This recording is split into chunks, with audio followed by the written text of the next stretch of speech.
Chapter 124. Episode 35/Chapter 1, Great War 1. TL, Subak. ED, Julsmal. 100 years had passed since the Great War. That time wasn't short even for the gods that could live thousands or tens of thousands of years. Although it was short when compared to their lifespans, it wasn't so for the collective races. As time flowed fairly for both humans and gods, the gods also felt the time flowing slowly. 100 years. A period of more than 30,000 years. In that time, the gods of Asgard and the giants of Jotunheim stood at the boundaries of the destroyed Aran and Asgard and glared at each other. The battle hadn't ended. There had been no big battles that would break the balance of the scale, but the small battles kept occurring repeatedly. Because of that, the giants now showing some movements at the front lines wasn't that big of a deal. The frost giants had always moved troops tens of times a year and provoked Asgard continuously. But it was a bit different this time. It wasn't only because Garmar's soul fragments appeared in a bunch. The god of thunder, Thor, stood on the walls of the front lines and glared at the giants, and a grand sound that wasn't inferior to rumbling thunder echoed out. Thor knew his voice. The god of hunting, Ullr, who stood beside Thor, had also heard his voice a long time ago. The god of messages, Hermod, rode on the wind. He was riding towards the direction the sound was heard with the eight-legged horse, Sleipnir. Hermod remembered the day he'd first heard that sound. That day was an unforgettable one. 100 years ago. The day the fire of Muspelheim's king, Surtur, burned down Aran. The day the Great War started. The sound of the horn trumpet shook heaven and earth, and it grew even louder as it neared Valhalla. Hermod looked behind him. Thanks to the speed of Sleipnir, faster than the wind, the walls of the front lines were soon at a great distance. However, Hermod had eyes that could see thousands of miles away, and he could clearly see the unfolding events at the walls as if they were right before him. The warriors were moving. They were taking their weapons and forming ranks upon the walls. The Valkyries urged those warriors and raised the flags of their legions. It was a scene that made one's chest burn, a really trustworthy sight. However, Hermod gulped dry saliva unconsciously. He forcefully turned his eyes away from the walls as it was hard to see it even with his eyes that could gaze 1,000 miles away. Uneasiness was sprouting from a part of his chest, and this was something he had already been through once. The Great War. Hermod didn't think anymore. His eyes were looking toward Valhalla. A huge fortress existed on top of the rainbow-like Bifrost that connected Asgard and Midgard. The protector god that guarded the strong fortress, that was able to easily block tens of thousands of enemies, was Heimdall. He heard the sound of the horn trumpet from Valhalla. He, who could even hear the fur of sheep's crowing, could know more clearly than anyone where the sound came from and who had blown the horn trumpet. It was the king of gods, Odin. He was blowing the horn trumpet in the lake of Mimir that was connected with a root of the world tree Yggdrasil, and was climbing up. Heimdall closed his ears for a moment and looked in front of him. The Valkyries were gathering, and the warriors of Heimdall's legion were hurriedly running to several places of the fortress. The front lines of Asgard weren't the only places that a problem had occurred. There were also changes occurring in Midgard. Even though they had killed Bress, king of the Fomors, with a great surprise attack and cleaned up their remains, giants were still appearing in several places of Midgard. The representative Valkyrie of Heimdall's legion, Herpiordr, hit her chest twice and expressed etiquette. She, who had red hair like flames and was the owner of the legion, looked at her master's eyes Heimdall fixedly. Heimdall nodded to her. He just hit his chest twice instead of saying anything and then went towards the highest place of Bifrost. The king of gods, Odin, blew the horn trumpet and transmitted his will, and it then became the turn of Heimdall to make the final declaration. To use the horn trumpet of war, Gjallarhorn. They'd hoped they wouldn't never use it again but knew they'd inevitably have to one day. Heimdall blew Gjallarhorn. He notified Asgard and the other realms that the Great War had restarted. Helga raised her head. She, the princess of Cat Aaron, brave shield maiden, and a loyal believer of Idun, started to drip cold sweat from her forehead. Her black hair that was always brushed prettily was now disheveled and being shaken by the wind. "Princess? It's nothing," she answered it, the voice mixed with worry that was heard from next to her, and looked at the sky. She thought she had heard the sound of a horn trumpet, but it seemed like it was an illusion. She was now riding on a horse, and the shield maidens and warriors that were riding next to her were the elites of Cat Aaron. They, who had participated on the subjugation of the evil phone wars following the warrior of Idun, were now hurriedly returning to the castle of Cat Aaron. Originally, it had to be an enjoyable trip. Helga had set up quite a lot of military exploits in the expeditions she had been together with Idun's warrior.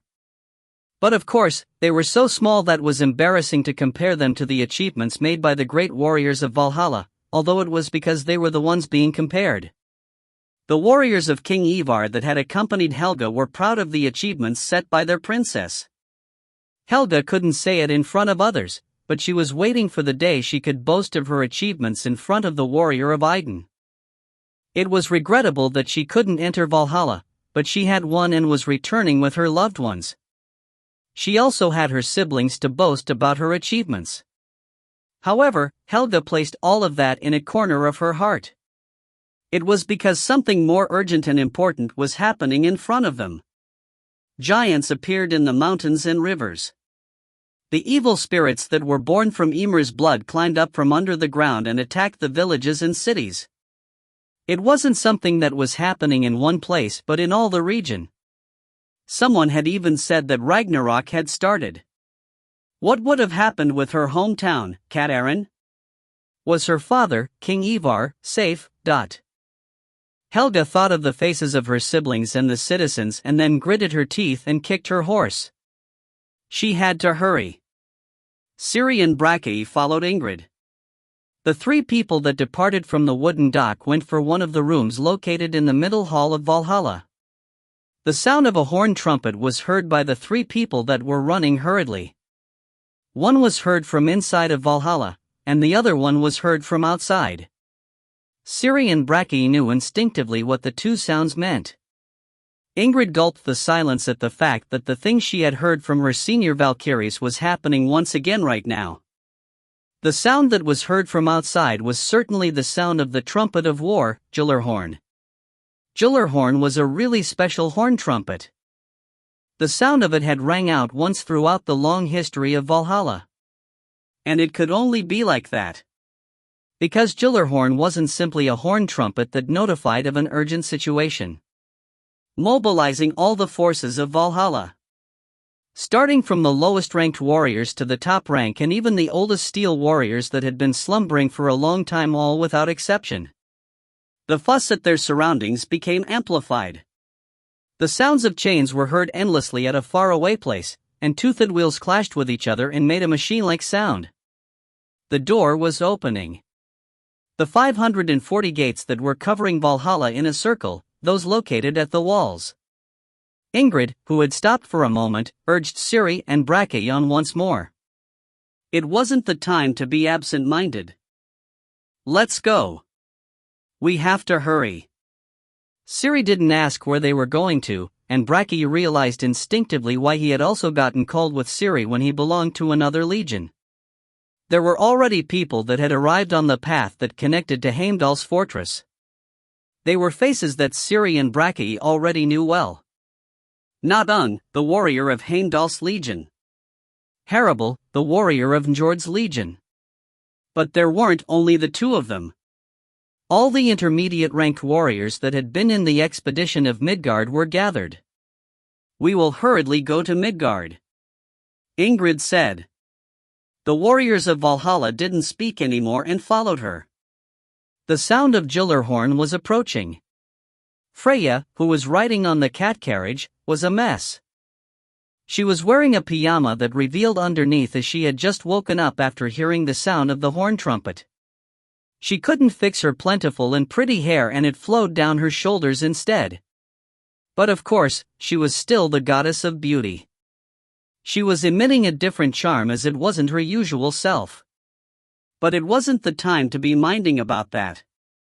Freya covered herself roughly with the black coat a Valkyrie brought her and then hit the air with a whip made with the skin of a sea serpent. The cats became surprised at that sound and started to run in the air.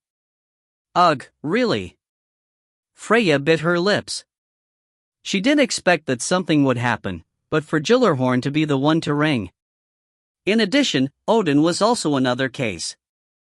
There was no way for him, the god of magic and prophecy, to not have seen anything coming. He should have told me something. He is always stuck in the lake of Mimir. But of course, Freya herself knew that venting her anger was useless as Odin also wasn't omniscient. The threat of fate made by the three sisters and the result the head of Mimir came up after calculating countless variables wasn't absolute. The gods of Asgard were like that. They were called as gods but weren't absolute. They were existences that couldn't maintain eternal life without the golden apple of Idun. Mortal instead of immortal. Incomplete instead of complete. That's why they could only fear the future. They could live on fierce lives like the existences in Midgard. Freya shook her head. Thinking about useless things on urgent situations was one of her old weaknesses. She took a deep breath and then rolled her fingers. She obtained information through the several magical networks she had spread in Asgard. It's an utter mess. She cursed out unconsciously. The battle in the front line still hadn't started, but it was like a kettle that was about to overflow. Giants and evil spirits were appearing in Midgard. In addition, their number was overwhelming. Damn it. It's full of holes just like a torn rag. Just who the hell made it? Freya cursed the Great Barrier of Midgard for a moment and then had a moment of self-criticism and rolled her fingers again. It was certain that a bunch of Garmar's soul fragments had appeared in the front lines, and it was seen that a few of them also appeared in Midgard. World Wolf. Freya bit her lips. She called out the nickname of the existence that was uneasy and scary to say out loud. She pondered. She used her intelligent head to think about what she should do from now on. She had to first meet Odin. Freya was the landlady of Asgard. The conversation she was to have with Odin wasn't about how they would fight in the front lines. Midgard. They had to stop the resurrection of the World Wolf. They had to dispatch warriors to Midgard and retrieve all of the soul fragments. Loki. It would probably be his doing. She didn't know how the soul fragments appeared in Midgard at the same time, but she could understand the giants that appeared right after that. It was clearly Loki. He had certainly made a hole in the Great Barrier which he and Odin had made. Freya turned her head. The representative Valkyrie of Freya's legion, a Herod, who was riding on the cat carriage with her, noticed the eyes of her master and hurriedly faced her. Up to where did the commander of Idun get? Freya was usually gentle and kind to the people below her, but her voice right now was sharp because of the situation. A Herod hurriedly said. He's vigorously flying over here with a coffin of Vanaheim, but... It wasn't easy to use communication magic because of the Sea of Ymir that was between Vanaheim and Asgard, but this was an emergency situation. They had already transmitted to him the situation's urgency with a really strong magic. As the sound of Gyllenhaal transcended time and space, Vanaheim would also act without pause. He would come flying. Freya nodded as she knew what that meant.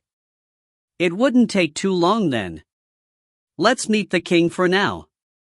She talked to himself as if trying to calm herself down and then hit the air with the whip once again. The cats increased their speed. Hildegard remained in Vanaheim. And that was the same for the legion of Freya that had come with her. The only one that was allowed to move with Idun's commander was Adenmaha, a Valkyrie of Idun's legion. Hildegard breathed roughly after hearing the sound of Gyllenhaal. Skald, who'd arrived almost at the same time as the emergency notice, looked up the sky next to her. A black thing was crossing the sky. The thing that departed from Vanaheim was like a thread of a black flash. Let him reach in time. Skuld prayed inwardly, and Hildegard and the warriors of Freya's legion did the same. And high in the sky, where the hopes of everyone reached, Adenmaha was letting out a scream. Kaya Weaak. Don't you think her scream is mixed with happiness? Because both Tae Ho and Adenmaha were packed in a coffin meant for only one person. However, Cuchulainn was wrong this time. Adenmaha was sincerely crying and screaming. Tears flowed down from her white face that had become pale because of the fright. Tae Ho embraced her tightly so that she could calm down, and perhaps a part of her scream was because it hurt. However, Tae Ho didn't plan on letting go of Adenmaha. No, precisely speaking, he couldn't even think. Because it was too fast. It was a pain that they felt like they would die because of the increase in gravity, but a vague feeling was sweeping up his body that couldn't be explained by words. The thing Tae Ho and Adenmaha were riding on was a prototype of the Black Flash. It was faster than the Black Flash made after that, but it didn't take into account the comfortability of the passenger even by a little, and was a test prototype that made one doubt if it really was made for a person. Tae Ho put more strength in his arms and yelled unconsciously. My lower body feels why I tired. The scream of despair he had once heard from a warrior. The prototype of the Black Flash crossed the Sea of Ymir. Episode 35, Great War 1, End. TL Note, thanks for reading. Episode 35/Chapter 2, Great War 2. TL, Subak. ED, Julsmal. Time passed. Even though the sound of Gyllerhorn was heard once again after 100 years, the passage of time was the same as always. It wasn't faster or slower than usual. The gods and commanders were gathered in the front lines. The god of thunder, Thor, wore an armor and helmet made with uns and clenched Mjolnir. Next to him, the god of hunting, Ullr, touched his golden bow. It was a strong, magical bow he had received from the goddess of the moon, Artemis, and Olympus's god of hunting as a token of their friendship. The one-armed Tyr, who wasn't in the same place but was looking at them from a not-too-distant land, glared down at the fortress. The giants had come out of their fortress made with ice and rocks and were marching. There was still quite a distance between them, but it was only a matter of time until they reached the range of Asgard. The front lines of Asgard were really wide. And giants and evil spirits were pouring out as if planning to cover it all up. The frost giants were thinking of doing an all-out war. It was a really sudden march, but at the same time, they knew too well that it would happen someday. We are ready, Thor said. He said that for the warriors and Ullr who were next to him, but also for himself. And those words weren't only meant to be heard well. Thor placed his eyes off the front lines and looked at his surroundings. There were already tens of thousands of warriors of Valhalla gathered in the fortress Thor was at. If one also counted the warriors in the other fortresses, they would amount to hundreds of thousands. In addition, this wasn't the complete force of Asgard and Valhalla. The steel warriors that were in a deep slumber were waking up. The warriors that were waiting in Valhalla were hurrying to go to war. For Asgard and the 9 realms. Thor spoke naturally. He hit his chest twice, and the warriors near him did the same thing. He then addressed all the warriors gathered in the fortress. For Asgard and the 9 realms. For Asgard and the 9 realms. The sound of Gyllerhorn that was heard from far away started to ring. The time for war was approaching. A root of Yggdrasil, the world tree that connected Midgard and Asgard, also reached Valhalla. Hermod, who'd returned to the front lines of Valhalla, didn't participate in the conference between the gods or encourage his warriors but kept riding with his horse instead. It was because he still had something to do as the god of messages. Sleipnir, the horse that was born from the god Loki and a female horse long ago, was the fastest horse in Valhalla and also in all of Asgard. Its 8 legs kicked the air and split the wind. Hermod kept riding on top of the world tree and finally got out of Asgard. He passed the passageway that connected to Midgard and entered the underground. Below Midgard, the world of the living, was Niflheim, the world of the dead. That land that was filled with frost had the city of Helheim in it. Helheim was the city of souls that had died from illness or age and didn't die in the battlefield. Hermod went towards Helheim and looked at the several places of Niflheim. Fortunately enough, he couldn't see the traces of the giants. Sleipnir lowered its speed. It was because the residence of the queen, that was surging in the middle of Helheim, wasn't that far away. There were two entrances in the residence of the queen that looked like a winter tree that had no leaves. Hermod directed to the garden hanging in the air in the peak of the residence instead of going to the entrance in the ground. The plains that were connected with the second entrance to the residence appeared. Compared to a normal garden that was filled with various colors, this garden was dyed in only one color: white. It was cold and lonely but gave a trim feeling. Sleipnir landed on the garden. White, hot steam gushed from its mouth as it caught its breath. Hermod jumped down the saddle and took a deep breath. There was a woman wearing black clothes standing alone in the middle of the garden. Messenger Hermod of the King of Gods, Odin, greets the Queen of Helheim. It's been a while.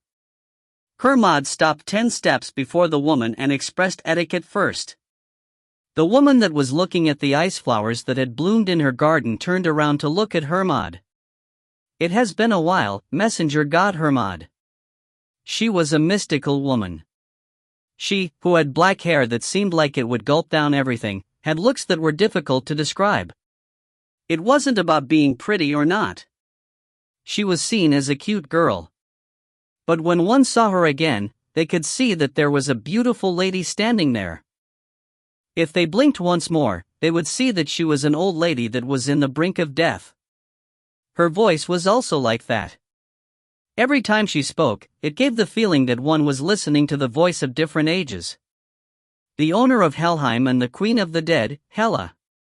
Hermod had met her once after the Great War, just like right now.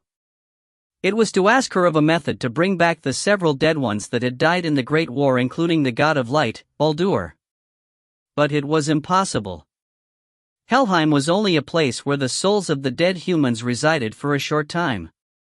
The soul of gods didn't reach Helheim. Hela was the queen of the dead ones, not the queen of death.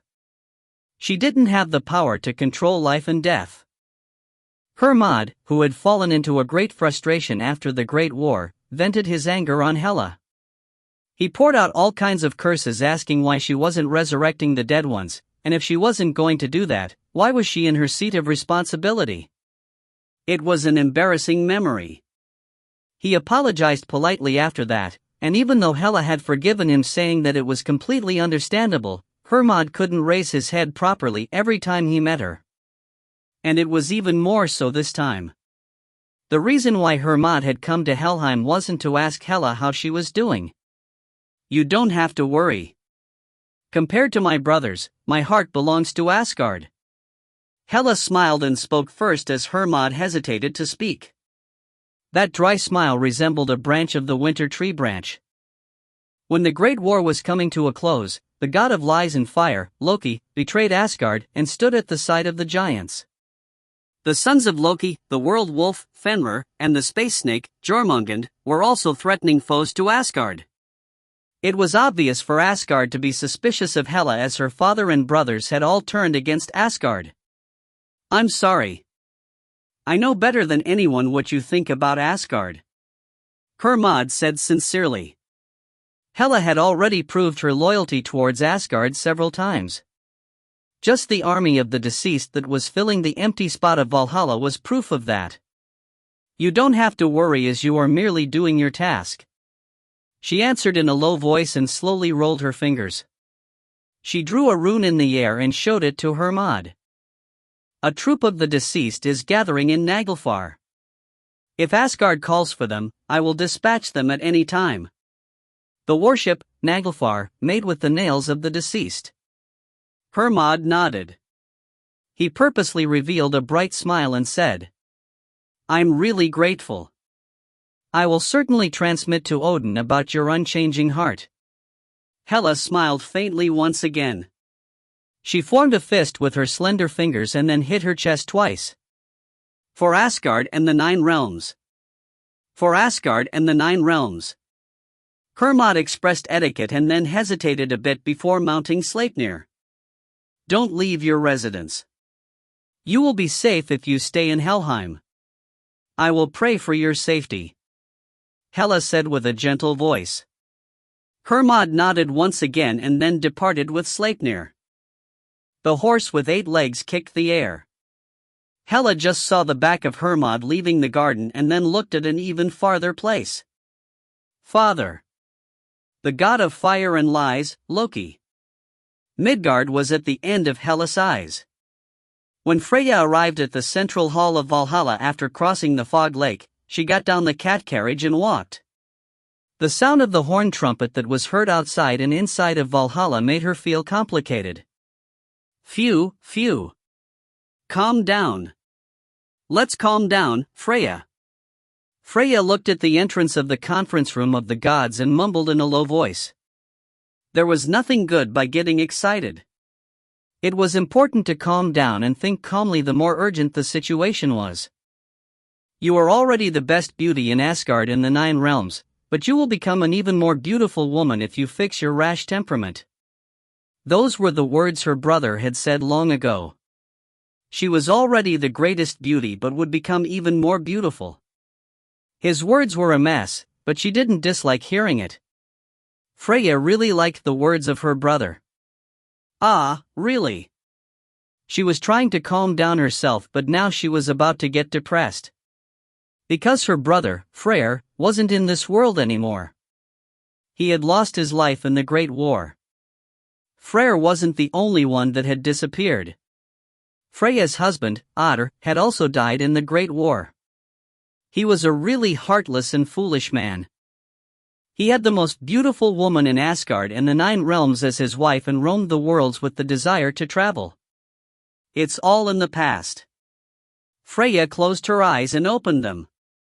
Instead of becoming a woman that cried for tragic love, she acted confidently as the landlady of Asgard. The warriors that were protecting the door of the conference room grew enchanted by Freya's beauty even in this urgent situation. They opened the door only after being urged by the representative Valkyrie of Freya's legion, Aharid, and when Freya entered the room, she could feel the gods concentrating on her. Freya! Freya! There were both male and female gods, and all of them were trembling in fear. It was understandable as the one in this place had a long distance from battle and war. The gods that had legions and were capable of battling were already out in the front lines. Half of the gods didn't come to this place as they were busy taking preparations for leading the reserve corps that were in Valhalla, and the other half remained silent. Freya remained silent. She just looked at the various places of the conference room instead of facing the weak gods that wanted to hear words of comfort from her. Excluding the few gods like Idun that couldn't get out of their residence, almost all of them were gathered here. If only the king of gods, Odin, arrived, they would be able to start with the conference. It's fine. There are no problems. We prepared many things after the Great War. Freya sat in the second highest seat and said some words of comfort towards the scared gods. She was inwardly saying so to bless their warriors at least one more time instead of crying like this, but what came out of her mouth were gentle and beautiful words. And why isn't this man coming? It was when Freya was battling against her patience and anxiousness that the king of gods Odin finally arrived at the conference room. All the eyes that were looking at Freya moved to Odin. The king of gods, Odin, had several nicknames. He was the god of magic and prophecies and was also a wanderer god that roamed the world endlessly. But right now, the one that stood in front of them was the god of war. He'd armed himself completely with equipment made of unce, and there was the absolute spear, Gungnir, in his hands. The gods stayed silent. They couldn't say their worries just like they had done with Freya. They just shut their mouths and remained still. Odin passed over that silence.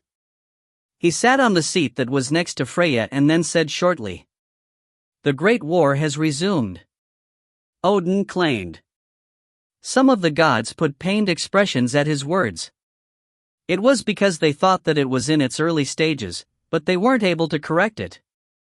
The giants had started to move in the front lines, and droves of them were appearing in several places of Midgard, but it wasn't that they had clashed yet. But that was only a dream, for the king of gods, Odin, had claimed that the Great War had resumed. A bunch of Garmar's soul fragments appeared in the front lines. We can also see that several of them appeared in Midgard. Odin kept explaining the situation. A battle will soon occur in the front lines, but that isn't our battlefield. We can't ignore Midgard. We can't let the giants put their hands on the soul fragments and awaken the world wolf. We can't permit them trampling on the humans of Midgard. Someone gulped dry saliva and another wanted to speak about the Great Barrier of Midgard. Odin stayed silent for a moment. He gathered the eyes of the gods and then said briefly, "We are removing the Great Barrier of Midgard, but..." The Great Barrier had already a lot of holes in it, but of course, an enormous difference existed between opening it up completely and merely having holes in it. However, Odin decided to do that. It was because the existence of the Great Barrier was interfering in the deployment to Midgard. "We will dispatch forces composed of mainly superior-ranked warriors to retrieve all of the soul fragments in one go and sweep up the giants that appeared in Midgard. After that, Freya will install the Great Barrier once again. Regardless, the giants of Jotunheim wouldn't stay still watching. But that was also the same for Asgard and Valhalla." The eyes of the gods moved to Freya. She flinched for a moment but then smiled as if telling them to relax. "I have already prepared long ago. I can do it plentifully." With some meaning, her words were more comforting than the words of the king of gods, Odin. Freya smiled brightly once again to calm down the gods and then glared at Odin slightly. Odin then spoke to her with his mind. "We will debate about the specific details when the organization finishes. Did you retrieve the chest from Vanaheim? The commander of Iden is bringing it right now. It won't take long." The commander of Iden. The warrior of Iden. Odin nodded. He turned to look at the other gods and then ended the conference after some brief words. Adenmaha didn't speak anymore. She'd loosened her body in a half-unconscious state in Tae Ho's embrace, and Tae Ho still clutched Adenmaha tightly and gritted his teeth. And after some time the black flash landed on the ground. The moment they landed, a terrible pain swept over Tae Ho and Adenmaha, but it was important that they could arrive on the ground. "Hey, get down, quickly. Adenmaha is about to throw up." Cuchulainn got surprised and yelled. Tae Ho swung his arm rashly while still being in pain to throw the door open and then took Adenmaha and got out of the black flash. "H up. Berg." Adenmaha, in pain while covering her mouth, threw herself to the ground and started to vomit. Tae Ho calmed himself by taking some air and then patted on Adenmaha's back. "How terrible." Cuchulainn sincerely sympathized with Adenmaha. It wasn't only because she started to throw up in front of Tae Ho. The place they had arrived was Freya's residence in her legion. The Valkyries and warriors that were waiting for Tae Ho looked at Adenmaha heaving her guts up and Tae Ho who was patting her back. "Here. Blow your nose." As Tae Ho gave her a handkerchief, Adenmaha blew her nose with a face filled with pain and embarrassment and then wiped off her mouth with another handkerchief. Her eyes were red. And one of the Valkyries that had been looking at all of that got courage and said, Are you the commander of Iden?" She knew it but was still asking because of the formalities. Tae Ho checked Adenmaha's state for the last time and then stood up and faced the Valkyrie of Freya's legion. "I am the commander of Iden.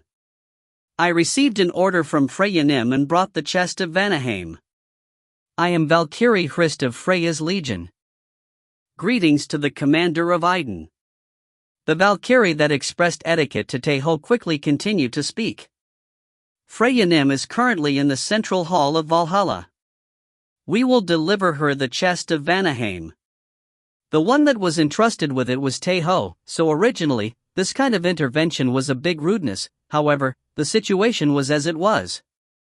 Tae Ho took out the chest of Vanaheim from Onur and then gave it to Valkyrie Hrist. Thank you. A ship is waiting for you in the dock to bring you to Idun's Legion. Tae Ho nodded once again. He would rather welcome being able to visit Idun's Legion for a moment. Let's go, Adenmaha. Adenmaha nodded once instead of answering and then followed Tae Ho's back. Valkyrie Sigrun and the ship of Idun's Legion was waiting for him. Idun Nim is waiting for you. There was no need to say any more. The ship started to head towards Idun's residence after boarding Tae Ho and Adenmaha. Episode 35, Great War, 2, End. TL Note, thanks for reading. Episode 35/Chapter 3, Great War, 3. TL, Subak. ED, Julsmal. The ships of each legion were sailing busily in the fog lake. The sound of the horn trumpet that was heard periodically made one feel nervous by itself. Sigrun gulped dry saliva several times with a stiff expression. While she was in the Valkyrie Training Center, she received several nicknames like Heart of Steel and the immovable Sigrun, as her expression didn't change much in any situation, and she had her tall height. But the truth was different. She wasn't particularly brave compared to her external looks, but of course, that didn't mean that she was a coward, and it also didn't mean that she held her composure at any time and anywhere, to the point that she was outstanding amongst the Valkyries. Sigrun didn't have many expressions. Precisely speaking, when she put a particular expression, it didn't look like her face had changed at all. Even when she smiled brightly, it looked expressionless by the others' perspectives, and they barely managed to recognize when she started to laugh excessively. Sigrun closed her eyes and breathed. She had only gone out to 1 or 2 expeditions since she graduated from the training center, but the Great War had resumed. She couldn't say this to anyone, but it felt like her vision was darkening because of her fear. Just what would happen from now on? She had heard that half of all Valkyries had lost their lives in the previous Great War. Would it be the same this time? What about the warriors? The warriors of Idun's Legion. The warriors that had been in the same battlefield as her and shared laughter and battle cries together. She was afraid of losing them. Terrified. This was the first time she realized how much of a coward she was. Sigrun forced herself to breathe once more, but no matter how many times she did so, her heart couldn't calm down. But it was at that moment May Idun's blessing accompany you. A soft feeling was felt on her forehead. The divine power of Idun that was warm and gentle began to cover her entire body, starting from her forehead. Sigrun opened her eyes while being enchanted and, just like expected, she saw Tae Ho in front of her. Commander Nim. Sigrun offered greetings. She had an expressionless face like always, but Tae Ho could vaguely comprehend what she was thinking about. The scared Sigrun. Haida realized it instantly when Tae Ho used the eyes of the dragon, but it seemed like Sigrun didn't notice even a little. Tae Ho grabbed Sigrun's hands. She became surprised and opened her eyes widely, but she didn't fall back or take her hands away. Tae Ho looked at her eyes fixedly and said, "It's alright to be scared, and it isn't weird at all. It's the same for me, . Sigrun blinked and gulped dryly. She unknowingly leaned her ear towards Tae Ho's words. But still, you can fight. You aren't alone. There are others by your side. There was strength behind Tae Ho's words. Sigrun thought of Gudrun, who was at the training center with her. She thought of the lowest-ranked warriors saying that they would protect her in the expeditions. Idun should be watching over us, and our comrades will be with us, so let's be more courageous and protect ourselves with our treasured ones. You can do this, right? Tae Ho asked. Sigrun held her breath at his really gentle question and nodded. I can do it. Tae Ho smiled once again. He let go Sigrun's hands and hit his chest twice. For Asgard and the 9 realms. For Asgard and the 9 realms. Her nervousness has faded. The determined Sigrun. Tae Ho checked on Sigrin's status and grabbed her shoulders. He blessed her one more time. May Iden's blessing accompany you. May Iden's blessing accompany you. Sigrun blessed Tae Ho back. It was a face filled with shyness that wasn't at all like her. Right. Cheer up, then. Yes, Commander Nim. Tae Ho patted Sigrin's shoulders and then turned away to walk towards the cabins. Cuchulainn, who'd been silent until now, said. It seems like you just said some random words, but her reaction is good. Is this the effect of Bragi's rune? It seemed like he didn't quite like the words Tae Ho had said, and he was clicking his tongue. Well, your brain won't be different just because you received his rune. But the origin of one's thoughts was their brain, not their tongue. Tae Ho grew irritated and quickly retorted. Hey! I still chose my words carefully. Besides, I've already seen the effects before. His words were truthful. He had said similar words to the youngest one in his team that was trembling before the World Championship of Dark Age to give him courage. So that was the case. That had happened before. Only I didn't know about that. The effect of imitating Haida was really great. Tae Ho felt worse than having heard curses and let out a sigh, but then regained his composure. Because Cuchulainn wouldn't be serious about this. He would be joking to soothe his nervousness. No. I'm honest. Cuchulainn had perfectly mastered Tae Ho's pattern of thinking by being with him for 2 years and added another blow for good measure. As Tae Ho put on some lukewarm eyes, he snickered and said another thing. Anyways, you are gathering blessings really hard as soon as the number limit got released. Sigrun had come to meet Tae Ho and gave him a blessing. She had cleared all the requisites for the Valkyrie that had a warrior meet him. Of course, he can only make a fake Valkyrie with a really low completion rate as he had only been blessed once, but still, it was better than having nothing. I have to strengthen my force even if only by a little. Right, then you should also rest. You must be exhausted because you rode on the Black Flash. There was a high possibility that he wouldn't be able to rest after returning to the residence. He had to rest when he could. Tae Ho heard Cuchulainn's words to be correct and then lay down on a bed after entering the closest cabin. And at the same time Sigrun, who was putting on an enchanted face in front of the cabin, grew surprised and turned her head around. It was because Adenmaha was approaching her while having a paled and painful face. Senior? As Sigrun asked with a worried face, Adenmaha frowned and then sat next to Sigrun after determining herself. Hey. Yes? Adenmaha gathered her lips and then said with a low voice. You can't covet him, okay? Sigrun didn't answer instantly. It was because she needed time to realize what Adenmaha was talking about. But it didn't take that long. Sigrun smiled at Adenmaha that was snorting while looked sideways and upwards at her and nodded. I understand. Adenmaha let out a sigh of relief. The time of rest was short. Tae Ho hurriedly got down the ship as soon as he arrived at the residence of Iden. The warriors of Iden's legion were lined up and completely armed upon the wooden dock. Tae Ho. Haida. There were many eyes looking at them, but he didn't mind. He ran towards Haida and she also didn't hold him back. They hugged each other and then shared blessings. Adenmaha and Sigrun got down off the ship too. Haida slightly pushed Tae Ho and smiled towards Adenmaha. Adenmaha, you have done well. It's the task of a Valkyrie.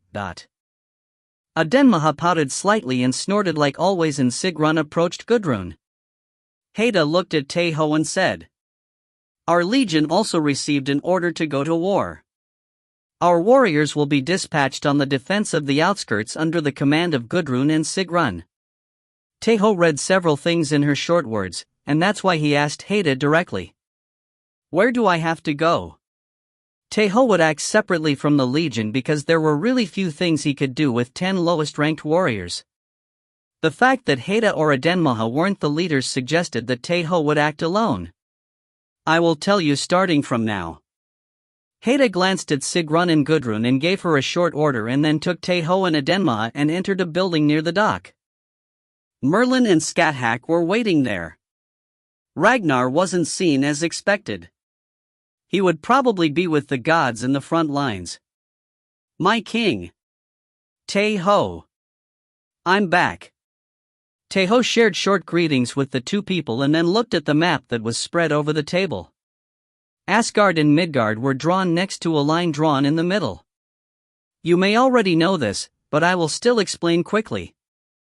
Haida got in front of the map and then placed shining rocks on top of it and said. A bunch of Garmar's soul fragments appeared in the front lines, and they also appeared in several places of Midgard almost at the same time. The number of fragments Asgard has gotten rid of numbered 6 in total. It was estimated that the number of fragments were about 14 or 15, so the remaining 8 or 9 had appeared almost at the same time. We are guessing that the soul fragments in Midgard woke up due to the influence of a bunch of fragments having appeared at the front lines. The number of shining rocks Haida placed atop the front lines was 5. She didn't exactly know how many fragments were needed to wake Fenrir, but there was a high possibility for it to awaken with not but 1 or 2 more being gathered. The front lines are in a state that may explode at any time. Giants and evil spirits also appeared in Midgard, and based on Freyjanim's words, it seemed like the god of lies, Loki, was the one to spread them. Haida placed several red flags over Midgard.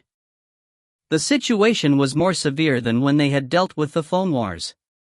There was the possibility that battle may be occurring even in this moment. In addition, if it was that number, it couldn't be dealt with only the warriors of Valhalla that were already in Midgard. Tae Ho thought of Helga, King Ivar, and the Knights of Cat-Arin. He remembered the battlefields he had shared with the humans. It was impossible with just them. They needed the reinforcement of Asgard faster.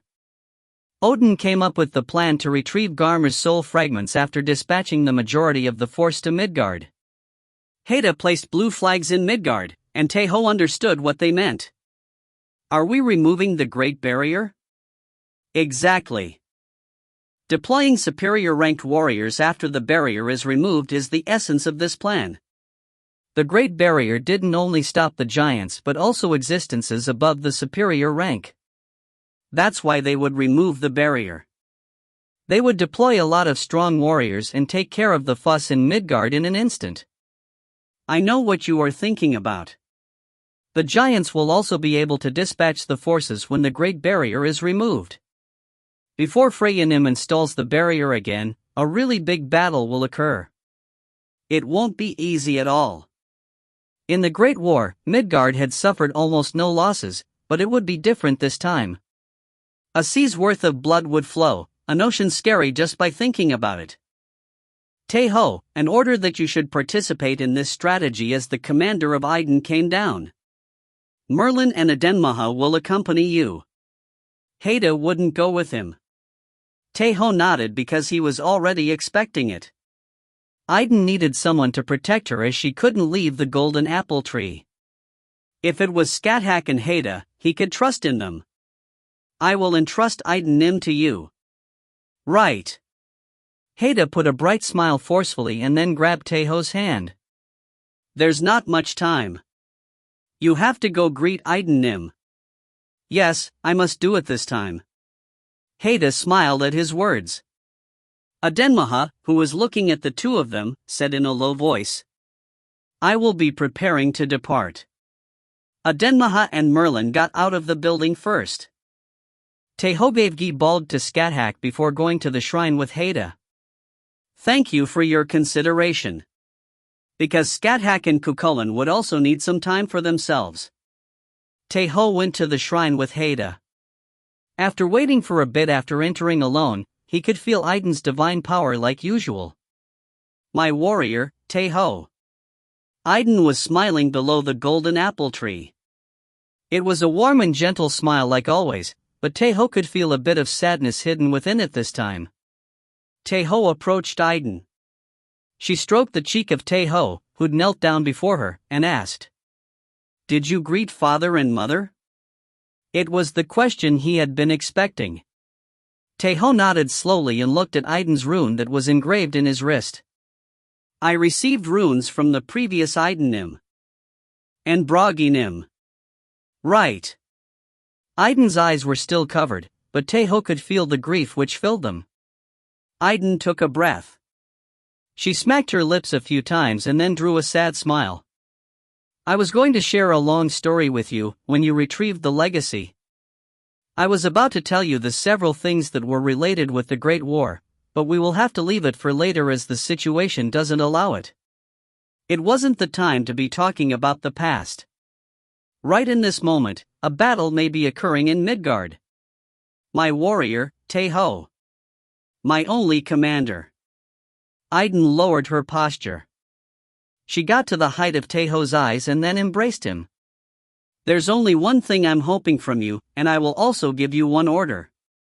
Tae Ho could feel Aiden's heat. He could feel his chest burning at her sincere voice. Return alive.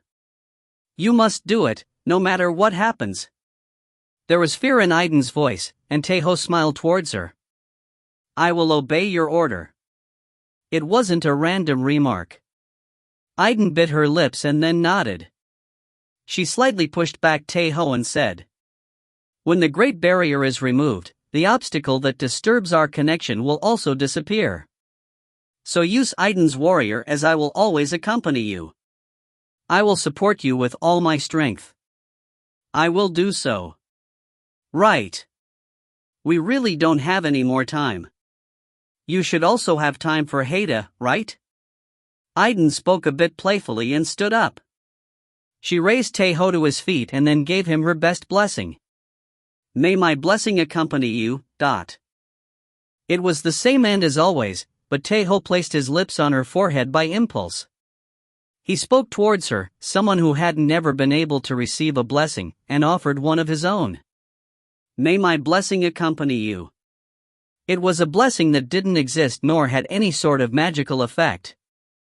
Earlier, the blessing Tae Ho gave Sigrun was through utilizing the divine power of Aiden. However, Aiden put on a dumbfounded expression and giggled like a girl. It's the best blessing. Really the best. Aiden smiled brightly and took a step back. She clenched her fist and then hit her chest twice. Go, my warrior, Tae Ho. For Asgard and the 9 realms. For Asgard and the 9 realms. Tae Ho also hit his chest twice and added. For Aiden. Aiden laughed once more. She sent away Tae Ho while putting aside her regret. Tae Ho distributed the weapons of the seniors of Aiden's legion that he'd acquired in Vanaheim to the warriors that were lined up at the dock. There were many excessive weapons for the lowest-ranked warriors, but he didn't mind. Actually, he didn't even care if he lost all of the weapons. It was more important if at least one more warrior returned. Sigrun and Gudrun led the warriors and left out of the residence first. Skathak returned Gibald to Tae Ho, and Adenmaha and Merlin got on the wooden boat and waited for him. Tae Ho and Haida didn't share long words. They shared a deep and long blessing for the last time and then sent each other away. The wooden boat went towards the central hall of Valhalla. And at the same time, Valkyrie Hrist delivered the coffin of Vanaheim to Freya. Freya looked at Odin and he nodded. He said the thing that was decided once again with a resolute expression. We will remove the Great Barrier. Freya then opened the chest of Vanaheim. Episode 35, Great War, 3, End. TL Note, thanks for reading. Episode 35/Chapter 4, Great War, 4. TL, Subak. ED, Julsmal. The wooden boat advanced. Tae Ho, who was looking out before the shaking boat, saw that there were green words in front of him. There were already dozens of ships of others' legions gathered in the dock. He could also see the ship of Aiden's legion that had departed first. It feels like the dock is full. Adenmaha blinked and said, and Tae Ho agreed to it. It was the first time that so many warriors had gathered in this place since he'd entered Valhalla. It felt like they would number to more than 1,000 even if he counted them at a glance, and Tae Ho soon realized that there were two more docks in this place. The lowest and inferior ranked warriors were being led by the Valkyries and moving in order. Adenmaha took out the order Haida had given her and checked where they had to go. Wait a moment. Tae Ho, who was tying up the boat while Adenmaha was checking the document, turned his head at the presence he felt. His movements were so natural that the one that was planning to surprise Tae Ho was the one that rather got surprised. Do you have eyes on your back? Bjorn. It was Bjorn, someone whom he hadn't seen in a really long time. He hadn't been able to see him since he'd left for Midgard. Well, it should feel like in long while no matter who I see. Because he had been confined within the Tower of Shadows for 2 years. But whatever the case, he was certainly glad to see a familiar face. As Tae Ho stood up from his seat, Bjorn requested a handshake. You have become really strong in the time I haven't seen you. I knew that you had potential, but I couldn't have guessed that you would be this much stronger than before. Bjorn laughed and patted on Tae Ho's shoulder, and at that moment, Tae Ho realized something. There was no need to use his eyes of the dragon. Bjorn wasn't an inferior ranked warrior nor an intermediate ranked one. You were a superior ranked warrior all along. Right. Unfortunately enough, though, I still haven't been able to climb to the top rank. Tyr's Legion. Superior ranked warrior. Bjorn Ironside. Several doubts were cleared but new ones were created. Bjorn smiled first and said, I will introduce myself first. My name is Bjorn Ironside, the son of the great Viking king, Ragnar Lodbrok. What? He asked in disbelief. Bjorn laughed once again and shrugged his shoulders. I understand. I am indeed a bit famous. No, I don't actually know about you, but you are the son of Master Ragnar? Bjorn flinched as Tae Ho spoke as if he really didn't know about him but then shook his head and hit his chest. Right. I am the son of that Ragnar Lodbrok and the one that was called the Adventure King, Viking Bjorn Ironside. Adventure King. He certainly didn't know, and because of that, Tae Ho decided to focus on another thing. Now that you speak like this, you are indeed a bit similar. Your eyes, for instance. Our character should be a bit different. People say that I resemble my mother. Bjorn shook his head as if he had given up getting a reaction from Tae Ho and then started to explain the necessary things as always. But whatever the case, you seem like you are curious. What if I were to tell you that I'm in the same situation as father? I received a really big injury in the Great War. That's why, rather than battling on the front lines, I roamed several legions to discover some rising stars and support them. It seems like I'm bragging, but what do you think would have happened if you weren't able to meet me that first day? Ah. Tae Ho nodded unconsciously. It was just like Bjorn had said. Tae Ho had gotten dragged to the battlefield while he didn't know anything about Valhalla. If Bjorn hadn't been there, he wouldn't have been able to think about creating a saga and then, rather than surviving, he would have become a steel warrior faster than anyone. But thinking about it, that wasn't the only case. In the early stages after he'd entered Valhalla, Bjorn had appeared in several places and given him advice and help. Well, but it's not that I have been following you. There was no need to do so at all. Because Tae Ho performed much better than he thought. In addition, he also had Haida. As she came to find him every day and gave him all sorts of help, Bjorn had nothing to do besides watch. Actually, I was a bit worried. I didn't know that you would go to Iden's Legion. Before Tae Ho entered it, Iden's Legion had no new warriors for 100 years. Actually, it was obvious that he grew worried as he was entering a legion only in name. Tae Ho also thought like that at first, but now he could speak more confidently than anyone. I'm glad I entered Iden's Legion. Because he was able to meet Haida. Because he was able to serve Iden as his goddess. Bjorn nodded. Right. It looked like that. You should be grateful that you entered Iden's Legion. If you had gone to another legion, I don't know if talking about this would have any meaning, but I think that you won't have been able to reach your current level. I agree. Because it really was like that. If he didn't have Hades and Aiden's dedicated help, the current Tae Ho wouldn't have been able to exist. No, in the first place, if he didn't have Aiden's blessing, he would have become a steel warrior on his first expedition. Aiden's warrior. That was Tae Ho himself. He couldn't imagine any other name aside of that. Bjorn nodded in consecution as if he liked Tae Ho's prideful face and then looked at a Denmaha that was flipping the documents and said, "Anyways, I will give you a bit of help. I know well where you have to go." A Denmaha raised her head. Her eyes were filled with fear at that. She didn't want to become a useless Valkyrie for Tae Ho, but a sense of relief soon followed. It's obvious to get lost if you are a new Valkyrie, as the doc today is really complicated. The Valkyries of other legions were also quite lost. Bjorn smiled and spoke like a good person and winked towards a Denmaha. She snorted like always but then slightly bowed and expressed her thanks to him.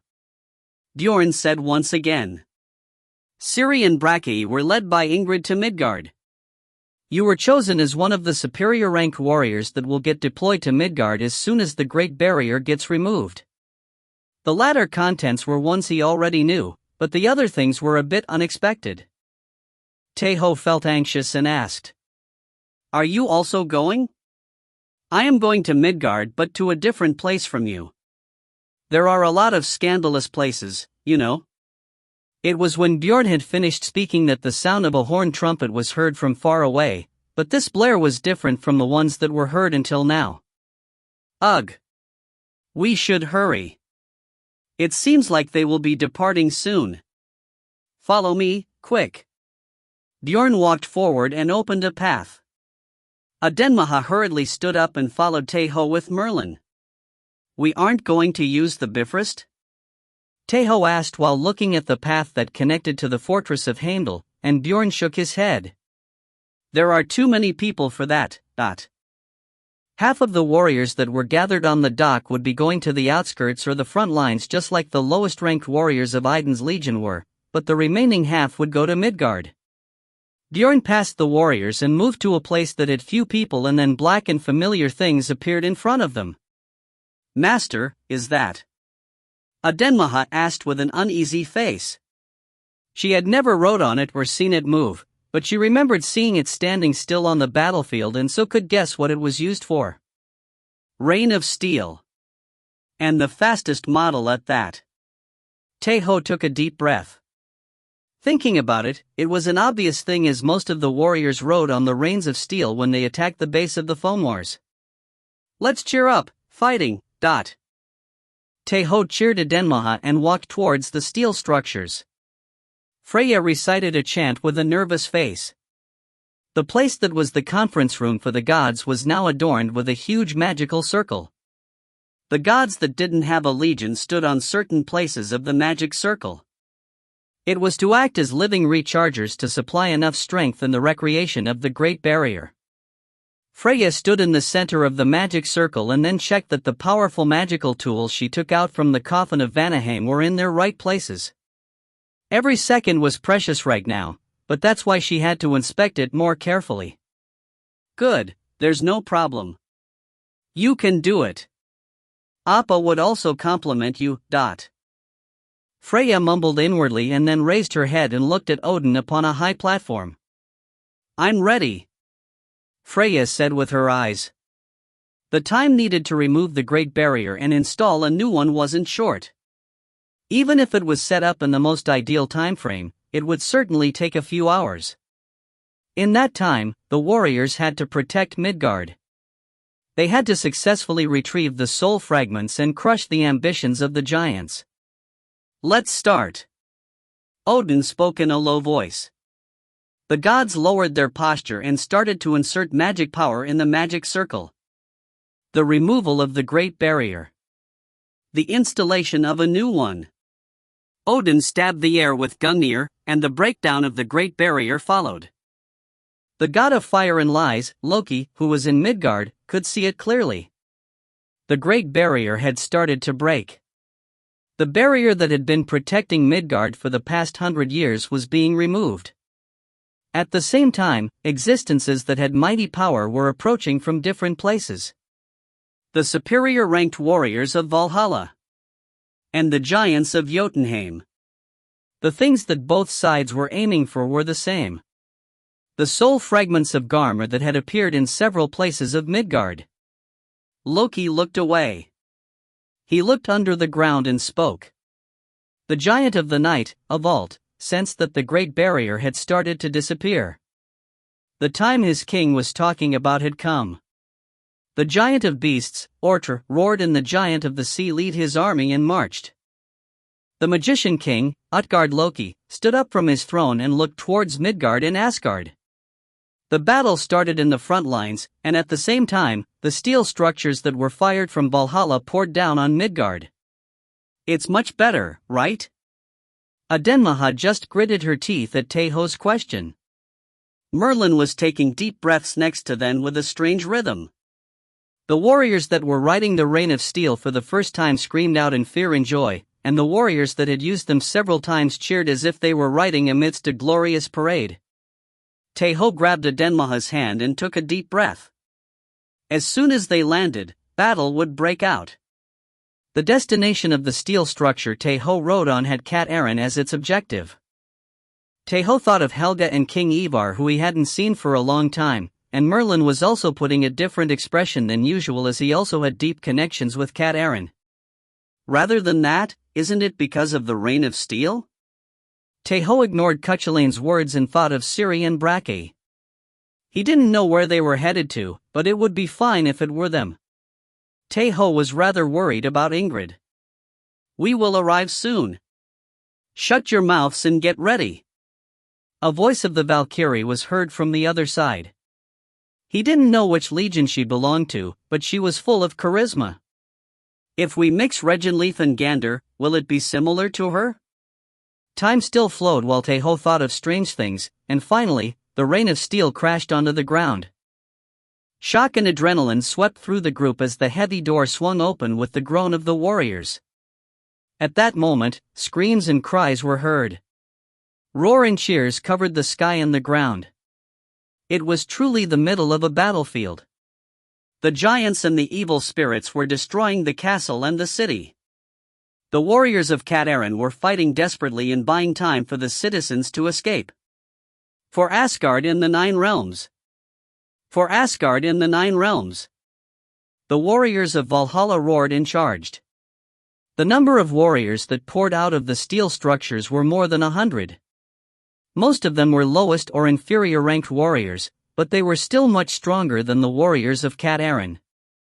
Tae Ho acted calmly.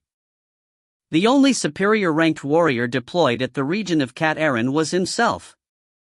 The Valkyrie was the one who commanded the troops, but even so, he couldn't act by his own. Tae Ho was the tactical weapon in this battle. He had to intervene effectively in the place that needed him the most. Rollo. McLaren. Tae Ho used the summoning rocks for the first time in a long while.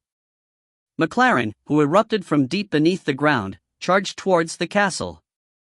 He became a barrier against the giants and evil spirits to replace the already broken defenses. Rollo flew up instead of carrying Tae Ho, and he activated a Saga for him. Saga, owner of flames.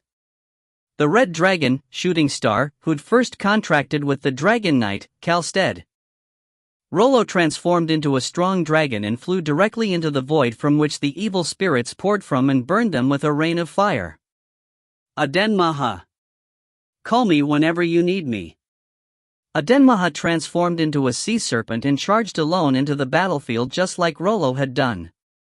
She spat icy breath and became another obstacle between the fleeing citizens and the evil spirits.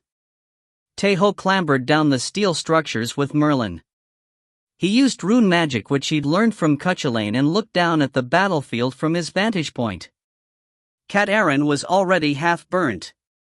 The number of the knights of Cat Aaron he counted with his eyes of the dragon weren't even a sixth of the original number. The number of the giants and evil spirits were about 1,000. Most of them were evil spirits, but there were 3 giants among them. It was obvious that they couldn't be stopped with the strength of mere humans. Tae Ho pulled out Kalidbolg and was about to fire lightning towards the harpies covering the skies. But at that moment, something entered Tae Ho's eyes. The dying Princess of Cat Aaron. Helga. Tae Ho gritted his teeth. He activated the warrior that had a Valkyrie meet him to summon the fake Haida and 7 more and ordered them to face the harpies. He left the fake Valkyries behind and charged towards Helga.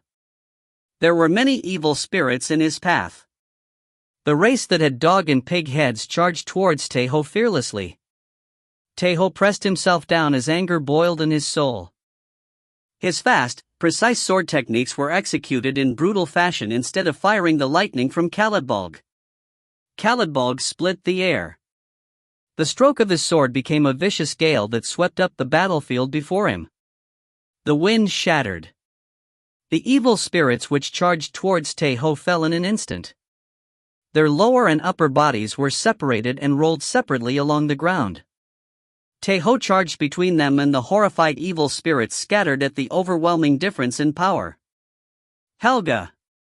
Helga, who was leaning on a half-broken wall, fell down. There was a coarse sword that the evil spirits used stuck in her chest.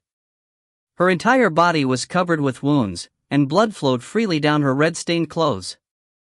Idens, wa, Ryernim. Helga smiled and said. It seemed like her voice would fade at any moment, and her eyes were without focus. Helga fought hard, she's not EMB-ARR. She couldn't speak properly. Tae Ho laid down Helga and spoke urgently. You did well. You did well, Helga, so relax as I have come. The warriors of Valhalla have come. I'm GLA. Helga's smile lost strength even more. Tae Ho hurriedly used a recovery rune, but it had no effect. Because the recovery rune merely amplified one's recovery power. If one used it on a warrior of Valhalla that had transcendent health and recovery rate, they would be able to heal them even from the brink of death, but Helga was but a common human. Tae Ho instantly took out a piece of a golden apple, but Merlin, who'd arrived a bit late, held him back.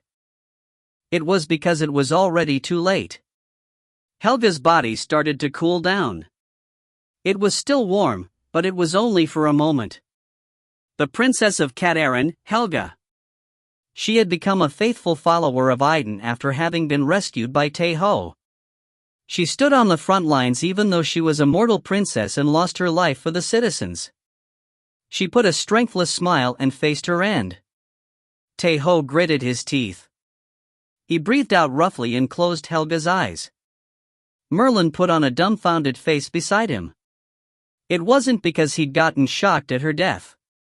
My king. Merlin pulled on Tae Ho's arm.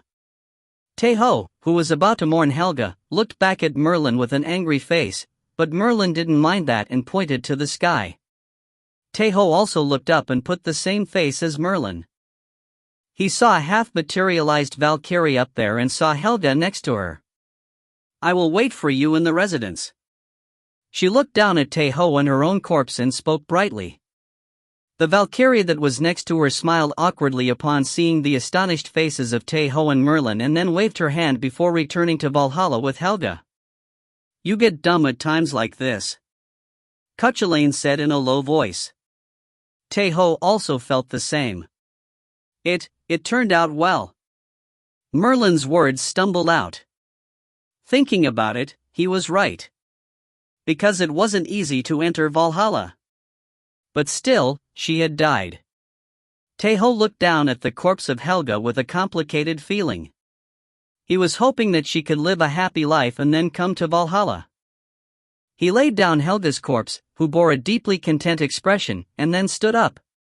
It wasn't guaranteed that all warriors would enter Valhalla like Helga, and it wasn't said that it would give happy results for them. He had to rescue at least one more warrior. He had to save the powerless citizens of Cat Aaron. It's coming, Cuchulainn said. A giant with a strong aura was approaching them from the distance. Episode 35, Great War, 4, End. TL Note, thanks for reading. Episode 35/Chapter 5, Great War, 5. TL, Subak. ED, Julsmal. The king of gods, Odin, had an extreme method.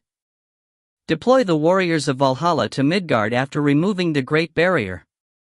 It wasn't something that couldn't be understood rationally. It was because it was a situation that the soul fragments had to be retrieved at once, and one couldn't know how much the barrier was damaged. Rains of steel poured down from the sky, and giants and evil spirits surged up from below the ground. Tae Ho left Helga's corpse and glared at the sky. The things that were now pouring down from the sky weren't only the steel structures. Red words were approaching from a further place. They were the giants of Jotunheim. Just like Valhalla could deploy warriors with the rains of steel, the giants could also do the same with their burning pillars. But they couldn't do it faster than Valhalla. It was only for now, but there was only one pillar of fire descending on Cat Aaron. He would solve it quickly. And not delay any longer. A picture was drawn in Tae Ho's head and then he kicked forward.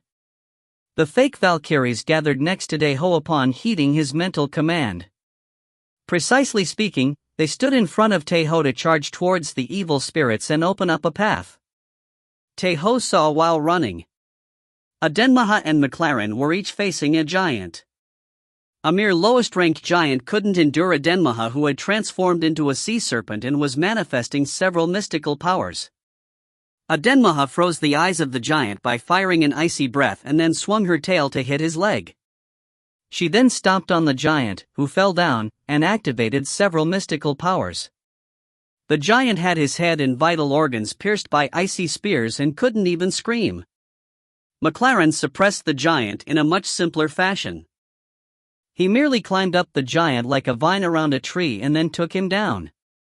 The reason the Knights of Cat Aaron were being pushed back was because of the giants, which they could do nothing about with the strength of humans. As the warriors of Valhalla were already eliminating quite a number of evil spirits, they would be able to protect Cat Aaron with just the knights after removing the giants. Tae Ho kept running and looked at a distant place. He saw Rollo that was facing the last giant. Rollo, who'd transformed into the Master of Flames, Shooting Star, understood the fighting methods instinctively as a born dragon should. He flew sharply like a predator to catch its food to kick him in the chest and made him fall. He then poured out violent attacks on his head. The flaming breath burnt down the head of the giant. Rollo! Rollo turned his head at the call of Tae Ho. He checked that he was running to himself and then checked the giant once again. He chewed down his neck roughly as if ensuring the giant's death and then flew backwards towards Tae Ho. Saga, the charge of a warrior is like a storm. Tae Ho kicked the air and surged up. He didn't send a particular signal, but Rollo understood Tae Ho's intention with just that. He flew below Tae Ho so that he could ride on him easily. Tae Ho landed on Rollo's back, and at that moment, Rollo fluttered his wings once more. He raised his head while being on top of Rollo that was flying up high. He estimated the time left for the fire pillar to land on the ground and the location. Strengthened Saga. The eyes of the dragon see through everything. He estimated the strength of the giant inside the pillar and at the same time read the trajectory the fire pillar was drawing. Saga, the one that controls dragons. Tae Ho transmitted his thoughts to Rollo. Rollo cursed at the excessive request, but his eyes were smiling. The giant inside the fire pillar was an intermediate one. He was weaker than Tae Ho but wasn't an enemy that could be defeated easily when fought face to face. That's why he would save time and take care of him with a single attack. Rollo fluttered his wings and flew to a different place instead of the fire pillar. He drew a big trajectory in the air and increased his speed. It wasn't a lance charging. It was something else. Tae Ho put back Khalidbolg and took a deep breath. He poured all his concentration on controlling Rollo's flight speed and trajectory. The fire pillar pierced the clouds and started to head to the ground while burning the land. It finally let out a big sound and got stuck in the ground. And right at that moment Rollo flew low, horizontally. He charged towards the fire pillar. Saga, his pocket is connected with a treasure vault. Tae Ho gripped the air, and at that moment, a huge hilt of a sword was grabbed. Rollo continued to charge forward and Tae Ho pulled out a huge sword from the air as if unsheathing it. Nodachi for giants. Fragoraka's prototype. Merlin hadn't remained idle during the time Tae Ho was in the Tower of Shadows. He made a new sword meant to deal with giants as he battled them frequently. The fire pillar broke down and the giant appeared while howling. Rollo flew behind that giant just like an arrow trying to pierce its target. Saga, giant killer. Saga, the hammer of the blacksmith doesn't slip off. Light appeared on top of the huge sword that was half pulled from the air. Tae Ho activated the sentence of the Milesians and completely pulled it out while roaring. It was a really huge sword where only the hilt was 1 meter long and the blade was 7 meters long. The fire pillar broke down completely and the giant tried to roar as if to announce its presence, but the huge sword reached the neck of that giant a second later. It slashed his neck even before he could open his mouth. Chquawk. Blood spurted out, but it didn't reach Tae Ho. It was because of the speed Rollo flew at as they was charging. He fluttered his wings to increase their height, and Tae Ho looked at the ground while holding the huge sword.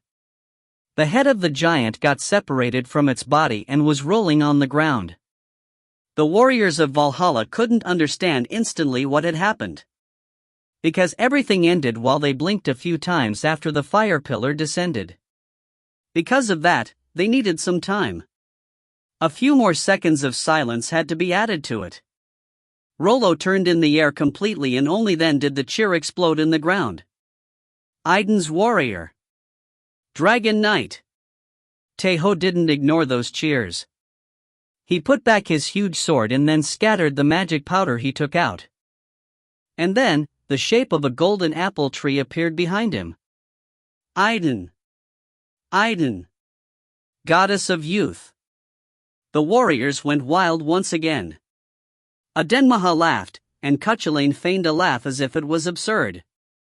Bragi's rune is meaningless here. In the first place, it didn't have much place to intervene in Tae Ho's promotion. Tae Ho looked at a distant place. The half-materialized Valkyries were leading the souls of the warriors to Valhalla.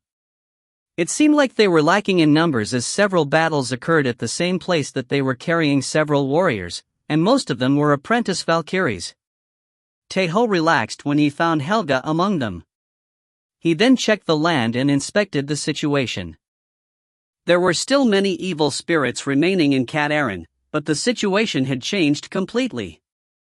The evil spirits that witnessed the giants' defeat in front of them fled in consecution rather than continuing to battle. Because of that, Tae Ho looked away from Cat Aaron and peered into a farther place. In the first place, the reason superior-ranked warriors descended everywhere in a scattered way wasn't only to face the giants and evil spirits.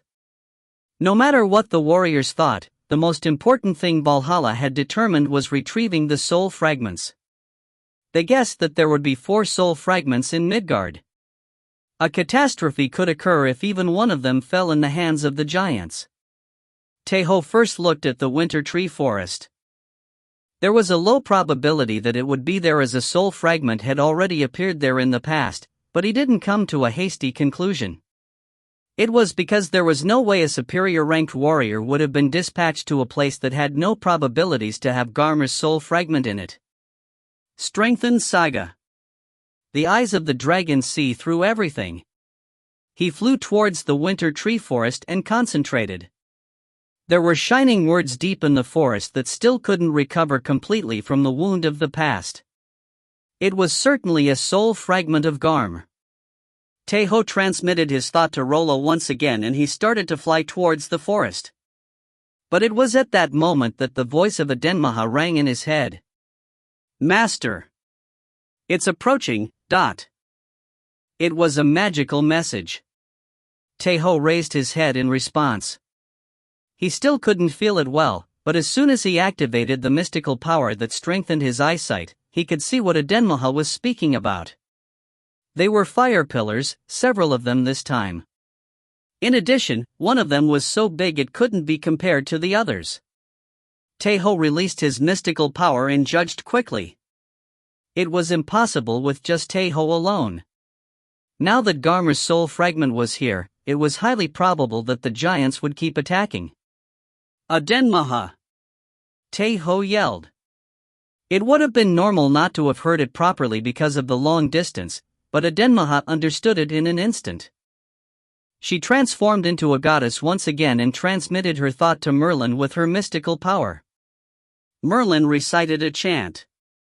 It was magic that transmitted news to Valhalla.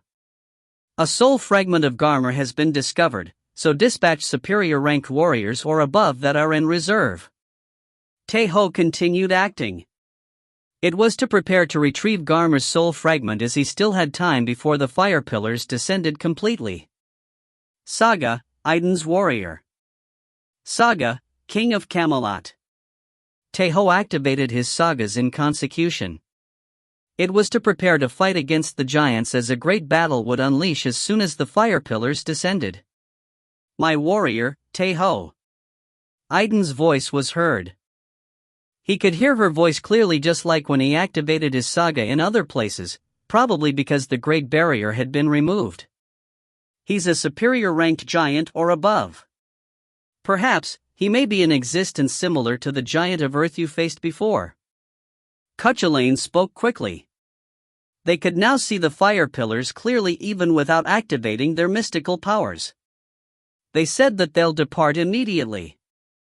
Adenmaha's voice was heard in his head clearly. It seemed like a reply had come from Valhalla.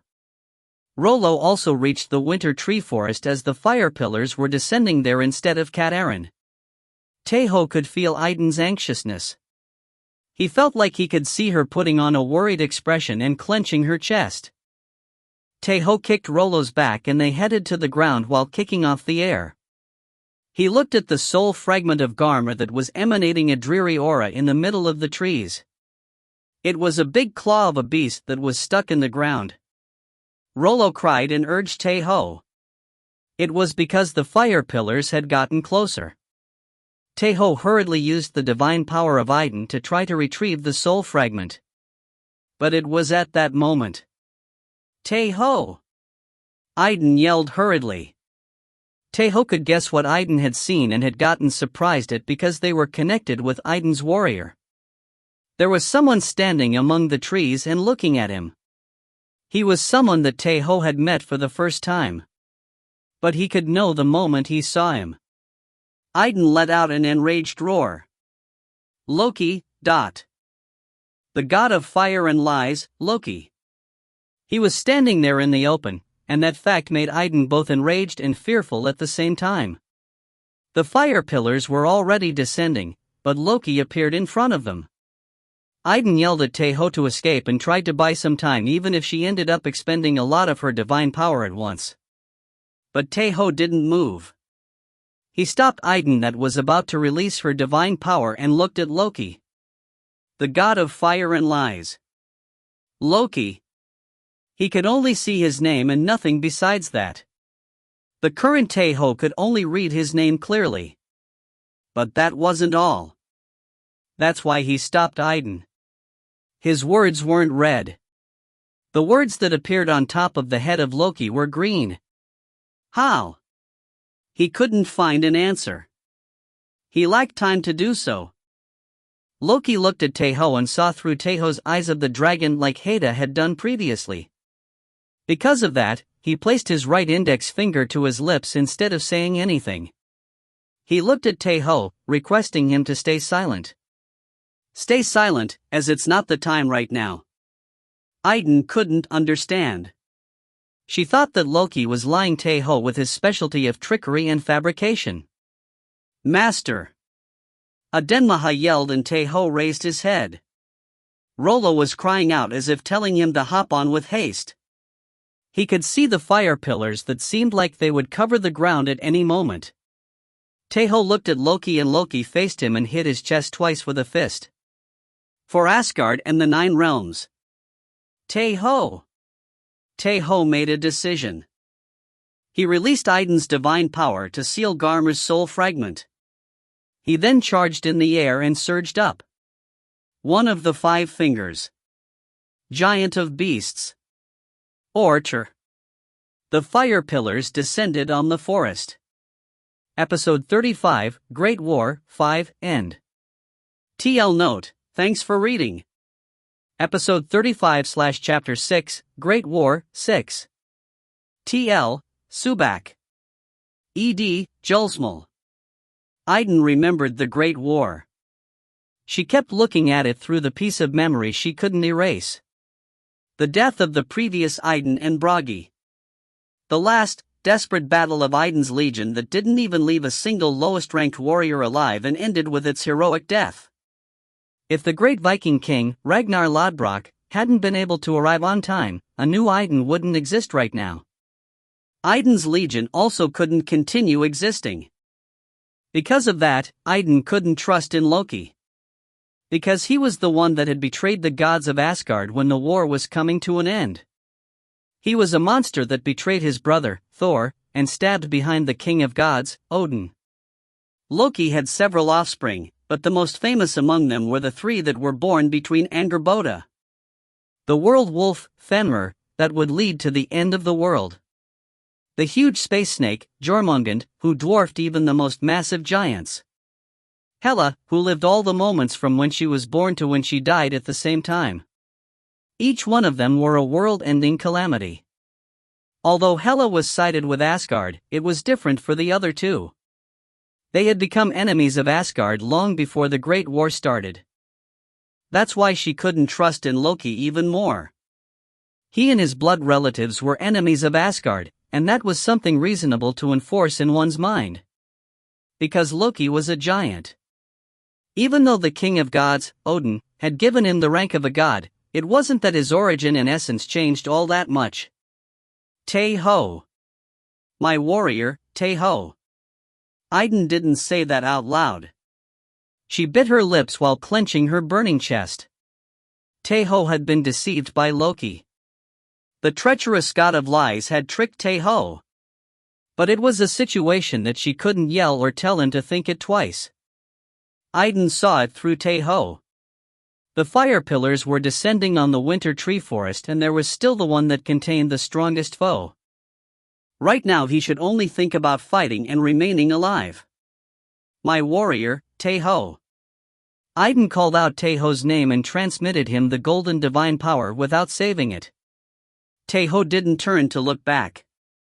The moment he kicked the air to get on Rollo's back, 2 fire pillars hit the ground, and fire surged up with a loud roar.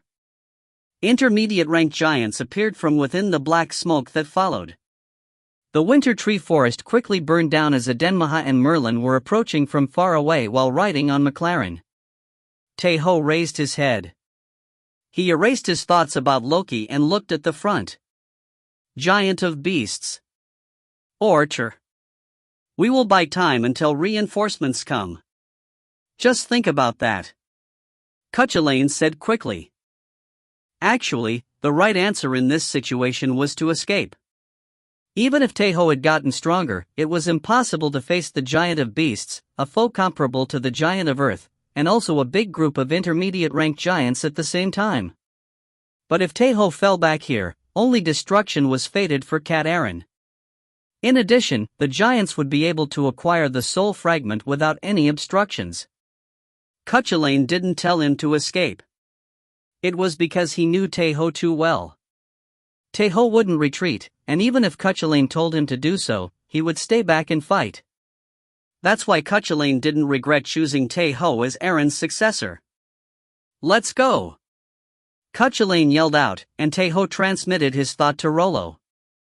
Rollo flew up towards the burning pillar that was descending with an overwhelming speed.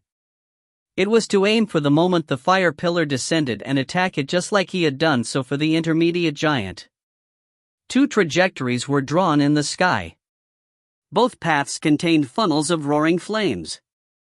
Rollo took a big turn and Tae Ho kept analyzing the trajectory of the fire pillar, and after a moment, he hurriedly gave an order to Rollo. Dodge! The trajectory of the fire pillar twisted. It exploded in the air even though it hadn't reached the ground yet, and someone appeared from the remnants of the fire pillar and charged towards Rollo. It was a giant that had the head of a lion and the wings of an eagle. The giant that had nails of a dragon split the air and fell. Rollo tried to dodge him, but it wasn't easy to twist his body in the middle of a flight. In addition, the giant was extremely fast. Ortr's fist hit the air, but the effects were enough. Rollo's body shook even though the attack had missed him, and the gale created by his fist messed up Rollo's flight. Rollo crashed on the ground. Ortr also couldn't do anything about the descending speed and fell to the earth as well. Tae Ho hurriedly kicked the air. He had jumped from Rollo's back the moment Ortr's fist missed him and then threw himself towards Ortr that had landed in a messed up way due to having changed directions in the air. Saga, his pocket is connected to a treasure vault. Tae Ho took out Fragoraka's prototype once more from the air. He tried to strike Ortr's head along the descending speed. But Ortr reacted with ease. He, who had risen up before Tae Ho's attack hit him, was much faster than the giant of earth.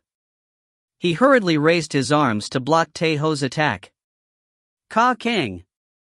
The prototype of Fragorak collided with the steel protectors Ortr bore upon his forearms, and a loud explosion resonated from the impact. Ortr groaned for a moment and then swung his arm roughly. Tae Ho dropped Fragoraka's prototype without regrets and entrusted his body to the force behind his attack. He was tossed into the air and then transformed into a hawk to regain his bearings. Aiden's warrior! Ortr yelled. He spread his massive wings of an eagle and surged up.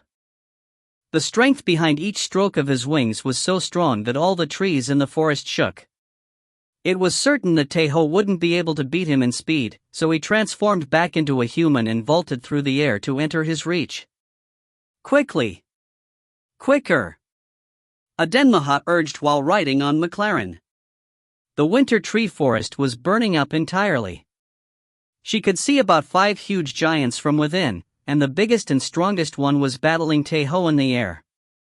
Adenmaha felt like her heart would explode. She panted without being able to calm her rough breath and yelled. Is the reinforcement far away? Valhalla replied. Reinforcements will come soon. Merlin, who was beside Adenmaha, answered her frantic question. He was also as anxious as Adenmaha, but the number of battlefields he had been through was different to hers. He looked at the battlefield with calm eyes on top of McLaren that was charging with all his speed. Perhaps, it was a more desperate situation than with the Giant of Earth. Because back then, the Giant of Earth was alone, and he had Brachiae and Ciri by his side. However, Merlin didn't get discouraged. The training received in the Tower of Shadows had made Tae Ho strong. One could dismiss it as a mere 2 years, but those 2 years were everything but ordinary. The strongest warrior of Eren, Cuchulainn, had guided Tae Ho. The martial arts of Skathak, which had created lots of heroes, were carved into Tae Ho's being. He'd also experienced desperate battles.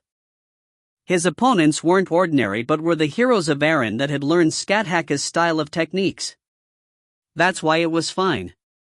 He would be able to endure it.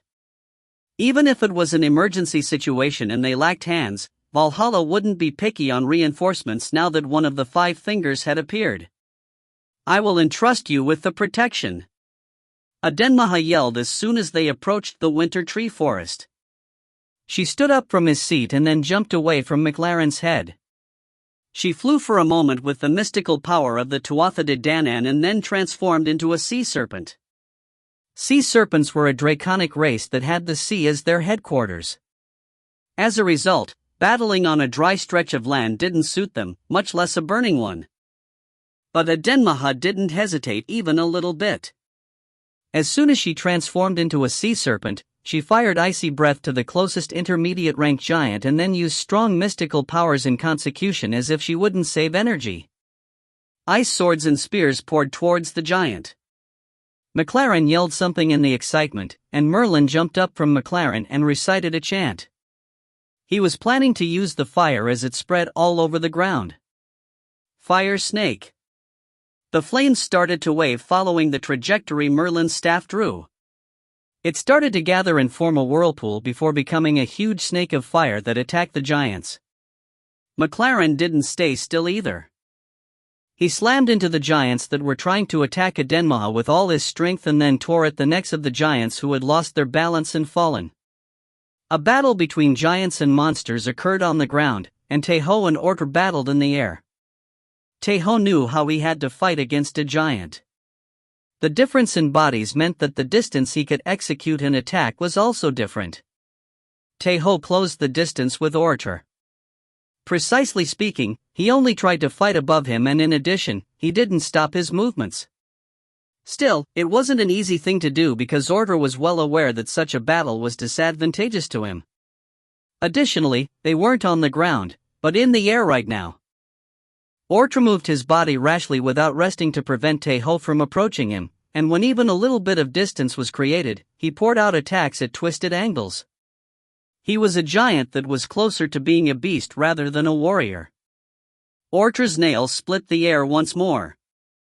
Tae Ho twisted his body in the air to dodge the attack and then clung to his wrist and activated a saga. Saga, Warrior's Equipment. Saga, Warrior's Equipment. The several weapons Kalstead used poured towards Ortr. As there was the difference in size and the strength behind it was weak as he had thrown it quickly, one couldn't completely ignore it. It was because each weapon displayed their unique effects.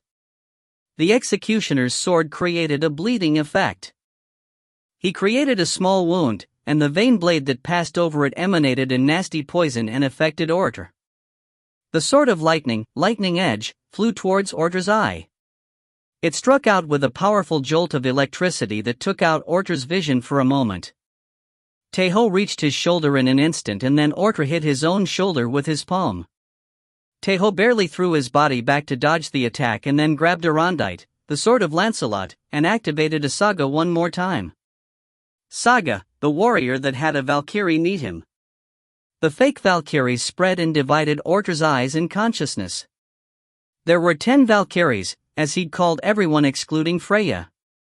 Tae Ho stabbed behind Ortr's neck and he let out a roar instead of screaming in pain.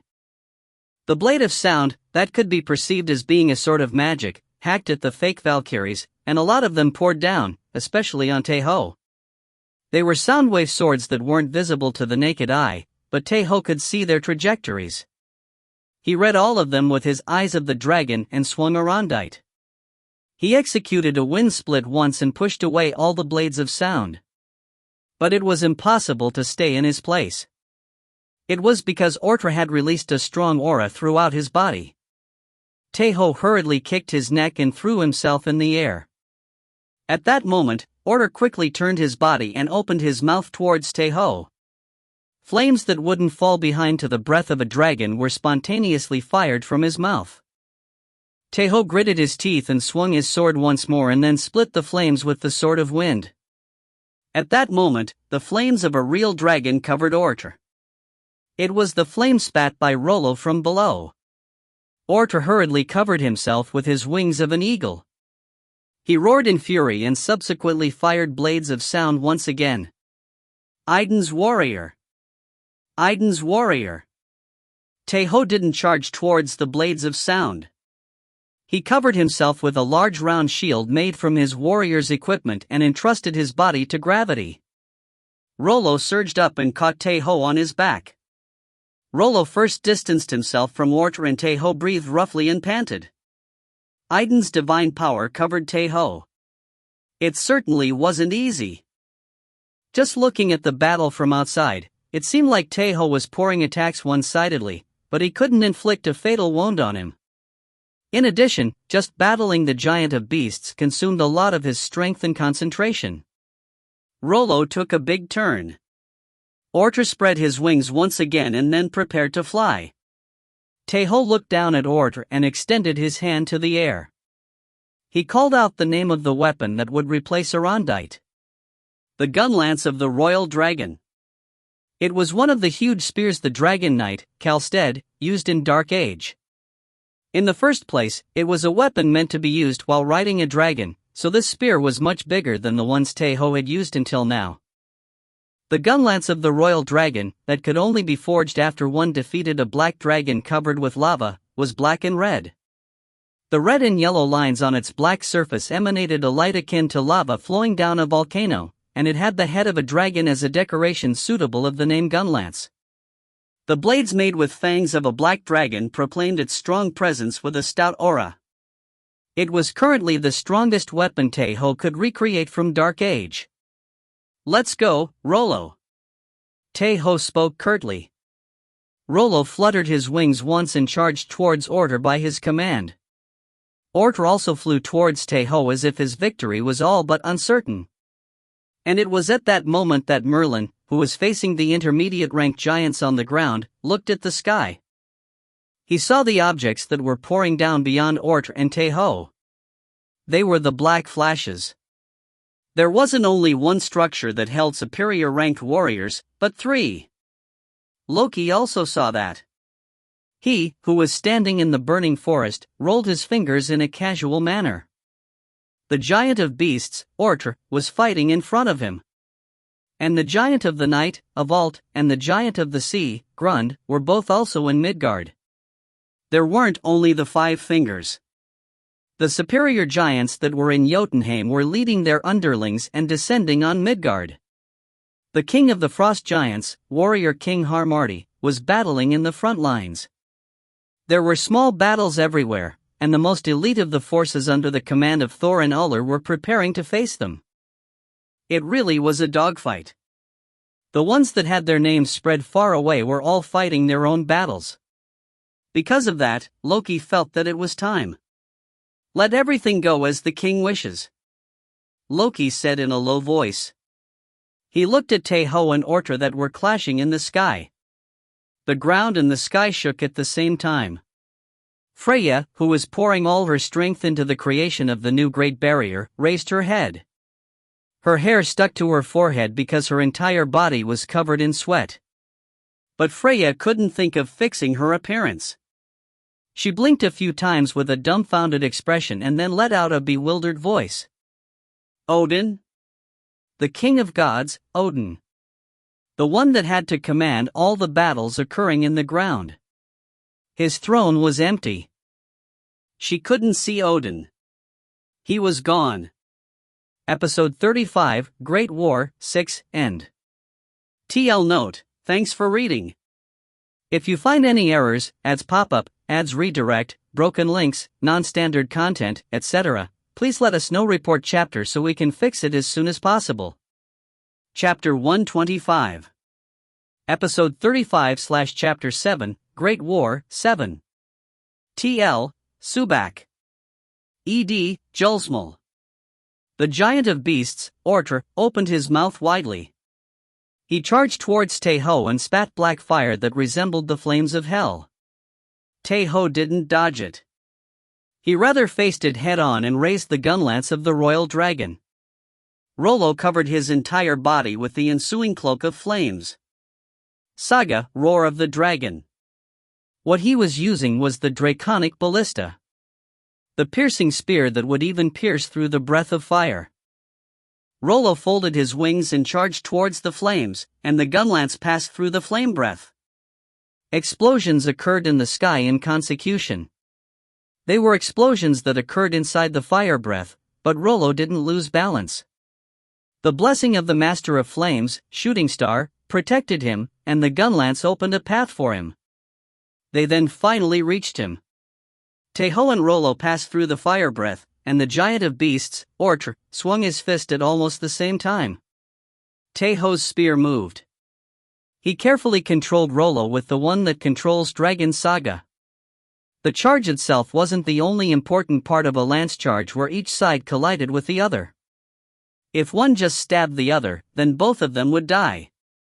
Because of that, one had to move precisely and minutely so that their attack reached their opponent first while their opponent's attack didn't touch them. The trajectory drawn by the tip of Tae Ho's spear didn't cross the trajectory of the fist Orter drew. They seemed like they would connect, but the attacks missed at the decisive moment. Orter's fist stabbed the air, and Tae Ho and Rollo dove behind it. The gun lance then touched Ortr's chest. All of this happened in an instant. Ortr smiled bitterly as Tae Ho howled in triumph. The gun lance had carved deeply into Ortr's chest. The trajectory of the both of them now became one. Rollo pushed back Ortr with an overwhelming speed, and Tae Ho fixed the gun lance and pulled the trigger in sequence. The head of a dragon that lay within the spear spat out fire consecutively.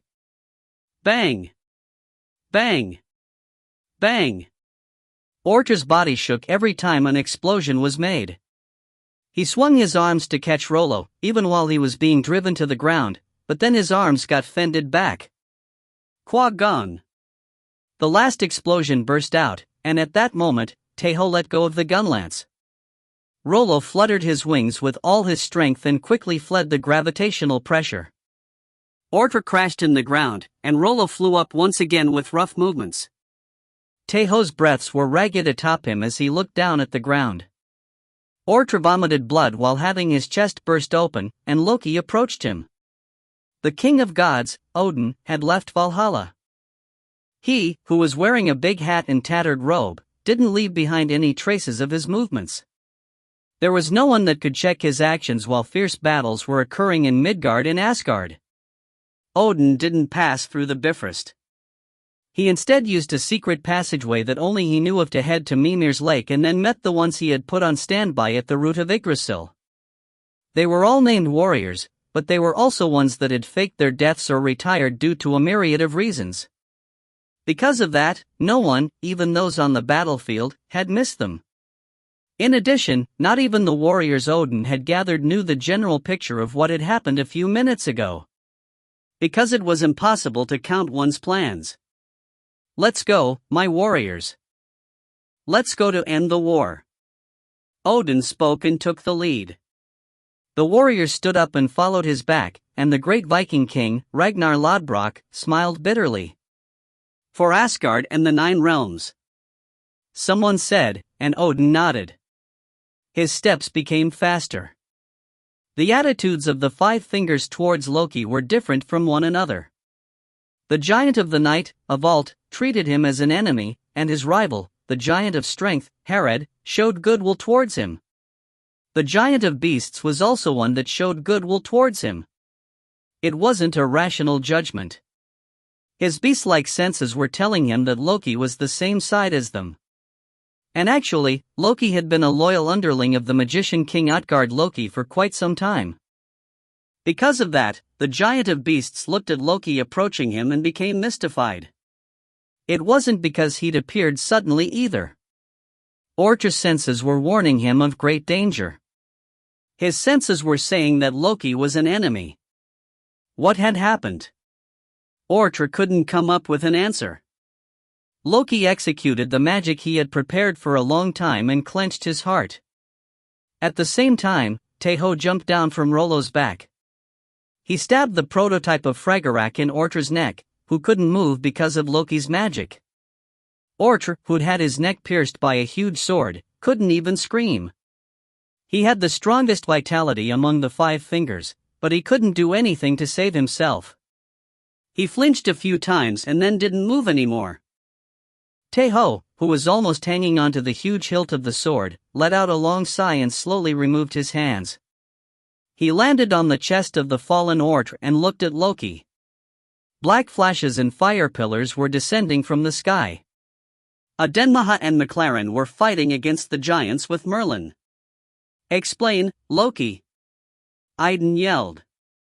Originally, her voice wouldn't have reached him, but Loki nodded. He looked at Tae Ho as if he had heard her voice and said, "It will take too long to explain it with words. I will show you a memory." Loki drew a rune in the air.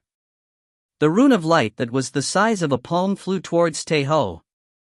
Iden wanted to stop Tae Ho, but Cuchulainn stayed silent. Tae Ho placed his hand on the rune Loki had sent towards him after a moment of consideration. Loki's magic activated, and a light-filled, chronological sequence of memories was transmitted. The plan had started a dozen years ago. The magician king, Utgard Loki, was standing on the world tree, Yggdrasil, which connected Asgard and Midgard. It was something that no one would have been able to guess. Because the attention of everyone would have been gathered upon the fights occurring in Asgard, the front lines, and in several places throughout Midgard. The Magician King didn't act carelessly. He had guessed where the gods of Asgard like Thor and strong warriors like Sigurd were fighting at and against whom.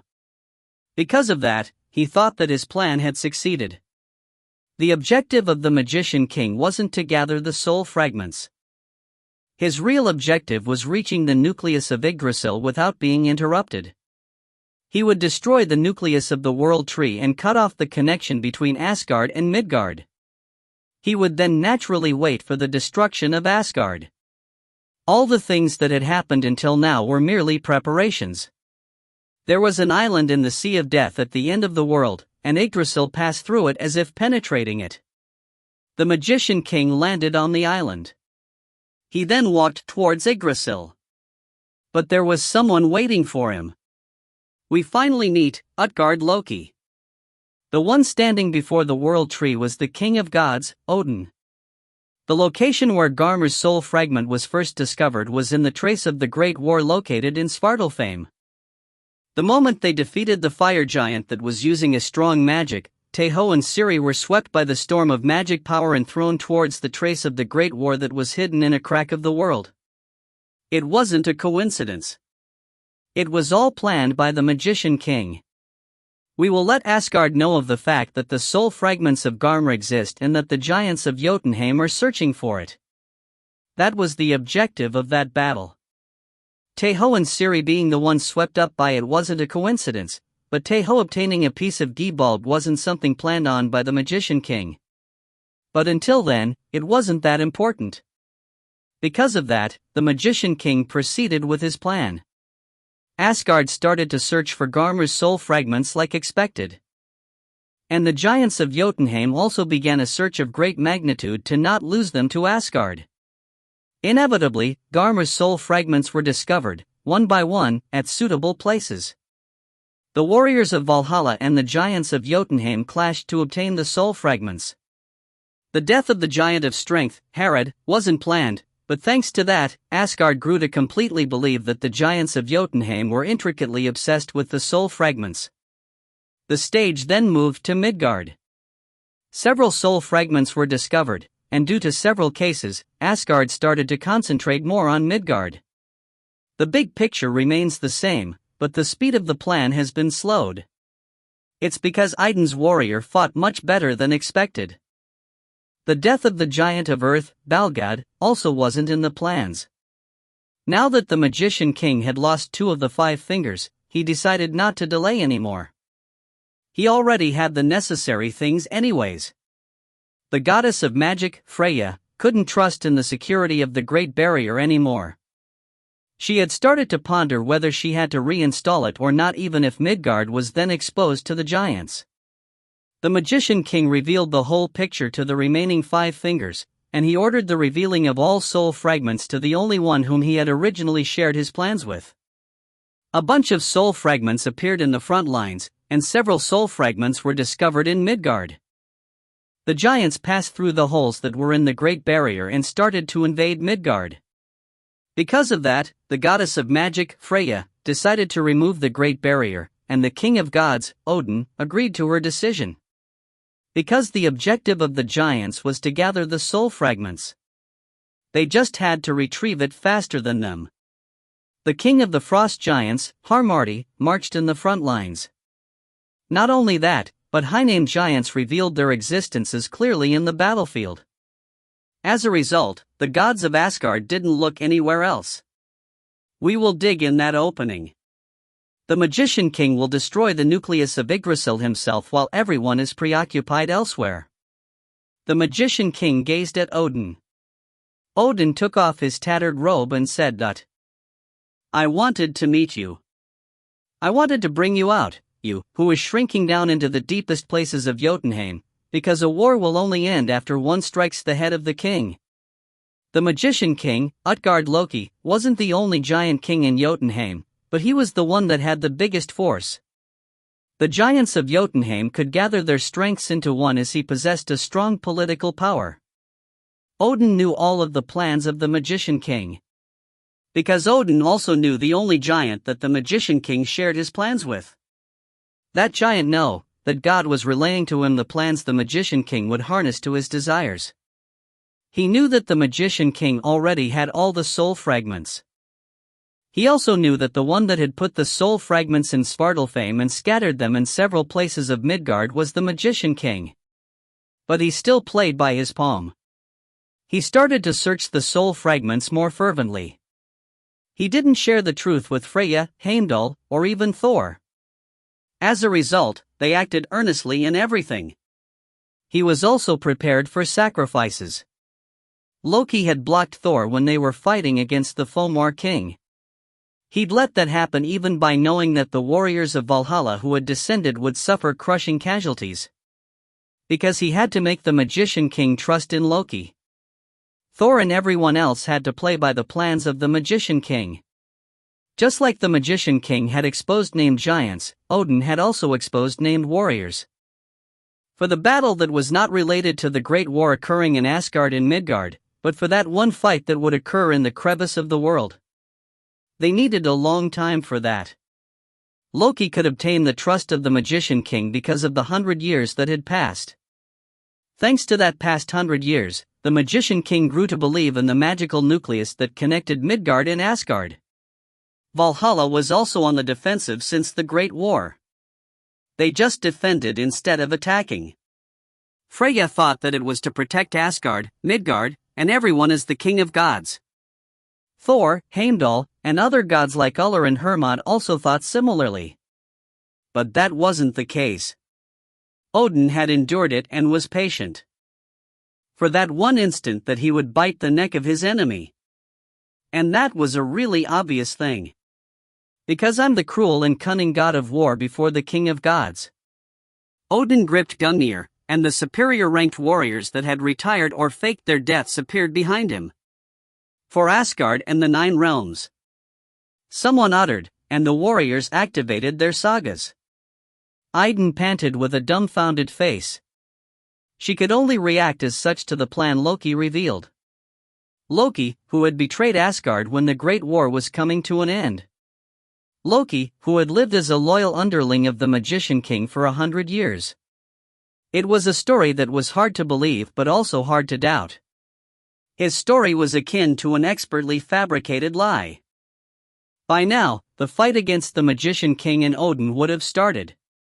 But of course, there was no way the Magician King would have gone alone. There was, however, a limit to the number of forces he could mobilize as he was hidden in Midgard. On the other hand, Odin had been preparing for this fight since long ago. He had Ragnar Lodbrok and other great warriors next to him. In addition, Odin was an unrivaled warrior and magician at the same time. As the island atop of the Sea of Death was Odin's magical territory, his chances of defeat were too low. They would defeat the Magician King. They would end what the strongest warrior in Erin, Cuchulainn, couldn't do in the Great War and bring the giants to an end. The superior ranked warriors that emerged down from the Black Flash started to fight against the giants. Even though they were in the middle of a fierce battlefield, the place Loki and Tae Ho were standing at was silent, just like the eye of a storm. Tae Ho got down from the chest of Ortr. He moved quickly instead of explaining his actions to Loki. Tae Ho? Cuchulainn asked, but Tae Ho didn't stop. He went to the place he had sealed Garmar's soul fragment before fighting against Ortr and retrieved his divine power. Perhaps it had been a meaningless thing. Because the real objective of the Magician King wasn't to retrieve the soul fragments. In the first place, he was the one that had scattered them. But Tae Ho still retrieved it. It wasn't because he didn't trust in Loki. It was because of the instinctive sense which lead the way to Tae Ho at important moments. The doubt that pinched a part of his head while listening to Loki's story made him act. He had heard several things from Loki. The information had increased and his saga was strengthened thanks to Bragi's rune. Tae Ho took one more step and then poured the divine power that got amplified by Idun's warrior into his eyes of the dragon. He then checked Garmar's soul fragment once again. He could see things that he hadn't been able to until now. The already used. Garmer's soul fragment. Tae Ho took a breath. He gritted his teeth and looked at the soul fragment. The already used. Something that wasn't in Loki's story. At that moment, Cuchulainn let out a groan as if he had realized something. Tae Ho hurriedly turned towards Loki. It wasn't because he doubted him. It was to tell him that they had to hurry. But right at that moment, at that instant dash, the Magician King believed in the god of fire and lies, Loki. He couldn't know that Odin had all of this planned. But he was also a king. He had a secret he hadn't revealed to anyone else. The Magician King had all the soul fragments, but he didn't use them regardless of that. Odin and Loki thought that it was because he couldn't use them. Because he would have called the World Wolf beforehand if he could. He would use the World Wolf to attack Asgard from the front. Because calling the World Wolf with the soul fragments was only possible in theory. They thought like that. He believed that to be the case. The World Wolf hadn't appeared for the past 100 years. But that thought was wrong. Why do I have to do so? Why does he have to reveal the World Wolf? Why does he have to use it to attack them from the front? Why would he, when it could become a trump card to pierce the heart of the enemy at the decisive moment when no one could have expected it? A decisive moment like the current one. The Magician King looked at Odin. He activated his trump card magic that he had hidden since the Great War. Above the head of the Magician King. The thing that appeared while tearing space. The howl of the World Wolf covered all of Midgard. Episode 35, Great War, 7, End. TL Note, thanks for reading. If you find any errors, ads pop up, ads redirect, broken links, non-standard content, etc., please let us know. Report chapter so we can fix it as soon as possible. Chapter 126. Episode 36/Chapter 1, Odin, 1. TL, Subak. ED, Julsmal. The god of Olympus, Zeus, had once used the expression enemy of the world. The sage that was in charge of a corner of the temple had said that it was a shadow that couldn't be detached whilst one lived in a sunny place. Just like the concept of day and night existed, there had always been two forces in Asgard and the 10 realms. The ones that wished to maintain the world. Those that want to destroy it. The ones that wanted to maintain it were the living ones. Most of them represented the gods of the world that hoped to maintain it and lead them. The Aesir and the Vanir of Asgard, the gods of Olympus, the men of the temple, and the Tuatha de Danann and the Milesians of Erin. They didn't need a reason to fight. For a person that was alive trying to keep living is instinct itself. And the ones that wished for the destruction weren't that different either. The giants of Asgard, the titans of Olympus, the monsters of the temple, and the Fomors of Erin. They were loyal to their instincts just like the ones that tried to maintain the world. They would destroy the world. Burn down everything and return it to its origin. They were born like that. Even though they were living in the same world as the ones that wished to maintain it, they hoped for its destruction deep in their heart. It was a thing that was hard to explain, and in the first place, it couldn't really be understood at all. The ones that wished to maintain the world and the ones that tried to destroy it weren't the same. They were existences that had a completely different way of thinking. It wasn't excessive to say that the battles of the two forces meant the beginning and end of the world. Erin was the most ideal example. The ones that had won in Erin were the ones that hoped to destroy it, and because of that, Erin didn't exist anymore. They still couldn't return back to nothingness as there were still the other worlds remaining, but Erin became a land where life couldn't exist anymore. A really long fight. Because of that, it didn't always flow in the same way. However, in that long time, blood was mixed between the ones that wanted to maintain the world and the ones that tried to destroy it. The Fomors are also the best example this time. The great king, Sickle, king of the Fomors, was someone that simply wished for destruction. But some of his descendants started to desire conquering them rather than destroying. Especially Bress, who'd had more blood of the Tuatha De Danann mixed in him, was someone that wished to maintain the world rather than destroy it. The same thing happened in Asgard. The amount of desire the giants had towards the destruction was different, and there were some that were born while wanting to maintain. The god of lies and fire, Loki, embodied one such case. The reason Odin gave him the identity of a god wasn't simply because he was a giant with deep connections to him. He was an existence born at the tipping point between gods and giants. Because of that, Odin gave him a rank to induce him closer to the side of gods. But even so, he was still a giant. There was a bit of desire for destruction left in his soul and body. The reason he became attracted to the giant Angerboda was because of that instinct. Angerboda was an existence opposite to Loki's lawful wife, Sigyn. She belonged to the Aesir, who wanted to maintain the world, and was a good and gentle, eminent woman. Angerboda, who had received the dense blood of the ones that hoped to destroy, was evil, violent, and enjoyed the pain of others. 3 kids were born between Loki and Angerboda. It wasn't excessive to say that the 3 were born at the same time. When the first kid, Fenrir, was born, Loki thought that he would be able to control it. When the second kid, Jormungand, was born, Loki still thought the same. But when the third and last kid, Hela, was born, Loki realized that something wasn't right. Fenrir and Jormungand were existences that wished to destroy. The third kid, Hela, was someone that was closer to Loki, that wanted to maintain. That's why Loki could sense that Hela was different from the 2 other kids that were born before her. Loki couldn't kill Fenrir and Jormungand. For Loki, who was a being that was closer to wanting to maintain, it wasn't easy to kill his own children that would continue the next generation. Loki made up several excuses for himself. Angerboda would interrupt. Even if 1 or more existences that wanted to destroy the world appeared, will it actually get destroyed? Loki removed himself from Angerboda's bewitchment and fled to Asgard. And this was Loki's second mistake. The 3 children grew up to become transcendent beings under Angerboda. The oldest, Fenrir, became a world wolf that would put an end to the world. The second, Jormungand, grew to become a huge space snake that was able to swirl over all of Asgard. The third, Hela, was an existence that had removed herself from the normal flow of time.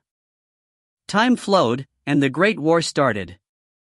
The world wolf and the space snake became even more of monsters after eating their mother, Angerboda, who was standing in the vanguard, and Loki fell in a deeper despair. The howl of the world wolf shook Midgard. His cry transcended time and space just like Heimdall's horn trumpet, Gjallarhorn. Loki felt dizzy. He understood in an instant what was going to happen. The world wolf that they thought they had barely managed to defeat in the Great War had returned, and in addition, he was now beside the Magician King. Loki despaired once again, but that despair wasn't simply because Fenrir was strong. The world wolf was born as the natural enemy of Odin. He was a shackle of fate that not even the gods could get away from. Odin couldn't defeat the world wolf. It wasn't excessive to say that Fenrir was born to kill Odin. Loki gulped dry saliva. His head, that was squeezing out all the strategies possible, froze completely. He couldn't think of anything. Loki! Tae Ho called out to him and grabbed the collar of Loki, who had an absent-minded face. Tae Ho didn't know about Odin's fate. He also didn't know about Loki's past or his deep despair. But he was certain about one thing.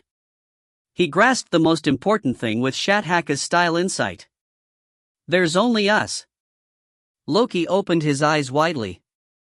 He understood what Tae Ho was speaking about. It was just like he had said. Odin had played by the plans of the Magician King, and because of that, all the named warriors were fighting in the battlefields of Asgard and Midgard. Loki and Tae Ho were the only ones that could move to help Odin, who was now facing the world wolf. Loki started to move his hands.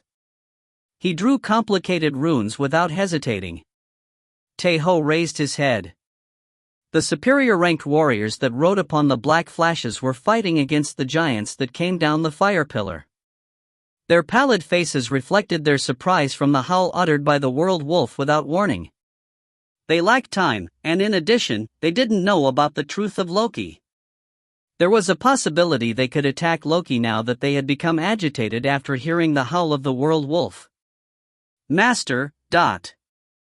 Adenmaha came running to Tae Ho after having transformed into a goddess. She had realized that the situation wasn't normal and had gone immediately to Tae Ho. Merlin was next to her. He took a deep breath when he saw that Tae Ho was with Loki, but it only lasted for a moment. He understood the situation when he saw that Tae Ho was facing him and that Loki was drawing runes.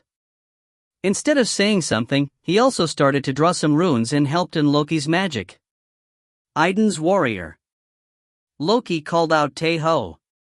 He then grabbed his hand and completed the magic. Long-distance teleportation magic. A strong light gulped down Tae Ho and Loki. The Magician King was standing. The world wolf that appeared above him while roaring landed on the ground. It was a wolf that had black fur and was so big it could gulp down a god in one bite. His red eyes looked at Odin and the warriors of Valhalla. The time they confronted each other was short. The world wolf charged forward, and the Magician King waved his arms and activated strong magics. Odin. Ragnar charged forward and yelled as the superior-ranked warriors beside him sprinted towards Odin to stop the world wolf. But Odin himself couldn't react instantly. He'd only just gotten a hold of himself when the world wolf opened its mouth and raised his head. The warriors poured out attacks to the world wolf and covered Fenrir.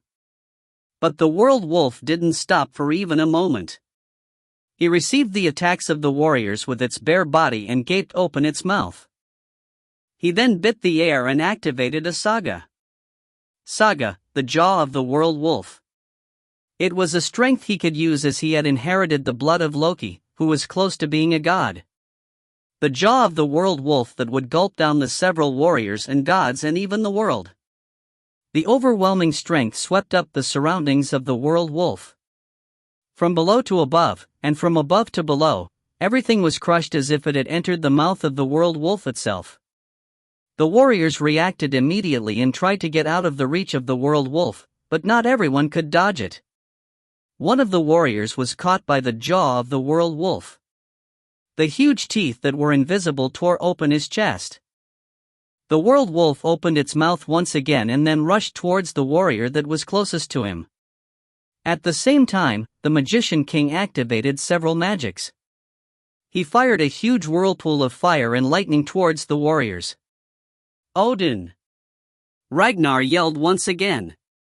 He gazed at the whirlpool that seemed like it would tear away reality instead of looking at the warriors that couldn't stop the charge of the world wolf.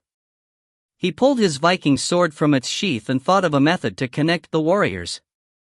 Right at that moment, Odin finally showed some retaliation. He let out a roar and activated the magics that were prepared in the island. He was the god of war, and at the same time, the god of magic. The pillars of ice that surged up from the ground pierced the whirlpools of fire and thunder and destroyed them. The ground split up without any warning, and the world wolf fell into an opening crack. Odin looked at the Magician King with his only eye, and the Magician King activated another magic. He looked at the web of lightning that amounted to tens of thousands of threads and raised his right arm. Then, the ground rose up to form a wall and blocked the lightning. Quagagagagang. Loud sounds were heard, and in that time, half the superior-ranked warriors prepared themselves as the other half charged towards the Magician King. Ragnar looked at the world wolf that had fallen into a crevice. It was just like he'd expected. He wouldn't be able to hold it down with just that. Crun. The ground shook like an earthquake, and the ground that was restraining the world wolf split up and became dust. The world wolf took a big leap and howled. It wasn't a normal cry. It was a cry that twisted the will of the warriors and was capable of breaking magic. The Magician King glared at the superior-ranked warriors charging towards him and moved his hand. Spontaneously, black giants surged up from the shadow of the Magician King and charged towards the superior-ranked warriors. A battle occurred. The shadow giants weren't opponents to the superior ranked warriors, but they could at least buy some time, and that was the objective of the Magician King. He would buy time for the world wolf to get rid of Odin. In the present moment, time was at the side of the Magician King. Odin threw Gungnir towards the world wolf. The magical spear, that boasted of its absolute accuracy, flew at an overwhelming speed and pierced the right eye of the world wolf. The eye of the wolf broke, and blood flowed like a fountain, but it still didn't stop. It activated the jaw of the world wolf instead of crying in pain. A part of the world broke down once again. A huge line was drawn in the left side of the island that had the world tree in it, and everything that stood upon that line was destroyed. The part of the island that was outside the line broke down and sank into the sea. It was the strength of the world wolf that transcended common sense, and in addition, the world wolf was becoming stronger as time progressed. His size was now twice as big from when he'd first appeared. Ragnar and the warriors didn't think of retreating. They valiantly charged towards the world wolf, and at the same time, Ragnar used rune magic to transmit his thoughts to Odin. Flee! Odin couldn't beat the world wolf. That was fate. Odin's divine power and magic weakened in the wolf's presence. And on the other hand, the world wolf grew stronger in front of Odin. Ragnar's words were right. He had to follow his words to retreat and prepare for what would come next. But Odin couldn't react immediately. It wasn't only because he feared the world wolf. He was a king and a warrior. He couldn't leave behind the warriors that were throwing their lives away for him. He couldn't escape while showing his back to the enemy. A moment of hesitation. He couldn't turn away. The world wolf passed through the warriors to charge towards Odin, and it opened its mouth once again. Odin looked at that world wolf. He saw its throat that was deep and void like a black hole. At that moment, Odin remembered Mimir's words. It was a curse-like message that he had heard without pause. The day the world wolf awakens, the clear yet foolish king of gods that resists to it will become dog food. He wasn't wrong. He couldn't evade fate. The jaw of the world wolf activated, and the strength that generated from the sky and ground flooded towards Odin. He would die. This was the end. Odin thought like that. He had fought against fate for all his life, but it was now time to give in to it.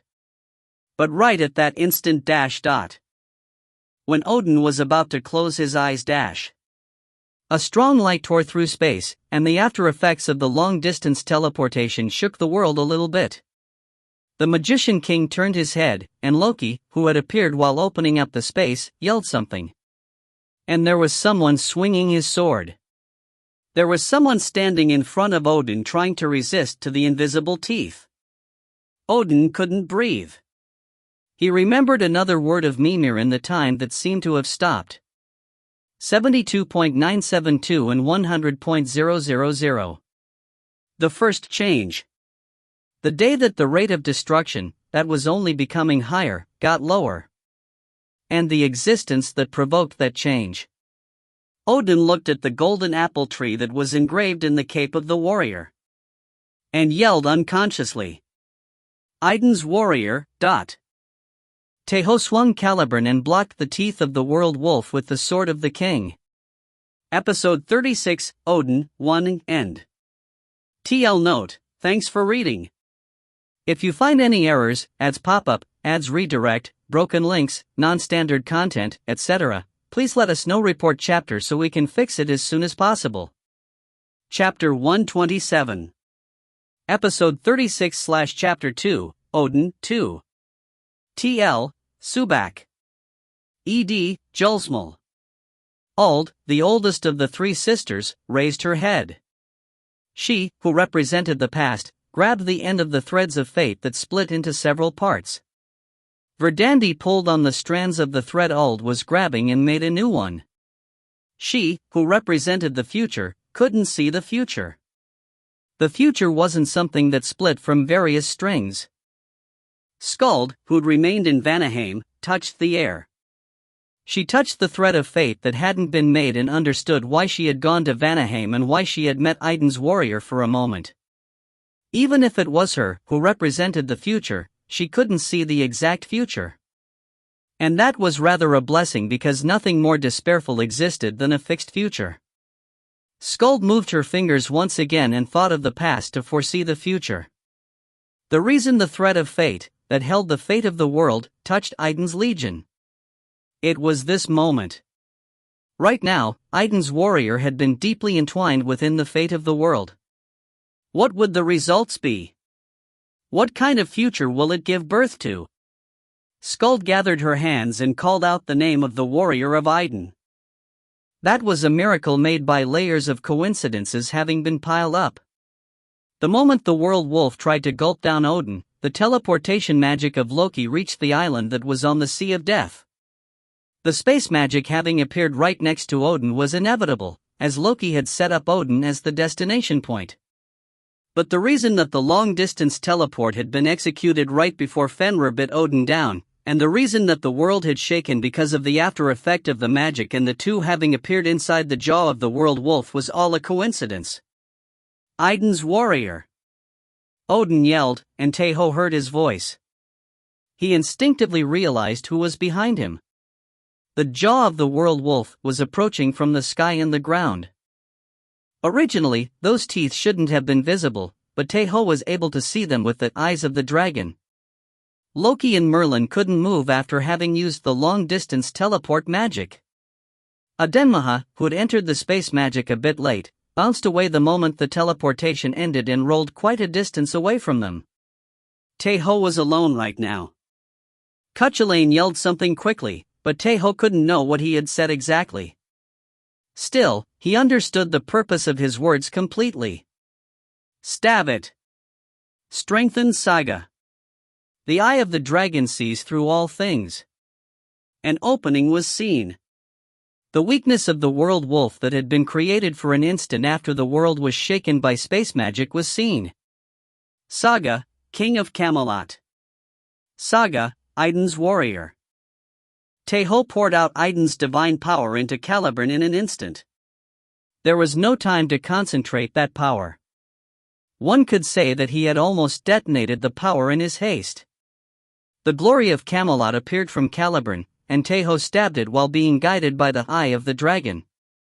He stabbed in the air, and at the same time, released Camelot's glory that was shining with Idun's golden divine power. All of this happened in a short time. Tae Ho stabbed the upper jaw right before the mandible closed. The world shook once again, and the jaw of the world wolf shook as well. Tae Ho howled and burst out his divine power once again. The divine power of Idun that flowed through Caliburn exploded in the jaw of the world wolf and then dissipated it. A soundless shock shook both heaven and earth. As the upper jaw disappeared, the lower jaw also disappeared naturally. Kuhak! Tae Ho let out a pained voice. He felt like his right arm would break because he had used the power too suddenly. Idun's divine power covered his right arm and her earnest voice reached him. Tae Ho. My warrior, Tae Ho. Tae Ho panted and looked at his front. He didn't have the leisure to answer Idun, and Cuchulainn yelled one more time. There is no second time. Hurry up! It was a miracle having dispersed the attack, and everyone present here knew that truth. Everyone showed their own movements.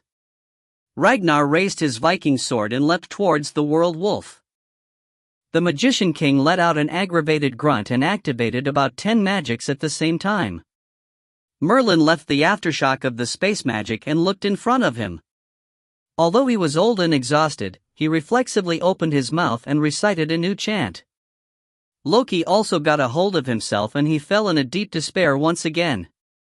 It was because the moment the jaw of the world wolf disappeared, he made eye contact with the one that moved the fastest. The world wolf, Fenrir. It had no rationality in its eyes. Only madness and rage. Loki knew how Fenrir had become like that. It wasn't because of its nature which desired to destroy the world. The Fire Association. An organization of the ones that wish for the destruction of the world. The ones leading all of them. It was the real reason Loki had infiltrated the giants when the Great War was coming to an end. Fenrir looked at Loki. Its eyes weren't those of one looking at his parent. The only emotion it had in its eyes was the cruelty of a predator looking at its prey. The world wolf was bigger than anyone in the island. Even the magician king, who stood tens of meters tall, only reached its shoulder. But regardless of that, the world wolf was faster than anyone. The moment Ragnar leapt, the world wolf was already crossing space. Loki hurriedly extended his arms. He couldn't even think of making magic and only released a strong magic power. The world wolf didn't stop. It only threw itself towards the magic Loki released and dispersed it with a stronger charge. Saga, the one that conceives a catastrophe. The world wolf activated another saga, but it didn't belong to it. A scream that resembled the cry of the Banshee Queen spread out from the back of the world wolf. Loki fell into despair once again. It was because he recognized in an instant what the black flames that had surged up from the back of the wolf represented. The giant, Angrboda. The giant that had conceived catastrophes like the world wolf, Fenrir, and the space snake, Jormungand, and that had once shared love with Loki.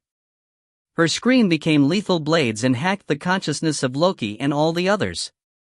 It was a strong curse that gave one a shock which increased in strength the more people that were killed in the battlefield. Ragnar, who was in midair, collapsed. The superior-ranked warriors let out pained groans, and the Magician King used 7 of the 10 spells he was about to activate on himself to offset the effect. The curse of Angrboda was that strong. The one that was influenced the least was Tae Ho. It was because the time he stood on the battlefield was short, and Idun was using all her strength to protect Tae Ho. Idun, who poured out an overwhelming amount of divine power, clenched her chest and fell down. She couldn't even call Tae Ho's name right now. Tae Ho looked in front of him. The world wolf, that had broken through Loki's magic, was closing the distance at a tremendous speed. It seemed like its teeth would bite him in half should Tae Ho blink even once. Tae Ho moved. He grabbed the strengthless Odin with an arm and then through his body. It really was by a breath of a hair. The moment Tae Ho threw himself, he saw the world wolf biting the air. Get a hold of yourself. We are doing as we planned. Cuchulainn bolstered up Tae Ho. Tae Ho gritted his teeth to swing his sword once again towards the world wolf and then created some distance with it by kicking the air in consecution. In the first place, he had already decided to do so the moment Loki had begun preparing the teleportation magic. He would take Odin and escape. He would rescue the King of Gods. Go! Loki yelled. He held down the world wolf by releasing all his magic power at once while blood flowed from all the holes in his body. The stakes Merlin promptly summoned pierced the body of the world wolf and fixed it to the ground. But it was only for a moment. Realizing this, Tae Ho put back Caliburn and took out the item he'd received from Skuld with his other hand in a single, fluid motion. It was an escape rock that he could use to save himself in urgent situations. If he used it, he would teleport through time. Tae Ho added strength into his hand. He broke the rock that had a rune the size of a thumb and tried to activate the magic in it. Idun panted and looked at Tae Ho. Loki and Merlin, who were holding down the world wolf, yelled almost at the same time. The world wolf threw its body. As it moved with a strength that was stronger than Thor, who boasted of having the best strength amongst the gods, the stakes moved as well. The world wolf wasn't safe after that, but it didn't mind even a little bit.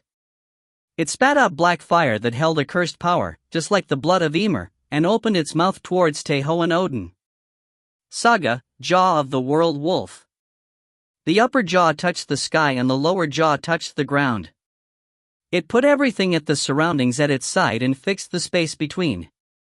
The space magic didn't activate, and at the same time, the jaws started to close. The world wolf moved once again and tried to gulp down Tae Ho and Odin. Tae Ho put a stronger magic power in the escape rock and, right then, Odin moved. Gungnir. When he yelled, Gungnir, which was still lodged in its eye, started to spin fiercely and presented a new agony to the world wolf. Odin wasn't done. He tried to resist against his fate desperately, and that wasn't only for himself. He would save Idun's warrior. He wouldn't turn him into dog food in a place like this. Odin's divine power had gotten really weak before the world wolf, who was his fated natural enemy, but Odin was still the king of gods. He was the god of war and magic. He used all of his wisdom and techniques available to create a new magic. This time, Odin stood in front of Tae Ho and blocked the jaw of the world wolf. Odin! Loki cried out. The invisible teeth of the world wolf penetrated Odin, and at the same time, the world wolf charged towards the two of them while letting a roar filled with pain and rage. Angerboda screamed once again, and Adenmaha, who'd risen up only now in the distance, cried and shouted. Master! There was no reply. The mouth of the world wolf gulped down Tae Ho and Odin. Idun couldn't say anything with her stupefied expression. She, who was already sitting down, collapsed, strengthless. She didn't feel Tae Ho. She couldn't feel him. Idun trembled. She groaned once again and then started to cry like a kid. The Magician King laughed. The presence of Odin had disappeared completely from Midgard, so this meant that the world wolf had turned the prophecy into reality. Odin, who had said that he would strike his head and end this war. The Magician King agreed with him. His words weren't a little bit wrong. Because there was nothing one would be able to do when they lost your head. The Magician King gazed out before him and looked at the warriors of Asgard and Loki who were putting despairful expressions. He would now do what Odin had said. He would strike Asgard, that had lost its head, and bring the war to an end. Magic surged up from the two hands of the Magician King. Ald and Verdandi were the past and the present. That's why they knew what had happened in the island that was on the Death of Sea. Ald prepared a new thread. It was connected by several strands, but the end of it held only despair. Mimir, who was left alone in his lake, opened his mouth. He said out loud even though he knew that no one was listening to him. The day the world wolf awakens, the foolish but clear king of gods, Odin, will become dog food. The world wolf had woken up and had clashed with the king of gods, and finally, fate caught up with Odin. But the words of Mimir didn't end. It continued to speak. The probabilities are 12.792 of 100.000. The probabilities changed drastically, and right now, a new change occurred. The head of Mimir didn't stop speaking. As Odin has evaded the fate of turning into dog food, he won't stop his fight against fate. The one next to Odin. The one that would fight against fate with him. Idun's warrior. The head of Mimir stopped talking and leaned his ear on the sound that was heard far away. Skuld, who represented the future, was different than the others. She could see a strand of hope that was hidden in the despair. Skuld hurriedly left Vanaheim. She needed a new thread of fate. Tae Ho closed his eyes. No, he was already closing it. He couldn't feel Idun's power. His connection to her had been severed. It was the first time this had happened since he'd entered Valhalla, and because of that, Tae Ho could get a hold of himself even though he was exhausted. He hurriedly opened his eyes like someone that had just woken up from a nightmare and looked in front of him. Did you wake up? The owner of the really exhausted voice was Odin. He had become a rag as his entire body was torn apart by the teeth of the world wolf. But he didn't die. He had certainly survived and was now facing Tae Ho with his only eye. I was lucky. No, it must have been the results of my desperate struggle. The escape rock Skuld which had given him had activated in the end. But originally, the rock that should have sent them to a safe place in Midgard was influenced by the jaw of the world wolf, and the magic power Odin squeezed out had exploded. Tae Ho felt the pain that was covering his entire body and rose up. He looked at his surroundings and realized that it was a place he'd never before seen. The roots of a gargantuan tree were poking out of the ground. The place Tae Ho and Odin were at was at one of the crevices of that root. "Where is this?" Tae Ho barely managed to squeeze out his voice to ask, but Odin waited for a moment before answering. It was because a sound would be heard that would tell him where this place was. A sound that resembled thunder shook the sky covered with fog.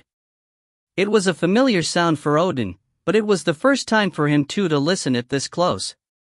Tae Ho panted and listened to the loud sound and then understood that it wasn't a loud sound but a roar of a dragon. Tae Ho remembered a story Haida had told him before and looked at Odin. He then nodded. "This is the end of the world. One of the deepest roots of Yggdrasil and the place where the world tree had grown from." Tae Ho understood why his connection with Idun had been severed and remembered who the roar's owner was. The wicked dragon, Nidhogg, that lived in the roots of Yggdrasil. Its cry shook the sky once again. Episode 36, Odin, 2, End. TL Note, thanks for reading. If you find any errors, ads pop up, ads redirect, broken links, non-standard content, etc., please let us know. Report chapter so we can fix it as soon as possible.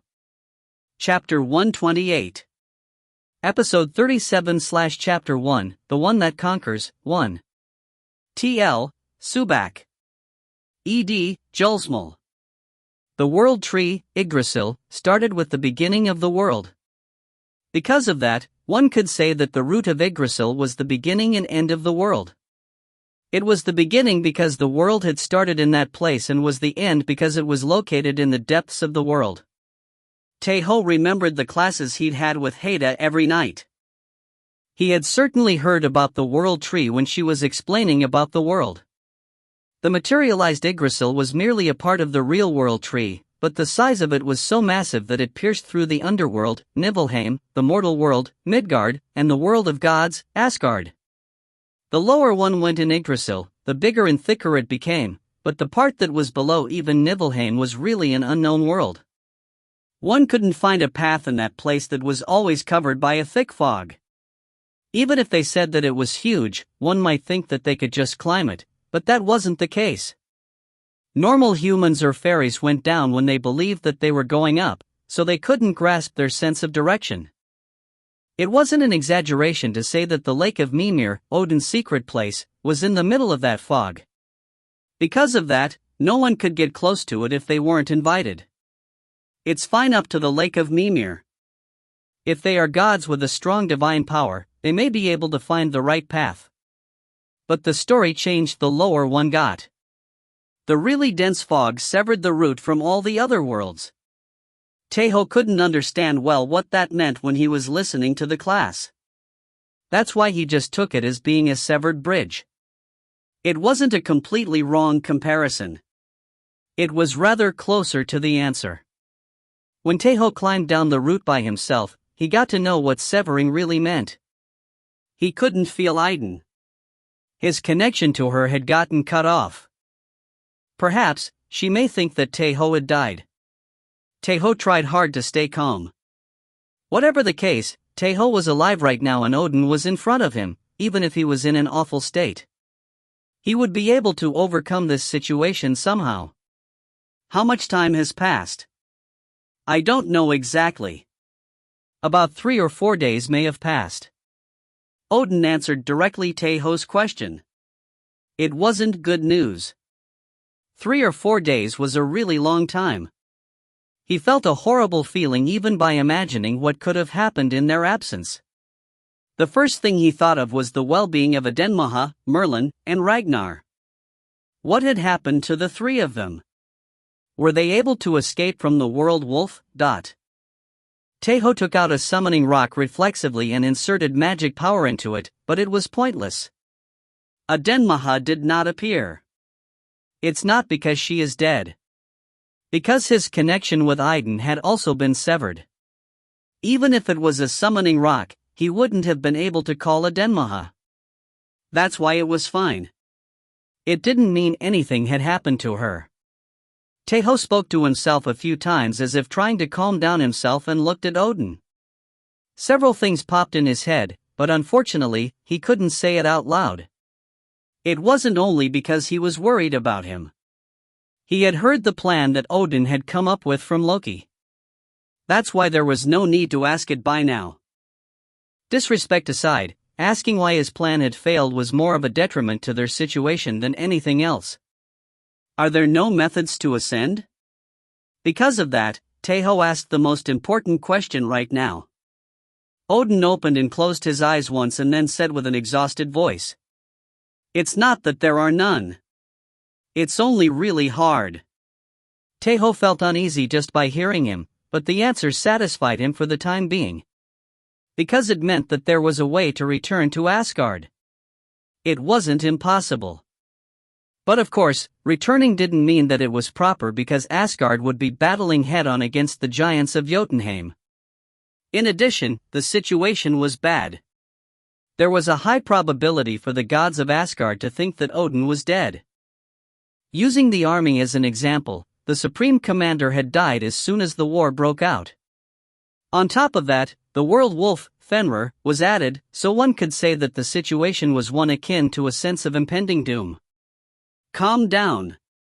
Calm down, Lee Tae Ho. Tae Ho took some breaths. If he grew impatient here, escaping would become much more difficult. Just like there was the saying that one had to return the more urgent a situation was, this was now the time to calm himself down. You are calm. Odin smiled bitterly and said in a low voice. Idun's warrior, before telling you the method to escape this place, I want to express my gratitude to you. Odin rose himself up in a mess and placed his fist upon his chest. He then hit his chest twice and faced Tae Ho. I have been able to stay alive thanks to your aid. I succeeded in changing the despairing fate. I express my thanks as the king of gods.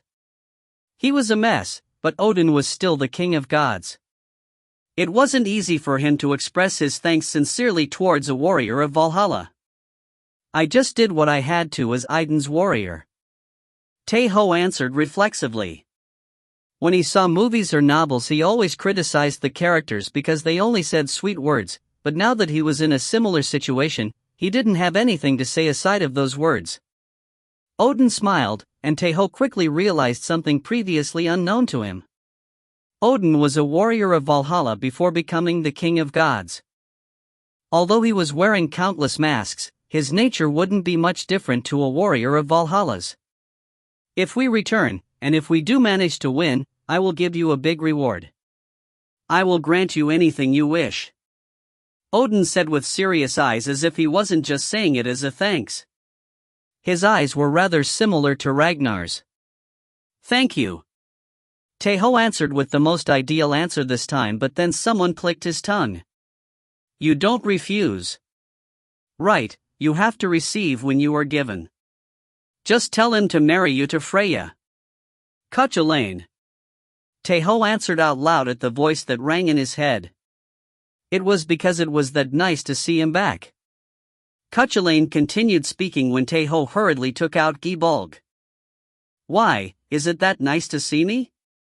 Do you feel reassured just by listening to my name? Tae Ho nodded. It was because that was indeed the case. He was acting rather calm to this situation, but honestly speaking, it was hard on him. He was at the level where he was barely able to stay calm. But he felt more relaxed when he heard Cuchulainn's voice. He felt like he would be able to overcome this just like he had done in previous tight spots.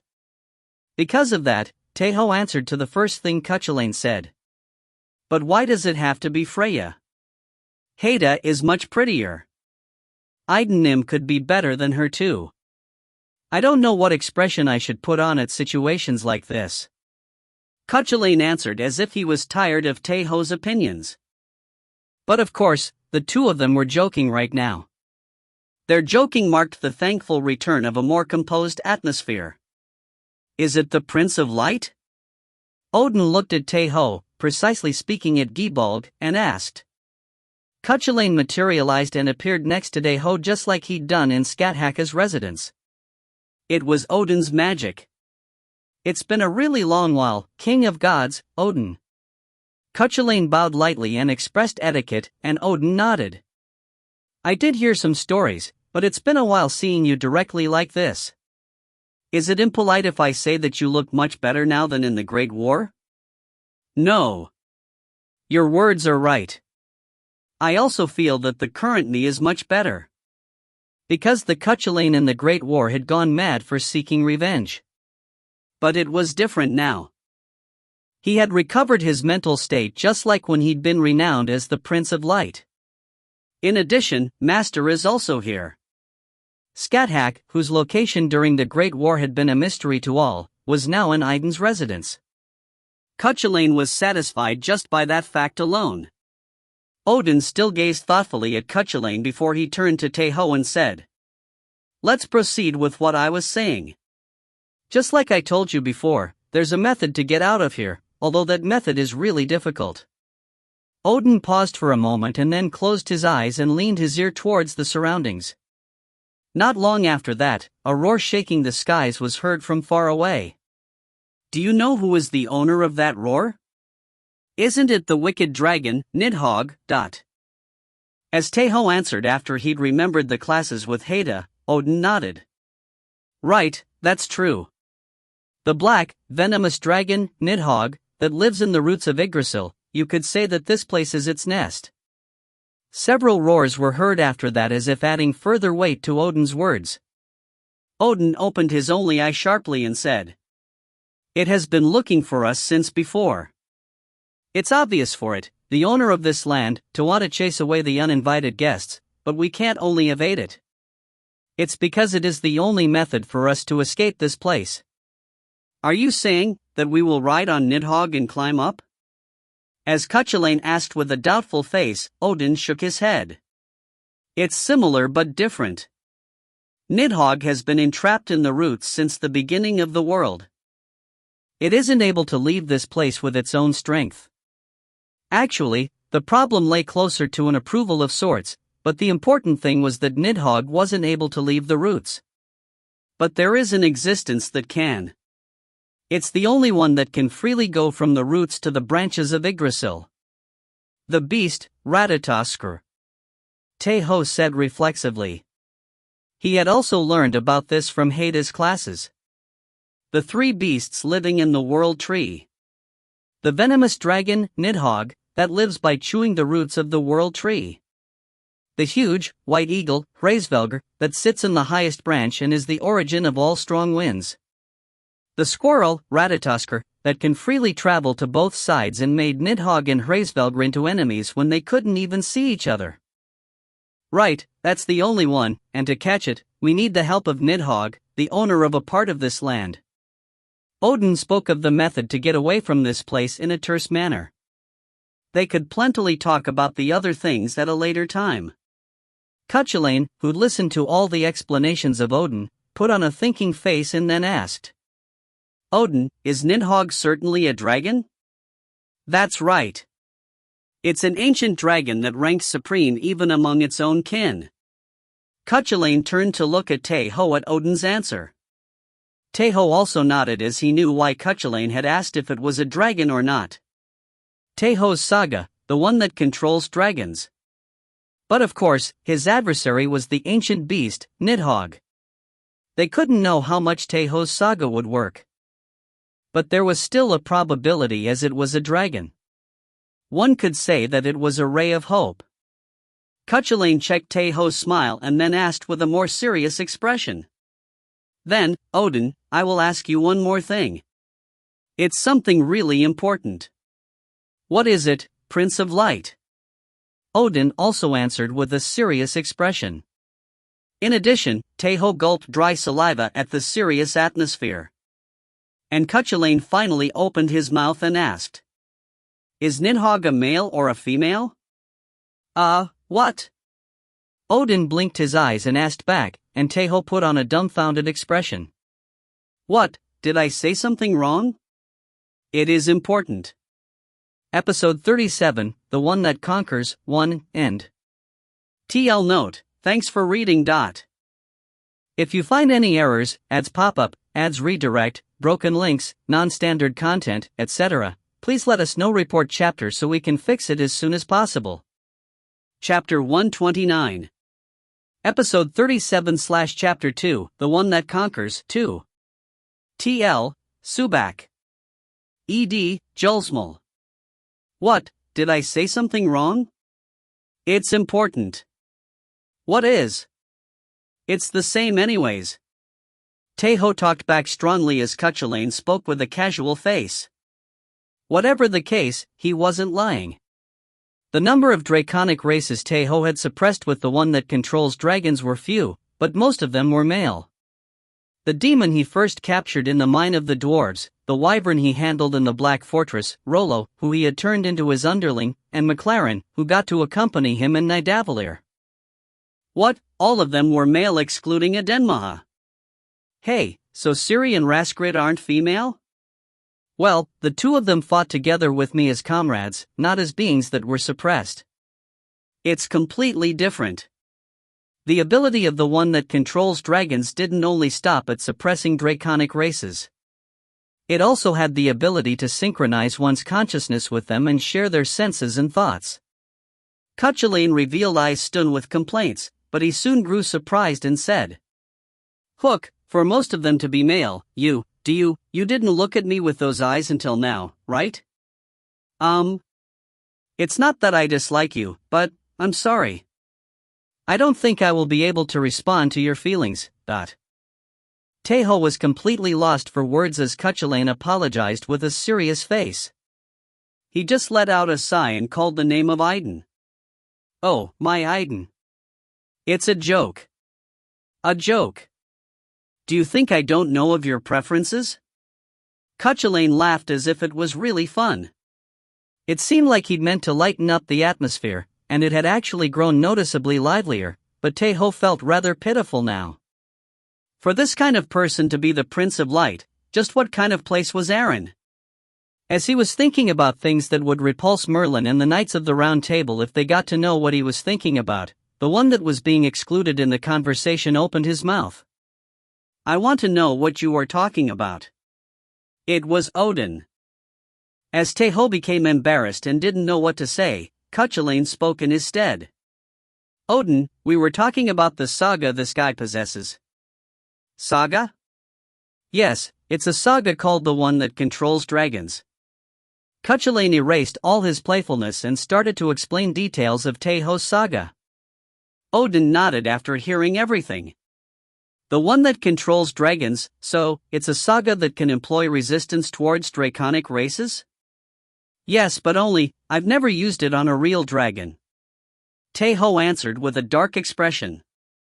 Part of it was because of Cuchulainn's provocation, but whatever the case, he had never suppressed a real dragon once with the One That Controls Dragons. The ones that belonged to the draconic race were Adenmaha and McLaren, but both of them were merely serpents, a subspecies of dragon. There was quite a distance between them. Odin shook his head at Tae Ho's preoccupation. There won't be any problems, and perhaps, it may bring out a bigger effect. For the title of the saga to have dragon in it instead of monster or demon means that all of the power of the saga is concentrated on dragons as a species. It's more logical for it to show a stronger effect on a real dragon rather than upon subspecies like a sea serpent or a rock serpent. It was the opinion of none other than Odin. Although the saga was a granted power of a world, Asgard, the one that had molded it and diffused it to the warriors was the king of gods and the god of magic, Odin. Actually, no one could disagree with his opinion as the conclusion came from the one that had the most profound knowledge about the saga. Indeed.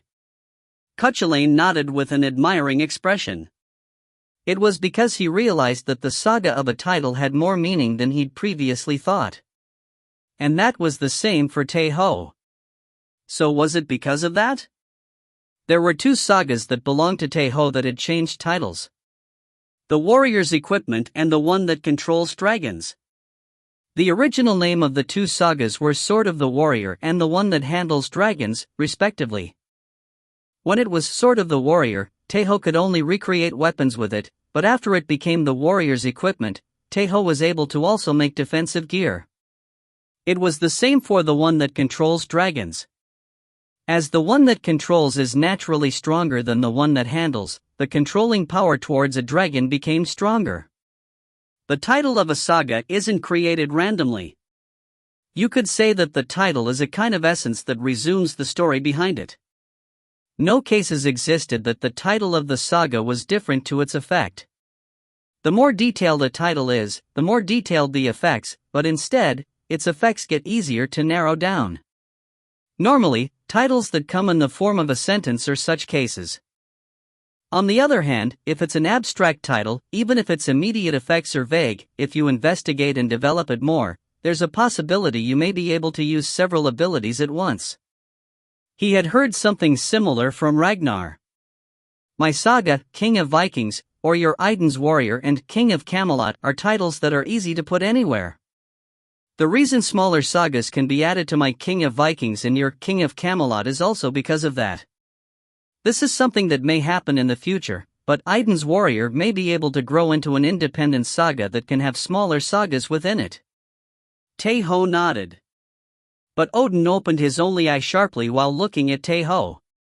Idun's Warrior. The warrior that got called to Valhalla even though he belonged to another world. It was rare, but there were precedents of this. Idun and other gods thought that it was a coincidence that occurred at times, but Odin and Freyja thought differently. Not a coincidence, but a necessity. A result of a work that occurred due to the will of something. The one that controls dragons was a really strong saga as the user could control dragons, a species that stood at the top rank of predators in any world. But Tae Ho had had that kind of saga ever since he'd been a lowest-ranked warrior. If there were several warriors of Idun, if there were 2 or 3 of them. It wasn't something he thought suddenly. He had thought of this since he got to know of Tae Ho's existence. But it was also a new thought. Because Odin had made several experiments after he'd gotten word of Tae Ho's existence. Odin ordered the god of messages, Hermod, to forcefully bring the pro-gamers to Valhalla.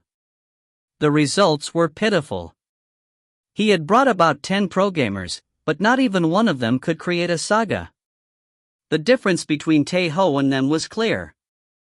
Tae Ho was a soul that the system of the world, the system which selected the warriors that would enter Valhalla, had accepted, and the rest of them were souls that Odin had brought forcefully. Odin didn't tell the results of his experiments to anyone. In the first place, the only ones that knew the general outline of Tae Ho's abilities and birthplace were Idun and Freyja, but the 2 of them couldn't even think of forcefully bringing other pro-gamers to Valhalla. Because one had to first die to enter it. It was impossible for Idun and Freyja to think about taking the lives of people that were living a good life just to test the results of something they weren't certain about. They were too soft to do that. Odin organized his thoughts. He concentrated again on the current objective and opened his mouth. But our adversary is the black, venomous dragon, Nidhogg. It's an ancient dragon that accompanied the beginning of the world tree. Even if you have the power of your saga, it won't be that easy, But we still have some possibilities. Right, Tae Ho? Tae Ho nodded with a bright expression as Cuchulainn spoke energetically. It was rather better to perceive something as positively as possible when they were going to do it anyway. Odin put on a faint smile. How reliable. And the words of Cuchulainn are right. In the first place, I brought out the name of Nidhogg without taking into account the saga Idun's Warrior has. Is there an excellent plan to suppress it? I don't know if it's excellent, but I have a way. Look at this. Odin rolled his fingers and drew a rune at Cuchulainn's question, and then, a clear image of a dragon appeared in front of Cuchulainn and Tae Ho. The black dragon, Nidhogg. It has also been a few hundred years since I last saw it, so it may have gotten bigger in that time, but I made this hologram with what I saw the last time. It was a black and huge dragon. There were 4 legs attached to its long, snake-like body and 4 pair of wings protruding from its back that were each covered with sharp stakes. The notion that within its skull were sported a strong jaw and sharp teeth that wouldn't fall behind to the world wolves was heinous enough. The glitter of its eyes resembled fire and made one fall into the essence of fear. The 4 horns that sprouted from its head seemed capable of piercing the enemy in front of it at any instant. Its entire body was being covered by green fog, but this wasn't smoke. It was a terrible poison that made even the roots of the world tree rot. Cuchulainn gulped after looking at the strong enemy that made him hold his breath by its own and asked, "How big is it?" It was normal for dragons to be tens of meters long in the case of Asgard and Arin. Fafnir, that was one of the most famous evil dragons in Asgard, measured 100 meters. But they were talking about Nidhogg. He thought that it may reach 200 meters as it was an ancient dragon. He asked while thinking like that. Odin smiled bitterly at Cuchulainn's question and answered with a calm tone. If we used the system in the world Idun's warrior used, from its head to the tip of its tail, it would amount to a little more than 2 kilometers in length, but Cuchulainn couldn't understand Odin's words instantly. Instead, the one that was shocked was Tae Ho. Saying that it was more than 2 kilometers long meant that its head alone was 100 meters in size. Indeed. It's a size worthy of an ancient dragon. Cuchulainn understood Odin's words a bit later and spoke the calmest he could, but he couldn't completely hide his trembling. It wasn't an exaggeration to say that it was a moving city if it was 2 kilometers long. Odin said once again. Right. You could say that its size is our chance of victory. It was a thing that was hard to understand, but Tae Ho nodded and said. If we just get on its back. That's right. It won't be able to attack its enemy directly because of its size, but because for it, Tae Ho's group would merely be like small insects. It wouldn't be excessive to say that they weren't even that visible for the dragon. But of course, it's not that there won't be any dangers. You could say that Nidhogg is a city by itself, and there's a probability that there may be small and big demons upon its back. And we also can't ignore the poison emanated from its body, either. Tae Ho thought of one of the several dungeons he had conquered in Dark Age. One of them was staged on the back of a really huge monster. Odin moved his fingers once again, and the part of Nidhogg's chest was amplified with a cross-section view appearing. The place we will aim for is its heart room that is hidden in the deepest part of its body, but as Nidhogg was insanely massive in scale, the heart room was also tens of meters big. Inside the heart room is the real body of the dragon. You could say that it is its essence. If you suppress that essence, you will be able to control all of Nidhogg. I thought that it would resist to your words after it got suppressed, but the story changes with your saga. You can just control it after suppressing it. The situation was different to Adenmaha, who had already had an owner and wanted to get away from them. He would have to suppress it like he did with Rollo and McLaren and then use his saga. So I will weaken it and then throw a monster ball. Tae Ho understood it in a game-like way and nodded. Cuchulainn, who was next to him, asked again. Odin, are you able to move? I will speak honestly. It seems like I won't be able to infiltrate Nidhogg with you. My external injuries are too severe to do that. There were several holes in the body of Odin. They were all the tooth marks of the world wolf. If it was a normal god of Asgard instead of Odin, they would have died on the spot. Actually, it was marvelous enough that they were sharing a conversation like this. Tae Ho took out a piece of a golden apple Idun had given him, but Odin shook his head. In the first place, Odin also had a golden apple, but regardless of that, the reason his injuries weren't able to heal was because they weren't normal. They had originated from the teeth of the world wolf. The world wolf was Odin's natural enemy. It wasn't excessive to say that it was Odin's end, a creature that was connected with Odin's fate. Because of that, it wasn't easy to recover from a wound given by it.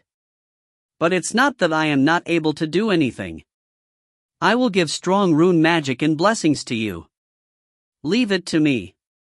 He couldn't say anything aside of that in this situation, and Tae Ho was really planning to work with all his strength. He had been suppressing it from before, but he was really worried about Haida. The look of Idun sitting down while clenching her chest passed through his head. I'm grateful that you speak like that. Odin answered while forcing a smile and then erased the image of Nidhogg. He waited for the roar that was heard from far away to subside and spoke to Tae Ho. Idun's warrior, you should rest for now. It is a bit sensitive because infiltrators appeared, but night will come soon. I think that it will be good to infiltrate it after it goes to sleep. Although they were in the root of the world tree that was covered with fog and it seemed like it wouldn't have night and day, the flow of time still existed. Idun's warrior, and Prince of Light Dash. Odin looked at the two of them once again and spoke when they turned to look at him. You don't have to worry too much about Idun and Skathack. This may sound a bit irresponsible, but there's still Freya and Heimdall in Asgard. It won't break down that easily. I believe that is the case. I also think the same. Tae Ho answered immediately. It wasn't only Freya that remained. There was also the god of thunder left. In addition, Loki would also assist them, so Asgard won't collapse easily just like Odin had said. You should rest now. I will wake you up when night comes. Odin spoke and closed his eyes first. Tae Ho expressed etiquette and then laid down on the place he had previously been unconscious upon. Heda. And Idun. Tae Ho thought of the faces of the two people and closed his eyes. He then fell in a deep sleep like a lie. And while Odin and Tae Ho were asleep, Cuchulainn, who'd been left alone, frowned and mumbled. So is it a male or a female? The black dragon, Nidhogg. Cuchulainn turned to look in the direction the roar was heard from. Episode 37, The One That Conquers, 2, End. TL note, thanks for reading. If you find any errors, ads pop up, ads redirect, broken links, non-standard content, etc., please let us know. Report chapter so we can fix it as soon as possible. Chapter 130. Episode 37/Chapter 3, The One That Conquers, 3. TL, Subak. ED, Julsmal. Tae Ho dreamed.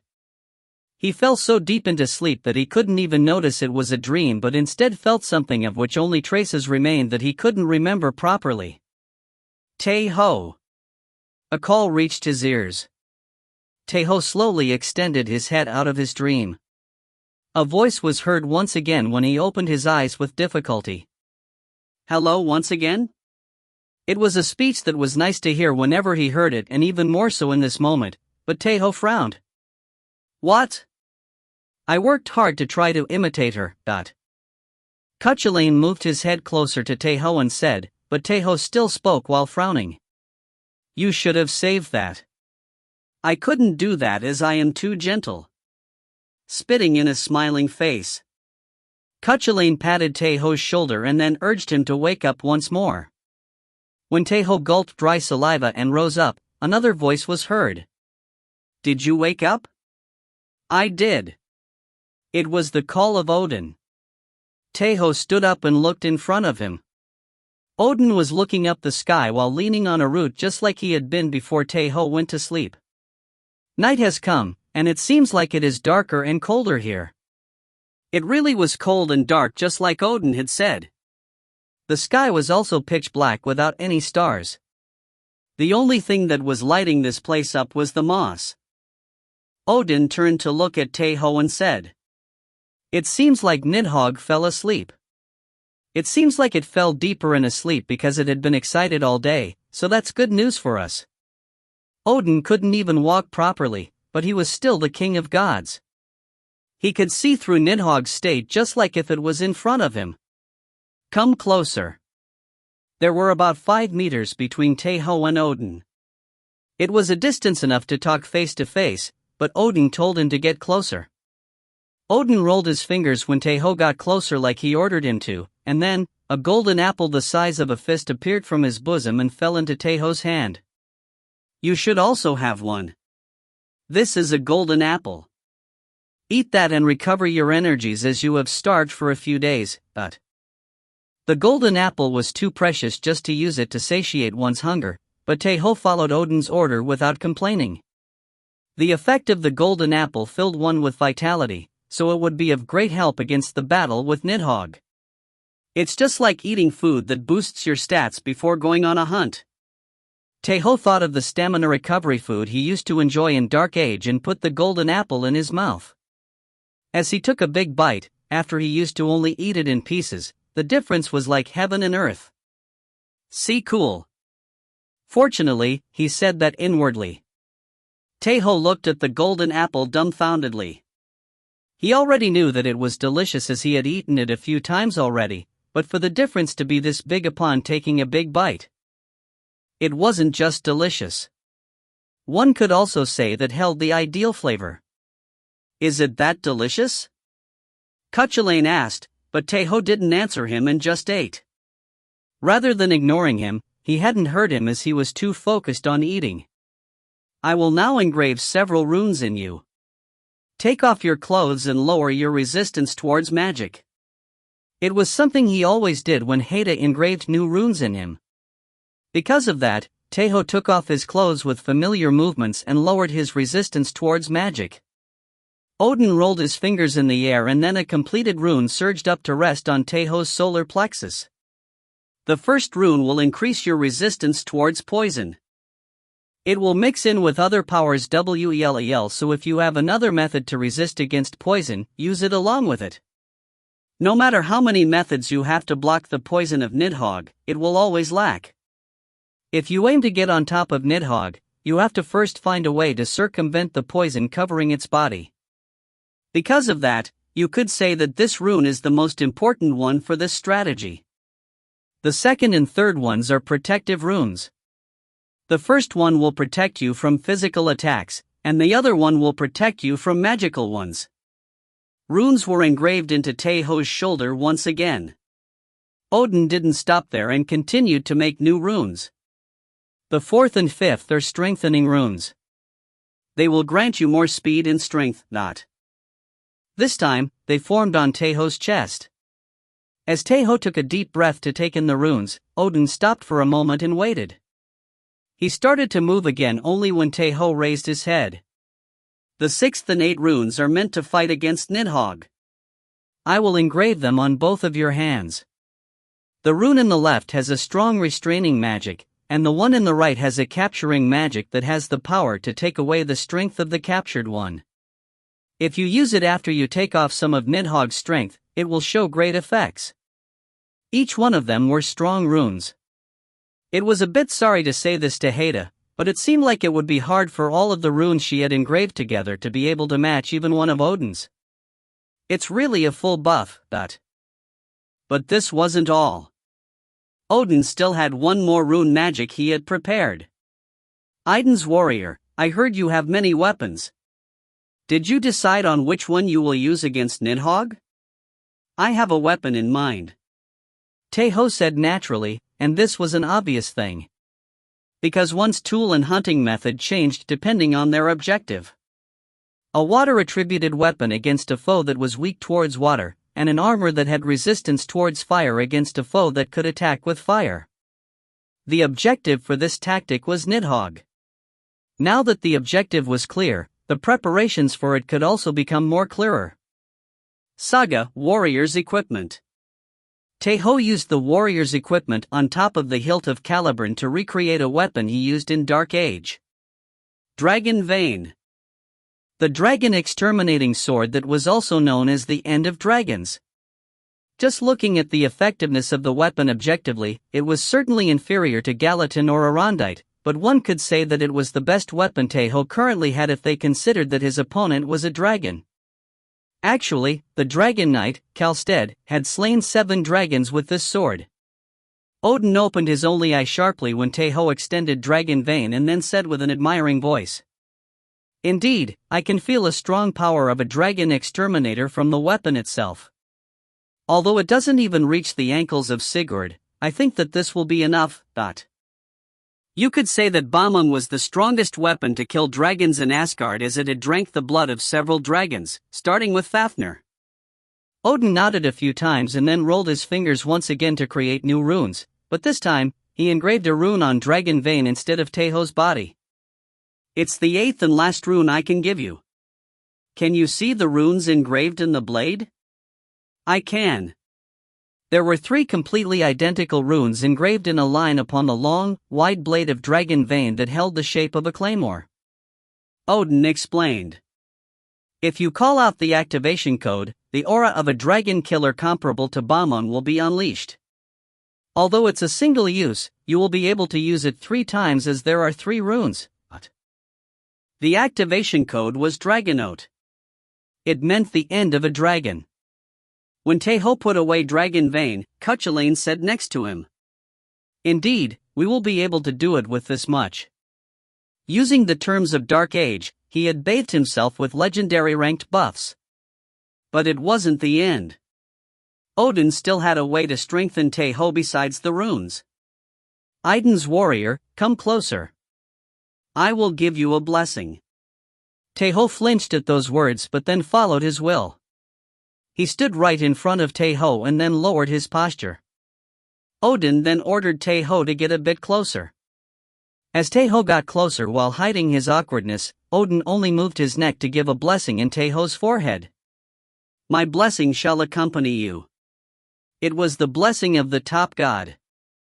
It was something that other warriors of Valhalla would envy him if they saw this, but Tae Ho thought of another thing unconsciously. I'm glad it wasn't the best blessing. Tae Ho let out a sigh of relief inwardly and stood up, and then Odin's last arrangement activated. Follow the butterfly. It will show you the path to Nidhogg. When Odin let out a long sigh, a butterfly that emanated white light appeared and started to flutter its wings, and shining powder scattered behind it as if leaving a trace. Now, all the necessary preparations have finished. Tae Ho took a breath and then turned to look at Odin. I will be going then.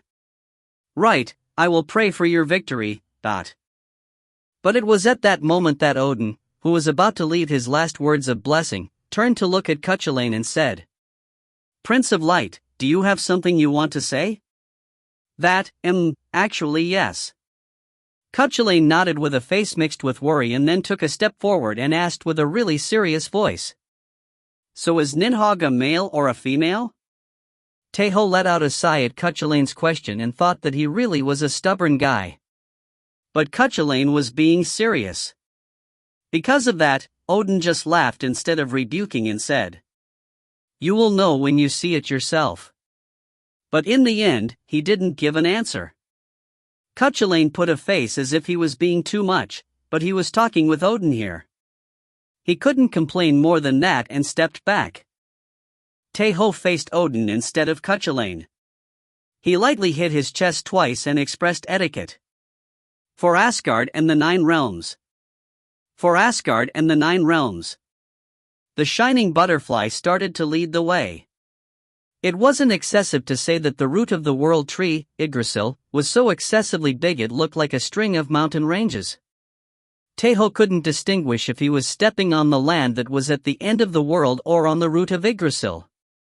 After a time passed since they started following the shining butterfly, Cuchulainn spoke to Tae Ho. Are you nervous? He said it casually, but it was important. In Cuchulainn's eyes, the current Tae Ho wasn't the usual one. It didn't mean that he was scared.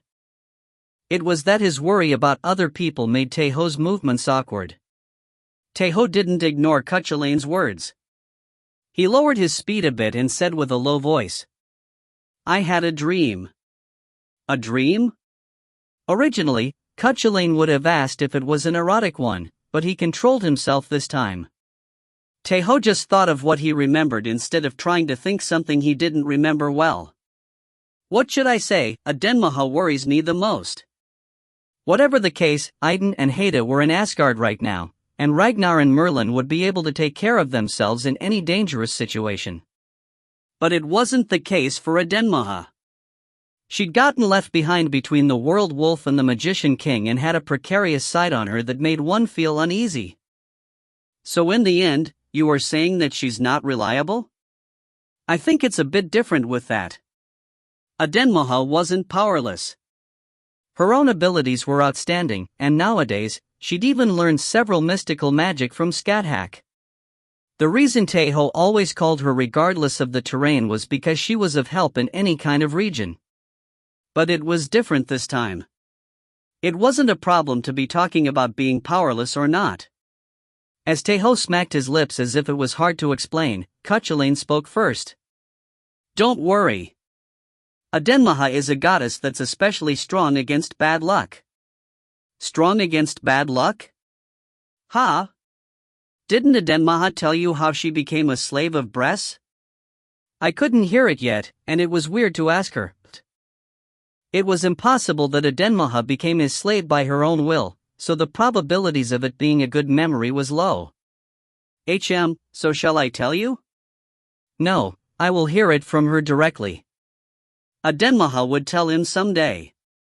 Tae Ho didn't ask her until now as he believed that. He didn't want to know of a past Adenmaha hadn't revealed herself through Cuchulainn. Right, I also think that is better. Cuchulainn smiled and said. And how more time had passed? Tae Ho regained his usual calmness, perhaps because he conversed with Cuchulainn, but soon gulped dry saliva at the scene that appeared in front of him. It was because a huge existence was curling down in between the huge roots that were like mountain ranges. The black, venomous dragon, Nidhogg. It was so huge that, even though they were looking from far away, it was hard to look all of it. The fact that an existence that big was alive and could actually move shocked Tae Ho. Indeed, that is an ancient dragon. Cuchulainn smirked rather than being afraid and said to Tae Ho. Don't be afraid. You are able to do it. What we have to take over is the essence of Nidhogg, that will be in the heart room. It's not that huge body. Tae Ho nodded. He took some more breaths and then walked. Cuchulainn looked at Nidhogg's body next to Tae Ho and mumbled alone so that Tae Ho wasn't able to hear him. I can't know no matter how long I see it. He had told him that he would be able to know when he did so. Tae Ho activated the first rune while Cuchulainn blamed Odin. He then entered the poison that was a dense green. Episode 37, The One That Conquers, 3, End. TL note, thanks for reading. If you find any errors, ads pop up, ads redirect, broken links, non-standard content, etc., please let us know. Report chapter so we can fix it as soon as possible. Chapter 131. Episode 37/Chapter 4, The One That Conquers, 4. TL, Subak. ED, Julsmal. Saga, Warrior's Equipment. Gas masker made with the leather of a venomous dragon. Purifier necklace. Tae Ho utilized his warrior's equipment as soon as he entered the poisonous region and made a gas mask and a necklace that purified the poison around him. That's a weird-looking mask. Dark Age was adopted as a fantasy, but it was still a game in the end. Rather than a perfectly historical design, they chose to insert several modern items that would appear in FPS titles for the fun of the game. Tae Ho took some breaths after donning the gas mask. Normal gas masks just prevented the poisonous gas from entering, but the one from Dark Age had a purifying effect just like the necklace. The poisonous gas of Nidhogg was so lethal that it could even kill the gods of Asgard when inhaled, but after equipping two purifying items and bearing the runes Odin had engraved upon him, Tae Ho wasn't threatened at all. Let's go. Tae Ho hit the gas mask and then pointed at the butterfly that was flying in place with his chin. As Tae Ho got closer to it, the butterfly started to lead the path once again. The path to approach Nidhogg was solitary. There was no sound aside of the breath of Nidhogg that was heard in the distance, and the field of vision was narrow because of the poisonous fog. Your footsteps are too loud. No, the surroundings are too quiet. I think that it would be better to walk in the air. Cuchulainn advised with a low voice. The thing Tae Ho was stepping on was like a vague swamp. It was like a muddy ground that grew porous after the rain. No matter how careful one was, their footsteps still made noise, and it was heard more loudly because the surroundings were too quiet. Tae Ho agreed to Cuchulainn's advice and activated his saga to walk on the air. He then increased his speed and closed the distance with Nidhogg. Saga, the charge of the warrior is like a storm. The only difference than usual was that there was no gale nor thunder. The moment Tae Ho stepped onto the air, he tottered like an astronaut that had arrived in space and took a deep breath unconsciously. It was because a huge wall had appeared before his eyes suddenly. It's Nidhogg. It wasn't a wall. It was the skin of the dragon, however, with its irregular scales covered in dirt and rocks rather than living tissue. It looked like a natural terrain. Tae Ho kicked in the air once again and propelled himself towards the wall of the body of Nidhogg and hung onto the scale. It seemed like the dragon wouldn't even notice as the difference in size was more than 1,000 times. It won't even feel that a bug sat on it, but... Tae Ho listened to Cuchulain's words and started to climb Nidhogg slowly. There was no way to know where he was hanging on right now. If you came straight from the direction you decided, there's a high probability this is its left leg or its side. I think so too. Tae Ho answered inwardly and looked at a more distant place. He saw a part of the wall that was split, and it seemed to be its armpit. It's troublesome to be attacked while hanging here, so let's hurry. It seems like Nidhogg still hasn't noticed that you have approached it. Tae Ho agreed to his words and moved more determinedly and increased his speed. He climbed the wall almost as if he was jumping, but fortunately enough, it seemed that Nidhogg hadn't noticed him. When Tae Ho successfully climbed the wall, he could know where he was precisely. It was because the poisonous fog only reached Nidhogg's shoulders. When he checked the surroundings, he guessed that he was at the left shoulder of the dragon. It's crazy big. You remember the path to the heart room, right? Yes, I hope it works properly. Actually, the shining butterfly was already leading the path, so there was no need to memorize it. But the reason Cuchulain still asked was because the path to the heart room wasn't normal. When Tae Ho first heard of the heart room, he wondered whether he'd have to enter through its mouth or another hole. But fortunately, there was another path. The rocks that protrude from its back are connected to its insides. You can just think of it as a gill of a fish or breathing holes that are in the skin of humans. Tae Ho remembered Odin's words and took out the axe of the mad warrior instead of dragon vein. The blade of the axe was the size of a person and was a weapon one could only use if they had superhuman strength, but it was also good for facing big monsters because of its size. Mountainous monster, Lukuku. Lukuku? What's that? It's the name of a monstrous turtle that is so big it looks like an island. It was the name of a raid boss he had caught in Dark Age. The reason Tae Ho thought of the name of the monster was because he thought that the fight on top of Nidhogg would be similar to that. The monster, Lukuku, that stretched over 1 kilometer in length had another field in its back. No, a dungeon. Because of that, one had to first defeat the several monsters that were living within its back before being able to defeat Lukuku itself. As Nidhogg was a monster that was much bigger than Lukuku, it wouldn't be weird to find a herd of monsters or even tribes. But it was weird. Tae Ho, who was checking his surroundings, dropped his axe and frowned. I can't feel any presence. There really was nothing. The only thing he heard was the breath of Nidhogg. Is there really nothing? Odin spoke of the probabilities that there would be monsters within its back, but thinking about it, those were just probabilities. Odin knew about the path going to the heart room, but it was merely information he had heard from Mimir's head. Odin had never laid foot upon Nidhogg nor even watched it up close. He had merely looked at it from far away with his magic. Because of that, there were plenty of probabilities that Odin's information was wrong. Perhaps, there may be nothing in it. There were no enemies. It was nice to hear it as he was the one infiltrating, but Tae Ho didn't feel comfortable. Let's go. Tae Ho spoke in a really low voice and then grabbed a rondite instead of the axe of the mad warrior. He could advance quickly as there was no one blocking his path. Tae Ho arrived at the rock he had set as his objective not long after. The rock itself moved every time Nidhogg took a breath, just like the gills of fish, and when he climbed it, he saw that there was a big crack in it. This information should be right? Even if it's wrong, it has several important organs. You won't lose anything if you don't enter its stomach.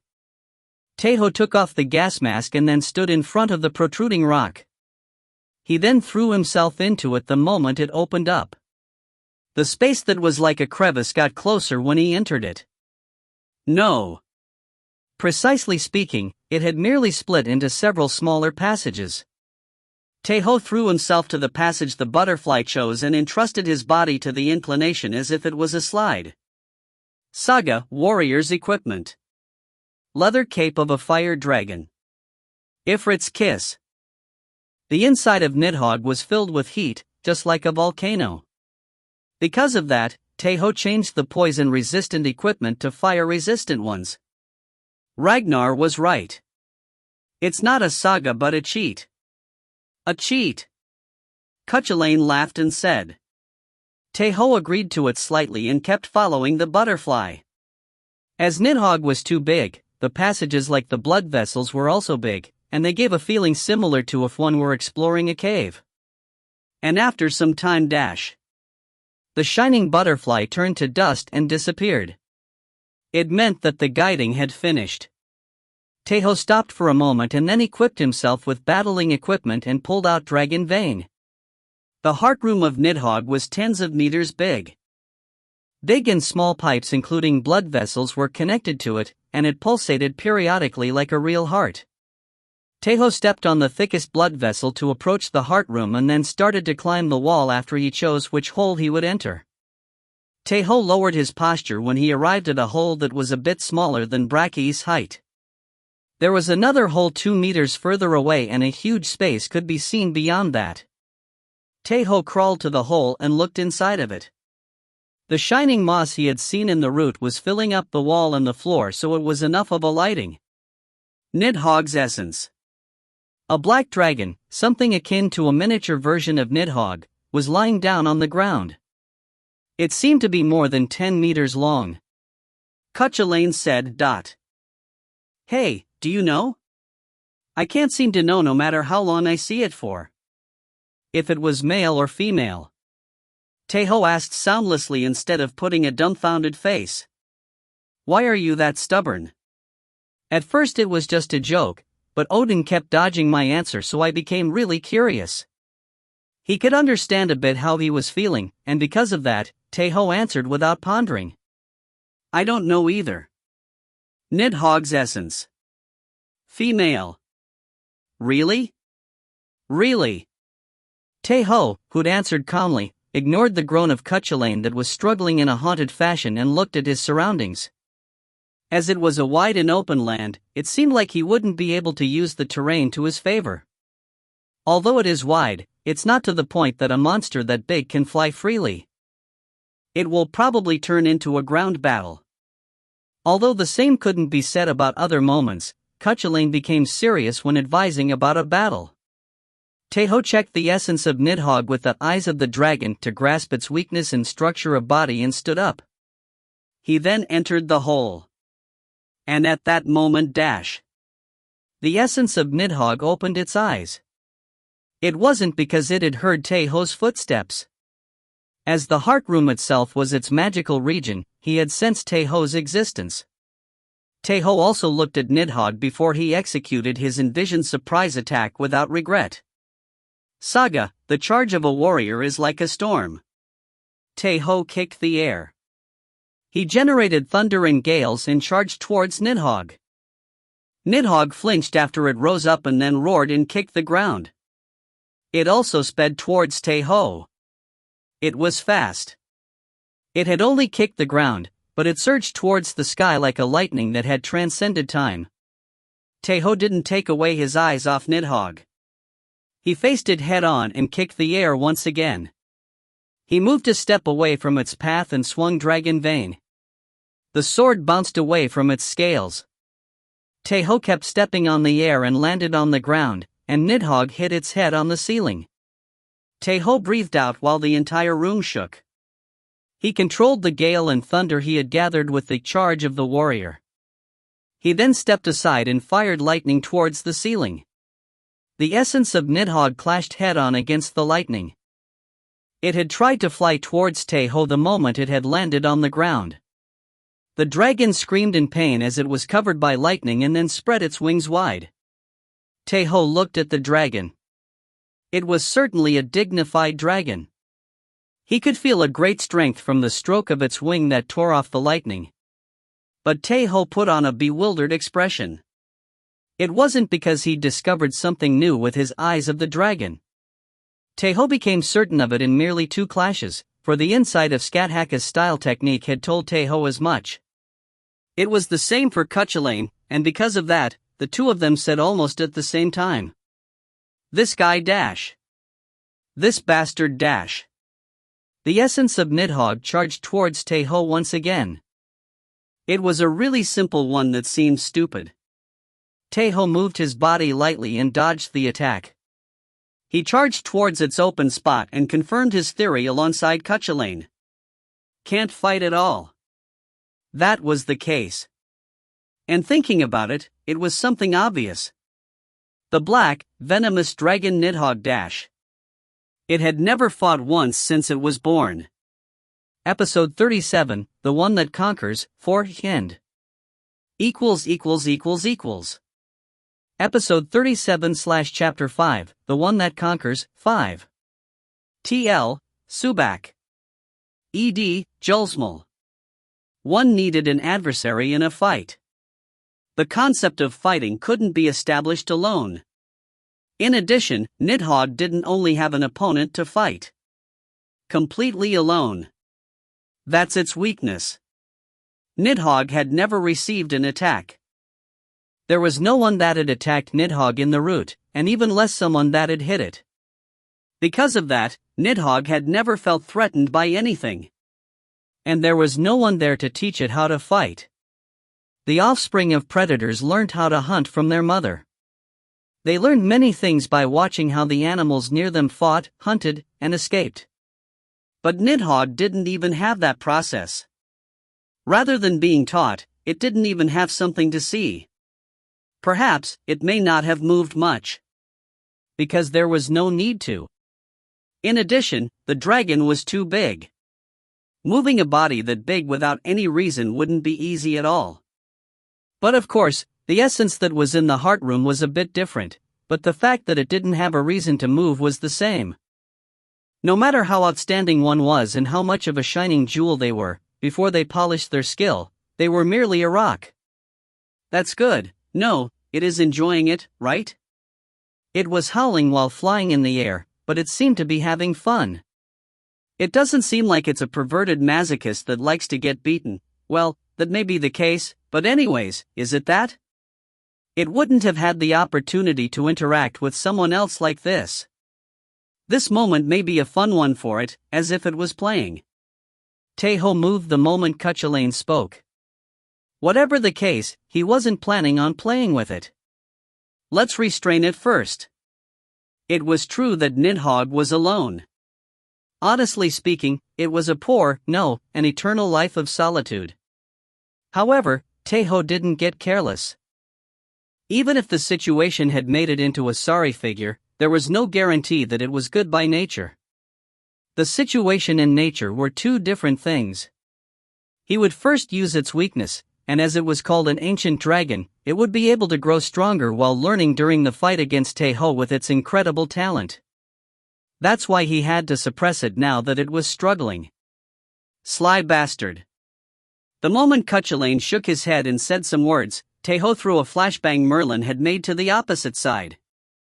Nidhogg turned to look at the flashbang as if it was an obvious thing and was enveloped by a light so strong that it covered the entire room. It seemed like it had gotten quite surprised, for the dragon that was standing on its 2 feet was about to fall. Tae Ho closed his eyes for a moment to dodge the light and then clambered atop the tail of Nidhogg and got on its back. He threw another flashbang once again and put back Dragon Vane. Spat! The flashbang exploded, and Nidhogg struggled while being covered by light once again. It was shouting something, but as this was its first blinding experience, it grew scared in addition to its bewilderment. Wow, you are completely twisting the wrist of a kid. Cruel bastard. Instead of rebuking that there was no kid this strong and big, Tae Ho threw a tear bomb this time. It wasn't even easy to be hanging on it as Nidhogg was struggling fiercely. Saga Warriors Equipment. Dragon Slayer Series 09, Earthquaker. A black gauntlet made with the leather and bones of a black dragon covered Tae Ho's hand and arm. The red and yellow lines engraved in the gauntlet made it look like lava flowing down from a volcano. Kayak. Nidhogg inhaled all of the tear bomb and coughed. It was an object that could make huge monsters collapse, but it seemed like it just made its nose and mouth itch a bit. Tae Ho set up the time to throw flashbangs, tear bombs, smell bombs, that could stimulate its sight and sense of smell and threw it in intervals. The bombs exploded in consecution and took the attention of Nidhogg completely, and Tae Ho, who'd gotten a hold of a scale with his left hand, started to hit its neck with his right arm. Kong! Kong! Kong! The sound of hitting metal was heard instead of scales.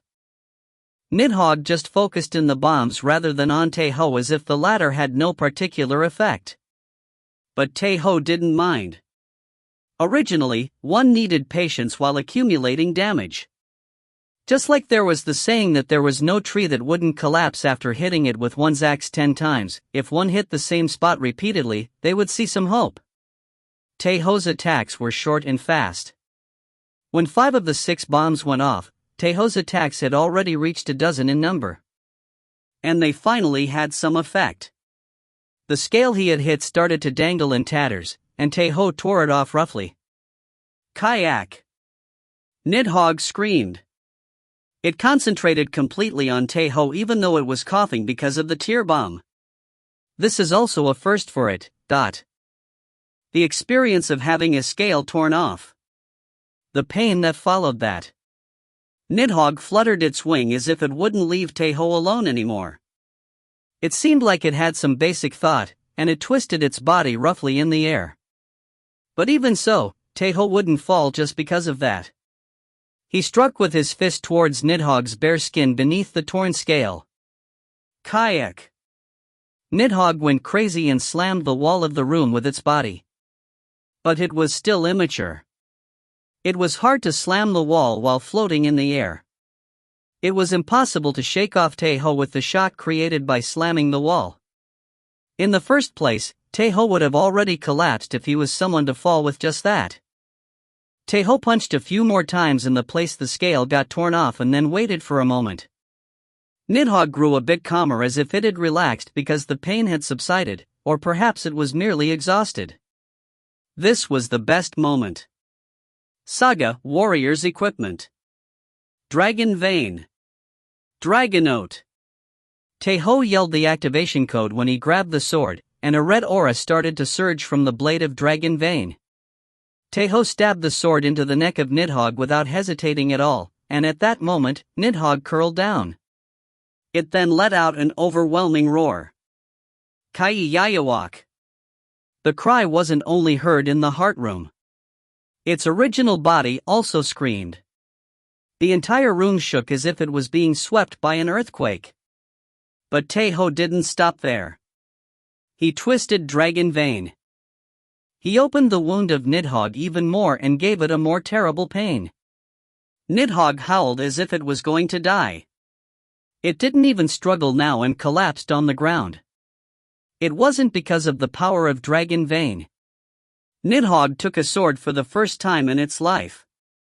A pain that couldn't be compared to having a scale tore off had paralyzed its head. It has no resistance towards pain. It was like Cuchulainn had said. Nidhogg was weak against pain. Too weak, at that. If Nidhogg knew how to fight a bit more, if it knew how to use its physical capabilities, this kind of situation wouldn't have happened at all.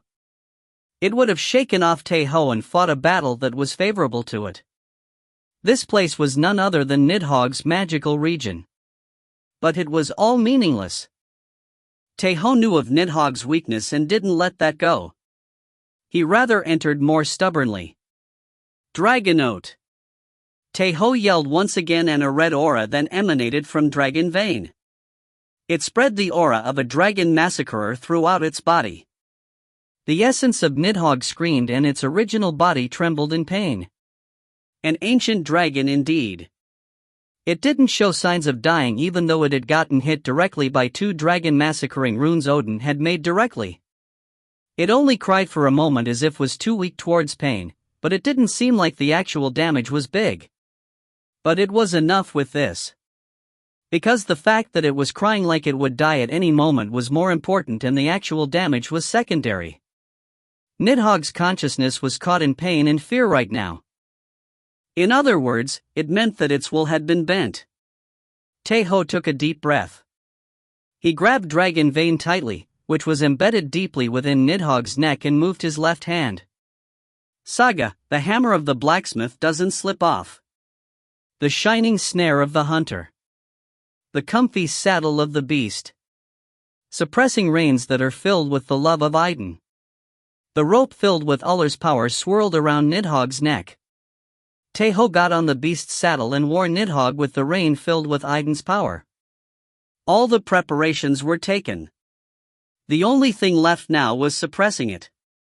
Saga, the one that controls dragons. Tae Ho entered Nidhogg's consciousness. At that moment, the dragon trembled for a moment and let out a strange cry. Tae Ho frowned. It didn't work well. The wall surrounding its consciousness was too thick. Dragonote. Because of that, Tae Ho activated the last rune magic. Nidhogg struggled in pain once again. Saga, the one that controls dragons. Tae Ho activated his saga one more time and closed his eyes and focused. He pushed himself to a deep part of Nidhogg's consciousness. Tae Ho opened his eyes. The entire place was dark. It seemed like nothing existed in the world, that was pitch black. But Tae Ho still took a step. It was because he heard a sobbing sound from far away. It wasn't easy. His steps were heavy. It felt like he was walking in a swamp. In addition, the difficulty wasn't only in the floor. Harsh waves advanced from the sides that seemed to only be emptiness. It was a strength that could crush Tae Ho to death at any moment. Tae Ho was inside the consciousness of Nidhogg, who had lived for a long time along with the World Tree. It was simple and simpler. It was dyed with only one emotion. Loneliness. Nidhogg's consciousness said, but it wasn't speaking to Tae Ho. That was the word it had spoken for thousands of years. Nidhogg had been alone since the world had started. Ratatoskr appeared at times, but it didn't come down next to it. It just looked at it from far away, and in addition, it didn't even listen to Nidhogg's words. It only mocked and ridiculed Nidhogg with bad words and disappeared. Nidhogg hated Ratatoskr, but it still waited for Ratatoskr to visit it. Because he was still the only one that came to talk to it. If even Ratatoskr disappeared, it would really be completely alone. The one that controls dragons was a saga that connected Tae Ho's consciousness to the dragon. Because of that, Tae Ho couldn't breathe properly when facing Nidhogg's consciousness head-on. He felt like he would suffocate at the overwhelming loneliness. But he still had to endure. He needed Nidhogg's strength to get out from the roots. Tae Ho poured the power of a god into his saga and then walked forward. A bigger wave of loneliness came crashing towards Tae Ho. The shape of Nidhogg that was seen from far away had the appearance of a woman. Tae Ho gritted his teeth and kept walking. As he walked, a bigger wave came and crushed down like a lie upon him. It advanced with the intent to wholly eradicate Tae Ho. I'm lonely. It had always been alone since the world had started. Lonely. It had been trapped in the roots, alone. Painful. It didn't want to be alone. It wanted to catch Ratatoskr that always left it alone. But it couldn't do so. The only thing it could do was growl in the roots to signify its own existence, hear the sounds that resounded from the far distance at times, and imagine the outside world. Nidhogg's consciousness was too heavy. Tae Ho couldn't say sweet words like he would become its friend, or that it wasn't alone anymore.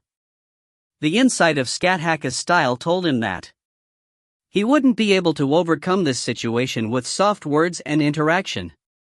He had to forcefully break Nidhogg's consciousness and reach it, that was curling down to protect itself. Tae Ho struck out with Idun's power and strengthened the controlling rate of the one that controls dragons. He didn't stop there and even used Odin's power. The shadow that was pressing down on Tae Ho started to break, and Tae Ho advanced and opened his mouth. He added another strength on top of Idun's and Odin's. Bragi's rune. The god of music and poetry. The god of the saga that sings legends. Nidhogg looked at Tae Ho. It had the appearance of a mature and beautiful woman that had black hair, but the expression on her face was that of a child. Tae Ho approached her and amplified the power of his saga with the power of a god. After much effort, he succeeded and created a stronger saga with Bragi's rune. Myth-ranked saga. The one that controls dragons. That strength would reach the ancient dragon. The darkness surrounding Tae Ho broke down completely, and a powerful, controlling power grasped Nidhogg. Nidhogg turned to look at Tae Ho with surprised eyes, and Tae Ho grabbed her hand. And that was the limit. Tae Ho couldn't move anymore. But it was enough. Nidhogg turned to look at Tae Ho that had grabbed her hands. She opened her eyes widely and then smiled brightly while dissipating all of her resistance that had surged up naturally. She then received Tae Ho's power completely. The one that controls dragons. Tae Ho opened his eyes. The essence of Nidhogg turned its head and looked at Tae Ho that was riding on it. Ancient dragon. Black venomous dragon Nidhogg. Green words. The essence of Nidhogg lowered its posture and expressed etiquette towards Tae Ho in a sloppy way. Episode 37, The One That Conquers, 5, End. If you find any errors, ads pop up, ads redirect, broken links, non-standard content, etc., please let us know. Report chapter so we can fix it as soon as possible. Chapter 132. Episode 38/Chapter 1, Ratatoskr 1. TL, Subak. ED, Julsmal. There were 3 beasts living in the world tree, Yggdrasil. The black dragon, Nidhogg, that lives in the roots.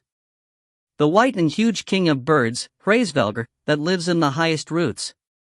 The only existence that can freely come and go between the highest roots and the roots, Ratatoskr. The oldest one among the 3 was Nidhogg, that has shared its beginning with Yggdrasil. The oldest dragon. The dragon that started with the world. That was why people called it the ancient dragon. Hey, are you fine? It was after he checked the green words above Nidhogg's head. Tae Ho blinked at the urgent voice that rang in his head. Cuchulainn? What is that tranquil look? Do you know how long you have been passed out? Cuchulainn spoke as if it was absurd. Tae Ho blinked a few more times and finally got a hold of himself. Time seemed to have continued unabated for Tae Ho, but he suddenly began to feel like quite a long period had actually passed. How long was I sleeping for? Almost 9 days. Do you know how worried I was? The one that was suppressing the dragon collapsed suddenly and shows no movement for 9 days. 9 days. Tae Ho gulped dry saliva and then he could understand. So that was the case indeed. His memories started to pop little by little. The meeting Tae Ho had with Nidhogg wasn't short. Tae Ho could connect his consciousness with dragons with the one that controls dragons, and he got to control Nidhogg from within its consciousness. Precisely speaking, he made it into an ally through communication. Tae Ho had grown familiar with Nidhogg's life, although his efforts were just the tip of the iceberg. He could feel the loneliness she had been living in directly through the connection. And this kind of interaction wasn't normal at all. How did it turn out? It seems like it went well. Cuchulainn, who was stating how worried he was, asked with a voice mixed with expectation and worry. Tae Ho turned his head and answered while looking at the green words above Nidhogg. Yes, somehow. What happened? Speak in more detail. So? Tae Ho paused for a moment and then started to explain the more detailed possible. Cuchulainn heard everything and said with a sigh. In other words, you entered the house of a guy that was always trapped in it, you beat the hell out of it to cut off its will and forcefully made it into your slave? You really are trash, huh? Hey, I didn't say it like that. If you lined up the cases that happened in a different way, it was indeed right, but Tae Ho felt it to be unfair. If a chain procedures hadn't existed, it would have been impossible to enter through Nidhogg's solid consciousness. Cuchulainn laughed and then said with another tone. It's a poor guy, anyways. For the loneliness to have suppressed the pain. How poor. Nidhogg had certainly received a great shock for the first time in its life.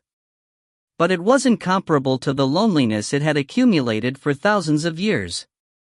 Cuchulainn thought of Nidhogg that seemed to be enjoying the moment when it first clashed against Tae Ho. It was only Cuchulainn's guess, but perhaps it may have felt a bit of joy inside the pain it suffered from Tae Ho. Looking at it broadly, it was also a direct interaction with another being. Is it because it's an ancient dragon? Cuchulainn admired the strength of Nidhogg while thinking. Regardless of being hit 3 times by the dragon massacrer rune Odin had made personally, there didn't seem to be any danger to its life. Not only that, it expressed its loneliness first when it had faced Tae Ho instead of pain. Just like Cuchulainn had said, the loneliness had suppressed its pain. You could think of it in 2 ways. The loneliness was so overbearing that it took the terrible pain as a moment of loneliness, or was so strong that it could take Tae Ho's attacks. Whatever it is, it's poor but amazing at the same time. It would probably be both the 2 cases.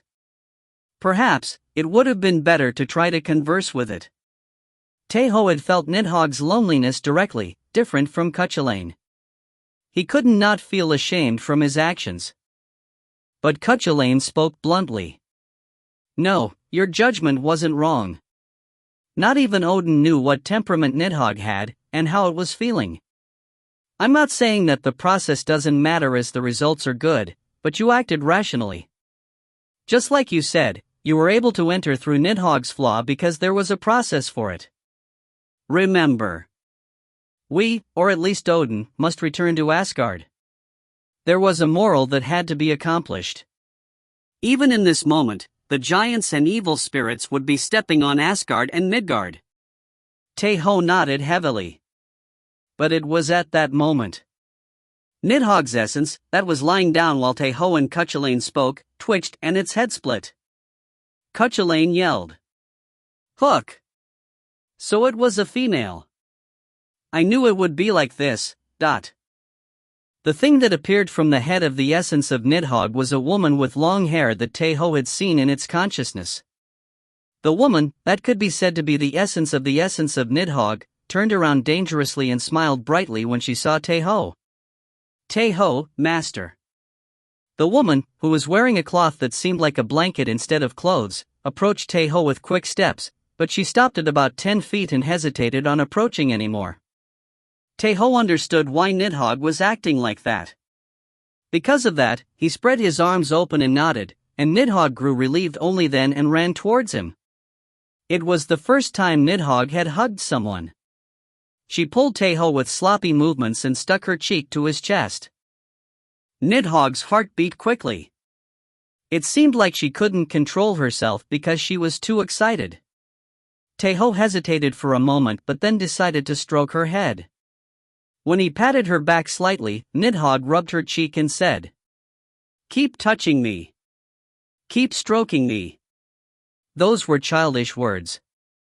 Tae Ho felt compassionate and embraced Nidhogg a bit softer, and she closed her eyes and mumbled. It's warm. I feel good. It was also the first time she felt the heat of another being. You trash-like bastard. Cuchulainn said. Tae Ho became bewildered at the sudden remark and blinked. No, why? Just so. You are trash from now on. You don't need any other reasons. No, I thought of something. To attack this beautiful and good kid in such a cruel way. You really are trash. From now on, you are Aiden's trash, so take that into account. You just said that I was being rational. Back then, I didn't know it was a cute, sexy, and beautiful beauty like this. I just thought that it was a big guy. Cuchulainn spoke words that were more trash than anyone in a shameless manner and then clicked his tongue. But anyways, my eyes opened up at a new charm. Her voice and her looks are that of a beautiful woman, but her actions and words are so childish. This is a good thing. Instead of Prince of Light, aren't you the perverted prince or the lecherous prince? As Tae Ho spoke as if it was absurd, Cuchulainn snorted. Oomph, how can someone like you understand my aesthetics? But anyways, it seems like it ended up well. Let's return then. Odin will be waiting. There was a high probability that he would think that Tae Ho had failed as 9 days had passed already. Tae Ho agreed to his words and then lightly patted on Nidhogg's shoulders, that was still rubbing her cheek and playing affectionately. Nidhogg. Ha? Yes. Why? Nidhogg spoke with a really happy face. Because of that, Tae Ho could speak only after a moment of hesitation. There's somewhere I have to go. I will return soon, so can you wait for a moment? At that moment Nidhogg's face stiffened and her white face paled even more. It seemed like the face of a person that had heard that the world was ending. 10 days, and no, more than that, I can wait for 100 nights. Yes. No, I can wait for even more. So just return, okay? It's a promise, yes? Nidhogg stuttered with a voice that sounded as if she would cry at any moment. And Tae Ho could think of the reason why she mentioned 10 and 100 nights. One of the several interactions they had shared the past 9 days. A case of the past that had become a big wound for Nidhogg. Ratatoskr, that was the only other being Nidhogg knew, enjoyed ridiculing and bothering Nidhogg with words. Ratatoskr knew what kind of existence it was to Nidhogg. Nidhogg, that waited for it endlessly even though it only got hurt by its words. Because of that, Ratatoskr had spoken with Ratatoskr. I will return right after 10 days. 10 days. Nidhogg learnt of the joy of waiting for the promised day at that time. But Ratatoskr didn't show up even though 10 days had passed. Nidhogg thought that she had counted the days wrong and that she was a fool. And when close to a month had passed, when Nidhogg bursted out crying as she was exhausted of waiting, Ratatoskr appeared once again. I said that I would come after 10 days, but you really are a fool as you can't even count that. The next time, I will come in 100 days, so count it well, understood? Nidhogg said that she would do so. She waited and expected for the 100th day and counted the days. And 100 days passed once again. Nidhogg waited anxiously for Ratatoskr to come back, but it didn't show up. It just looked at Nidhogg being pained by the piled-up expectation and disappointment from a far place. Ratatoskr laughed at that and didn't visit Nidhogg for tens of years. It only appeared slightly after Nidhogg thought that she became completely alone and that there was something she had wronged and fell in despair. It once again infringed on Nidhogg.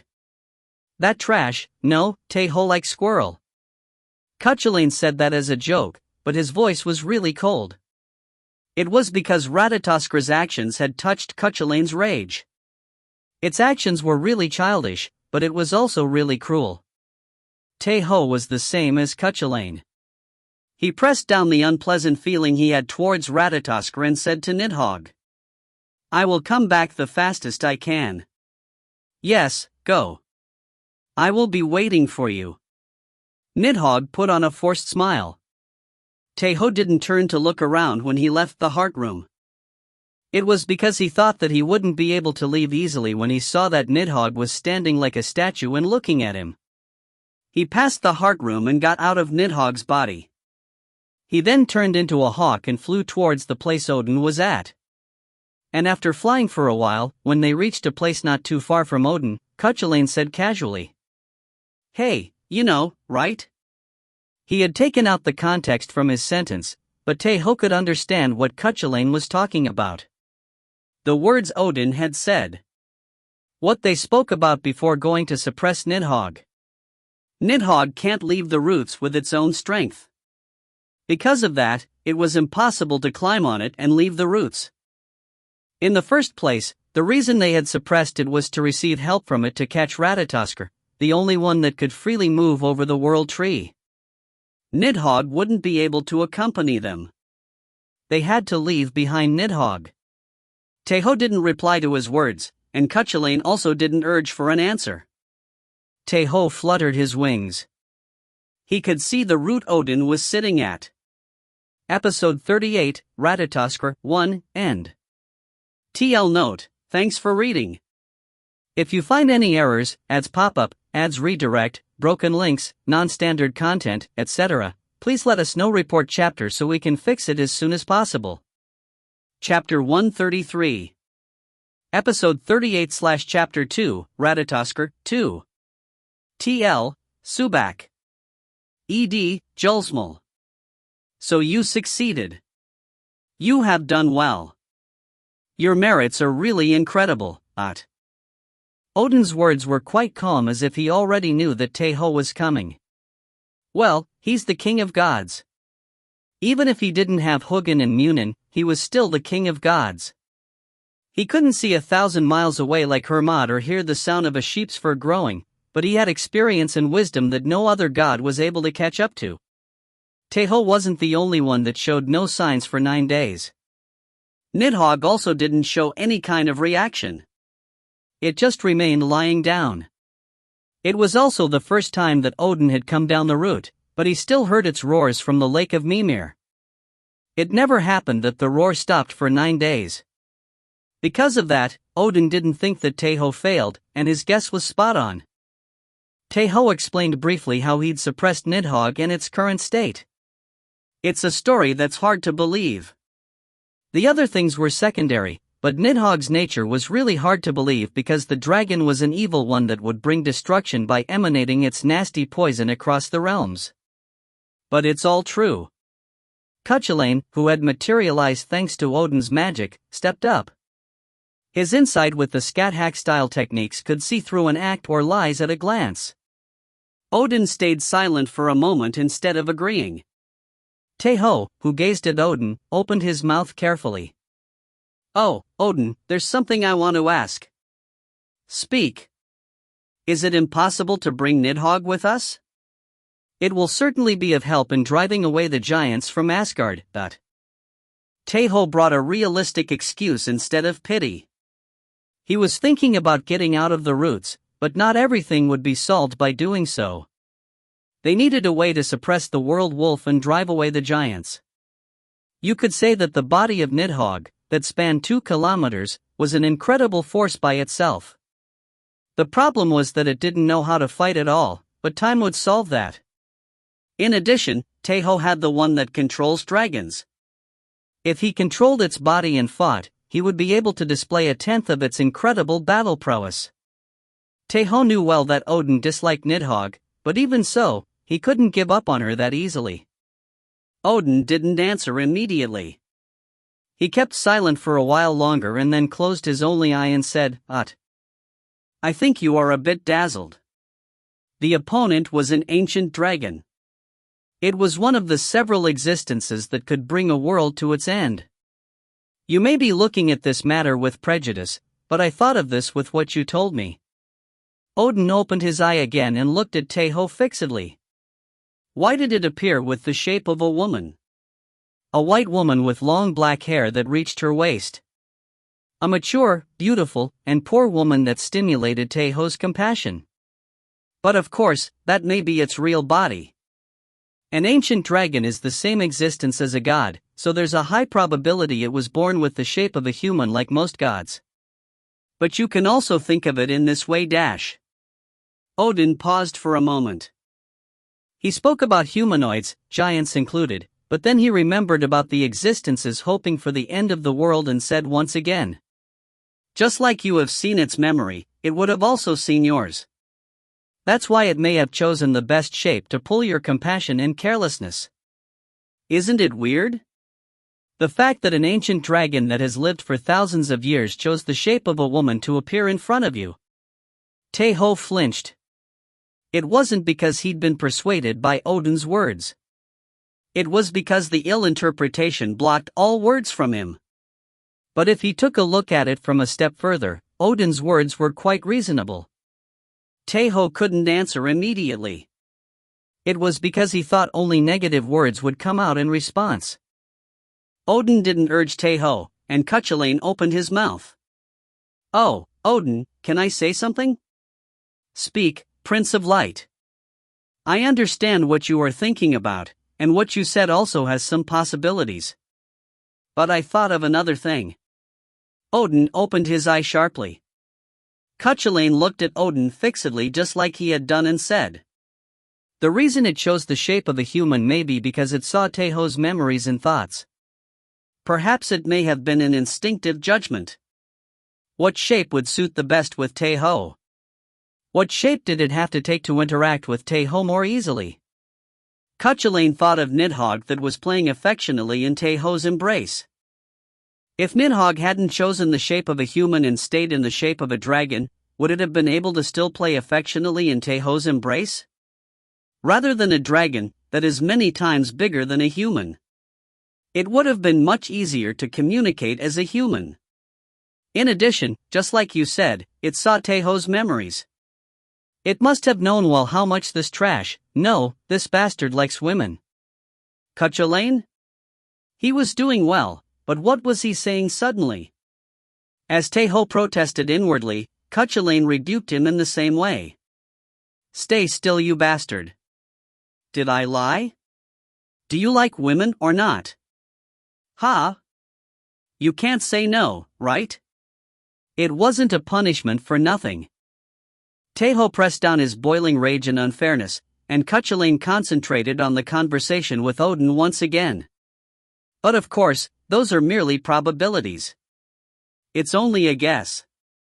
But if I have to say, I think that what you said is also merely a guess. I hope you make a judgment after you see Nidhogg for yourself.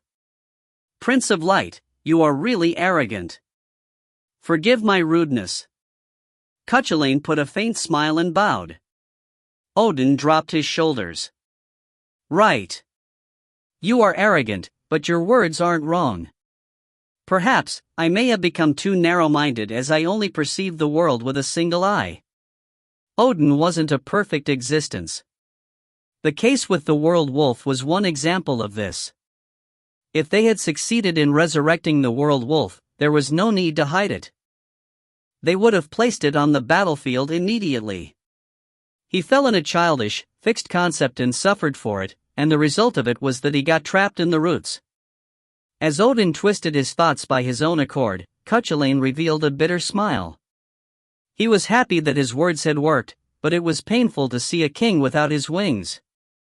"Idun's warrior, just like you and Cuchulainn had said, I will have to see Nidhogg for myself. We need its help to get out of here anyway." His wounds had healed up quite a bit the past 9 days, but it was still uncomfortable to move. It was not possible to ride on Tae Ho's back after he transformed into a hawk. "Don't worry about methods for me to move. I will engrave dragon transformation runes, so come closer." Tae Ho told Odin to wait for a moment when he made a gesture and used the warrior that had a Valkyrie meet him. Fake Heda. Fake Ingrid. As 2 fake Valkyries appeared in front of Tae Ho, Odin put on a really surprised face. It was because he had seen through the saga Tae Ho possessed at one glance. It's a really impressive saga. The origin is also amazing. I can see how much affection Heda holds for you. Because the saga started and was completed by Heda's meeting. The fake Valkyries lowered their heads in front of Odin, and Odin engraved a rune in each of their collarbones. Dragon Transformation Rune. As the Valkyries yelled the activation code, the 2 of them transformed into small dragons of around 5 meters in size. It seemed like their color took the color of their hair, that Heda was a red-scaled dragon and Ingrid was a golden one. Tae Ho helped Odin get on the fake Ingrid and then he got on top of the fake Heda. And then Cuchulainn said casually, "Hey, it's a one-use anyways, so couldn't you just summon Heda?" The dragon wasn't small enough that 2 people couldn't get on it. "No, but still. Why? Even if it's fake, only you can ride on it? Ha?" Cuchulainn laughed and asked. In the first place, it seemed like he had spoken to make fun of him. Let's go quickly. Tae Ho interrupted Cuchulainn's words and departed. Tae Ho landed the fake Valkyries on the rock that was connected to the heart room. Originally, he would have needed to walk for a long time to get there, but there was no need to do so this time. Tae Ho, master. You really came fast. Nidhogg, who was sitting on top of the rock, stood up while her eyes shone and then started to cry. It was because she was really grateful that Tae Ho had returned in only an hour. Tears of happiness are really beautiful. Cuchulainn mumbled proudly and soothed Nidhogg. In the first place, Nidhogg stopped crying as soon as she embraced Tae Ho. Indeed. Odin, who had seen their exchange, said. It was brief, but there were several emotions mixed in with his voice. Nidhogg looked at Odin while leaning on Tae Ho's chest. There was curiousness and fear in her eyes. Odin could know that reason, and because of that, he said to Nidhogg. Come closer. Nidhogg flinched at the low call. She just stuck her face closer to Tae Ho and didn't move closer to Odin. Because of that, Tae Ho slightly separated her from him and said. It's fine. He's a good person. Yeah. Nidhogg groaned a few times but then approached Odin after nodding carefully. 1 step, 2 steps. Nidhogg, who was walking hesitantly, turned to look at Tae Ho and then increased her speed. She stopped right in front of Odin and sat down. Odin observed her actions. He looked at her black eyes and asked. Nidhogg, do you know who I am? No, but I feel like I do. Scary. You are a scary person. Odin's face wasn't in Nidhogg's memories, but she somehow felt a natural familiarity and fear from him. A person that wasn't in her memories but felt like she had certainly met him before. She was scared. Fearful. It wasn't familiar to her at all. Nidhogg shrugged her shoulders and turned her head as if evading Odin's eyes. Odin opened his only eye sharply and thought. She's in the middle. Between the one wanting to maintain the world and the one hoping for its destruction. The black dragon, Nidhogg, was born with both of those attributes, and the one that developed more was the one that hoped to maintain the world. But it was dyed with another color. If one compared the version wanting to maintain the world with white and the version wanting to destroy it as black, Nidhogg wasn't black, white, nor even gray. It was a mixture of the two. Half in white, and the other half in black. She was a dragon that wanted to maintain the world but was leaning towards the one that wanted to destroy it. Is this also fate? If they had left her alone, Nidhogg would have completely become a being that wanted to destroy the world. But Tae Ho had appeared. Just like Odin gave a rank among gods to Loki and pulled him to the side that wanted to maintain the world, Tae Ho also controlled Nidhogg with the one that controls dragons and led her to his side. It would have been better if they'd met before. He never thought that Nidhogg would be in such state. He ended up hearing the roars from the lake of Mimir and judged it rashly. It was born an evil dragon. Its roars were filled with rage towards the world. But that wasn't the case. The roars of Nidhogg weren't filled with rage, but with loneliness. I'm sorry.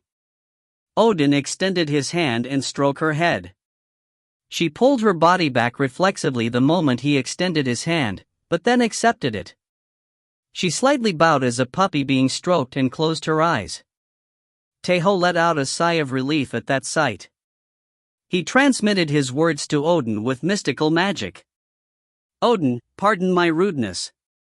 Am I able to bring Nidhogg with me? The reason he had spoken to him in such a method was to prepare for when it wasn't possible. Because Nidhogg could get hurt with such expectations. Odin smiled bitterly at his consideration. Idun was one thing, but her warrior was also too soft. However, Odin didn't seem to dislike that softness. Just like I said before, it's impossible with our strength. Nidhogg opened her eyes while wondering what he was speaking about. Tae Ho gulped dry saliva and waited for Odin's next words. It was because his words were heard differently from before. Impossible with our strength. That was a clue. Another being may exist that could help them. If it only wasn't with their strength. If someone's help was added. Ratatoskr. Nidhogg spoke at that moment. She raised her head and stood up. Ratatoskr. Ratatoskr is coming. Nidhogg said happily. She always got hurt by Ratatoskr, but it still was her only companion to talk with. Even words that ripped her heart were valuable to her. It finally came. Cuchulainn said in a cold voice, and Tae Ho also looked up the sky with cold eyes. He couldn't see it yet, but it was definitely coming. The sound of footsteps were heard as before. There's no time. Listen to what I say well. Odin gathered everyone's attention and then started to speak. Episode 38, Ratatoskr, 2, End. TL note, thanks for reading. If you find any errors, ads pop up, ads redirect, broken links, non-standard content, etc., please let us know. Report chapter so we can fix it as soon as possible. Chapter 134. Episode 38/Chapter 3, Ratatoskr, 3. TL, Subak. ED, Julsmal. Ratatoskr ran on top of Yggdrasil with booming sounds. If Nidhogg was a dragon and Hraesvelgr was an eagle, then Ratatoskr was a squirrel. But, just as the dragon and eagle weren't normal, Ratatoskr also wasn't the average squirrel either. Beast Ratatoskr. The only existence that could freely move in the world tree. The squirrel, that had ash-colored fur, was bigger than normal dragons. It was tens of meters long from its tail to its head.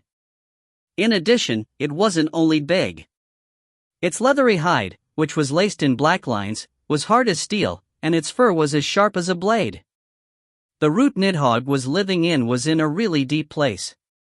The lake of Mimir was connected to one of the roots too, but they couldn't be viewed as being the same. If the root Nidhogg lived was the 100th floor, then the lake of Mimir was at the 10th. Ratatoskr passed the lake of Mimir and went down to a deeper place. It ran while passing the dense fog. Ratatoskr looked different from normal squirrels, its size aside. It had a long tail that rivaled its body in length and had 4 legs, but its head and other body parts looked really heinous. There were sharp stones surging up from its fur. If the stiff fur was like a blade, then the rocks could be compared to huge axes. But the most peculiar part was its head. Big, white teeth that could turn hard boulders into dust in an instant were sprouting out. There was a horn erupting from the inside of its nose and 2 more flanking its head. The one that was in its nose was like that of a rhinoceros, and the ones at the sides of its head were centered so that they made a circle. It wasn't that weird up to this point because horns were something that common beasts also had. The thing that made its head truly ghastly was that there was the upper body of a woman melded into its forehead. The lower body of the woman was the head of the beast, just like a centaur, and the upper body of a human. The woman had violet skin and had hair composed of hundreds of thin, elongated snakes. Her eyes held no scaras and were completely black, and the tongue of a snake darted out from her mouth. Just from looking at its shape, one could say that it was rather beautiful, but the feeling it gave was heinous and atrocious, so it also made one feel fear. Ratatoskr hummed and ran. Its claws left new wounds in the world tree. The fog grew denser. Human presence disappeared completely, and nothing was heard aside from the steps of Ratatoskr. And it finally stopped. It wasn't because it had reached its objective. There was a bit more to go, but it stopped anyways. The boundary between the root Nidhogg lived in and the one above that lay before it.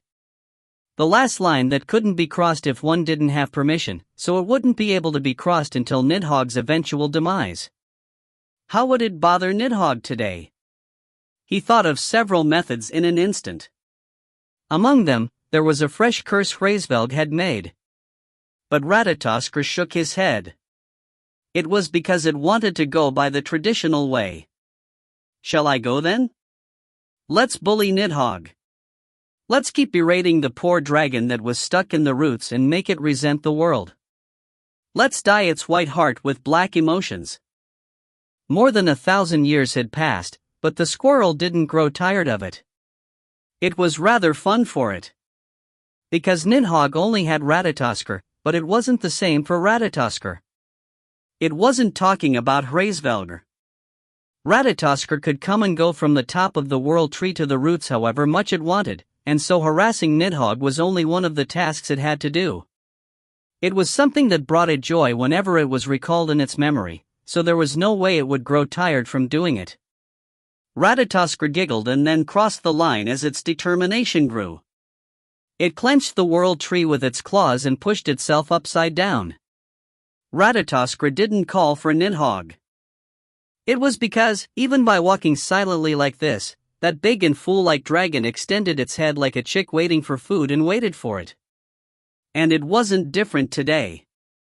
It had merely went down 100 meters after crossing the line, but the black dragon extended its head beyond the dense fog and poisonous fog. Ratatoskr, Nidhogg said.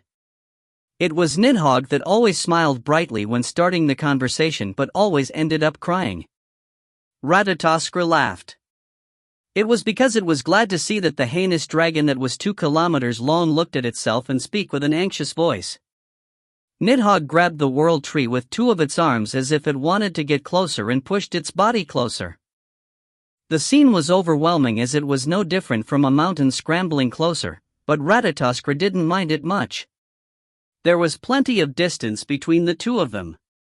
Ratatoskr stopped in place and started to speak with light curses. It was only saying that Nidhogg was stupid and only big and acted as a kid, but this much was enough for Nidhogg as it wouldn't be able to understand hard curses either way. And Nidhogg started to sob as it had effect. Too much, you are too much. Why are you always like this? As the distance between the 2 of them was still great, they conversed through magic rather than with their voices. Ratatoskr laughed once more. It was because the sobs of the dragon were still heard as a roar, and it was too laughable. That is because you are a retard that doesn't have friends, family, or anything. Nidhogg's big body flinched. Nidhogg said in a dispirited voice again. But you are my friend. I'm not. Why would I befriend trash like you? As Ratatoskr spoke in a cold voice, Nidhogg flinched once again. Then, Ratatoskr slightly pulled back, as it knew that this was the perfect moment to give additional wounds. For trash like you to call me a friend, I will have to leave as you have worsened my mood. Do don't go. Nidhogg knocked its head on the floor and begged. Ratatoskr smirked at that and then looked down at Nidhogg's face. Fine. Then copy what I say. If you do, I will stay for a bit longer. Yeah.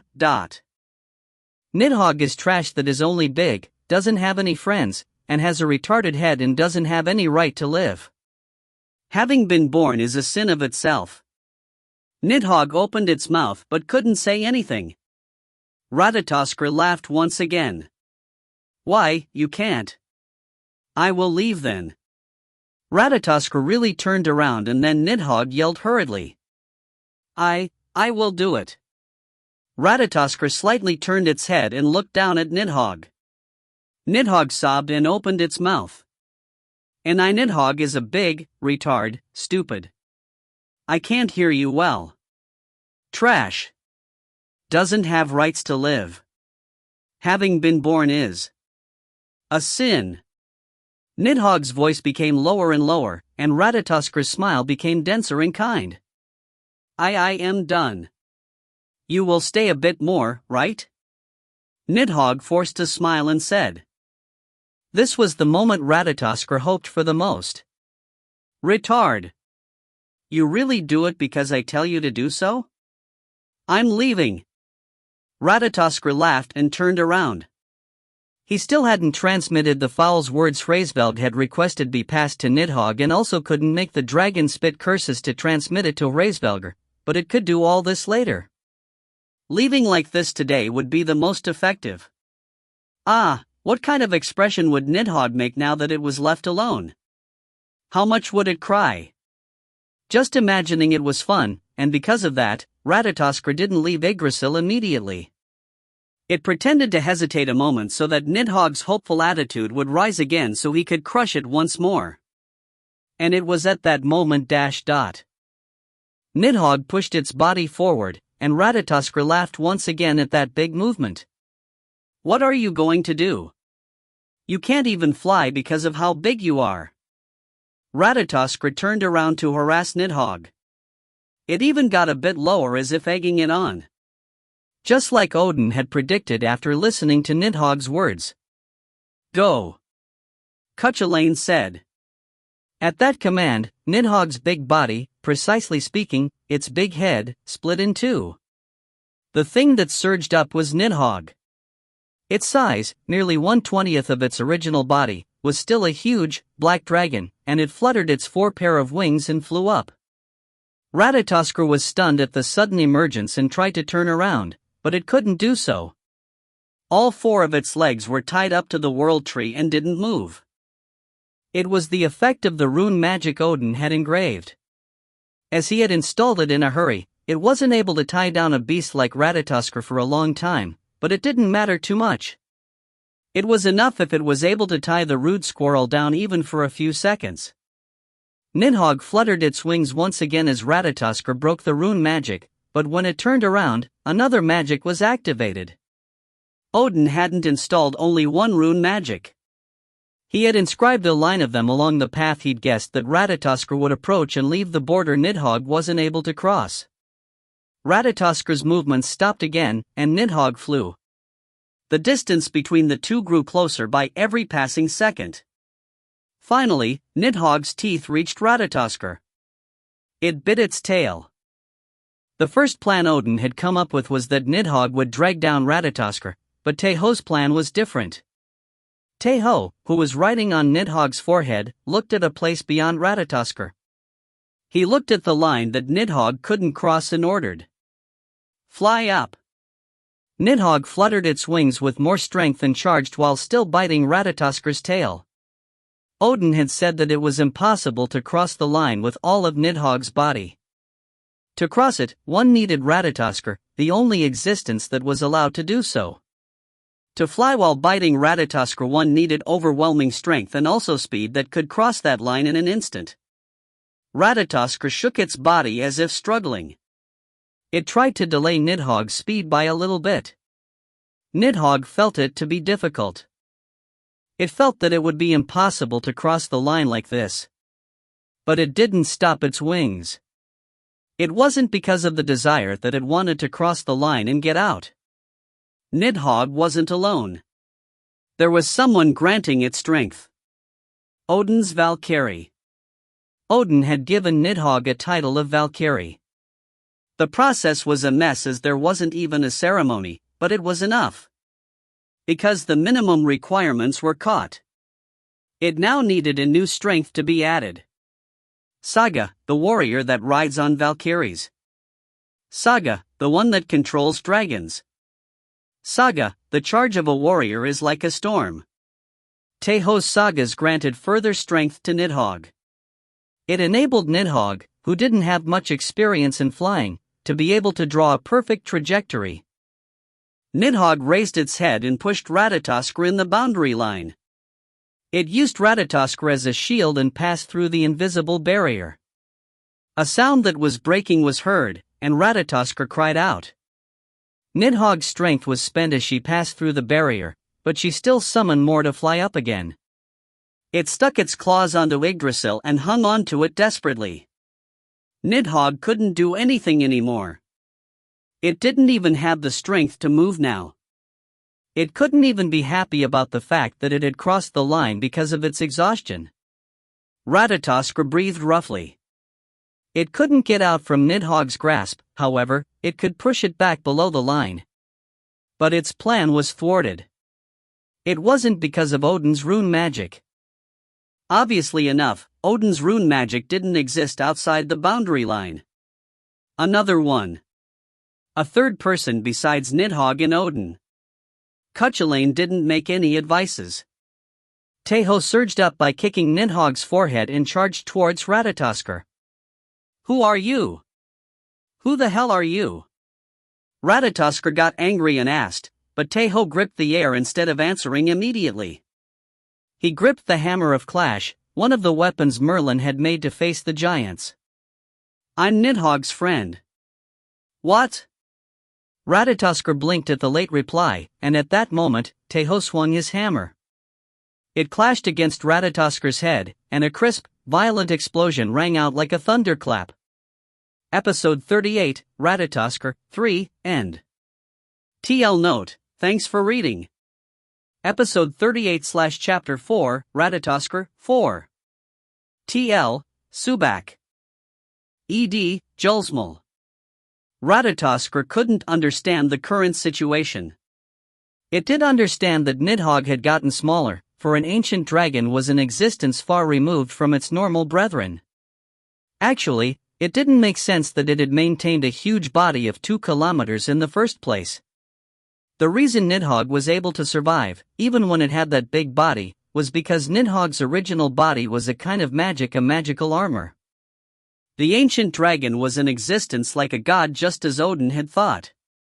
Because of that, one could say that the shape of a woman with long black hair was Nidhogg's real body. The shape of the black dragon was only a magical armor Nidhogg was wearing, so it could change it whenever it wanted. It could wear a smaller armor instead. It was doubtful how a stupid girl like Nidhogg could come up with that, but it was possible. But what happened after that was out of Ratatoskr's comprehension. Nidhogg had crossed the line. A dragon that hadn't been able to fly properly because of its big body suddenly drew a perfect trajectory as if it had become a master in flying. The several rune magics that were engraved in Yggdrasil also filled the squirrel with confusion. The ancient dragon, Nidhogg, could use mystical magic as naturally as breathing, but it could only spit some fire or wind. It was a fool that had power but didn't know how to use it. Rune magic was a really developed magic. From whom did Nidhogg learn it when it had only met Ratatoskr? The focus point of the things it couldn't understand was the human that had surged up from atop Nidhogg's forehead. Who was that human? How could someone besides Nidhogg be on the roots? Bang! A loud sound erupted once again. Ratatoskr, that had its head bent back because it had been hit by Tae Ho's hammer, was hit once again in its right cheek. Blood and teeth spurted through the air. Ratatoskr screamed. Die! An evil aura burst out like an explosion.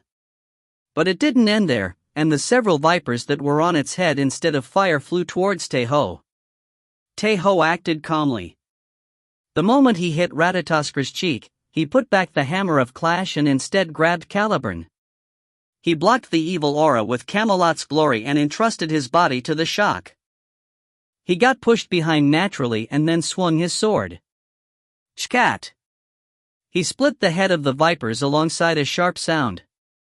Ratatoskr screamed once again, and Tae Ho kicked the air. He jumped as if spinning and then swung his sword once more. The wind split performed by Caliburn slashed the vipers in one go.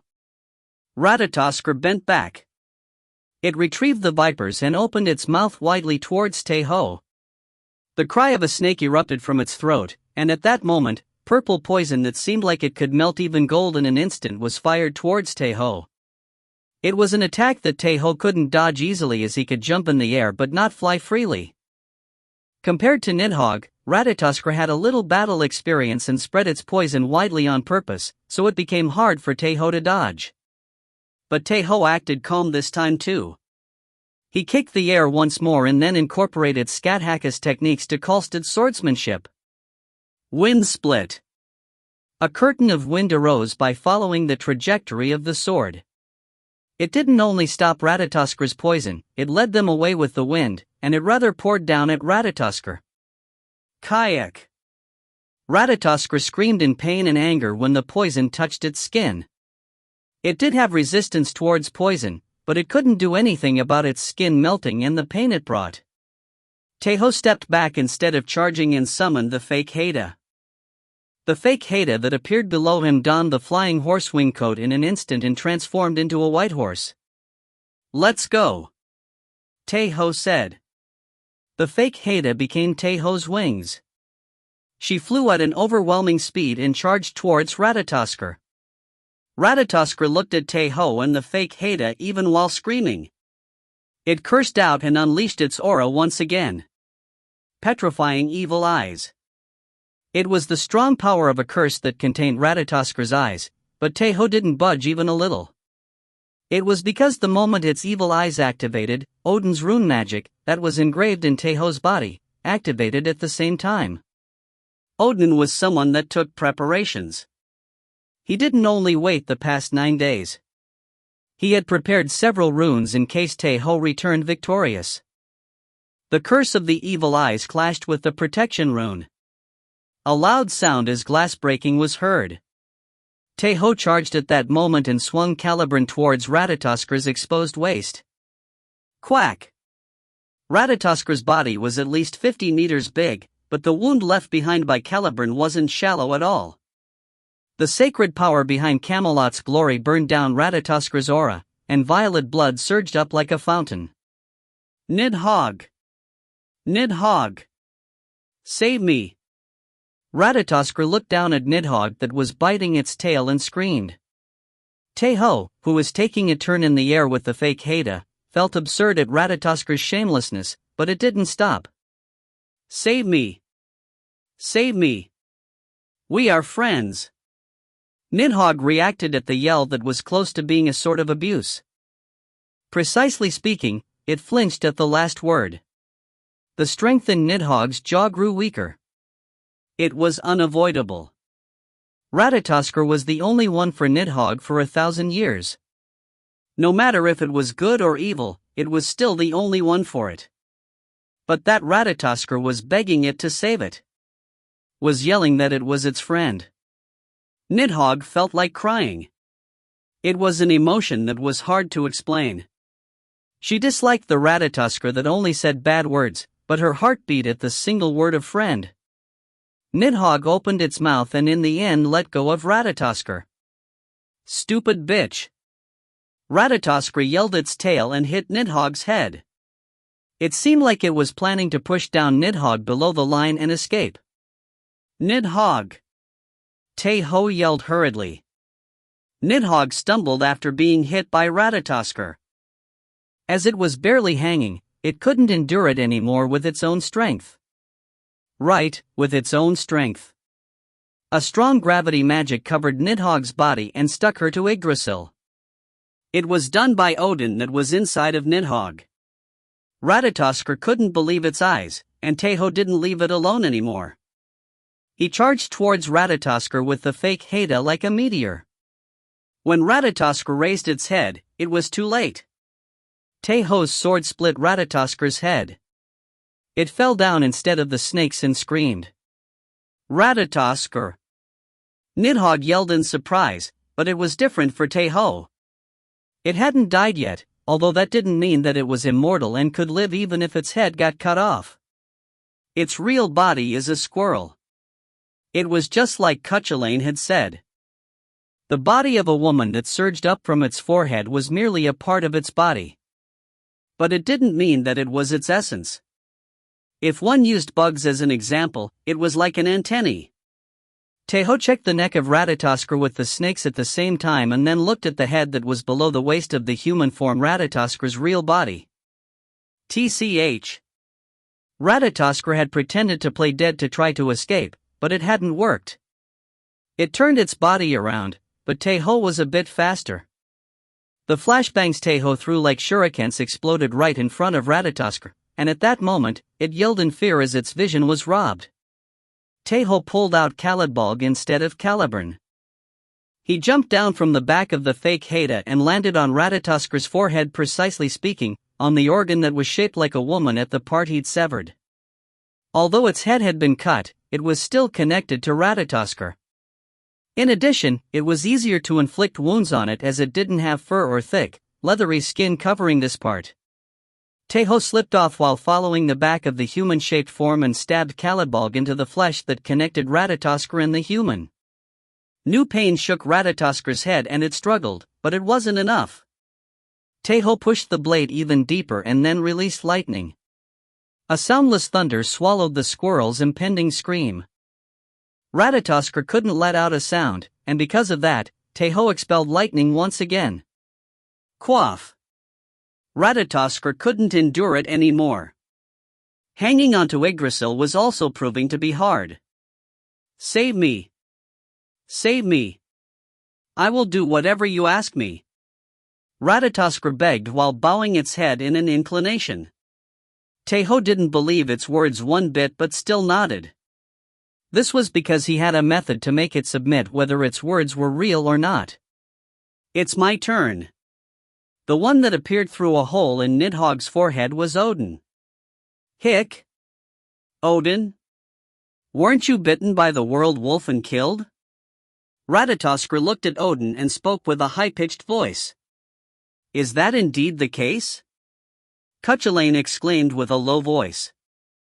It had been 10 days since he'd gotten caught in the roots with Tae Ho, so it was understandable that those rumors would have circulated. There was a high probability that everyone in Asgard now believed that the two of them were dead. Tae Ho frowned. He had crossed the line, but he still couldn't connect with Idun even if he used Idun's warrior, maybe because he was still near that line. Let's calm down. Tae Ho soothed himself with some slow, deep breaths. Now that he had suppressed Ratatoskr, he had to listen to the situation from it. Odin said to Ratatoskr, I will now engrave runes of obedience in you. Don't resist and take it. It was a rune meant to suppress the adversary and make them obey, just like the name implied. The one that had the runes engraved within them couldn't disobey the order of the one that had placed them there, and if they did, they would suffer a terrible pain and inevitably die. It was magic no different than a curse. In addition, the one using this rune magic was none other than the king of gods and god of magic, Odin. Ratatoskr felt terrible, but he couldn't do anything. Odin began to engrave the runes of obedience one by one. Eventually, they numbered 9 in total, and each of them possessed tremendous magic power. Ratatoskr completely erased its thoughts about resisting or escaping. It had no other means than living as Odin's slave forever. Nidhogg looked at that Ratatoskr with depressed eyes. And after a few minutes passed ... Odin finished engraving all of the runes and stood up. He then gave Ratatoskr its first order. Ratatoskr, tell me all that's happened during the past 12 days. What's happened outside of the root? Ratatoskr rolled its big eyes before beginning to speak with a sigh. Episode 38, Ratatoskr, 4, End. TL note, thanks for reading. If you find any errors, ads pop up, ads redirect, broken links, non-standard content, etc., please let us know. Report chapter so we can fix it as soon as possible. Chapter 135. Episode 38/Chapter 5, Ratatoskr, 5. TL, Subak. ED, Julsmal. So dash. Wait. It was when Ratatoskr was about to start telling the story that Tae Ho raised his hand to interrupt him and then turned to look at Odin and said, But. Odin, sorry for my impertinence, but can we move places first?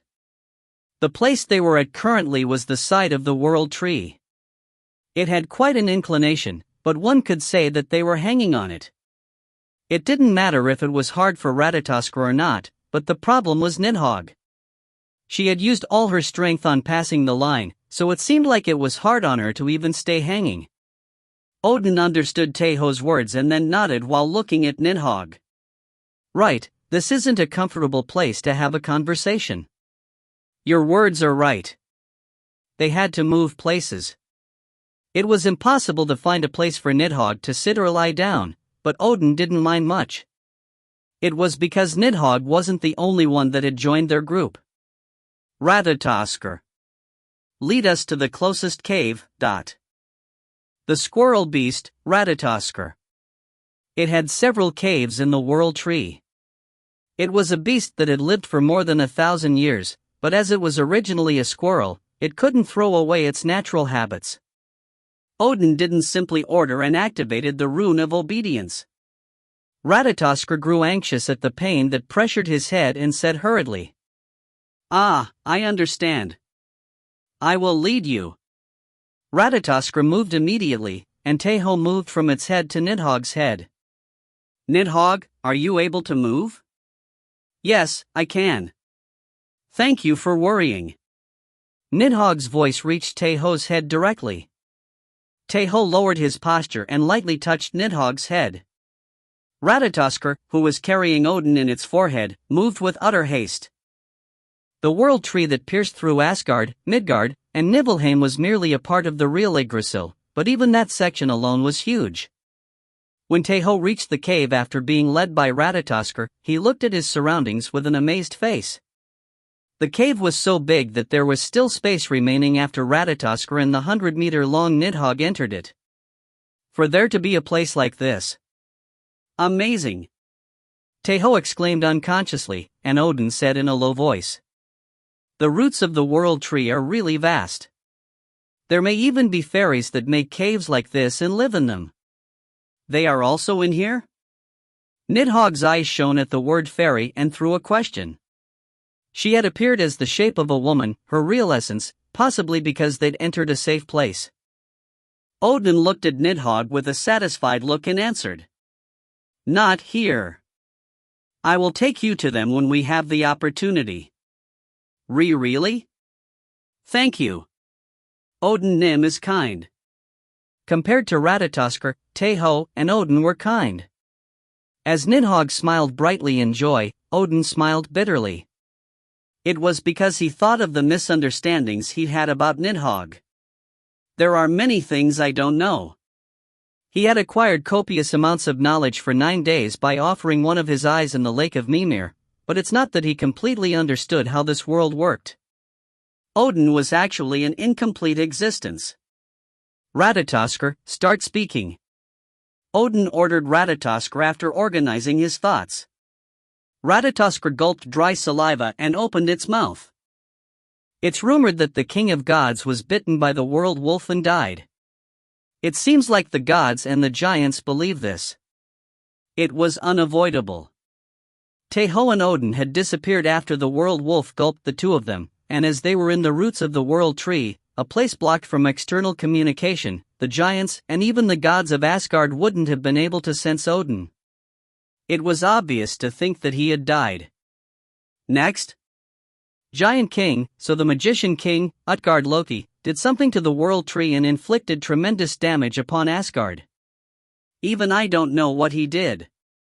Hraesvelgr has also grown angry because the highest root that it lived in suffered damage. Hraesvelgr did? Nidhogg was the one that asked unconsciously. The existence that always appeared in Ratatoskr's stories and the scary bird that really disliked Nidhogg. Nidhogg ended up cursing Hraesvelgr because Ratatoskr forced it to do so, but it actually didn't really dislike Hraesvelgr. It was more curious as to what kind of existence it was. But no matter how Nidhogg was feeling, Ratatoskr snorted and said, "Yeah, it got angry saying that it was all your fault. It said that it would peck out your eyes when it met you. It's not my fault. I didn't do anything. I don't like things that hurt." Nidhogg shrugged her shoulders and stammered. She had realized what pain was through the battle against Tae Ho, so she had shrunk even more after that. Ratatoskr smiled once again. "Retta. Kayak. I'm sorry. I'm sorry, dot." Ratatoskr couldn't finish cursing and screamed while twisting its neck, but Odin didn't even blink once. He gave Ratatoskr pain for a few more minutes and then deactivated the obedience rune. "Keep speaking." Freyja. The goddess of magic, Freyja, sealed Valhalla to block the attacks from the giants. And the Magician King took the giants to surround Valhalla. Ratatoskr spoke quickly, almost as if spewing it out. Odin frowned. "Certainly, so that's the reason why we can't connect with them?" "Odin? Tae Ho, who was soothing the scared Nidhogg, called Odin's name. It was because he didn't understand how Valhalla had gotten sealed. Odin let out a long sigh and started explaining. It's a similar thing to the Great Barrier spread in Midgard. It can block external interference and also interfere with the things sent from inside. You can think of it as completely sealing the gates of a castle and cutting off all communication. Master, Cuchulainn said in a low voice. It was a voice filled with anxiousness and relief. Tae Ho also felt the same as him and let out a sigh of relief. He was worried since he couldn't connect with Idun even after having left the roots, but he could understand it if there was a reason like that. Don't worry too much. It's not a seal that will break that easily. It's only momentarily, but Idun and the others will be safe. 12 days. It wasn't short, but it wasn't too long either. If it was Freya, she would be able to endure it for even longer. So that was why it was fine for now. Odin finished speaking with Tae Ho and activated the Rune of Obedience. Ratatoskr, who was listening to their conversation, screamed at the sudden pain. Kayak. Why? It didn't do anything. But that was the problem there. Continue speaking. Ratatoskr grumbled inwardly when Odin ordered it but resumed speaking immediately. The giants are trying to pierce through Asgard while surrounding it. It seems like they are planning to isolate Thor and the army of Valhalla that are fighting against the Frost Giant King. Now that they had sealed Valhalla, the only hope Freya had was in Thor, who was outside. They would capture Thor and cut off all hope. They would make Valhalla dry up and die. Nidhogg blinked and admired Ratatoskr, who'd explained as smoothly as a current of water. Ratatoskr is smart. Of course, do I look like a fool like? Ache. Yo, you are doing it for no kayak. Ratatoskr cursed and screamed and glared at Nidhogg with scary eyes. While Nidhogg said that she wasn't, Odin gave Tae Ho a rock that had a rune engraved in it. You will be able to control the pain with this. I will entrust it to you. Thank you. As the rune was given to Tae Ho, someone who seemed to treasure Nidhogg at a glance, the squirrel put on a horrible expression, but there was no one that would side with it. I will keep speaking. So please. Ratatoskr grabbed its head and begged. Tae Ho glared at it with cold eyes for a moment and then calmly manipulated the rune. It wasn't completely deactivated but instead at a really weak level. A pain that was endurable but would still harass someone. Ratatoskr realized that begging would be useless and then continued speaking while shedding cold sweat. A great barrier was also set in Midgard. Hraesvelgr said that Fia made it too hurriedly, but anyways, the giants and warriors of Valhalla that weren't able to return are still fighting. It wasn't good. Midgard was a real mess right now. What about Niflheim? The giants also entered Niflheim to attack it. I passed through it while coming down here. The fight would have started by now. Ratatoskr answered immediately Odin's question. It was a story that made one's worry deepen. But thinking about it, it was an obvious thing. Whether the barrier was spread or not, in the first place, Midgard couldn't help Asgard. The only ones that could rescue Valhalla in this situation was both the army being led by Thor and Hela's army that was on standby in Niflheim. That's why they would invade Niflheim and capture Hela. They would make Hela, the youngest daughter of Loki and sister to the world wolf and space snake, submit to gain control over the army of undead. Odin would do the same. Didn't you hear anything from Loki? The god of fire and lies. I don't know. There were no rumors about him. I understand. Rest for a moment. He had heard almost everything he had to hear from Ratatoskr. When Odin finished speaking, Tae Ho decided to deactivate the obedience rune for the time being. Odin turned to look at Tae Ho and said, Our first priority is going to Niflheim after passing through the Lake of Mimir. We will rescue Hela and make her strength ours. This was also an obvious thing. But will that be possible? The ones that were here was a superior ranked warrior and a god that couldn't even move properly. It was a thoughtless thing. It was like hitting a rock with an egg. But Odin was also the god of war and didn't utter anything casually. Actually, Odin and Tae Ho did have some chances. Because the two of them weren't alone. Because Tae Ho had changed the plan to escape the routes which Odin had first come with. We have the ancient dragon, the black dragon, Nidhogg, but they have left its real body that reached 2 kilometers and could bring the end of a world in the roots, but they still had the body that was hundreds of meters large. Nidhogg was the oldest dragon that existed in Asgard. It wasn't an exaggeration to say that it was the god of dragons. It fights really bad, but it doesn't matter as we have the best pilot. The one that controls dragons. Tae Ho could share all 5 senses with Nidhogg. He could become one with it and control it. The best pilot that could perfectly control the dragon that possessed the best physical body but couldn't fight at all. Nidhogg, will you help us? Yes. I will help Tae Ho, master. I'm happy that I can be of help. Nidhogg answered immediately at Tae Ho's question, and Tae Ho stroked her head. Thank you, Nidhogg. Idunnim will be grateful. Heda too. I know that name. I saw them in your memories. The most gentle goddess in the world and the most beautiful Valkyrie. Just when did you brainwash her? Cuchulainn spoke with a lukewarm voice, but Tae Ho ignored him. He nodded instead and complimented Nidhogg. Right, you know it well. Nidhogg is smart. He. This retard. Kayak. Ratatoskr collapsed while being mad, but there was no one that cared for it besides Nidhogg.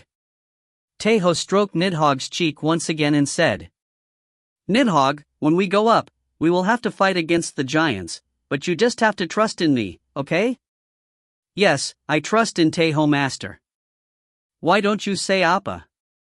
That would be a better fit. Cuchulainn's bitter voice was ignored again.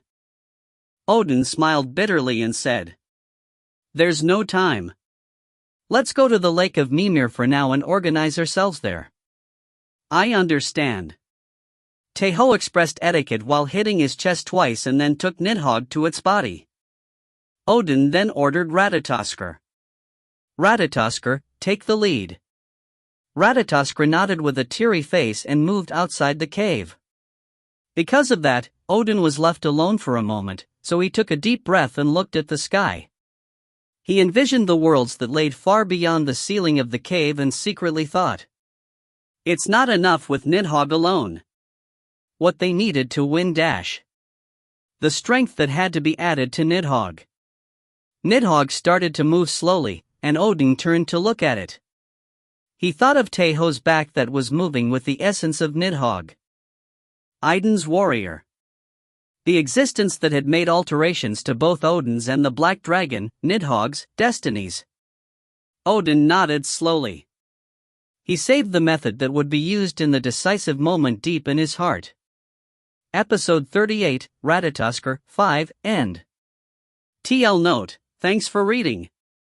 If you find any errors, ads pop up, ads redirect, broken links, non-standard content, etc., please let us know. Report chapter so we can fix it as soon as possible.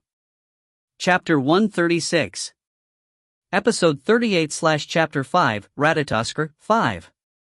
TL, Subak. ED, Julsmal. So dash. Wait. It was when Ratatoskr was about to start telling the story that Tae Ho raised his hand to interrupt him and then turned to look at Odin and said, Odin, sorry for my impertinence, but can we move places first? The place they were at currently was the side of the world tree. It had quite an inclination, but one could say that they were hanging on it. It didn't matter if it was hard for Ratatoskr or not, but the problem was Nidhogg. She had used all her strength on passing the line, so it seemed like it was hard on her to even stay hanging.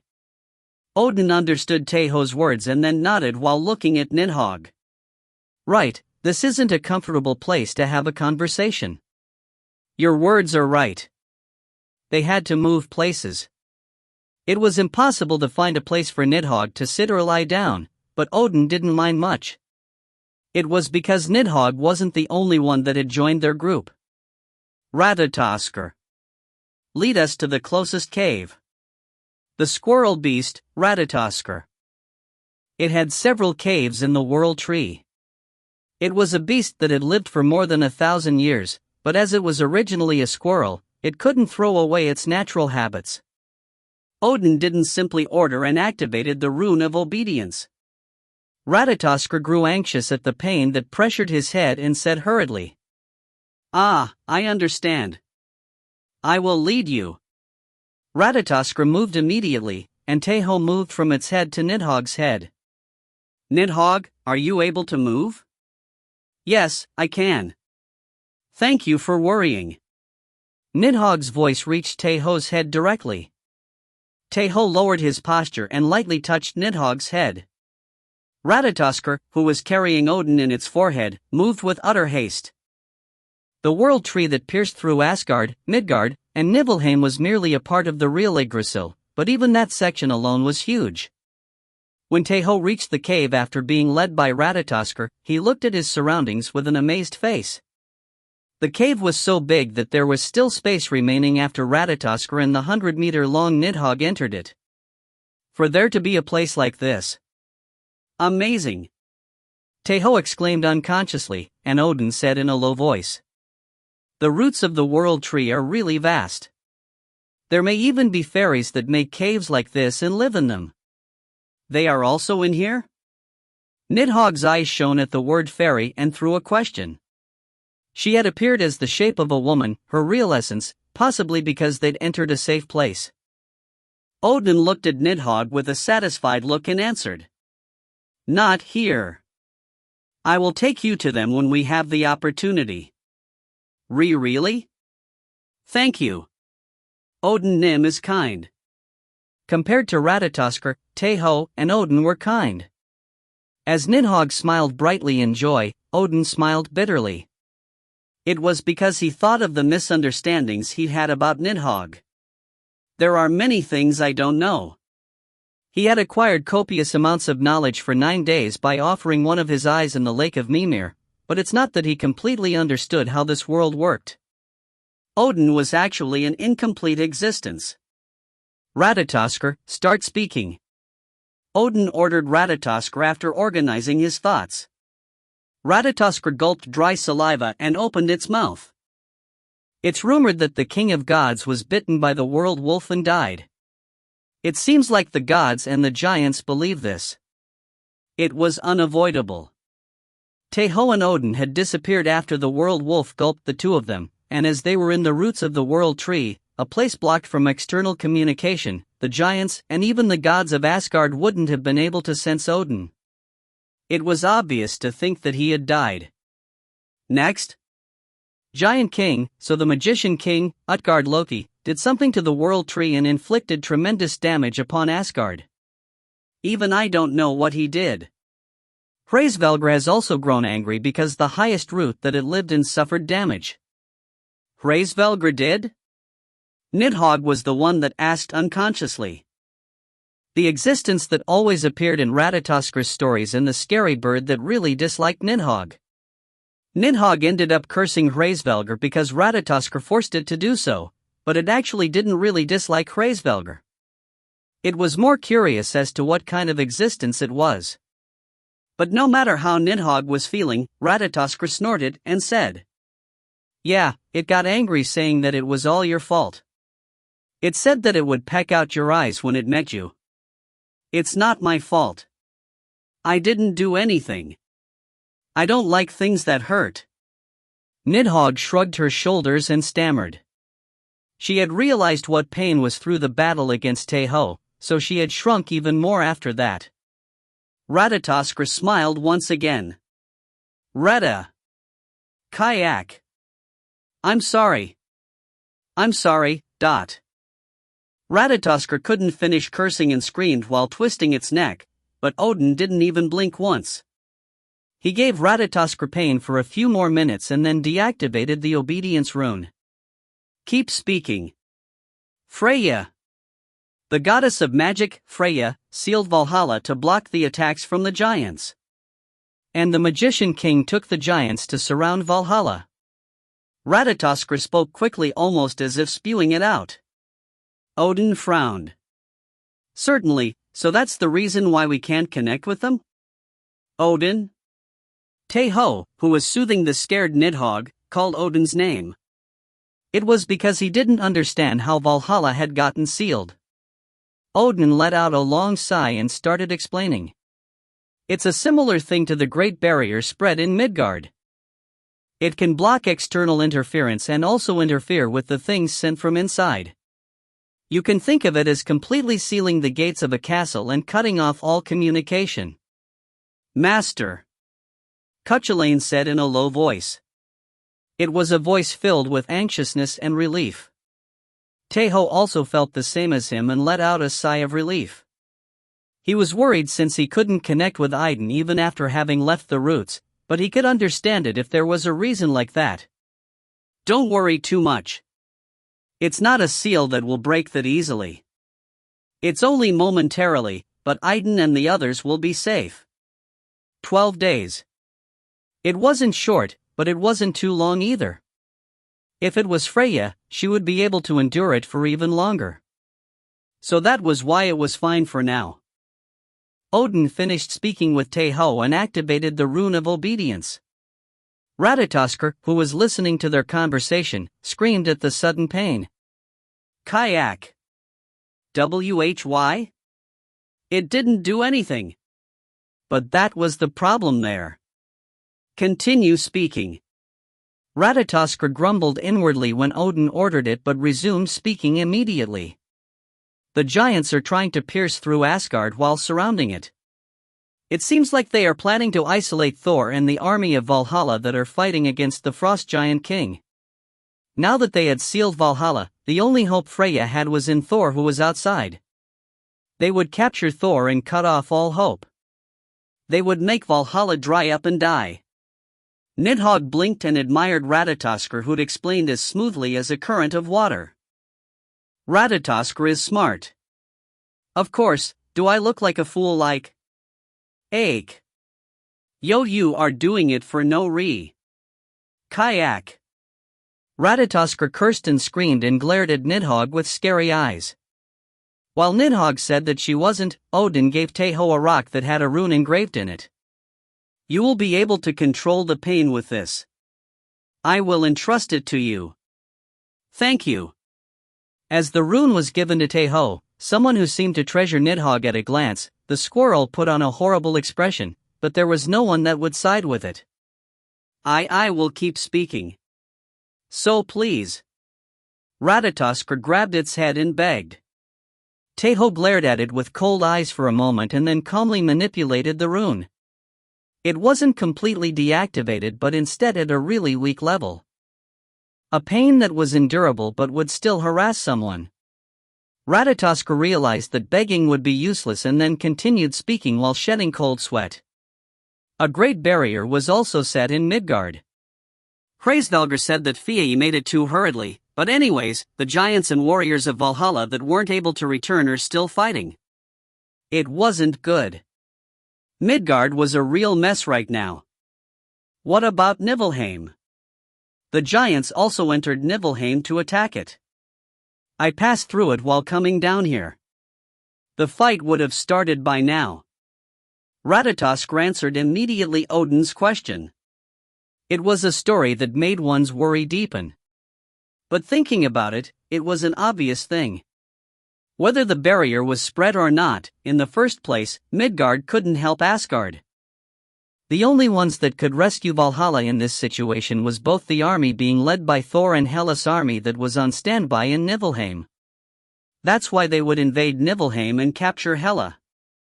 They would make Hela, the youngest daughter of Loki and sister to the world wolf and space snake, submit to gain control over the army of undead. Odin would do the same. Didn't you hear anything from Loki? The god of fire and lies. I don't know. There were no rumors about him.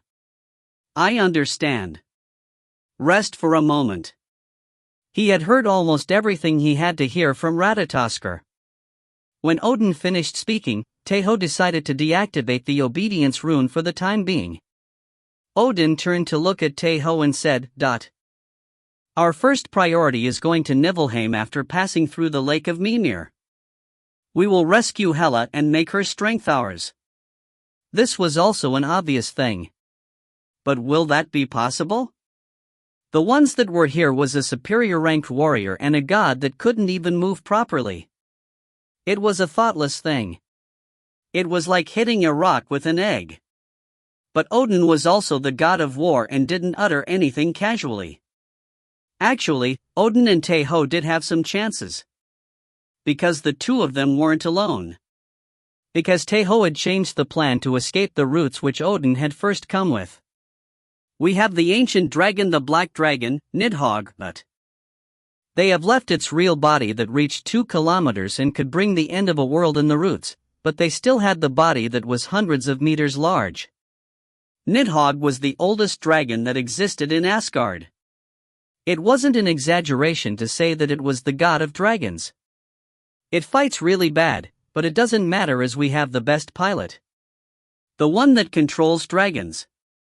Tae Ho could share all 5 senses with Nidhogg. He could become one with it and control it. The best pilot that could perfectly control the dragon that possessed the best physical body but couldn't fight at all. Nidhogg, will you help us? Yes. I will help Tae Ho, Master. I'm happy that I can be of help. Nidhogg answered immediately at Tae Ho's question, and Tae Ho stroked her head. Thank you, Nidhogg. Idunnim will be grateful. Heda too. I know that name. I saw them in your memories. The most gentle goddess in the world and the most beautiful Valkyrie. Just when did you brainwash her? Cuchulainn spoke with a lukewarm voice, but Tae Ho ignored him. He nodded instead and complimented Nidhogg. Right, you know it well. Nidhogg is smart. He. This retard. Kayak. Ratatoskr collapsed while being mad, but there was no one that cared for it besides Nidhogg.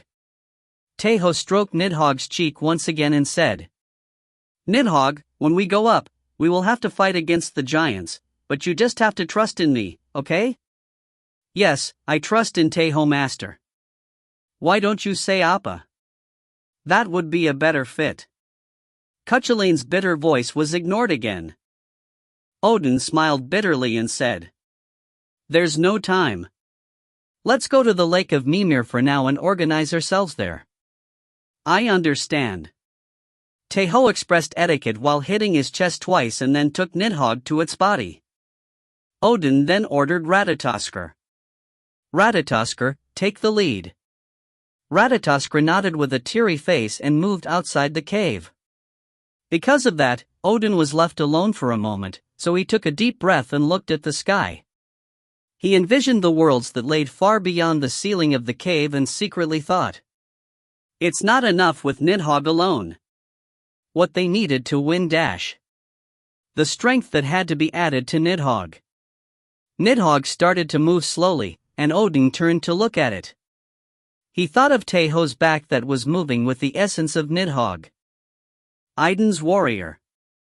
The existence that had made alterations to both Odin's and the Black Dragon, Nidhogg's, destinies. Odin nodded slowly. He saved the method that would be used in the decisive moment deep in his heart. Episode 38, Ratatoskr, 5, End. TL Note, thanks for reading. Episode 39/Chapter 1, Hela, 1.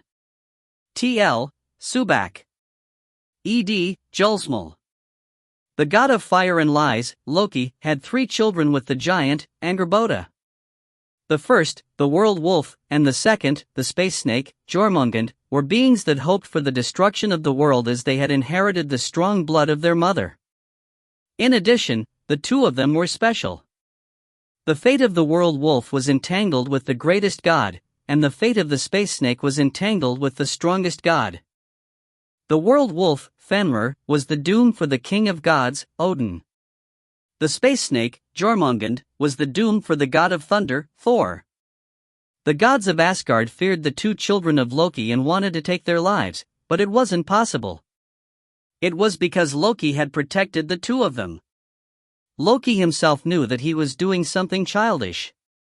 It was too obvious that the two children would grow up to become disasters. But Loki couldn't kill them with his own hands. The giant, Angrboda, took the opportunity when Loki dropped his guard to take the two children and escape. It was to raise the two of them from between the giants. That's how the first and second kids disappeared. Loki couldn't distinguish if he had really dropped his guard or he had made himself to be like that. And only the third kid that got left behind stayed next to Loki. It was a kid that had inherited more of Loki's blood compared to her other two brothers. The kid that was born as someone that wanted to maintain the world wasn't born with a destructive power, but she wasn't a normal being either.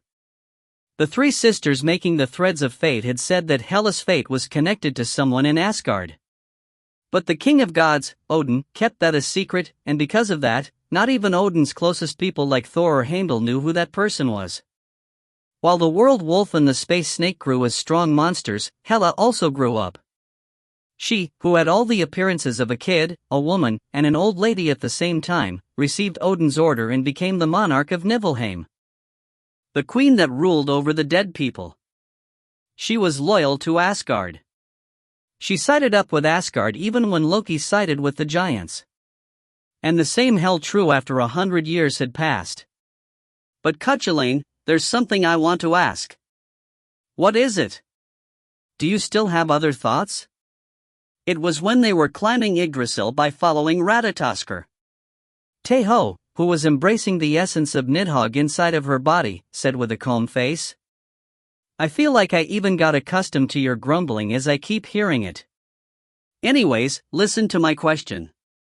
Right, what is it? Let's hear it. Nidhogg stirred while being in Tae Ho's embrace.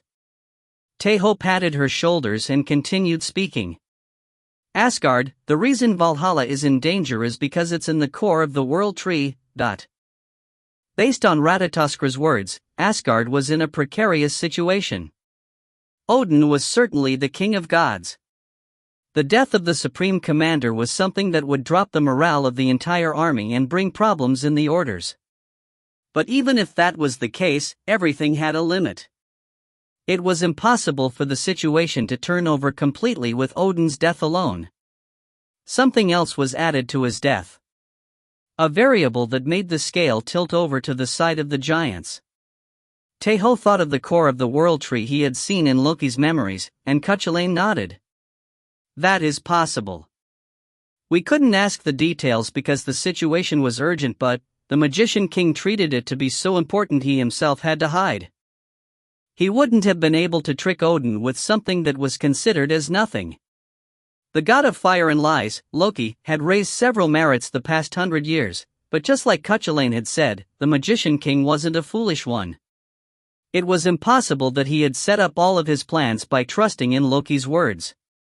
He would probably have another information dealer. And this meant that something that may deal a great blow to Asgard, although not to the point the Magician King thought of, existed in the core of the world tree. It seems too early to guess, but at the least, a struggle that cut off the path between the army Thor led and Valhalla would have been cut off. There's a possibility Valhalla itself got attacked.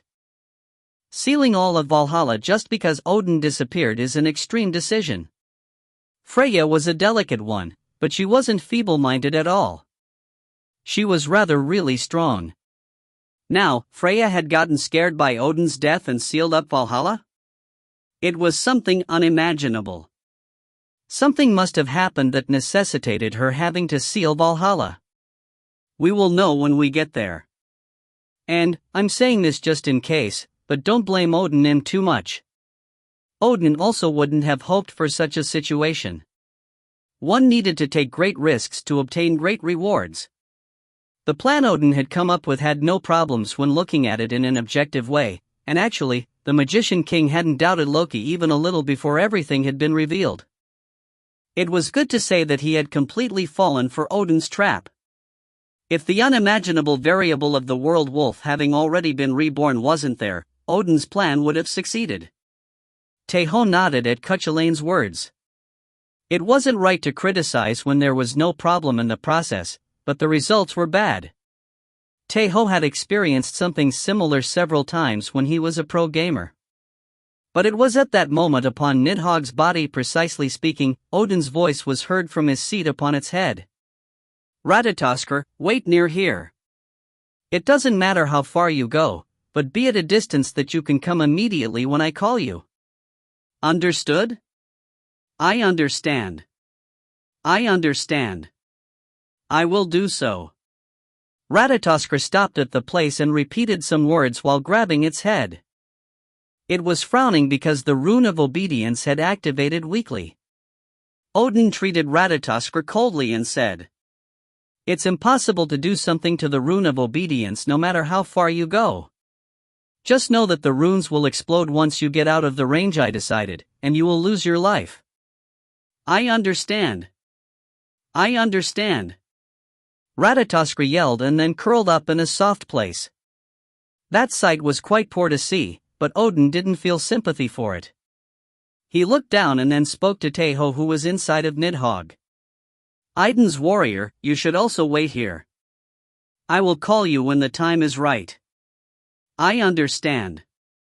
The Lake of Mimir is a secret, but well, it seems like he will call you after he takes all the preparations, but... While Cuchulain mumbled in a low voice, Odin stood up and jumped inside the fog. The fog was so dense that Odin disappeared in a flash. As Tae Ho stared into the patch of fog in which Odin had disappeared, he spoke to Cuchulain once again. The rune of obedience is really amazing. The process of engraving it is a bit difficult, but it seems like it will be effective even on giants. It is useful indeed, but it's not omnipotent. It's a method that works well on trash like Ratatoskr that are weak to pain. The rune of obedience wasn't only exclusive to Asgard. Aaron and the giants also had some similar magic.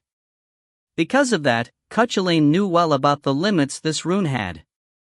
The rune of obedience doesn't perfectly control the adversary. It just gives pain to the ones that don't obey your orders. If it's this much, don't you think of something? It's no different to torture. It was the same that it inflicted pain if one didn't listen to the words. The limit of the rune of obedience was like torture.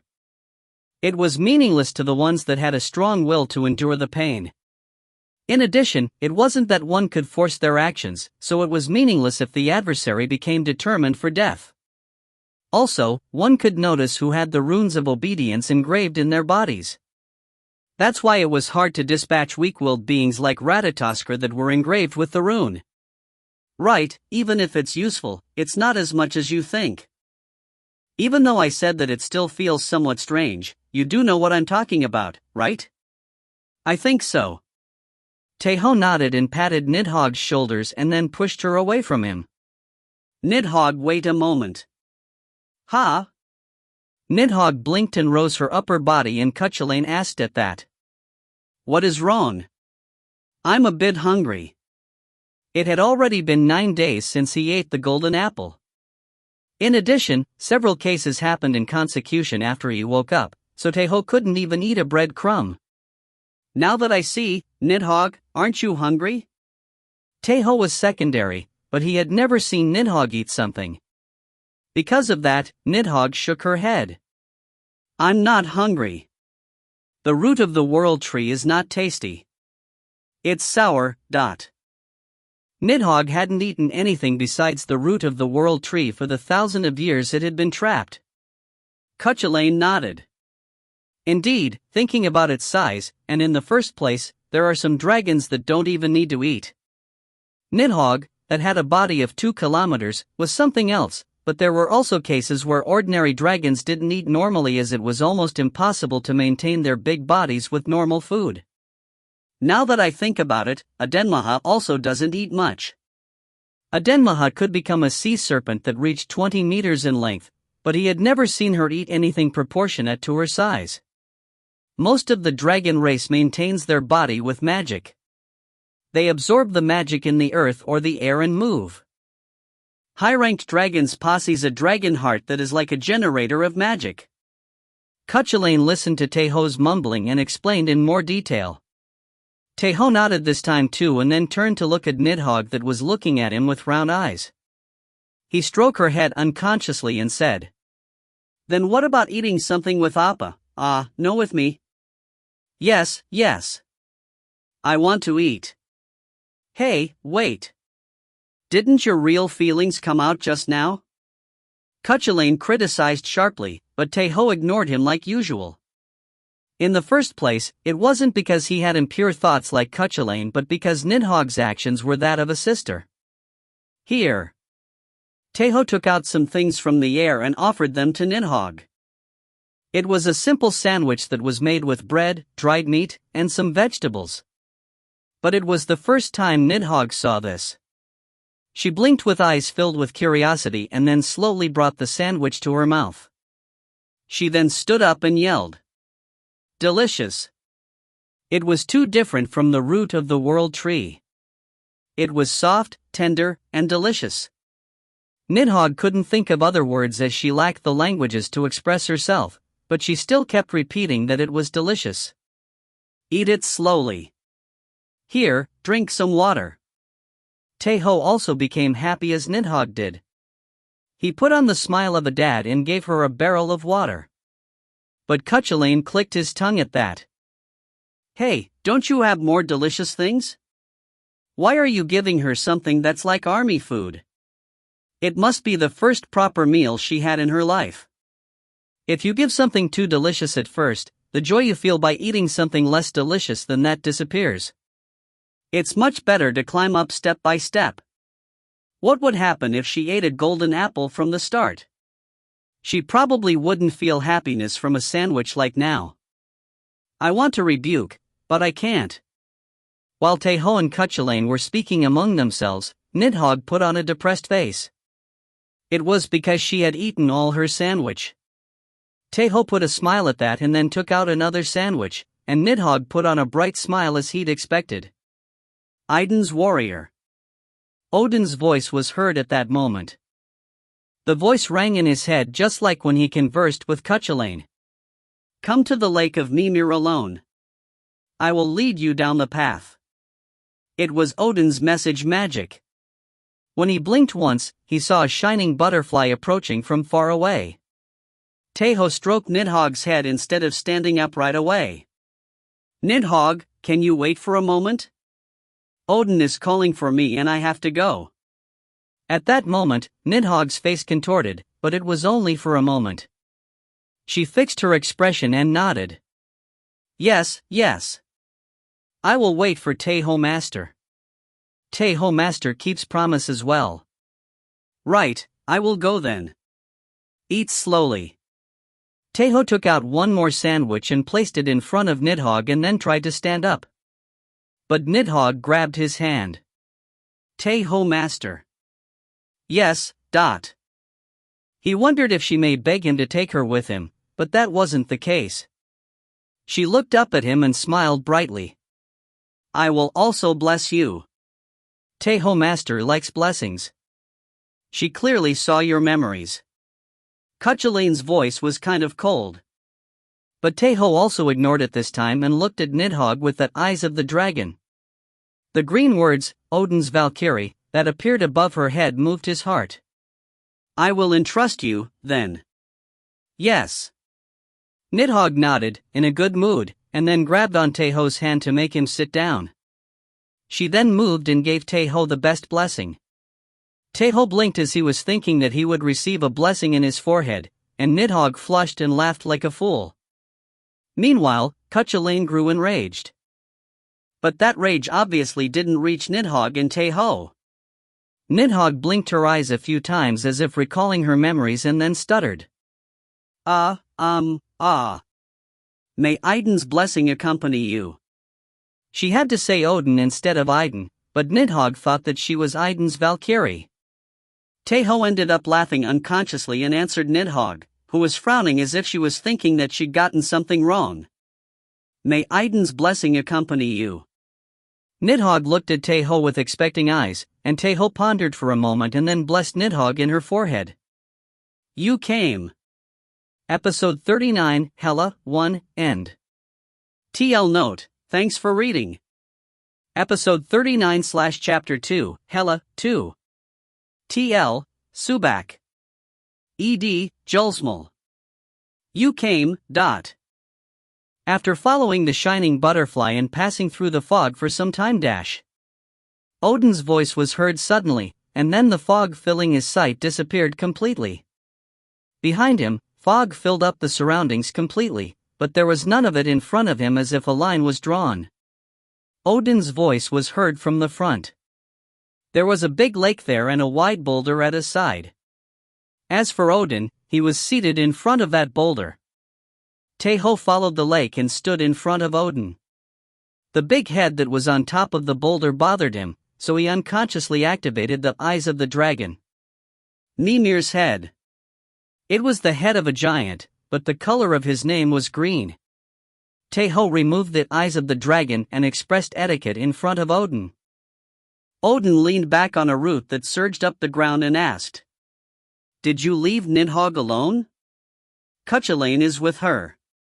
They could never leave Nidhogg and Ratatoskr alone as they couldn't know what the sly Ratatoskr would try to do. You can't entrust a fish to a cat. Tae Ho agreed with Cuchulainn's words. Instead of leaving a sheep and a wolf in the same place, he decided to leave Gibolg in her hands. That's a wise decision. You have done well. Odin smiled and complimented Tae Ho. His smile bore the message that Tae Ho's coming alone had been a test. Odin, there's something I want to ask. Speak. I want to know about Nidhogg, Ratatoskr, and Hraesvelgr. Precisely speaking, about Ratatoskr. Right, we didn't have time to speak properly until now, and my misunderstandings have also run deep. They'd kept running since they escaped the root, so there was no time to speak about the situation properly until now. Odin looked at a distant place and opened his mouth slowly. There are several wonders and mystics in the world. I have certainly killed the giant Ymir and cleaned off Midgard with my brothers, but they weren't created from complete nothingness. Because of that, I can't see through all the things in the world. There are overwhelming parts too. He had offered one of his eyes in the lake of Mimir to fill his wisdom and hung on a branch of the world tree for 9 days. But there was still a region of nothingness.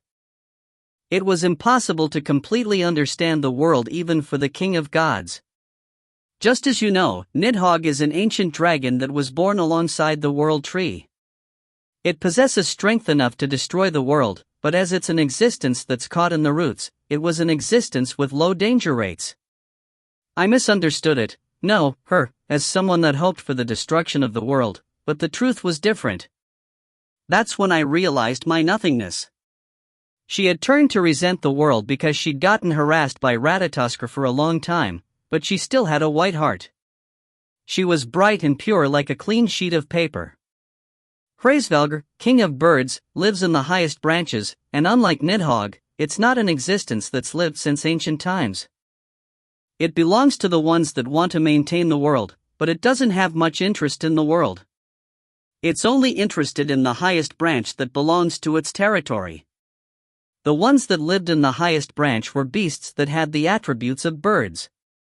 Because of that, Odin also didn't put his interest in its territory, the highest branch. Ratatoskr is the only existence that can freely move in the world tree.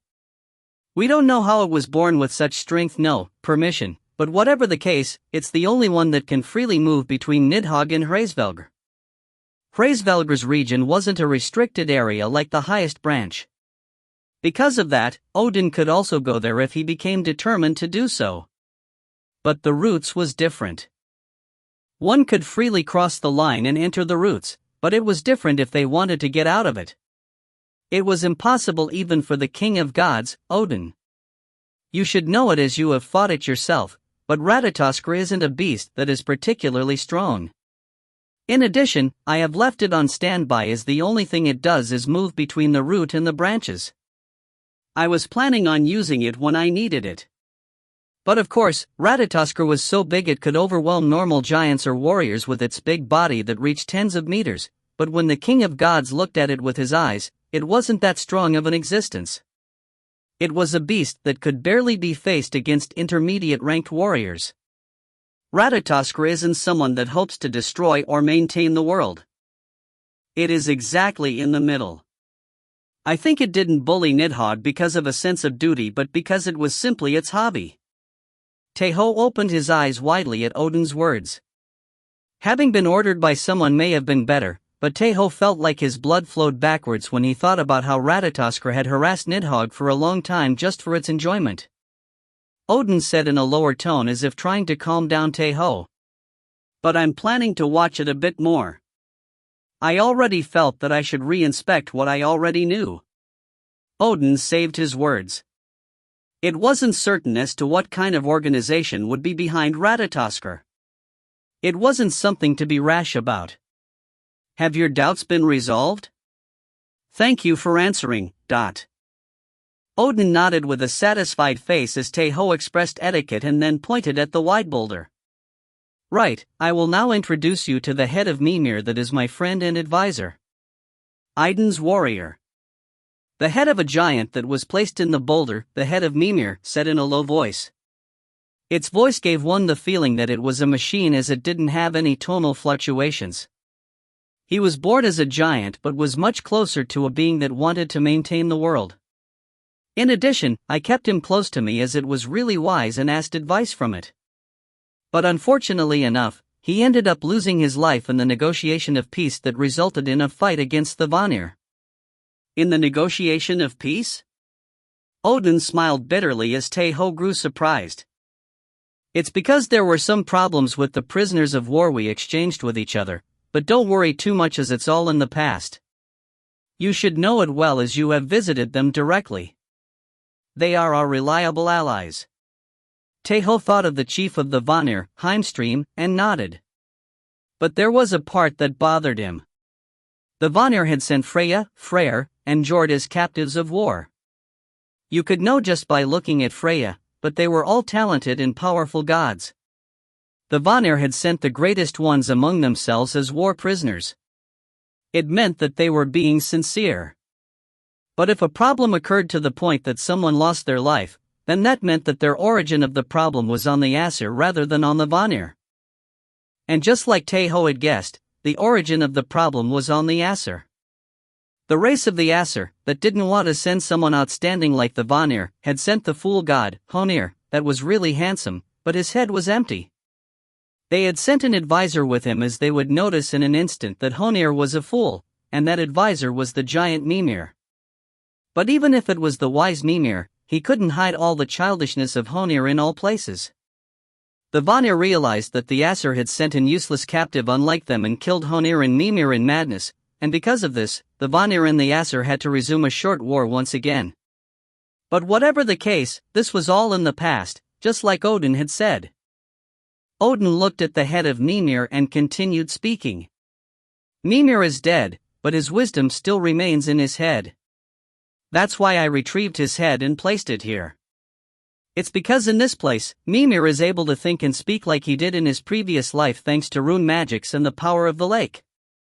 Mimir, who became an existence not unlike a machine after losing his life, turned into a more excellent advisor. Some gods doubted that Odin had planned all of this to be able to use him freely for himself, but this was all mere suspicion. Clear proof didn't exist anywhere. I checked the situation outside through the head of Mimir. Odin rolled his fingers and a hologram-like video appeared in the air. There were worlds piled up like floors with the world tree at its center, and they were Niflheim, Midgard, and Asgard respectively, going from below to up. The Magician King destroyed the core of the world tree, and Asgard perceived great changes due to it. That after effect made the force Thor was leading get isolated among the giants, and several fortresses of Valhalla were destroyed as well. It was like Cuchulainn had guessed. The core of the world tree wasn't a big weakness that could destroy Asgard in an instant like the Magician King had thought, but it was enough to deal big damages to it. When Valhalla got sealed up, the giant kings that were hiding in Jotunheim until now started to appear.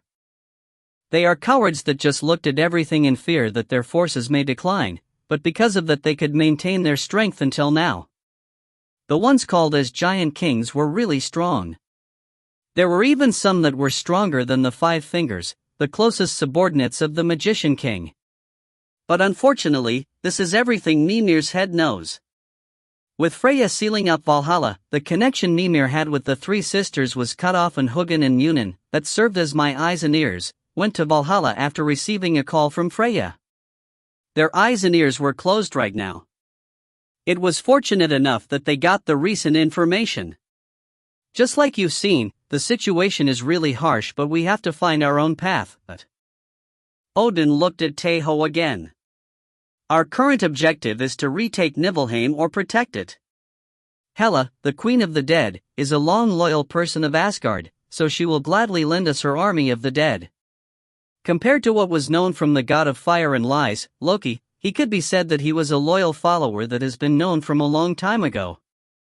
He didn't throw away her loyalty towards Asgard even though he faced disregard and insults for hundreds of years. And that was the same for Hela. Even though she'd always been suspected because of her father, she still kept her loyalty towards Asgard. If we place our hands on the strength of Niflheim, Midgard comes next, but there are now some doors in the new Great Barrier compared to the old one.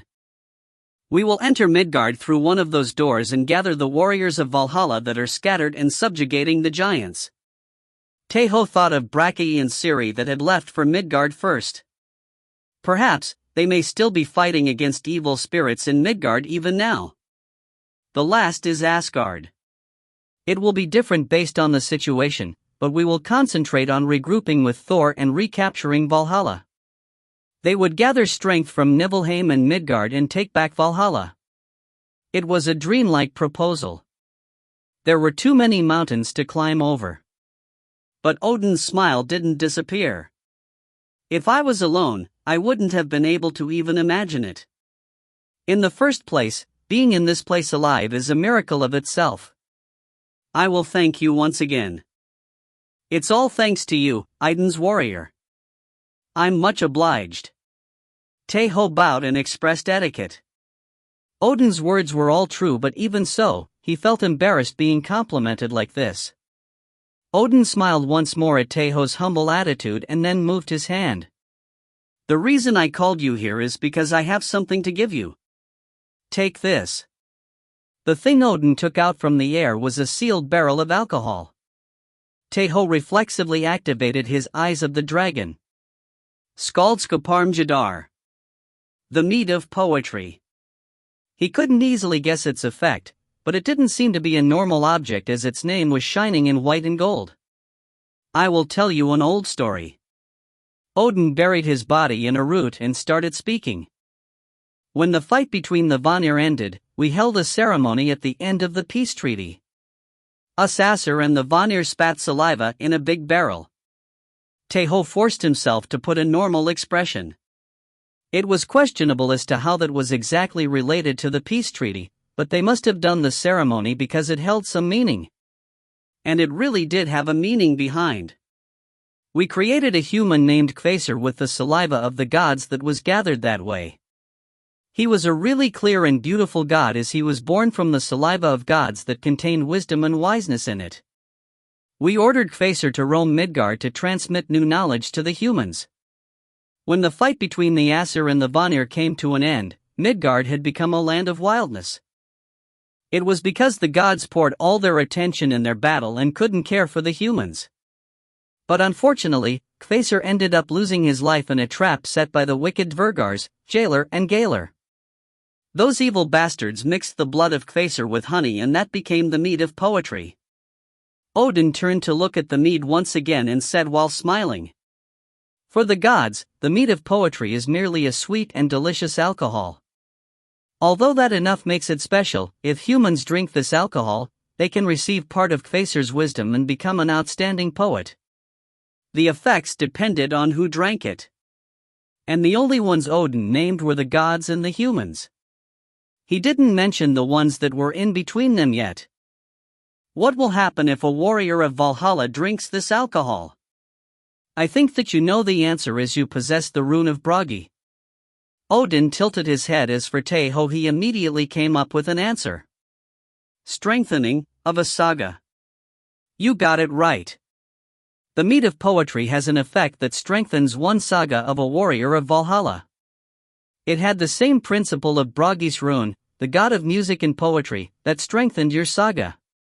It's good to strengthen a big saga and then strengthen a small saga meant for revenge, and it's also good to focus all of its strength in one saga and make it stronger. I will leave the decision entirely on you. Tae Ho's saga was Tae Ho's story, so the one that could make the most correct decision was himself. Thank you. I will think of it well and choose. Right, if it's you, you will be able to come with a good choice. The meat of poetry wasn't the trump card Odin had thought about, but it would certainly bring Tae Ho's strength to a higher level. Odin dropped his shoulders as if he felt exhausted and said, "We are in a hurry, but we still need some rest. We will depart tomorrow morning, so until then, rest with Nidhogg." I understand. Let's meet tomorrow. The lake of Mimir was wide, but it wasn't to the point that could accommodate Nidhogg. In addition, the location of the Lake of Mimir was a secret spot that even few of Odin's closest gods knew about. Letting Tae Ho, who was only a superior-ranked warrior, enter this place was already an exceptional case. Odin finished speaking and then lightly raised his fist and hit his chest, and Tae Ho also did the same. For Asgard and the 9 realms. For Asgard and the 9 realms. Tae Ho turned around. It was already deep in the night. As soon as he returned, Nidhogg faced him with a cute smile. But there was a weird part. Tae Ho master, come. I have been doing well with Cuchulainn Appa. Cuchulainn Appa? Tae Ho opened his eyes sharply reflexively and then turned to look at Debolg that was being held by Nidhogg. Cuchulainn then spoke with a proud voice. She listened to my words well. She's pretty and nice. Eehee. Nidhogg blushed and twisted her body as if she was embarrassed at the words pretty and nice. He had left Cuchulainn to keep apart a sheep and a wolf, but he ended up leaving a fish to a cat. Cuchulainn laughed while Tae Ho looked at him with lukewarm eyes, and Nidhogg just smiled merrily as if she was happy that she was with the two of them. And Ratatoskr frowned alone as he was looking at this from afar. Episode 39, Hela, 2, End. TL Note, thanks for reading. Episode 39/Chapter 3, Hela, 3. TL, Subak. ED, Julsmal. Niflheim was the land of death. That place was hard for the living being to continue living as it was swept by extreme cold and the sun didn't rise. Because of that, the people living in Niflheim was really low even though it was as wide as Midgard. Niflheim. The land of death. The world of the dead. Niflheim was Asgard's underworld. The souls of the humans that died in Midgard and couldn't enter Valhalla stayed in Niflheim for a moment and prepared for a new life. Extreme cold swept up. That thing that was the same every day was so cold it could freeze one's lungs just by inhaling some air. But that wasn't the case for the giants of Jotunheim. The frost giants that grew in a land with the same conditions as Niflheim showed leisure in this land. The army of the giant king, Hrumbark, marched. He and his army were exhausted in peace as they had only stayed in Jotunheim and saved their power since the Great War. They were bangs that wanted to destroy the world and desired both destruction and massacre. The giants numbered 600, and there were close to 100,000 evil spirits. The giants couldn't cope with their strength. They couldn't rest easily because of their desire to destroy and wanted to tear apart the evil spirits. It was unavoidable. Because this land was Niflheim, the land of the dead. There were no living beings here to grant the blood and screams the giants desired. The dead ones did scream and cry, but it was comparatively lacking to the ones that were alive. It will be different if you go to Helheim. You will find the queen of the dead, Hela, living there, and her subordinates are also living beings. The giant king, Hrumbark, said with a loud voice. Let's destroy Helheim and fill Niflheim with the screams and cries of Hela. Hrumbark laughed. The other giants panted as if they were waiting for that moment and laughed alongside their king. The magician King Utgard Loki had said, "Destroy Helheim and turn the underworld into a mess. Destroy the cycle of the living and the dead beings and create chaos." Hrumbark didn't like the magician king all that much. The orders he gave were always complicated. But he liked that he had said that he was able to do whatever he wanted with Hela. "Let's go. To seek some blood. Let's go. To give birth to screams and cries." Hrumbark and his army marched towards Helheim. Hela went out to the floating garden. The god of messages, Hermod, had told her not to go out to the garden, but it was unavoidable. There wasn't an army from Asgard that would protect Niflheim for her. The dead ones gathered next to Hela. She, who could take the appearance of a young girl, woman, and old lady, walked with haughty steps and consoled her citizens. Stepping up with courage made their fear subside a little. The army of the dead greeted Hela. The ones at the front were people that were warriors of Midgard in their previous lives. The ones that couldn't die in the battlefields and died in their beds. The ones that had died by disease. The ones that couldn't fight and had been slain by beasts. They were people that didn't have what it took to enter Valhalla, but they were still the most proficient in battle among the dead ones. Next to them were the second most proficient in battle. They were wicked people that couldn't even dream about entering Valhalla. The ones that fled from the battlefield, betrayed their comrades, and the ones that brought destruction to their allies and even themselves because of their jealousy and envy. It seemed like they hadn't been able to throw that side of them away, for they all had sly and wicked eyes. They were people that would have fled already if this place wasn't Niflheim and if it wasn't a place that didn't have anywhere to flee to. And behind them was the group with the biggest number lined up with nervous faces. The ones that weren't accustomed to battle. The ones that lived all their lives as farmers, fishermen, blacksmiths, carpenters, researchers, cooks, and other random professions. They were weak. They were the ones that had ignored Valhalla even though they'd lived in a world which knew of its existence. But Hela didn't pity them.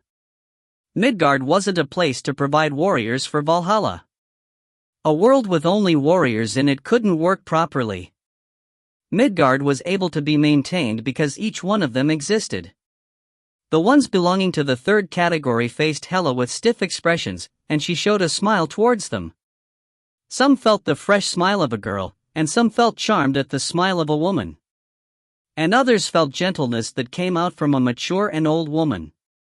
"Please, get on." The strongest and bravest warrior of the first category, Galien, pulled a ghost horse and stood in front of Hela. He hadn't been able to die because he was too strong, and because of that, he couldn't enter Valhalla. That wasn't actually the real story, but he was still the most reliable warrior and advisor Hela had. And he, who'd received the trust from Hela, had the strength of an intermediate-ranked warrior or above. "Thank you." Hela got on the ghost horse. The army of the undead reached 200,000 in numbers. As the army that was marching towards Helheim was composed of 600 giants and 100,000 evil spirits, it was almost twice the number. But they couldn't ascertain victory, and defeat was more probable. It was an army that the strongest warrior was merely at the intermediate ranked level. They could plentifully face the evil spirits, but the problem lay in the appearance of giants. The fight could tilt to the side of the giants just by having the 600 giants charge towards them. But they still had to go. They couldn't collapse without any resistance. "Let's go," Hela said. At the gesture of her warrior, Galien, the dead ones blew the horn trumpets. He ordered the army of the dead to march. An evil spirit that had the head of a dog and body of a human went out to scout. The dead spirit that had went up ahead riding a ghost horse discovered the army of giants. With this, the giant king, Hrumbark, and Hela knew where their armies would face each other. "We will fight in the valley. It seems like the battle will occur in the valley." It was a mutual agreement. The place the two armies could fight on could only be limited as both sides surpassed the 100,000 mark. The reason Hela had chosen to go out and fight was because of the giants.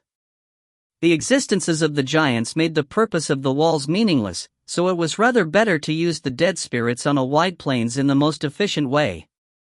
Both armies moved. There was a bit of a dissonance as a perfect agreement couldn't exist, so in the end they ended up facing one another when the sun was at its peak. The giants panted due to excitement.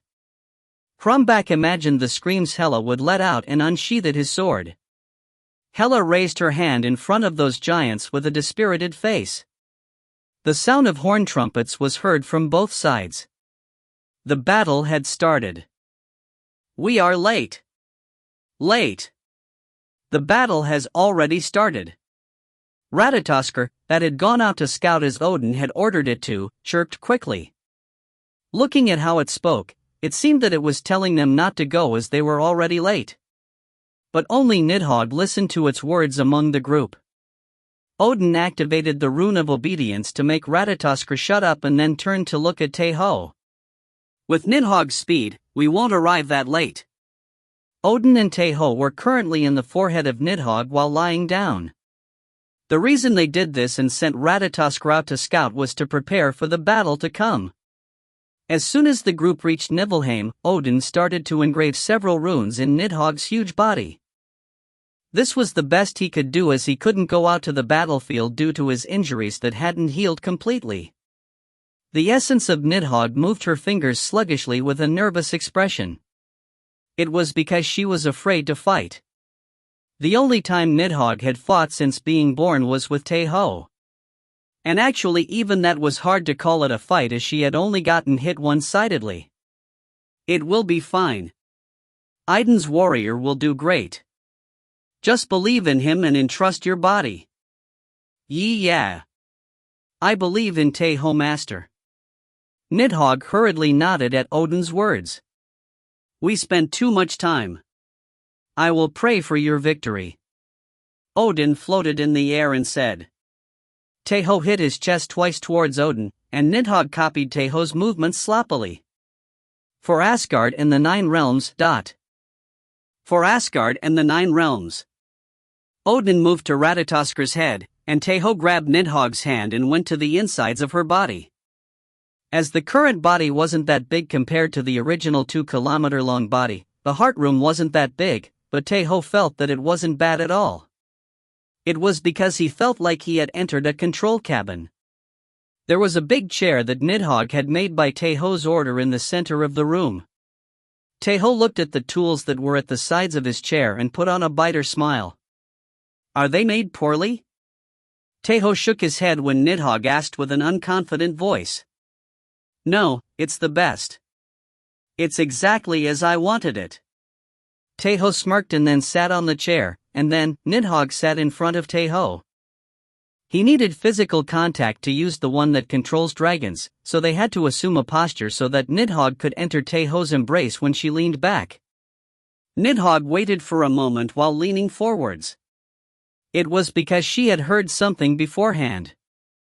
Tae Ho took out the meat of poetry from the air. He had thought about it, but there was only one choice.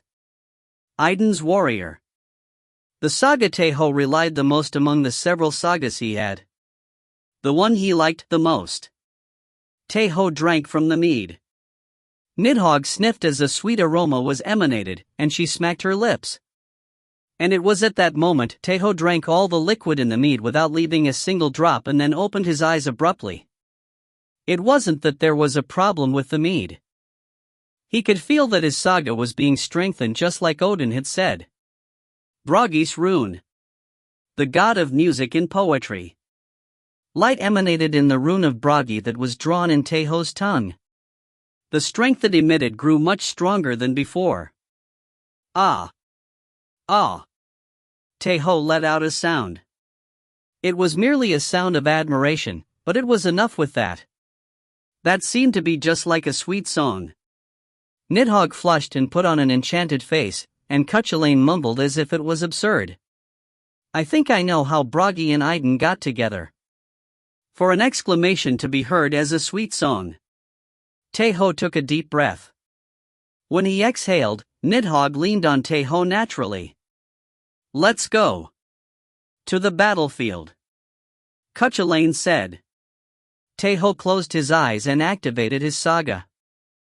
The raised the level of his saga by one stage as it got empowered by Bragi's strengthened rune. Strengthened saga, the one that controls dragons. Nidhogg convulsed and let out an exclamation, but she didn't resist and received Tae Ho's command. She entrusted her body and soul to Tae Ho. Tae Ho opened his eyes and saw the world through Nidhogg's body. The world he saw with the eyes of a dragon that was 100 meters big was different to the world he saw with his own eyes. But Tae Ho grew quickly accustomed to it. He then extended both of his hands forward and placed them on the tools he had prepared beforehand. Will that really be enough? A keyboard and a mouse. The objects Nidhogg had made after listening to Tae Ho's explanation and strange tools that Cuchulainn couldn't even grasp where it was used on. But it was different for Tae Ho. If he had to control someone or something, this was the most familiar thing for him. A keyboard on his left hand and a mouse in his right. Nidhogg fluttered its wings and then jumped up and started to fly. Tae Ho's hands started to move quickly. And at the same time, something else moved. There was something newly created. Synchro rate, 73%. Saga, the legendary pro-gamer. Before being a warrior of Valhalla and a warrior of Iden and even before being the strongest warrior of Dark Age, Kalstead. Pro-gamer, Lee Tae Ho. A smile spread across Tae Ho's face. The roar of the black dragon, Nidhogg, shook the sky and the ground greatly. Episode 39, Hela, 3, End. TL Note, thanks for reading. Episode 39/Chapter 4, Hela, 4. TL, Subak. ED, Julsmal. That was something one could only hear if they had ears. They could only feel it if they were stepping on the ground. The battlefield that had two huge armies gathered on either side froze for a moment. The noisy sounds of the horn trumpets were suppressed by an even louder noise. The warriors that were yelling and raising their morale shut their mouths and stayed silent. It didn't differentiate from the evil spirits, giants, or dead spirits. Everyone standing on the battlefield turned to look at the same direction in disbelief and witnessed a monster from the frozen silence. It was a monstrous, dark dragon. Its scales were darker than darkness, and its eyes were deeper than the night. It was a black star located in the ash-colored sky. That thing spread all its four wings and raised its four horns as if it would stab the sky at any time. The roar covered the sky and ground one more time, and it sowed seeds fear across the entire battlefield. The battlefield was wide. The space that could hold a great army of 300,000 was really huge. But everyone in the battlefield was overwhelmed. The black dragon was huge. No matter how big it wasn't as big as the battlefield, but that wasn't important. An individual that was 100 meters long. The marvel that size created. Would ants looking at a giant feel like this? Everyone in the battlefield held their breaths. The black dragon made them do that, and it made them breathe once again. It made them vomit out the fear that had surged up instinctively. The black dragon fluttered its wings. It charged towards the battlefield. It was really thrilling thing seeing more than 300,000 beings turn to look at you. Nidhogg breathed roughly. She struggled at the joy she experienced for the first time in her life. It was hard to control herself because her body heated up. The joy of receiving attention. A situation where countless beings focused upon each action one made, and the situation that made one feel like a god for a moment. That was a really big stimulation for Nidhogg, who had been alone for a long time. Nidhogg didn't know what to do. It was hard to express her current feeling with her short language, and because of that, she couldn't stay still. She shuddered while having her cheeks flushed and then turned around and embraced Tae Ho strongly. Tae Ho felt Nidhogg and then concentrated on her. He hung on while being swept up by Nidhogg's worries by thinking of the experiences he had in front of millions of spectators when he was the best pro gamer in the world. He calmed down Nidhogg's excitement. The hands that were placed upon the keyboard and mouse moved faster. Tae Ho controlled Nidhogg's movements more delicately. The legendary pro gamer. The new saga was focused on manipulating something.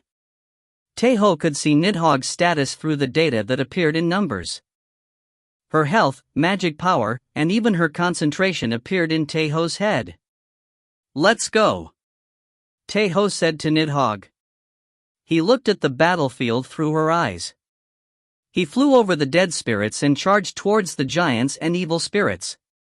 Actually, this situation wasn't the best. The best was to fight while riding on Nidhogg just like he did with Rollo or Adenmoha. But that wasn't possible. Nidhogg fought too poorly to do that. Rather than working together, it was more probable that she would have become an obstacle. Because of that, Tae Ho chose to stay in the heart room. If he had to concentrate only on controlling Nidhogg, this was much better. What the battlefield needed more right now wasn't a powerful individual that could defeat another powerful individual but a huge existence that could crush a huge army. Nidhogg roared once again and then arrived in front of the giants. Cuchulainn had said, "Concentrate on destroying the army. Don't think of it as a spot, but as a side." Tae Ho also agreed. His words were right. "Let's go." In this moment, Tae Ho was the boss of a game. A raid boss that faced the attacks of several beings head-on. A smile appeared on Tae Ho's face, and Nidhogg howled once again. Quagga gang. The landing of the black dragon created a loud explosion. The giants could then finally realize how huge the dragon was up close. About 10 giants were crushed to death, and about twice that number suffered serious injuries. "Let's go," Tae Ho said once again. He made the black dragon turn at that moment. Instead of using detailed attacks like biting or scratching a giant one by one, he used its huge body more efficiently. The black dragon turned around in place. Its tail that measured a third of its total body swept the battlefield. That was like a natural disaster. As the huge body of 100 meters turned around, a radius of 100 meters turned to ruins in an instant, and it crushed and destroyed everything in its path. But that was merely the start. The black dragon didn't fly. It just charged and kept turning around. But this time, it didn't only sweep the battlefield with its tail. Venom was fired from the mouth of the black dragon.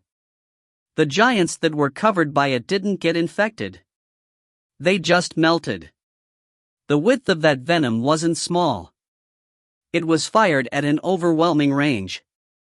But of course, it wasn't strong enough to melt the giants in an instant. Only the ones that were closest to the dragon melted down completely. The remaining ones were poisoned, and some vomited out their damaged organs and suffered. All of this happened in a few moments. But the black dragon didn't stop. It couldn't. "It's coming." Cuchulainn spoke. The giant king, Hrumbak, had lost almost 100 giants by the surprise attack and ordered his army to spread out. The lowest or inferior giants could only become sacrifices for the black dragon. It was much better to make them march towards the army of the dead. He would gather the strength of intermediate giants or above and hunt down the dragon. It was the right decision. The army of the evil spirits charged towards the army of the dead with the sound of the horn trumpet. The giants that wanted to get away from the dragon as fast as possible started running really quickly. But Hela didn't stay still either. She didn't know the identity of the black dragon yet, but seeing that it had crossed over her army and attacked the giants, it could be treated as an ally. No. If it was an enemy, she should have had to disperse her army and flee in the first place. Galleon. Galleon, who was next to her, blew his horn trumpet at her sharp order. The army of the dead pulled out their weapons to face the army that was charging towards them. The existence of the black dragon that seemed to be their ally gave them courage. Clashes occurred in several places of the battlefield. The screams and yells of the evil spirits and dead spirits covered the battlefield. At that moment, the black dragon moved. It showed an unprecedented action that got out of Hrumbak's expectations. The black dragon didn't charge towards Hrumbak and his subordinates. It rather turned its back on them and chased the giants that were charging towards the dead spirits. And at some point, it started to roll on the ground. A giant snowball. The giants felt the dragon to be like that. They screamed as they were crushed under the overwhelming body. In addition, the giants weren't the only ones to be crushed this time. A lot of evil spirits were crushed too, so many that the black scales of the dragon were dyed in red. Tae Ho used the huge body the best he could. Why did a huge dragon have to extend its head to face a small existence? Why did it have to lower itself to the level of lowly beings? Why did it have to face them one by one? This wasn't a game. It wasn't a boss that should be eradicated. He chose the most logical option. He would fight the most favorable fight. Show the majesty of the real final boss. Nidhogg. Roll. A black dragon that was 100 meters in size rolling on the ground would give anyone a real shock. It would have been better if it had swept its tail or fired venom. But for it to roll on the ground, its actions were actually creating big damages. That action that planned for it all by the giants paralyzed them, and that short moment created an even bigger tragedy. Hrumbak opened his mouth widely with a dumb face and then barely managed to curse out. The giants that were in command let out orders once again. Spread out the most while dodging the black dragon. Enter through the breaches of the dead spirits. At the same time, Hrumbak and his warriors charged towards the black dragon. They weren't accustomed to hunting beings that were bigger than them, but they couldn't do anything about it. They couldn't leave the dragon alone. The situation was flowing just like Tae Ho had expected. And because of that, Tae Ho pressed down his excitement. He said almost like whispering, "It's phase 2. Tae Ho's left hand danced on top of the keyboard. A black dragon surged up while Nidhogg exclaimed. And Hrumbak saw that dragon. He felt joy when he looked at the dragon that was about to charge towards them. He grabbed his huge axe and roared. Hrumbak was 20 meters tall. It was possible that his huge axe would prove effective on the 100-meter-long dragon. And Tae Ho also knew that. He looked at the giants that were firing and throwing weapons towards him. Nidhogg looked at the throwing weapons that covered the sky and squeezed out all the strength she didn't even know she had. She fired a strong magical wave to block the rain of arrows and then brought chaos to the giants and evil spirits with her dragon fear. But it wasn't the time yet. Tae Ho pierced through the throwing weapons and opened his mouth. He activated the most effective saga in this situation. And at that moment, Cuchulainn also opened his mouth. He shook his head and said while looking at his disciple that was really wicked. Ragnar, you were right. A cheat instead of a saga. He wasn't talking about the warrior that rides on Valkyries. Nor was he talking about the legendary pro gamer that let him control the black dragon, Nidhogg, as if it was his own body. The only reason he could allow the cute, pretty, good, and pure Nidhogg to give the black-hearted Tae Ho the best blessings several times a day. Bragi's rune activated, and at the same time, the strength of the saga created another marvel. Strengthened saga, the warrior that had a Valkyrie meet him. The black dragon howled, but there wasn't only one howl. Hrumbak grew terrified at the other howl that was heard above his head.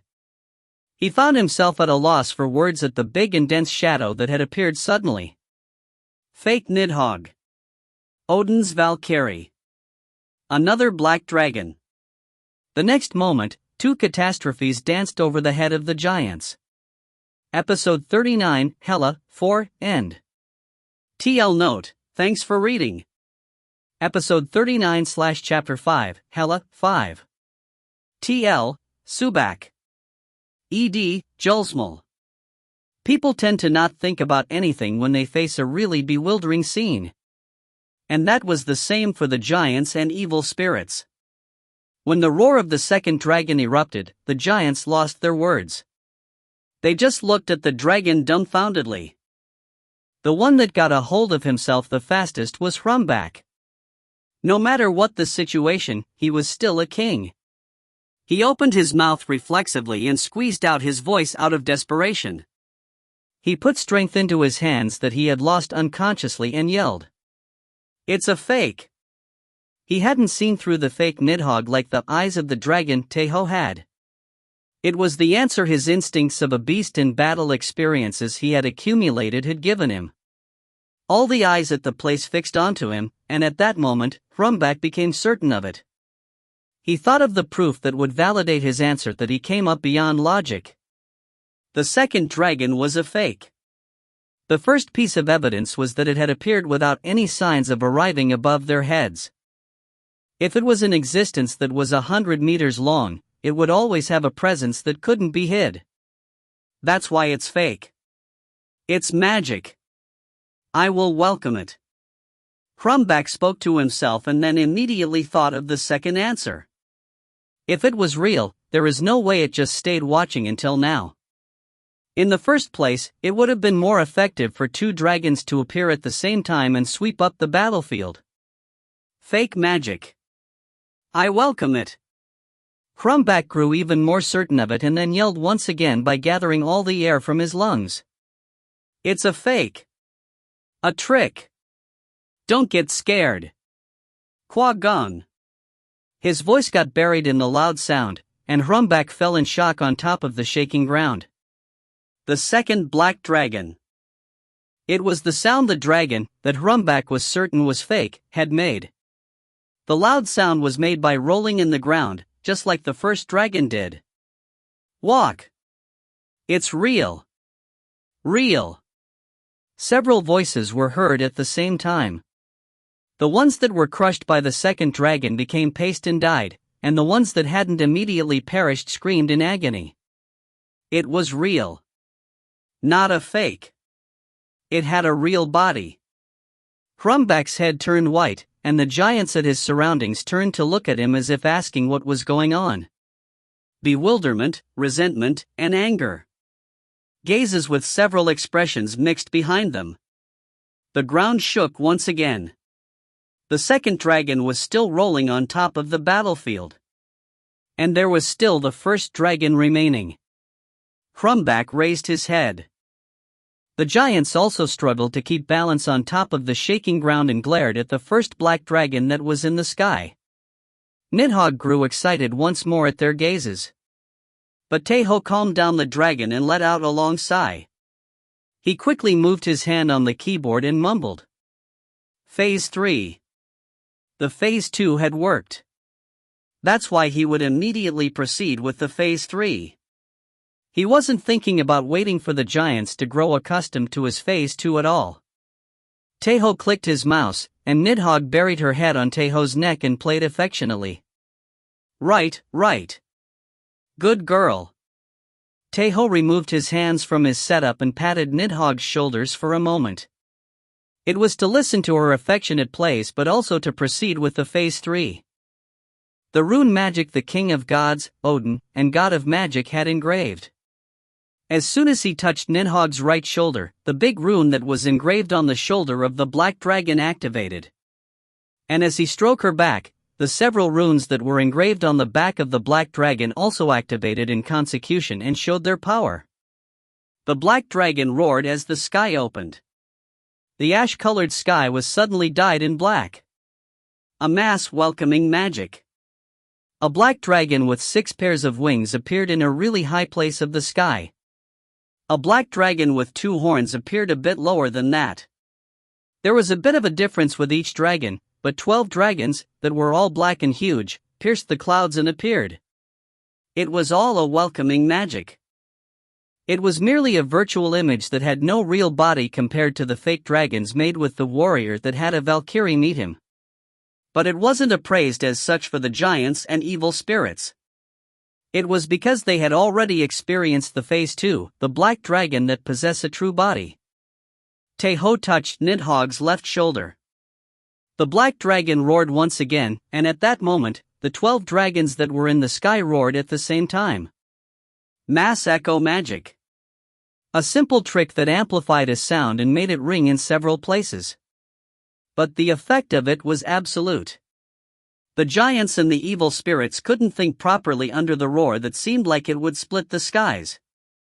An image of 14 dragons rolling in the ground was drawn in their heads. Phase 4. Tae Ho lightly swept through Nidhogg's neck. It was a silent and stealthy magic compared to the ones from before.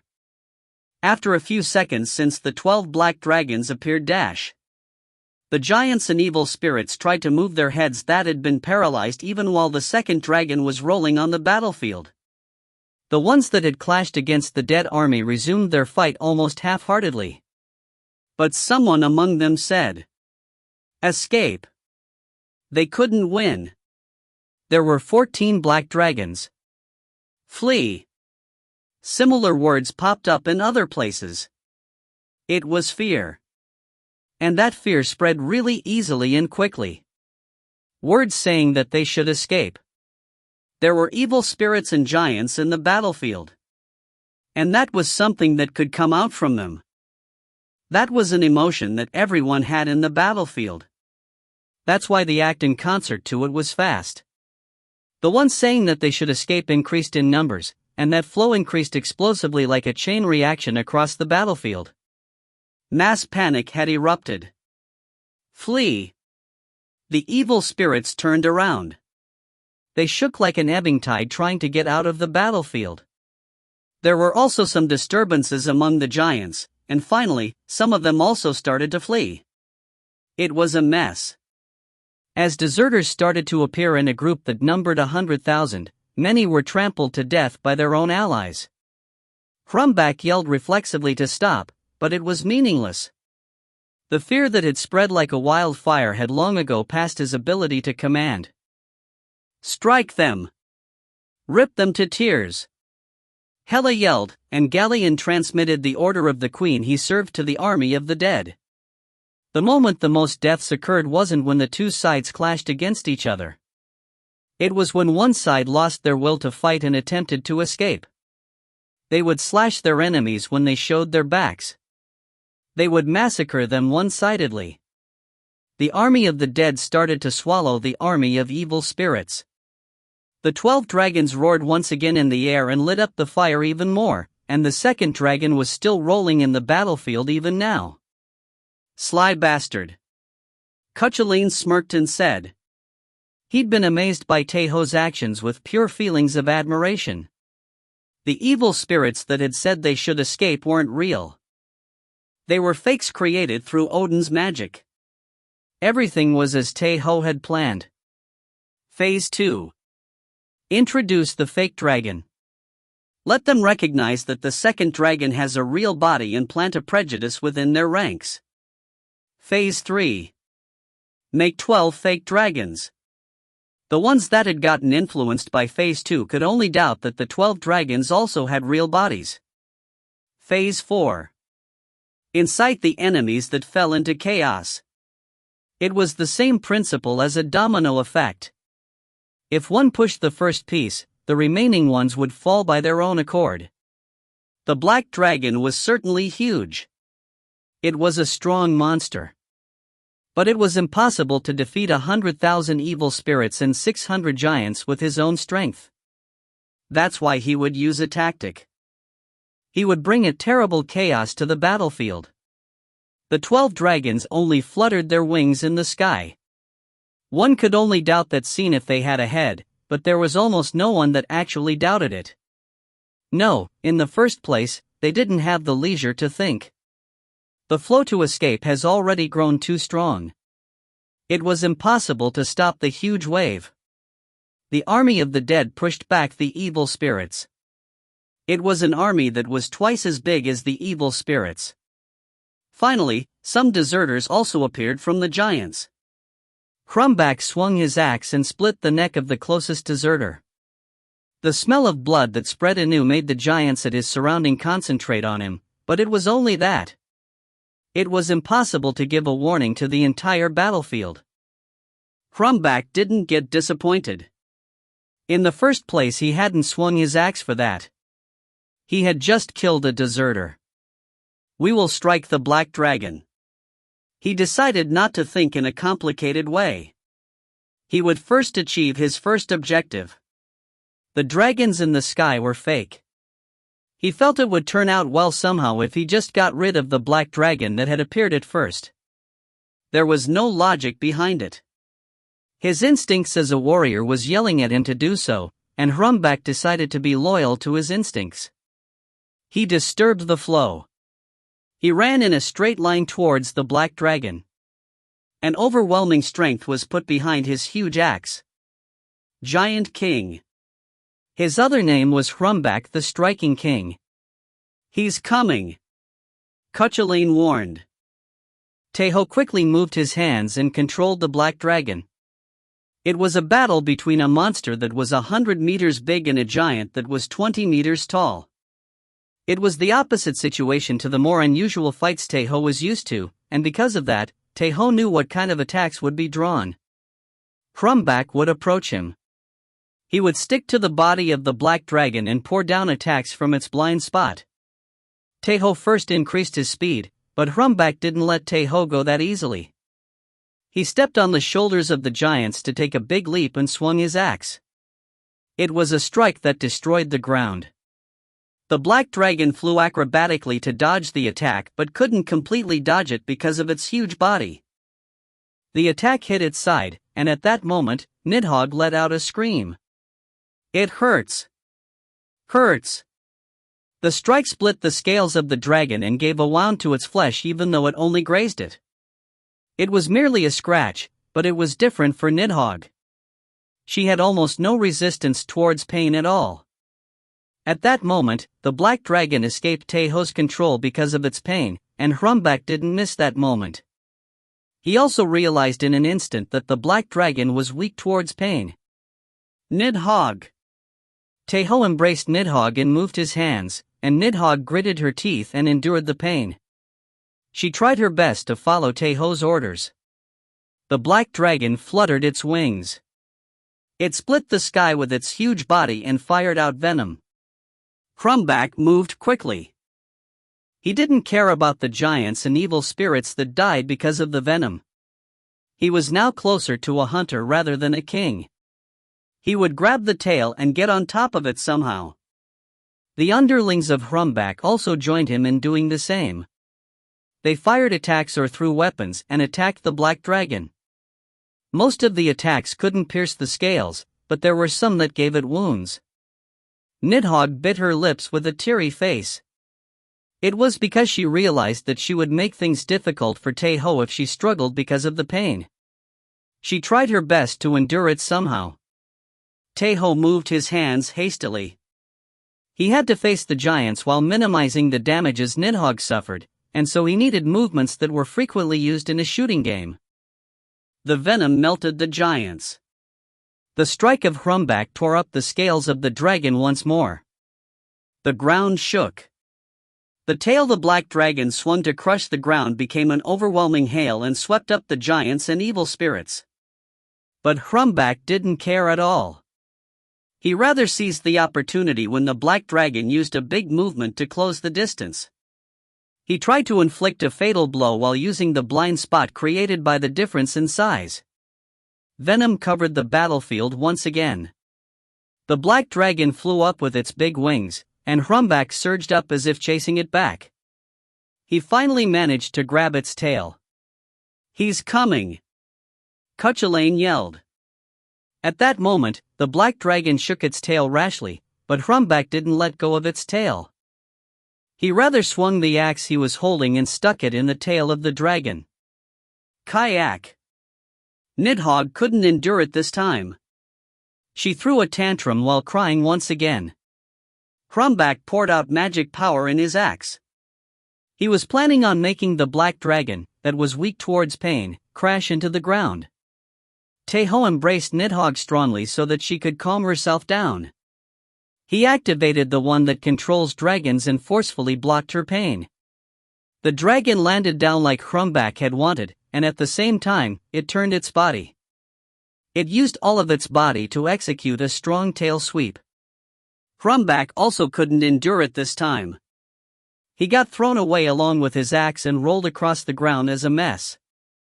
Corpses were now filling the ground, and it was colored in red because of the overwhelming amount of blood that had been shed. Hrumbak smiled creepily even after having sustained injuries from his tumbling and rose up as Tae Ho manipulated the black dragon and glared at Hrumbak. Tae Ho wasn't thinking of fleeing at all. It wasn't his pride as a warrior. If the black dragon escaped now, Hrumbak would move to massacre Hela and the members of Niflheim without a doubt. In addition, the escape of the black dragon would turn around the situation once more. I will endure it even if it hurts. I can do it. I won't obstruct you. Nidhogg said while crying while squeezing out her voice, and Tae Ho embraced her once again. He made the black dragon charge at the same time as Hrumbak roared. The battlefield that could hold a huge army numbering 300,000 was overwhelmingly large. Hela looked at the battlefield on top of the ghost horse. There were several different battles occurring in the battlefield. The evil spirits that were fleeing and the dead spirits that chased after them. The black dragon rolling in the ground and the black dragons that were at the sky. And another black dragon and the giant king that were fighting fiercely while making the ground and sky shake as if they were excluded from everyone. Hela didn't know what or who the black dragon was, but she could only think of it as an ally by now. She had to help the black dragon. They had to defeat the giant king together. But Hela wasn't proficient in battle. It was meaningless even if she joined in the fight with her army. Hela gulped dry saliva. She breathed roughly and placed her hand on her chest. But it was at that moment there was something flying towards her. It melted in with the surroundings really well as if it was an accessory from the battlefield. It took a place on Hela's shoulder really naturally. Hela! Hela turned to look at her shoulder in shock. There was a crow perched upon it, and the voice it emitted certainly belonged to Odin. Odin! Hela yelled in joy unconsciously. It was obvious, as Odin, who was supposed to be dead, had returned. Odin smiled bitterly at Hela welcoming his return. He erased the small doubt he had and said quickly. There's no time. We have to help Nidhogg. Hela opened her eyes widely at the word Nidhogg. The black dragon, Nidhogg. Hela also knew of it. It was because of the stories the god of fire and lies, Loki, her father, had told her. The black dragon living in the roots of the world tree. The evil existence that would one day fire venom that would destroy the world. Hela gulped dry saliva. The intelligent Hela waited for Odin to keep speaking instead of asking what had happened. The black dragon had already sided with them and was currently fighting for them. As Odin had said that they should help Nidhogg, she erased all the useless doubts and had to first follow his orders. Odin thought that Hela was really commendable for that. He spoke to her, who had all of the ambition of a girl, the patience of a woman, and the wisdom of an elder. Hela! You brought that, right? It's in my embrace. Hela answered immediately. Odin had said that, but it was really clear as to what he was talking about. That was a cursed object. A crystal of terrible evil that couldn't be stored in the holy Asgard at all and had to be hidden in the cold depths of Niflheim. But they needed it right now. They couldn't not use the power of a curse that could even change the fates of gods to stop the world wolf and the magician king. The thing that Hela was holding. The cursed weapon Odin had told her to protect himself.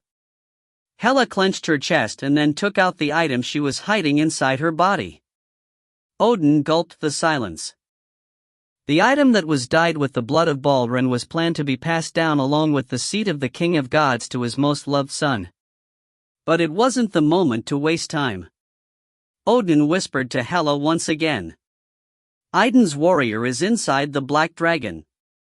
Transmit that to him and defeat the giant king together. The mistletoe branch. Mistiltine, the god-killing spear. Hela nodded. She gulped some saliva while looking at the clash between the giant king and the dragon, but then threw away her hesitation. She threw her ghost horse into a full sprint. Episode 39, Hela, 5, End. TL note, thanks for reading. If you find any errors, ads pop up, ads redirect, broken links, non-standard content, etc., please let us know. Report chapter so we can fix it as soon as possible. Chapter 137. Episode 39/Chapter 6, Hela, 6. TL, Subak. ED, Julsmal. Stay calm. The damages aren't big, Cuchulainn said. And it was just like he said. Nidhogg didn't suffer any big wounds until now. Excluding the deep wound inflicted in her tail, one could say that all the others were superficial. They were minor injuries that a normal warrior would have ignored and fought on with, and if the warrior was one of Valhalla, they were wounds one couldn't even feel. She will need training. They could solve her battle prowess to some extent thanks to Tae Ho's control, but he couldn't overcome the resistance she had towards pain. Nidhogg heard the words Cuchulainn had said to himself and then lowered her head and gritted her teeth. She made a resolution to endure the small wounds however she could. Tae Ho had read her thoughts directly thanks to the one that controls dragons. It's not your fault. She was already doing her best, and she had actually already defeated thousands of evil spirits and hundreds of giants. She was the one that had started the flow in which the army of the evil spirits started to flee. If Tae Ho had been alone, he wouldn't have been able to make this flow. And Cuchulainn agreed on that point. He checked the surroundings and said quickly. He's Hrumbak, the striking king. He's one of the giant kings that had spread his name far and wide even during the Great War. He wasn't a sort of underling at all. He was an enemy they couldn't lower their guards on. Tae Ho took a breath. He placed his hands on the keyboard and moused softly as if embracing Nidhogg. Odin had told him about the trump card Hela had, but Tae Ho didn't think about it. He was thinking of winning this war only with Nidhogg's and his strength. He would grant a complete victory to Nidhogg. That wasn't impossible nor arrogance. They could do it. They could win. Bang! A loud explosion resonated out. It had been made by Hrumbak. He kicked the ground roughly and sped forwards at lightning speed.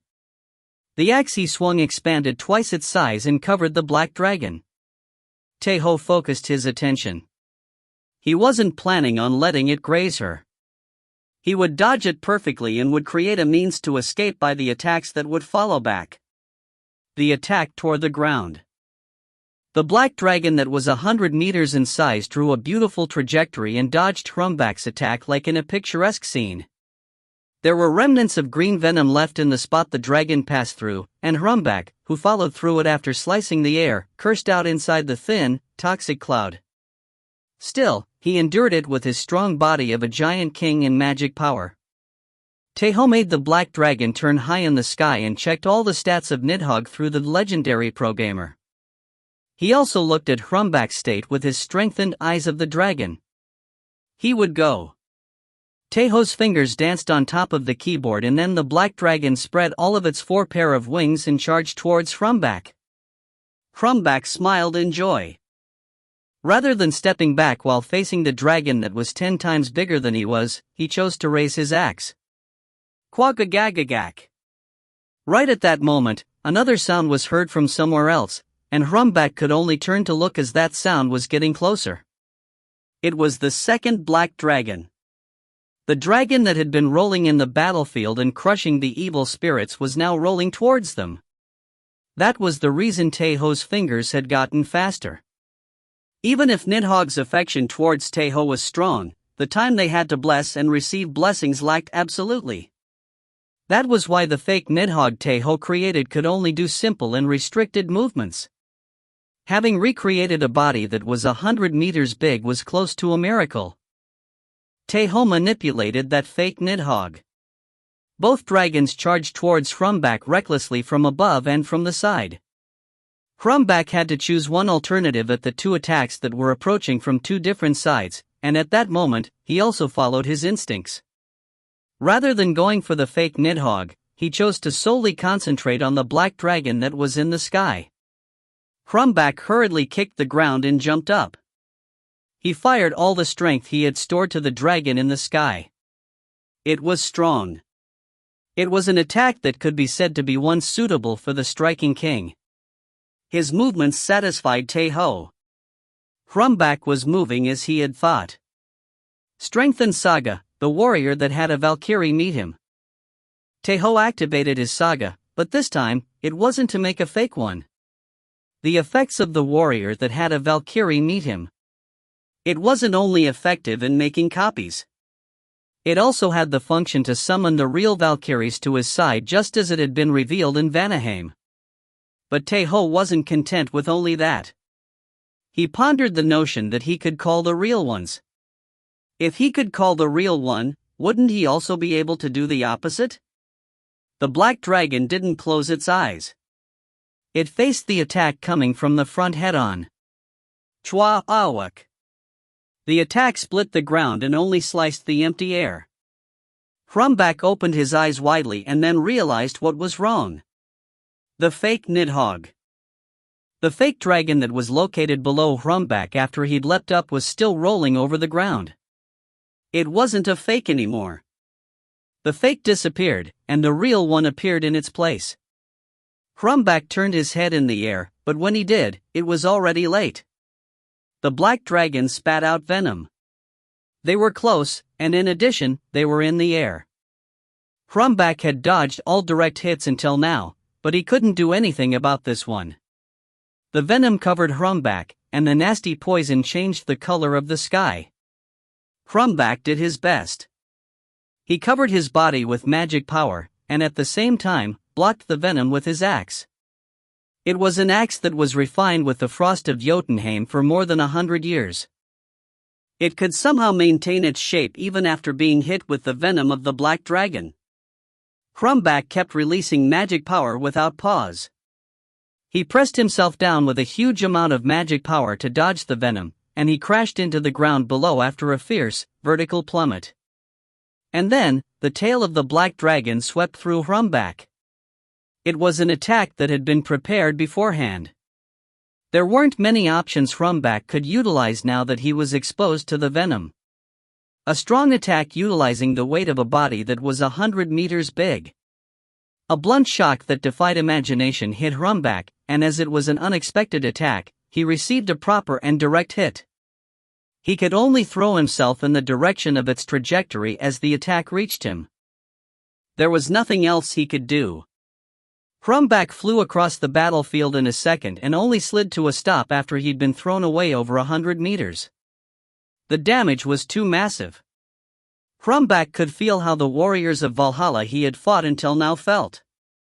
A battle against a foe where one couldn't allow even a single attack to hit them.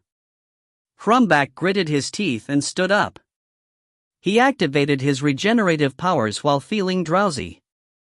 And he vomited out black blood. The blood didn't stop flowing. The venom of the black dragon, Nidhogg. It wasn't the real body, and because of that, its power also wasn't comparable to the real thing. Still, Hrumbak had swallowed too much of the venom. His thought that his decision to fight Nidhogg in close range was correct, but if he got by the dragon, he'd unavoidably be placed in direct proximity to the poisonous gas surrounding Nidhogg. The venom that poured down right in front of him was the decisive blow. The poison that had been accumulating in Hrumbak's body finally crossed the threshold of his control. Hrumbak vomited out blood once again and then raised his head. He saw a black dragon that had approached him through his dim vision. The black dragon opened its mouth and fired out venom once again. It could bite and crush him to death, but it didn't choose to do that. It was to evade the possible scenario where Hrumbak would attack the insides of the mouth of the dragon or its eyes as his will to live took over his actions. Hrumbak squeezed out the last of his strength. He prepared to jump over the venom, but the tail of the dragon swept over him once again. It was also a prepared card this time. ED note, I read this as prepaid card. Anyone else? If the first attack was a sweep of the tail, then this time it was a slamming down of it. Hrumbak was thrown away diagonally, and when he landed, it made a sound akin to a meteor's impact. The ground shook as if it was being split during the occurrence of an earthquake. The black dragon spread its wings and then surged up into the sky like nothing. Hrumbak, who'd been wedged into the ground, vomited out black blood and looked at that black dragon. He understood instinctively what the dragon was planning to do. And because of that, he ended up laughing unconsciously. He cursed out inwardly, saying that he was a sly bastard. The thing falling down the sky. An arrow of disaster that reached 100 meters. Saga, catapult of the dragon. Draconic ballista. It fell down at a stupendous speed. It was a move aimed at bringing destruction not only to Hrumbak but to everyone on the battlefield. From everywhere, participants of both sides looked at the sky. The ones that were fighting and escaping all stopped and looked. Phase 5. The last phase. The black dragon flew roughly before reaching the ground.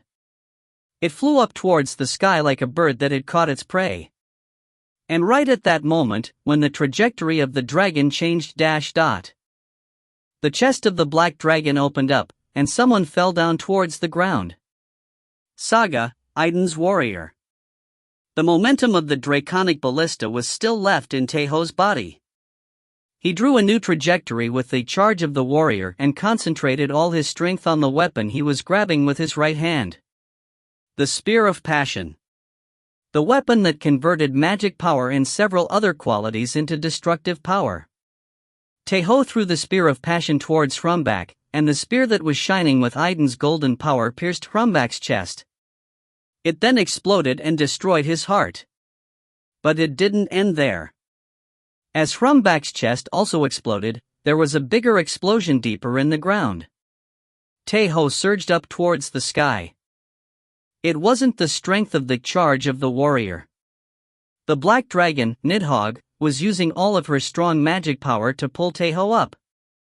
Nidhogg struggled while having her hands on the mouse and keyboard. There was no need for her to use it, but Cuchulainn just smiled with a satisfied face as it rather suited her. Tae Ho kicked in the air to return to Nidhogg. He then looked down over and across the battlefield. A great amount of runes surged up from the corpse of Hrumbak and flew towards Tae Ho and Nidhogg. It was a pure white light that didn't seem to suit Hrumbak's person. Tae Ho put a smile and then decided to play his last card loyally like always. The mystical magic he'd learned from Adenmaha. Tae Ho's identity. The shape of a huge apple tree appeared with Tae Ho at its center. The tree, bathed in golden light, surged up in the middle of the battlefield like the World Tree and attracted the attention of everyone. Aiden's warrior. The giants and evil spirits lost their will completely. Opposingly, the army of the dead started to yell heatedly. Their cries soon united and shook the entire battlefield. Aiden's warrior. For Aiden. For Haida. Tae Ho mumbled in a low voice and then returned to Nidhogg in the heart room where he no longer knew what to do with the mouse and keyboard. Elsewhere, Hela, who had seen the entire battle from a distant place, looked down at Mistletoe that was in her hands unconsciously. The god-killing spear that couldn't be compared to anything. Save it for now. Odin said. Hela looked at her surroundings with an awkward face and then cleared her throat before putting the spear back inside of her. Episode 39, Hela, 6, End. TL note, thanks for reading. If you find any errors, ads pop up, ads redirect, broken links, non-standard content, etc., please let us know. Report chapter so we can fix it as soon as possible. Chapter 138. Episode 39/Chapter 7, Hela, 7. TL, Subak. ED, Julsmal. Tae Ho had defeated Hrumbak the Striking King and even made a performance to spread the name of Aiden, but the battle hadn't ended yet.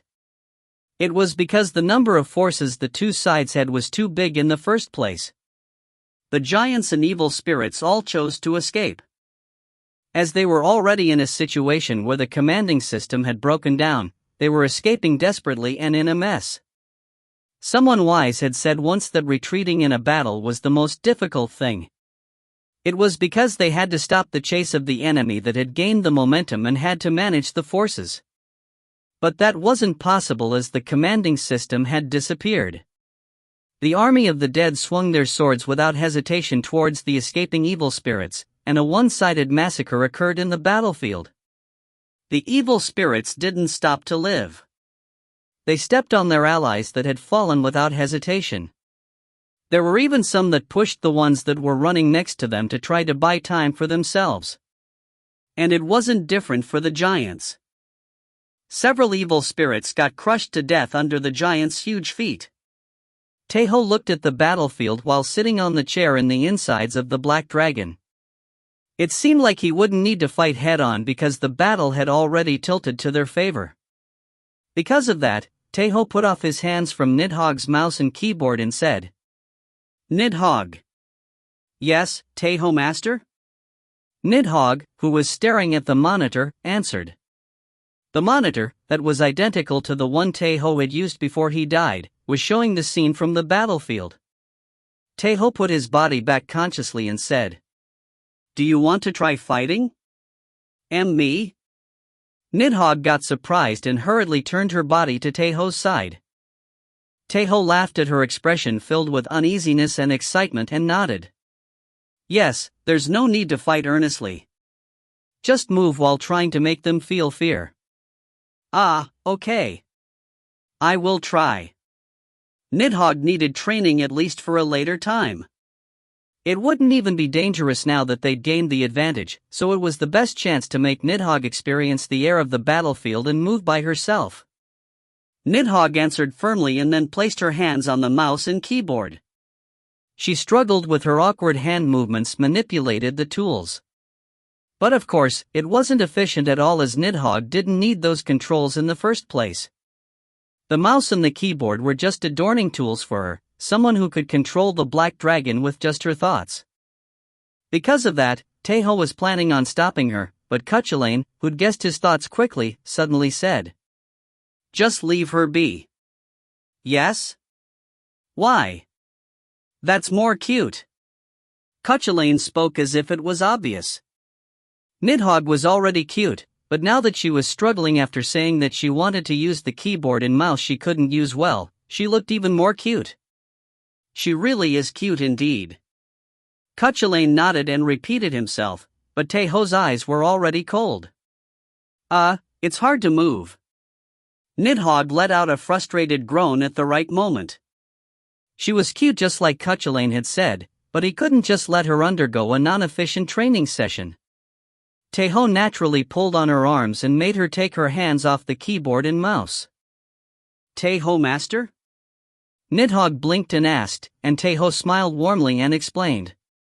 "Nidhogg, this is your body, right? Do it naturally like you always did. Nidhogg has Nidhogg's methods. There's no need to imitate me." "I understand. I will do as Tae Ho master says." Nidhogg nodded firmly this time too and then closed her eyes after leaning her head on Tae Ho's back. She started to control the black dragon just like she did when she'd first met Tae Ho. And the movements of the dragon certainly improved.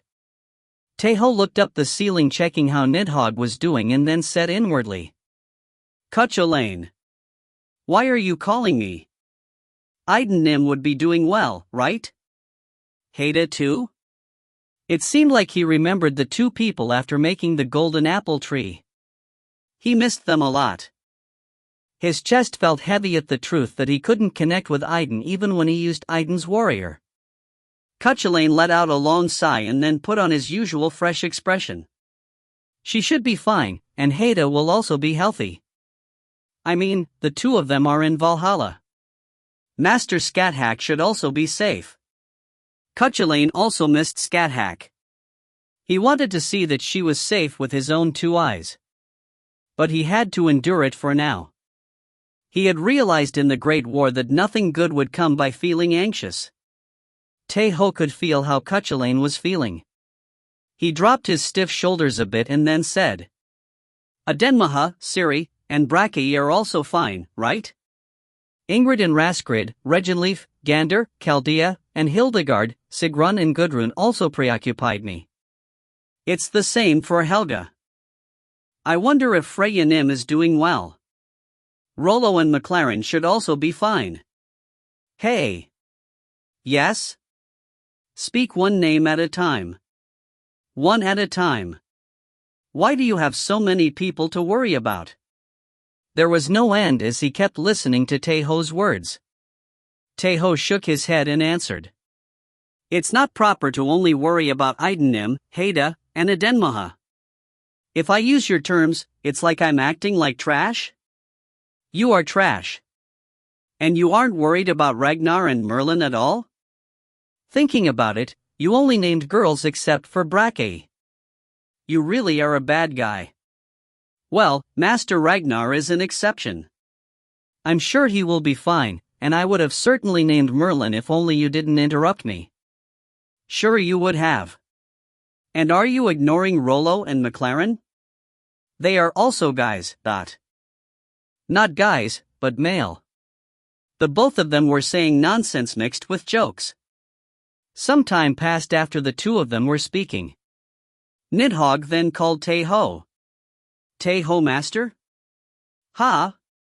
This crow is speaking like Odin Nim. It's whispering to me that it wants to speak with you. It seemed like it was speaking outside of the black dragon. Nidhogg, wait a moment. Tae Ho placed his hands on the mouse and keyboard once more and then activated the one that controls dragons. When Nidhogg flinched and let out a short groan, Tae Ho became a black dragon once again and could sense his surroundings. Idun's warrior, can you hear me?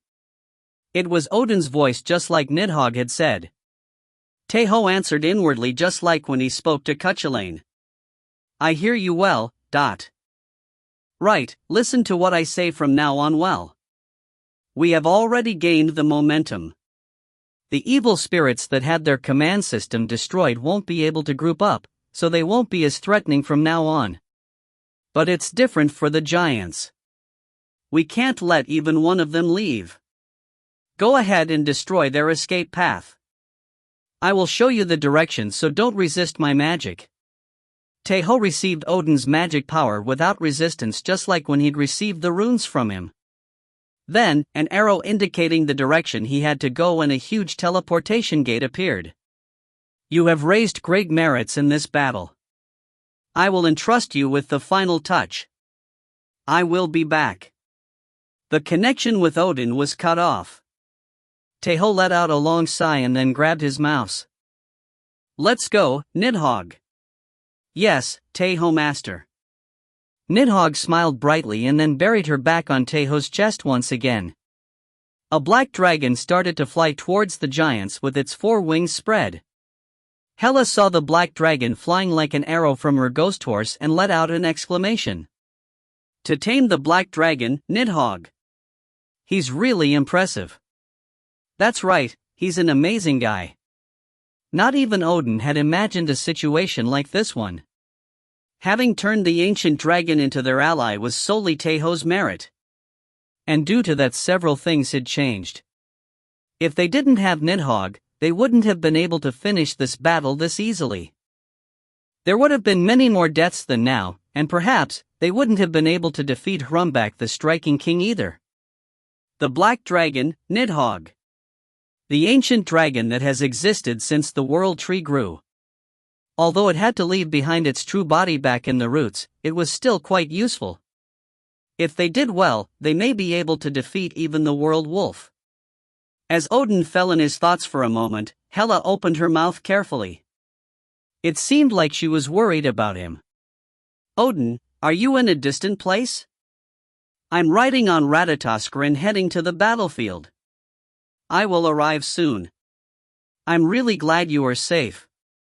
It's thanks to Idun's warrior and Loki.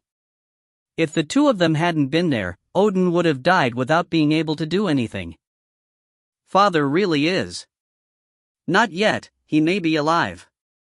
Even I, that got eaten by the world wolf, am alive.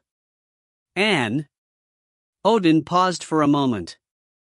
Loki was someone that had acted as a double agent while taking in all the criticisms and insults from Asgard for more than 100 years. But regardless of that, he had never complained once. He had never forgotten his loyalty towards Asgard even once. Odin felt that he was in great debt to him. He had a lot of things he received from him. I still couldn't repay all my debts towards him. That's why I can't allow him dying on me. I won't allow it. It seemed like he was forcing those words, but Hela put on a small smile. It was because she felt that Odin really cared for Loki. The crow that was sitting in Hela's shoulder twisted its beak. It flew up and said, "I will go soon. Idun's warrior will also return soon, so let's raise a toast for victory. I will prepare a good wine." The crow flew away completely. Hela looked at the crow for a moment and then turned to face her surroundings once again. The army of the dead was cheering and marching. The battle came to an end when night found Niflheim. Niflheim was a world that sun didn't rise, but morning and night still existed. Night was much darker than the afternoon, and the cold also got stronger. Because of that, Tae Ho could only arrive Helheim, the residence of Hela, after being led by a crow, Odin's incarnation. Odin and Hela were waiting for him as they arrived in the garden early. Nidhogg looked at her surroundings in glee. It was the first time in her life that she'd ever seen flowers, and fortunately, she didn't trip as Tae Ho was holding her tightly. Hela put on a gentle smile and welcomed Tae Ho and Nidhogg. Odin, who was covering himself with a gray cape, introduced Tae Ho and Nidhogg to Hela. "Idun's warrior, this is Hela. She's the queen that reigns over the dead ones that came to Niflheim. Idun's warrior, Tae Ho, greets the queen of Helheim." Tae Ho lowered his posture and showed etiquette just like he did when he met Freya for the first time. Hela was the goddess of the underworld, so just by looking at her rank, she wasn't below Idun at all. It seemed like Hela liked Tae Ho express etiquette towards her, and she put on an even gentler smile. She radiated the energy of a youthful girl and greeted Tae Ho with a beautiful voice. "Nice to meet you. I have seen your performance well. I thank you for coming at the right moment while representing all of Niflheim." That wasn't merely a word of thanks. Tae Ho could feel Hela's sincere feelings. "This is Nidhogg. My precious comrade. I'm Nidhogg." Nidhogg, who was hiding behind Tae Ho, imitated Tae Ho and expressed an awkward etiquette.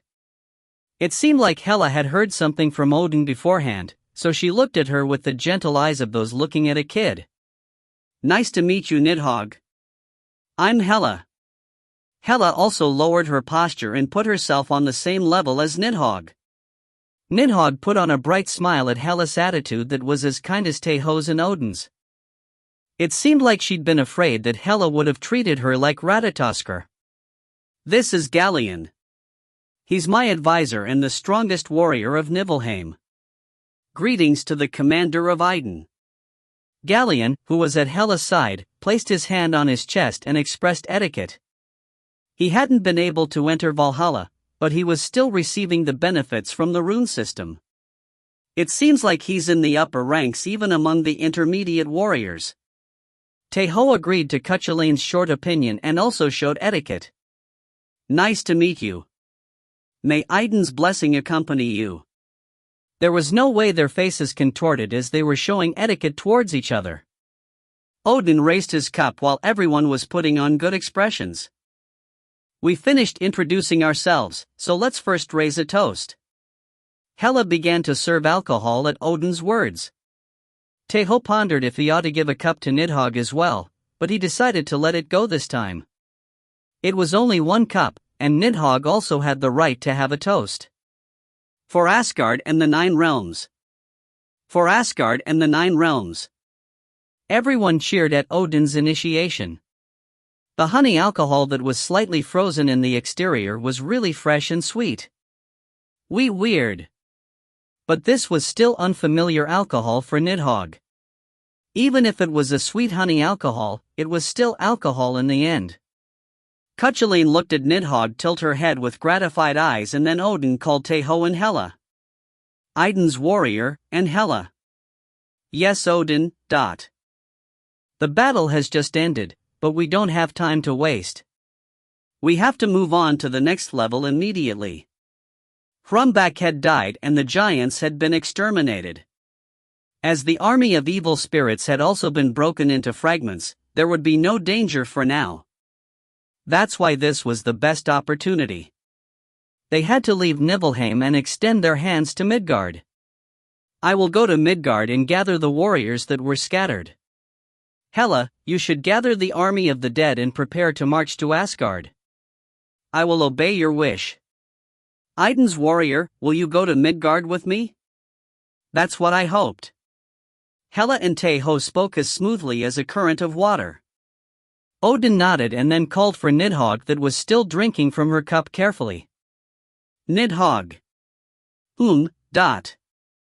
You should remain here. Nidhogg blinked at Odin's calm words. And then she dropped her cup in a surprise. Yo, you don't need Nidhogg? She's useless? Fear filled the big, black eyes of Nidhogg. Odin hurriedly shook his head and said, That's not the case. Your body is too big to go to Midgard. I'm fat? Nidhogg turned to look at herself. Odin let out a hearty laughter at the absurdity, but Nidhogg was serious. That's why he also had to talk to her in a serious tone. That's not it. Listen well to what I'm going to say. He wasn't only speaking for Nidhogg but also to Tae Ho. Odin looked up at the ceiling and said, We have installed doors we can open at will in the new Great Barrier of Asgard. It was to stop the inevitable creation of holes and to dispatch warriors more efficiently. It was impossible to perfectly cover Midgard with the Great Barrier. Because of that, Odin had decided to make openings that would unavoidably be created. If it was compared to a house, he had installed windows for ventilation. But we limited it to the size of a human to stop the giants from using it. You didn't know about small giants like Sigil, but at least, normal giants wouldn't be able to pass through it. It's fine if it's only the essence of Nidhogg, but she'd have to leave behind her real body.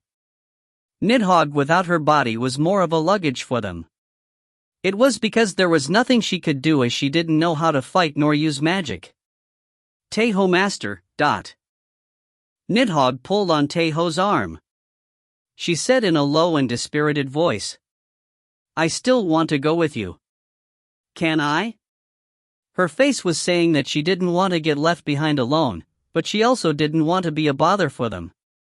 Tae Ho stroked her head. Let's go together.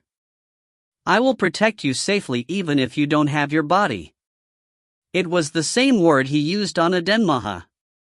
And the reaction of Nidhogg was the same as Adenmaha's but much more sincere. I really like Tae Ho Master. Nidhogg embraced Tae Ho tightly.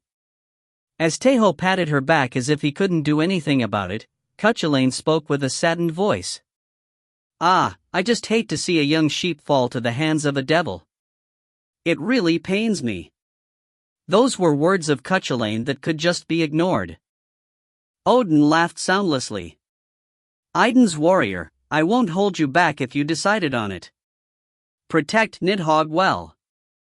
I will do so. Hela. Yes, Odin. The flow of the conversation changed to Hela. Odin first took out a small stick he had given Tae Ho previously and gave it to Hela. It's a device that can control the rune of obedience that's engraved in Ratatoskr. Observe it and discipline it well so that it can't think of other things. I will also entrust Nidhogg's body to you. I will do so.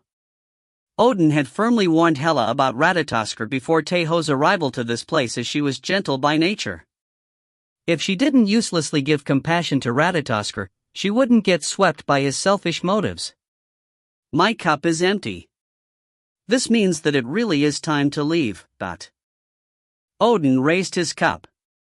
He stopped Hela trying to fill his cup and opened his mouth. Hela, I'm grateful towards your unchanging loyalty towards Asgard. As you are Loki's daughter, you are also like my daughter. Odin slowly opened his arms. Hela understood the meaning behind that, and she embraced Odin like a father and daughter sharing affection.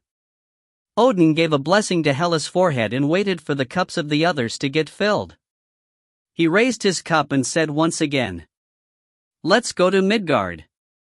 To gather the warriors of Valhalla in one place. For Asgard and the 9 realms. For Asgard and the 9 realms." The cups were quickly emptied once again. Odin greeted Hela with his eyes and then opened a space door in the middle of the garden. It was a passageway he had prepared beforehand that connected to Midgard. Odin took the lead and Tae Ho followed closely behind while taking Nidhogg by her hand as she was waving towards Hela. Hela, after sending away the 3 people, let out a long sigh. She slowly pressed down her chest. It wasn't because of Mistiltein that Odin has said to save it until the time came. What popped up in Hela's head wasn't Odin's warning but the words of Skuld, the youngest of the 3 sisters. The one that is connected to you by fate still hasn't arrived in Asgard. Your fate is connected to the future. Her heart beat faintly. Perhaps, she may have inadvertently drawn closer to the future Skuld had talked about. And it was merely a guess, but she may have faced her fate that would come true in the future. It wasn't about the fate she would have with her lover. It was a fate that was related to all of Asgard just like the second child Jormungand or the first child Fenrir were. Hela let out a long sigh once again. The space door Odin summoned had already closed. Midgard and Asgard. Hela raised her head and looked up the sky. She clenched a fist and lightly hit her chest twice. For Asgard and the 9 realms. The etiquette of Asgard she learned from her father, Loki, when she was really young. Hela turned around. She started to make preparations to fight once again for her father. Episode 39, Hela, 7, End. TL note, thanks for reading. If you find any errors, ads pop up, ads redirect, broken links, non-standard content, etc., please let us know. Report chapter so we can fix it as soon as possible. Chapter 139. Episode 40/Chapter 1, Idun Valkyrie, 1. TL, Subak. ED, Julsmal. Long ago, when the Great War was about to end, the spinning wheel that was at the center of the residence of the 3 sisters started to spin. The finely made threads of fate let them take a peek at the fate of the world. Uld, who grabbed at the thread with her long and slender fingers, had said, "The fates of the 3 children of Loki are connected to the ones that will decide the fate of Asgard." Verdandi nodded while making a new thread and read it down. The fate of the world wolf was connected to the fate of the king of gods, Odin. The fate of the space snake, Jormungand, was connected with the strongest god, Thor. Skuld frowned. No matter how she looked at it, it wasn't good. Cases like these, where the fates of different people were connected to each other, happened occasionally. It was easy to think about the connection a couple had, but there were much more different cases than that. And if it was a destiny that the thread of fate showed, then it certainly wouldn't be normal. A best friend, a nasty foe, someone living a similar life, a relationship that changes when they meet each other, an existence that can become a milestone for another, etc. But the ties that the children of Loki had with the gods of Asgard were the worst of the worst. Mortal enemies, and in a one-sided way. The world wolf was Odin's doom. It was a terrible existence that could turn Odin into dog food. And the space snake was the doom for Thor. Thor had a strong vitality that could defeat all kinds of giants and monsters and was resistant to all kinds of poisons, but he couldn't endure the poison of the space snake. Odin and Thor were both important existences for Asgard. As they were the king of gods and the strongest god, respectively, if either one of them disappeared, Asgard could be stumbled by the threat the giants posed. Loki's last child. Uld said. And Verdandi read the thread of fate once again. Hela was also connected with someone from Asgard. But it wasn't possible to know with who. He still hasn't arrived. He will come in the future. It was Skuld's area, but even she couldn't grasp who was connected by fate with Hela. She couldn't know what kind of fate it would be, as she didn't even know the adversary. Not even Uld, who had read the threads of fate for a long time, knew. She could barely read that it was only a different kind of fate. But she was certain of one thing aside of that. The one that's connected by fate with Hela will decide the future of Asgard. Just like Odin and Thor did. Uld grabbed the thread of fate. Verdandi raised her head and looked at Skuld. Skuld received the gazes of her sisters and changed her point of view. She saw beyond the concept that the world wolf and the space snake were enemies and the Queen of the Dead was an ally, and looked at the line above that. The children of Loki were telling them. The ones that would decide the fate of Asgard. The king of gods, Odin, was the past of Asgard. The god of thunder was Asgard's present. What Hela pointed at was the future of Asgard. The existence that would bring forth the future. The one that hadn't arrived yet. But the one that will one day arrive. Skuld untied the threads of fate like she always did. Uld spun the spinning wheel once again and slowly made a new thread of fate. We arrived. Tae Ho got a hold of himself when Odin called for him with a low voice.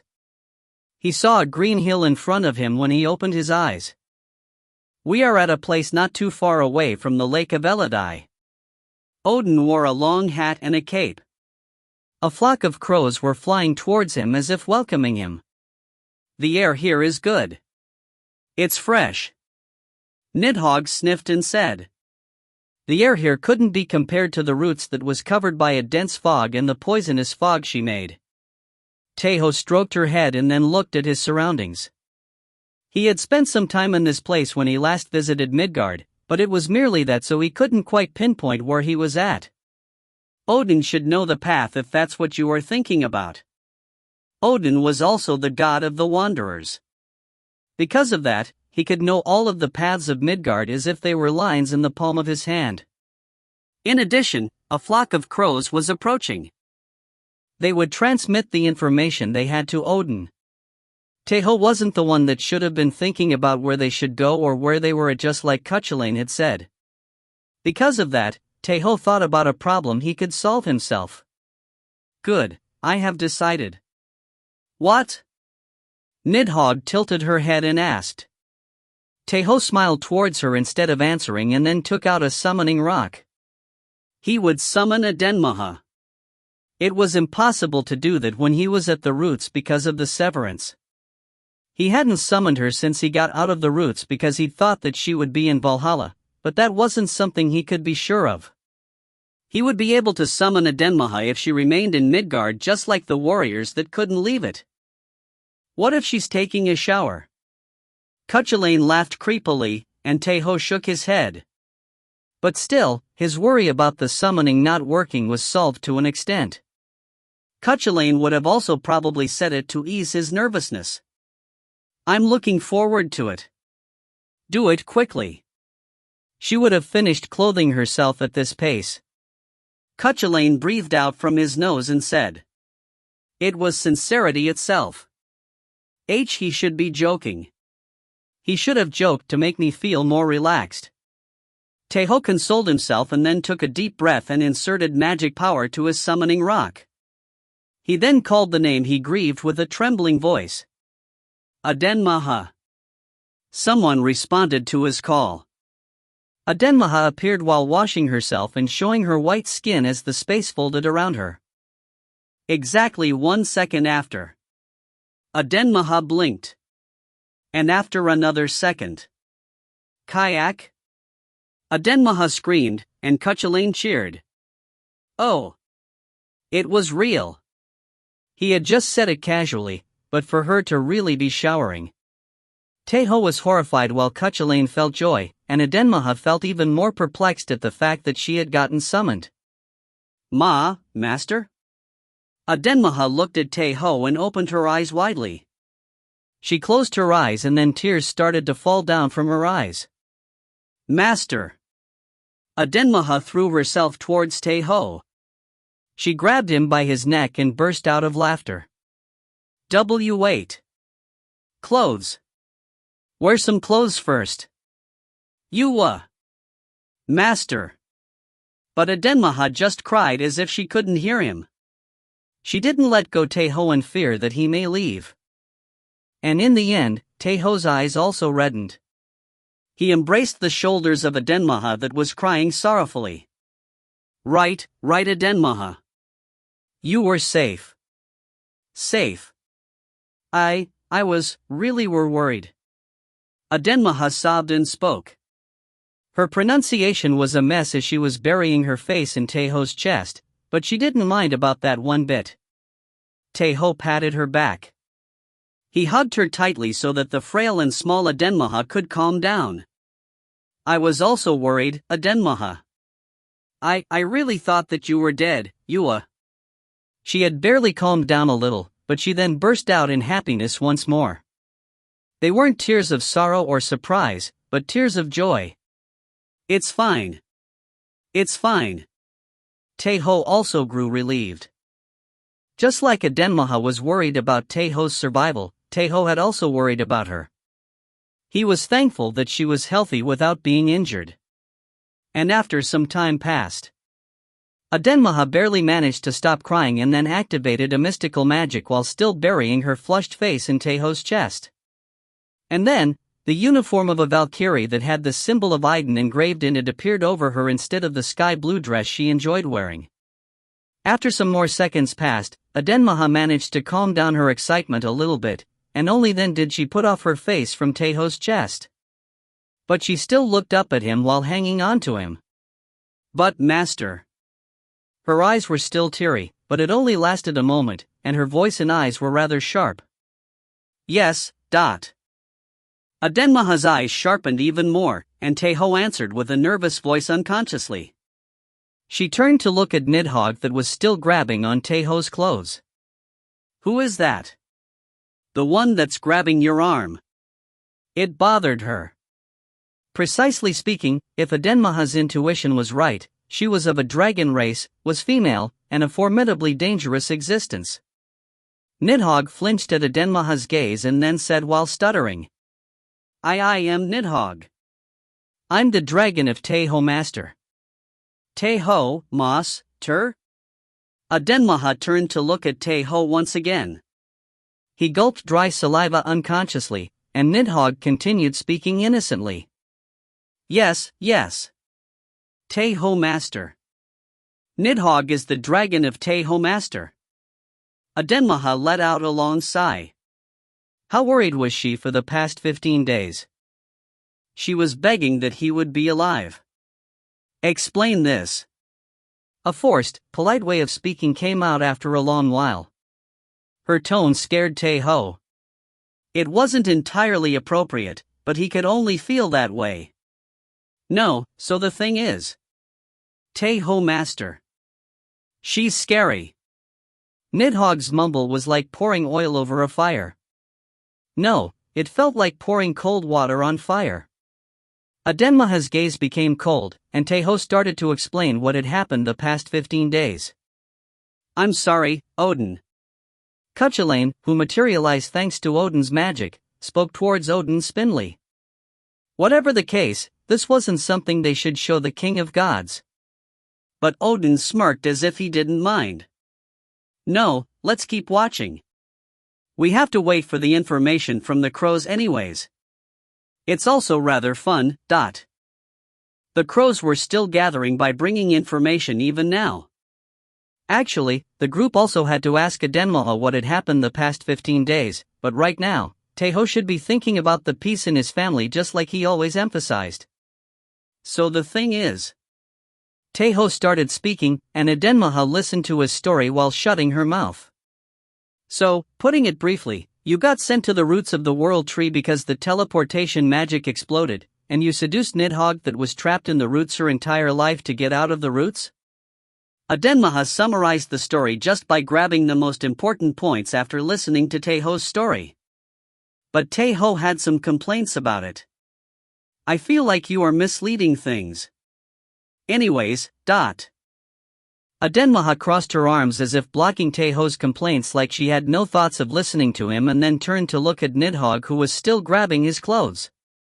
The Black Dragon, Nidhogg. Adenmaha came from Aaron, but she had still heard that name. She had heard a brief explanation about her in Idun's residence while studying to become a Valkyrie. The ancient dragon that has existed alongside the World Tree. It didn't seem to be an overwhelming and evil existence like she heard in stories, but still, there was one point in common. An existence that had been trapped in the roots for more than 1,000 years. How poor. Adenmaha felt compassion for Nidhogg, who was aware of her. Because of that, she said with a gentle face and expression, completely different to the one she had shown until now.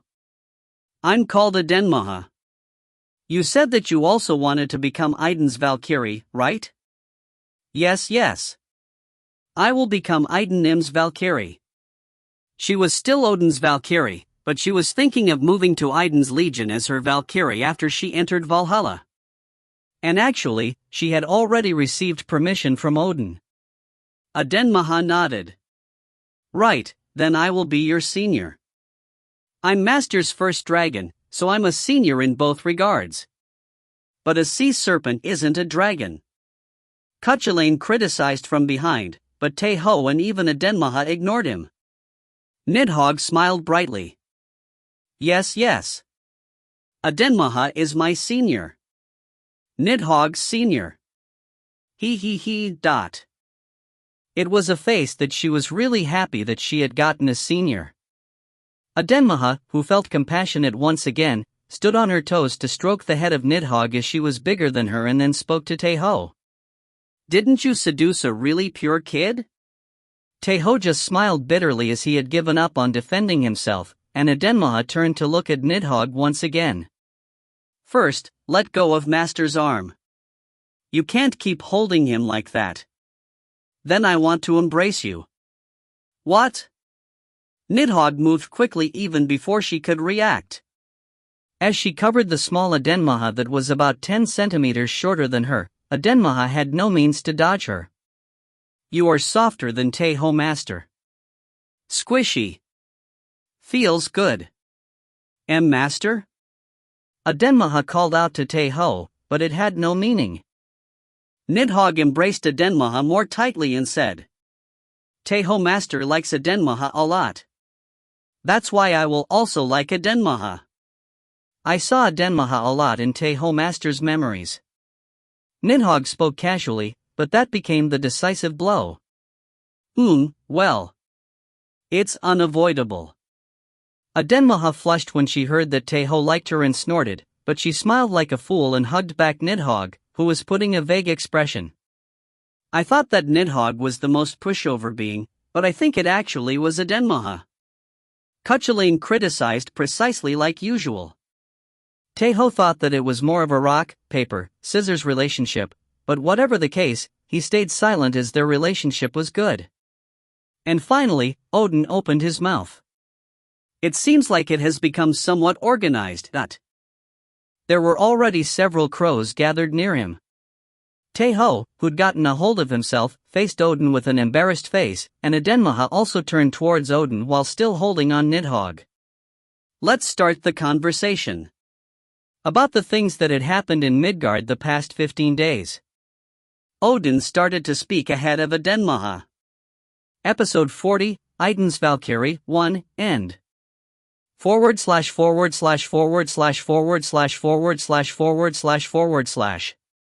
Episode 40 / Chapter 2, Idun's Valkyrie, 2.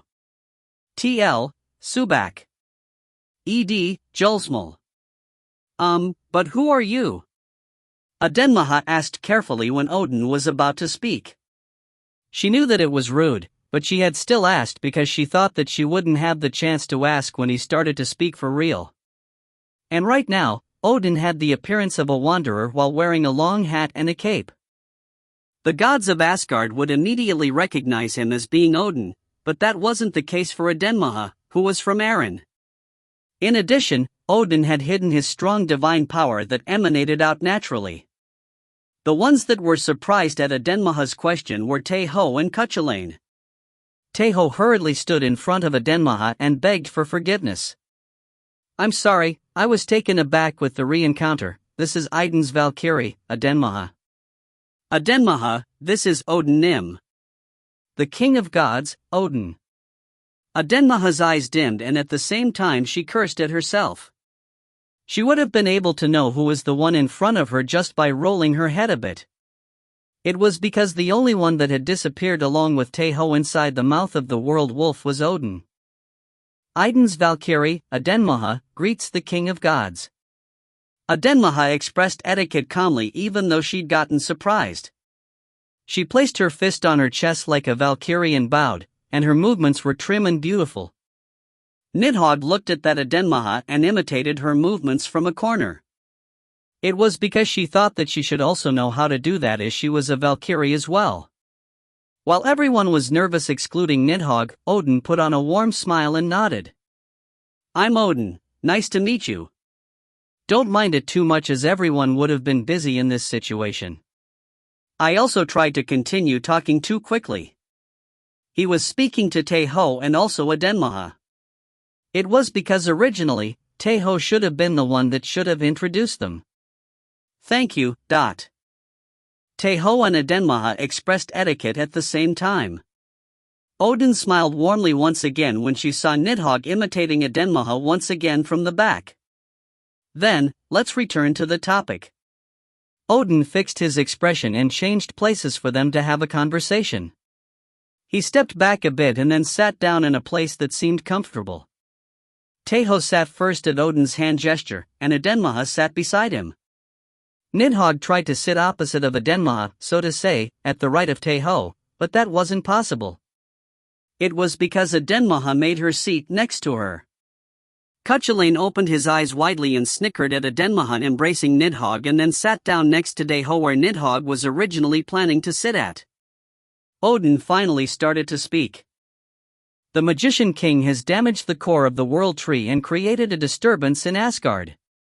If it helps, please think of it as a huge-scaled earthquake." A miniaturized mold of Asgard and Midgard appeared while Odin explained. Asgard's mold got swept by the big earthquake and the terrain itself changed. This catastrophe didn't only affect Asgard but also Midgard. Natural disasters like earthquakes, tsunamis, and hailstorms are occurring everywhere. A change occurred in the mold of Midgard. The change was smaller than Asgard's, but it was only a rough comparison. It was really a great natural disaster. The people gathered in this place felt complicated thoughts when thinking about how many people died by being swept up in the natural disasters. Originally, I was planning to drive away the giants from Midgard to some extent and then recall the strongest warriors to Valhalla through the doors that were made previously, but the plan changed. Odin had lost the fight against the Magician King, and due to natural disasters created by the Magician King, Valhalla had to be sealed up. I don't know if Freyja sealed up Valhalla first or if she completed the Great Barrier first, but the warriors are still isolated in Midgard, and that's the same for the giants and evil spirits. It seems like Freyja thought of a situation where the isolated warriors had defeated the remaining giants and evil spirits, but they wouldn't be able to send additional reinforcements if they sealed up Valhalla. Therefore, she must have thought that this was the best method to protect the humans of Midgard. Odin thought that it was the right decision. If Freyja hadn't completed the Great Barrier, then Midgard would be facing the same fate as Eren in this moment. A world that gets destroyed because of the indiscriminate attacks of the giants and evil spirits. Cuchulainn's expression wasn't particularly good after hearing Odin's story. It was clear he was thinking of what had happened in Eren. Odin continued explaining. There were also some superior-ranked warriors among the dispatched warriors, so it seems like the warriors are gathering with them as the center. They didn't gather at one place as they were scattered all over the world, but if you see the big picture, there are currently 5 groups in service. 5 red dots appeared in the mold of Midgard. Odin asked Adenmaha. "Adenmaha, I remember that you were in the place of the last battle. Can you tell me what happened?" Idun's Valkyrie, Adenmaha, will start speaking. Odin revealed a bemused expression as Adenmaha expressed etiquette in a really polite manner. There's no need to be so formal. You can just think that you are speaking to your master. Adenmaha seemed to hesitate at Odin's permission, but she then nodded. She grabbed Tae Ho's hand and started speaking. After Odin and Master disappeared, a lot of things happened at the same time, but Adenmaha closed her eyes for a moment and thought of that time. It was already a thing of the past, but her hands still trembled and her heart beat at the thought. After I transformed into a sea serpent, I took Merlin and fled uncontrollably. As for Ragnar Nim and the superior-ranked warriors, I honestly don't know. The world wolf ran wild, and the magician king used several strong magics in consecution, so it felt like the entire world was shaking. She couldn't remember well after Tae Ho had gotten eaten. She just remembered that she had cried and screamed. If it wasn't for Merlin, she would have lost her life while attacking the world wolf. I turned back to look at the island after I barely managed to land on the coast, but the sky, the island, and everything else was silent as if all of that fuss had been a lie. But after that, the howl of the world wolf rang loudly, and just like you said, natural disasters started to occur. How was his howl? Anger. It was filled with an extreme anger. It gave the feeling that it couldn't control its rage. Adenmaha's breathing became rough by its own accord. Tae Ho grabbed her hand tightly, and it seemed like it took effect that Adenmaha conjured a smile even though it was hard on her. Nidhogg embraced Adenmaha tighter unconsciously. It was because she felt that she had to. While Adenmaha stroked Nidhogg's hair unavoidably, Odin and Tae Ho thought of the same thing. Perhaps Ragnar and Loki were still alive. Maybe the world wolf ended up howling in rage because it couldn't get them. Actually, it was more probable for that person to be Loki, but Tae Ho still thought that Ragnar had lived if Loki had as well. He wanted to think that way. After we fled to the closest village with Merlin, the busy days came once again, but we were able to rescue the people of the village thanks to Merlin's magic. Adenmaha closed her eyes and thought of what happened that day. Emotions started to surge up by their own. I also thought about dying. It seemed like the world would be destroyed once again, and even Master passed away. Adenmaha had already experienced the destruction of Eren. She didn't want to see the destruction of another world once again. On top of that, the fact that Tae Ho had died had left her stupefied, so she didn't even think about wanting to live anymore. Adenmaha. Tae Ho pulled her hand and spoke softly, and Adenmaha smiled brightly while her eyes got teary.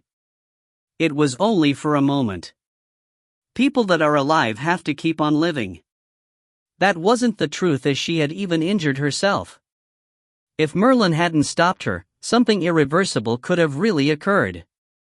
Nidhogg embraced Adenmaha once again, and Adenmaha snorted because she was heavy but hugged her back as she didn't dislike it. She calmed down herself for a moment and continued speaking. The natural disasters didn't keep on for long. It stopped after about 2 days, and when the Great Barrier was reformed, it got rather peaceful, but the Magician King would have left Midgard alongside the World Wolf after destroying the core of the World Tree. It wasn't that he didn't know that Freya was setting up the Great Barrier, and actually he didn't have any more business left in Midgard. Merlin and I then decided to look for Brackey and Ciri at the time, and fortunately enough, we were able to find their traces because both of them are famous. Adenmaha smiled merrily as if she wanted to lighten up the mood. Certainly enough, just by looking at popularity, Brackey could beat most of the superior-ranked warriors easily. In addition, Ciri had also become quite famous because of the continued expeditions in Midgard. Did you regroup with them? Adenmaha shook her head at Cuchulain's question. Not yet. We were on our way to look for them, and based on the rumors, it seems like there are several Valkyries near them. Raskrid.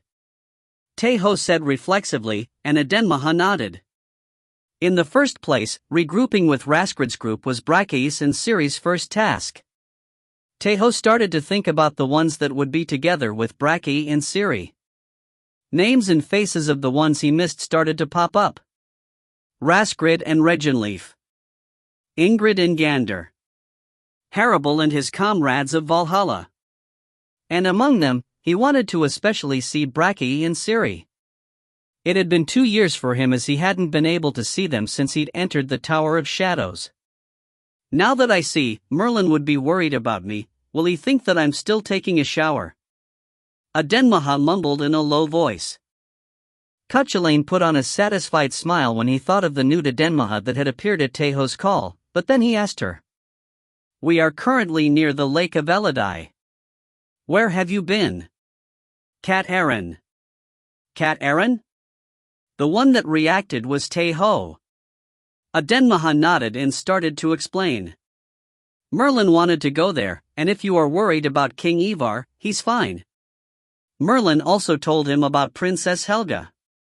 She had passed away before Tae Ho went to rescue Odin. As Valhalla was sealed and the Great Barrier was recreated after that, she would have probably reached Idun's residence safely. I heard your story well. Then, I will start speaking again. Everyone concentrated on Odin. He opened his mouth as Nidhogg gulped dry saliva with a nervous face. There are still quite a lot of giants and evil spirits left in Midgard. Just like I told you before, the groups that have the superior ranked warriors as its center are fighting against them. The 5 dots were still shining over the mold of Midgard.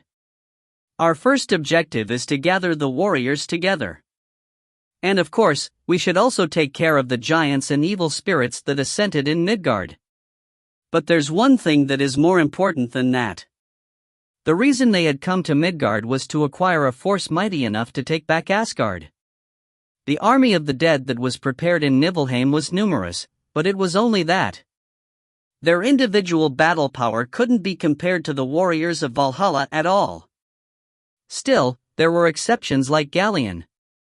He was a skilled warrior that ranked at the top even among the intermediate ranked warriors. But he was the strongest warrior of Niflheim. And although this sounded too harsh, it also meant that the strongest warrior of Niflheim only amounted to an intermediate rank. They needed strong warriors that could face the giants on their own. As the intermediate and superior ranked warriors that had gotten dispatched to Midgard were all elites, they would surely become a great force to reckon if they managed to gather them. This was Odin's first plan. But another thought had befallen his mind. The trigger of it was the battle in Niflheim. There's a high probability that the Magician King doesn't know that we are alive.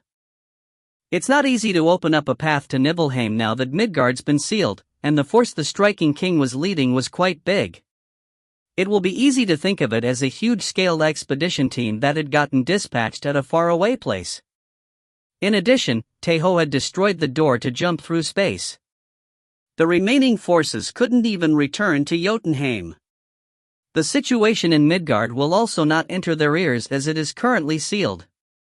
This meant that there was a high chance for the giants not to notice even if they gathered up their forces in Midgard blatantly.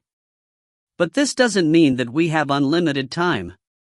If the Striking King remains absent for too long, the Magician King will start to question whether or not something had happened in Niflheim.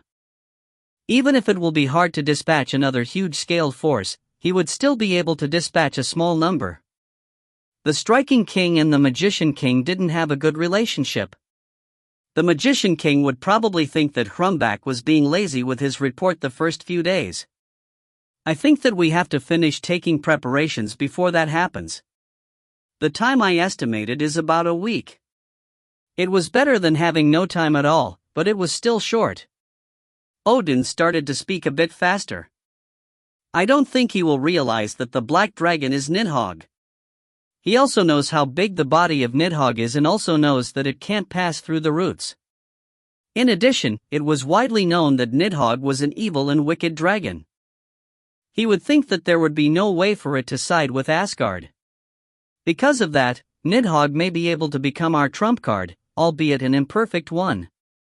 If their spies infiltrate our forces too deeply, information may travel of a black dragon having allied with Asgard, although they probably wouldn't realize that it's Nidhogg. By then, the Magician King will probably take some countermeasures. They were in a situation where they couldn't use Nidhogg's real body, so they would also come up with countermeasures however they could. The trump card had some flaws just like they had said previously. Odin stopped talking for a moment. He closed his only eye and thought of what happened the last 15 days. In the battle at the island of the World Tree. I feel at the face of the unexpected card that is the World Wolf. We also need a variable like that. A variable that can become a strong force for us, one that the Magician King didn't and couldn't expect. Nidhogg alone wasn't enough. They needed one more. They could become certain of it at the battle in Niflheim. The king of birds, Hraesvelg. The enemy of the black dragon, Nidhogg. The white eagle that lived in the highest branch of the World Tree. We need its strength. Episode 40, Idun's Valkyrie, 2, end. / Episode 40 / Chapter 3, Idun's Valkyrie, 3. TL, Subak. ED, Julsmal. Nidhogg flinched at the name of Hraesvelg and then blinked with eyes filled with expectation and fear. Cuchulainn opened his mouth carefully. Odin, Hraesvelg will certainly become a great strength against the giants if we do obtain its strength. However, I know that it's rude to ask this, but do you have any methods to convince or make it submit? Tae Ho's saga does work on any monster he can ride, but it's at its strongest only against dragons. I know that. It's proven that Nidhogg was a special case. Actually, regardless of the saga being the one that controls dragons, it was impossible to make an ancient dragon submit. However, the reason Tae Ho was able to achieve that was thanks to Nidhogg. Nidhogg didn't resist to Tae Ho at all. She rather assisted earnestly so that Tae Ho could take control over her more easily. It wasn't guaranteed that Hraesvelg would act like Nidhogg. No, it was much more probable that it wouldn't act like Nidhogg at all. In addition, the one that controls dragons was specialized on controlling dragons, just like the name implied. In the case of Nidhogg, he would have been able to control her to some extent even without her consent, but it was different for Hraesvelg. It was unknown how much Tae Ho's saga would work on Hraesvelg, that wasn't a dragon. Because of that, it wasn't enough with only Tae Ho's saga. They needed a new method to suppress it. I do have a method to gain its cooperation. Odin spoke directly and then pointed at the sky. Compared to Nidhogg, Hraesvelg isn't alone, and the highest branch isn't a restricted area like the roots. It's just hard to get there. The highest branch was located at the highest part of the World Tree. Just like it was hard to approach the fog zone near the roots, it was as hard to get to the highest branch. But just like Odin had said, it was merely difficult and not impossible. I did meet Hraesvelg a few times before. Compared to Nidhogg that was hidden in a veil, I know quite a lot of things about it compared to her. Nidhogg blushed as she was embarrassed at the word hidden in a veil. Odin let out a laughter when he saw that and said with a soft face, I'm planning on proposing a victory to it. Are you speaking about a duel? That's right. It likes making bets as much as it likes eating food. In addition, it's prideful and arrogant. I have something it desired since a long time ago, so if I put that at stake and bet its cooperation, I'm sure it will agree. Indeed. I understand what you are saying. Cuchulainn nodded slowly.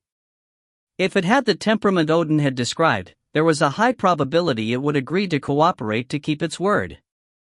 Odin turned to look at Tae Ho. Idun's warrior, you are the one that has the biggest chances among the ones that can battle against it. I will request this as the king of gods and the owner of Valhalla. Will you be able to attain victory for me? There were some superior ranked warriors among the ones that had gotten dispatched to Midgard, but just by looking at how strong they were, Tae Ho was the best. As he now had the runes he'd obtained from defeating Hrumbak, Tae Ho was a powerful person whose strength exceeded the average of most superior ranked warriors. Adenmahat and Nidhogg put uneasy expressions when they heard that Tae Ho had to win against Hraesvelg, but Tae Ho nodded calmly. It was because he knew that he had the best chances, just like Odin had said. I will work hard to achieve victory. Odin put on a smile of both guilt and satisfaction. Thank you. I keep saying this, but if we do recapture Valhalla, I will grant you a big reward befitting your merits. I will be looking forward to it. Odin felt leisure as Tae Ho's answer was really easygoing. He turned to look at everyone and said, The reason we passed by Midgard is to check the situation of the warriors and to see if there's someone that can gather me in my stead. And it should be enough with Reginleaf and Raskrid. I think that we will be able to go to the highest branch after we see their faces. Odin paused for a moment and rolled his fingers. Then, one of the spots that was drawn in the map started to emanate a particularly strong light. Raskrid isn't that far away from Cat Aaron right now. I will also send a crow to her and tell her to come here, so at most, we will be able to regroup with her tomorrow, or in 2 days. The main point of the plan was to go to Nibelheim after regrouping with Raskrid to do some maintenance on their forces and then go to the highest branch by having Ratatoskr lead the way. As the conversation concluded to an extent and they got ready to depart to Cat Aaron, Adenmaha grew aware of her surroundings and pulled on Tae Ho's arm and said in a low voice, Master. I have something to tell you before we depart. What is it? Try summoning Rollo. Rollo? Adenmaha spoke with a serious expression as Tae Ho tilted his head and asked back. There's something I decided with Haida when you were training in the Tower of Shadows. That if something happens to the residents or to Valhalla and the connection with Iden Nim gets cut off, you should summon Rollo outside and make him send the last message. It was a kind of an emergency call. Tae Ho stayed silent instead of answering Adenmaha. There was a high chance Iden thought that Tae Ho was dead as he had Iden's warrior activated during the fight against the World Wolf, but he'd felt nothing. I will try. Tae Ho took out a summoning rock and inserted magic power into it. Rollo. The moment he spoke in a low voice, space opened up. Rollo showed up while biting the meat of a monster with its beak. Rollo. Tae Ho yelled in joy, but Rollo wasn't as glad as he was with Adenmaha. He looked at Tae Ho with eyes as if asking how he'd possibly been able to call him and then gulped down the meat he was grasping. And it was then. Rollo. Rollo hurriedly turned his head when Adenmaha yelled. He opened his eyes widely and ran towards her. Kayak. It tickles. Adenmaha started to giggle when she got pushed down by Rollo. Rollo moved his tongue and licked Adenmaha's cheek on top of her. His actions really resembled a dog greeting its owner. Hey, why does it seem that he's more affectionate towards Adenmaha? Cuchulainn pointed out the fact that didn't need to be said out loud and laughed. Tae Ho looked at Rollo and Adenmaha with an absurd face, and Adenmaha said while pushing back Rollo's face. It's because he got called when he was eating. He's wondering why you only ever call him when he's eating. Tell him that the time he eats is weird. This wasn't particularly the time to eat anyways. But of course, it was doubtful if wild monsters had a determined mealtime like humans had, but whatever the case, he still wanted to say something towards him. Adenmaha giggled as if Tae Ho was cute and then started to inspect the place near Rollo's neck. Rollo lowered his head to help Adenmaha and then growled something in a low tone. Master, Rollo says that he has a letter from Haida. Not long after, they could discover a letter that was sealed with wax that was hanging in the necklace in Rollo's neck. Tae Ho put on a complicated expression when he saw the symbol of a golden apple engraved in the letter, but it only lasted a moment. He soon fixed his expression and opened the letter. On the other hand, Adenmaha, who stood beside Tae Ho, looked over him. A presence seemed to have changed. It was that Nidhogg was looking at Tae Ho with a stiff expression. What's wrong? It had only been an hour since she'd met Nidhogg, but she could know that the expression she was putting right now didn't suit to her usual self. Nidhogg frowned as if it was hard to explain and then stuttered. Tae Ho, Master likes Haida a lot. I also like her because Master likes her, but I feel stifled because Master likes her too much. I can't beat her. Yes, I don't know if the expression is correct, but I don't think I will be able to beat her. That's why I feel like this. Nidhogg put on a teary face and Adenmaha let out a long sigh as she knew how she was feeling really well. Again, it only lasted for a moment. She pinched Nidhogg's cheek with strength and said, "So you can beat me? Can you? Ha? Am I that easy to deal with, Adot?" Because she didn't show the same expression when she first saw her. Hurts. It hurts. You are not. Adenmaha is not easy to deal with. I will just say that you aren't. What? You really? Nidhogg had said hurriedly with a teary face, but her choice of words had been wrong. But of course, Adenmaha also wasn't being serious. But it was true that the remark Nidhogg had made had put more strength in her hands. Tae Ho read the first sentence of the letter while Cuchulainn looked at the war between the two dragons occurring in a corner of Midgard. A greeting that made him smile by its own was written there. "Hello once again?" Tae Ho continued to read down the letter. The contents elaborated that Valhalla had been sealed urgently due to the attack of the Magician King but were written briefly. "Iden Nim and I believe in you. I will be waiting for the day we meet again." "Certainly. PD, check the envelope. There's something Iden Nim entrusted you." After that were traces that something was written and erased several times over. Tae Ho read up to I Lo and then put back the letter while smiling bitterly. There was a small medal the size of a finger inside the envelope, just like Haida had said. It was covered with gold, and he could feel the strong divine power of Iden. It's a medal delegating absolute authority over a legion. Odin, who had been silent until now, spoke. "A commander that has this certificate can exert the same authority as the god of the legion. You will be able to take care of all the matters such as appointing new Valkyries. Not only that, you will receive the same treatment as a god of your legion and not as a commander, when joining forces with other legions." Actually, it was a certificate that served like changing owners. Tae Ho could understand why Iden had entrusted something like this to him. He could know just by reading Haida's letter. Iden didn't have proof that Tae Ho was alive, but she believed that he was alive until the end. If Tae Ho was alive, what did she have to do to be of help to him? What could be the best thing she could do now that Valhalla was sealed? This was the answer she had come with after thinking for a long time. The gold medal that hoped for Tae Ho's survival was filled with Iden's earnest feelings. Tae Ho gripped the medal strongly and thought of Iden's face. He called for her name, that was gentle and affectionate, and prayed. And after some more time passed. When they were about to depart to Cat Aaron, Cuchulainn turned to look at Odin with a really serious face. He paused for a moment and then asked with a low voice. "Odin, I have one last important question. A really important question that may determine defeat or victory in this strategy. So is Hraesvelg a male or a female?" Odin smiled bitterly at Cuchulainn's question, and Adenmaha listened attentively. Strong wind always blew in the highest branch of the world tree. But the core of the branches was rather calm, just like the eye of a storm. It wasn't excessive to say that it was a place with no wind. A black bird crossed the vast sky. The bird that fluttered its wings slowly and landed down wasn't small at all. It was the size of a human. Vedrfolnir.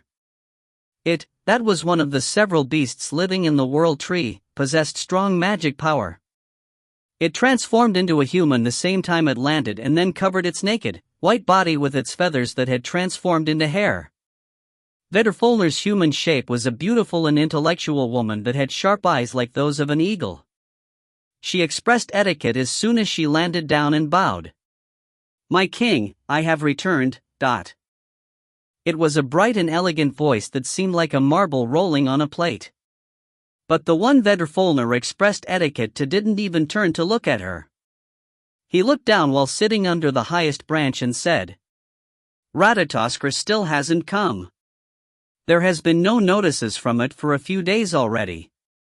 The change that occurred in the world tree too, I think it's time to pay attention to the things happening in the underworld. Vedrfolner spoke carefully, but it was to no avail. Her owner and the ruler of the highest branch, Hraesvelg, snorted and said, "Nonsense. I won't leave the highest branch. We will just repel the ones entering our territory, be it a giant or a god." Hraesvelg was wearing a white, Korean attire. It was something he had received from the warriors of the temple that had gone on to assist Asgard in the Great War. A big and strong old man. Hraesvelg had the same appearance as the warriors of the temple. He was 2 meters tall and his broad shoulders were like the walls of a fortress. His 2 sharp eyes started to glitter. And the thing those eyes of his were looking at were the several worlds below the branch. Nidhogg. Hraesvelg's old enemy, that lived in the lowest and deepest parts of the world tree. The ancient dragon that was connected by fate with the king of birds. How much of an evil existence was it? And how strong would it be? The reason Hraesvelg moved was because Nidhogg had also started to move. Before that, he didn't even have the thought to leave the highest branch. "It's not the time to leave yet." Hraesvelg spoke in a low voice and then looked away from the underworld. He drew the battle he would face with his long enemy and put on a satisfied smile. Episode 40, Iden's Valkyrie, 3, End. If you find any errors, ads pop up, ads redirect, broken links, non-standard content, etc., please let us know. Report chapter so we can fix it as soon as possible. Chapter 140. Episode 41/Chapter 1, The Highest Branch, 1. TL, Subak. ED, Julsmal. The king of birds, Hraesvelg, believed that he was born with the fate of a hero. It wasn't because he was born as the ruler of the highest branch or because he was the king of birds. The connection of fates. When Hraesvelg climbed to the throne, Skuld, one of the 3 sisters, came and told him his fate. That he was fated with the black dragon, Nidhogg. It wasn't a soft and sweet fate like that of a couple's. Fated enemies that are symmetrical to each other. Hraesvelg had been satisfied with that. His fate was connected to the evil and wicked ancient dragon that has existed with the world tree, so wasn't this the strongest proof that Hraesvelg was born with the fate of a hero? Hraesvelg had gathered information about Nidhogg, but it wasn't easy to do so as Nidhogg lived in the roots. Not even the god of messages, Hermod, could approach the roots. But Hraesvelg could luckily get a capable informer. The beast, Ratatoskr. He, that could freely come and go between the roots and the branches, told Hraesvelg many things about Nidhogg. Nidhogg was really a scary dragon. To start off, it was an evil creature. To the point that no other giants could compare to it. The dragon, that resented everything in the world, was raising a deadly poison that would one day cover the world, and it didn't stop there. It ate off the roots every day to make it fall down.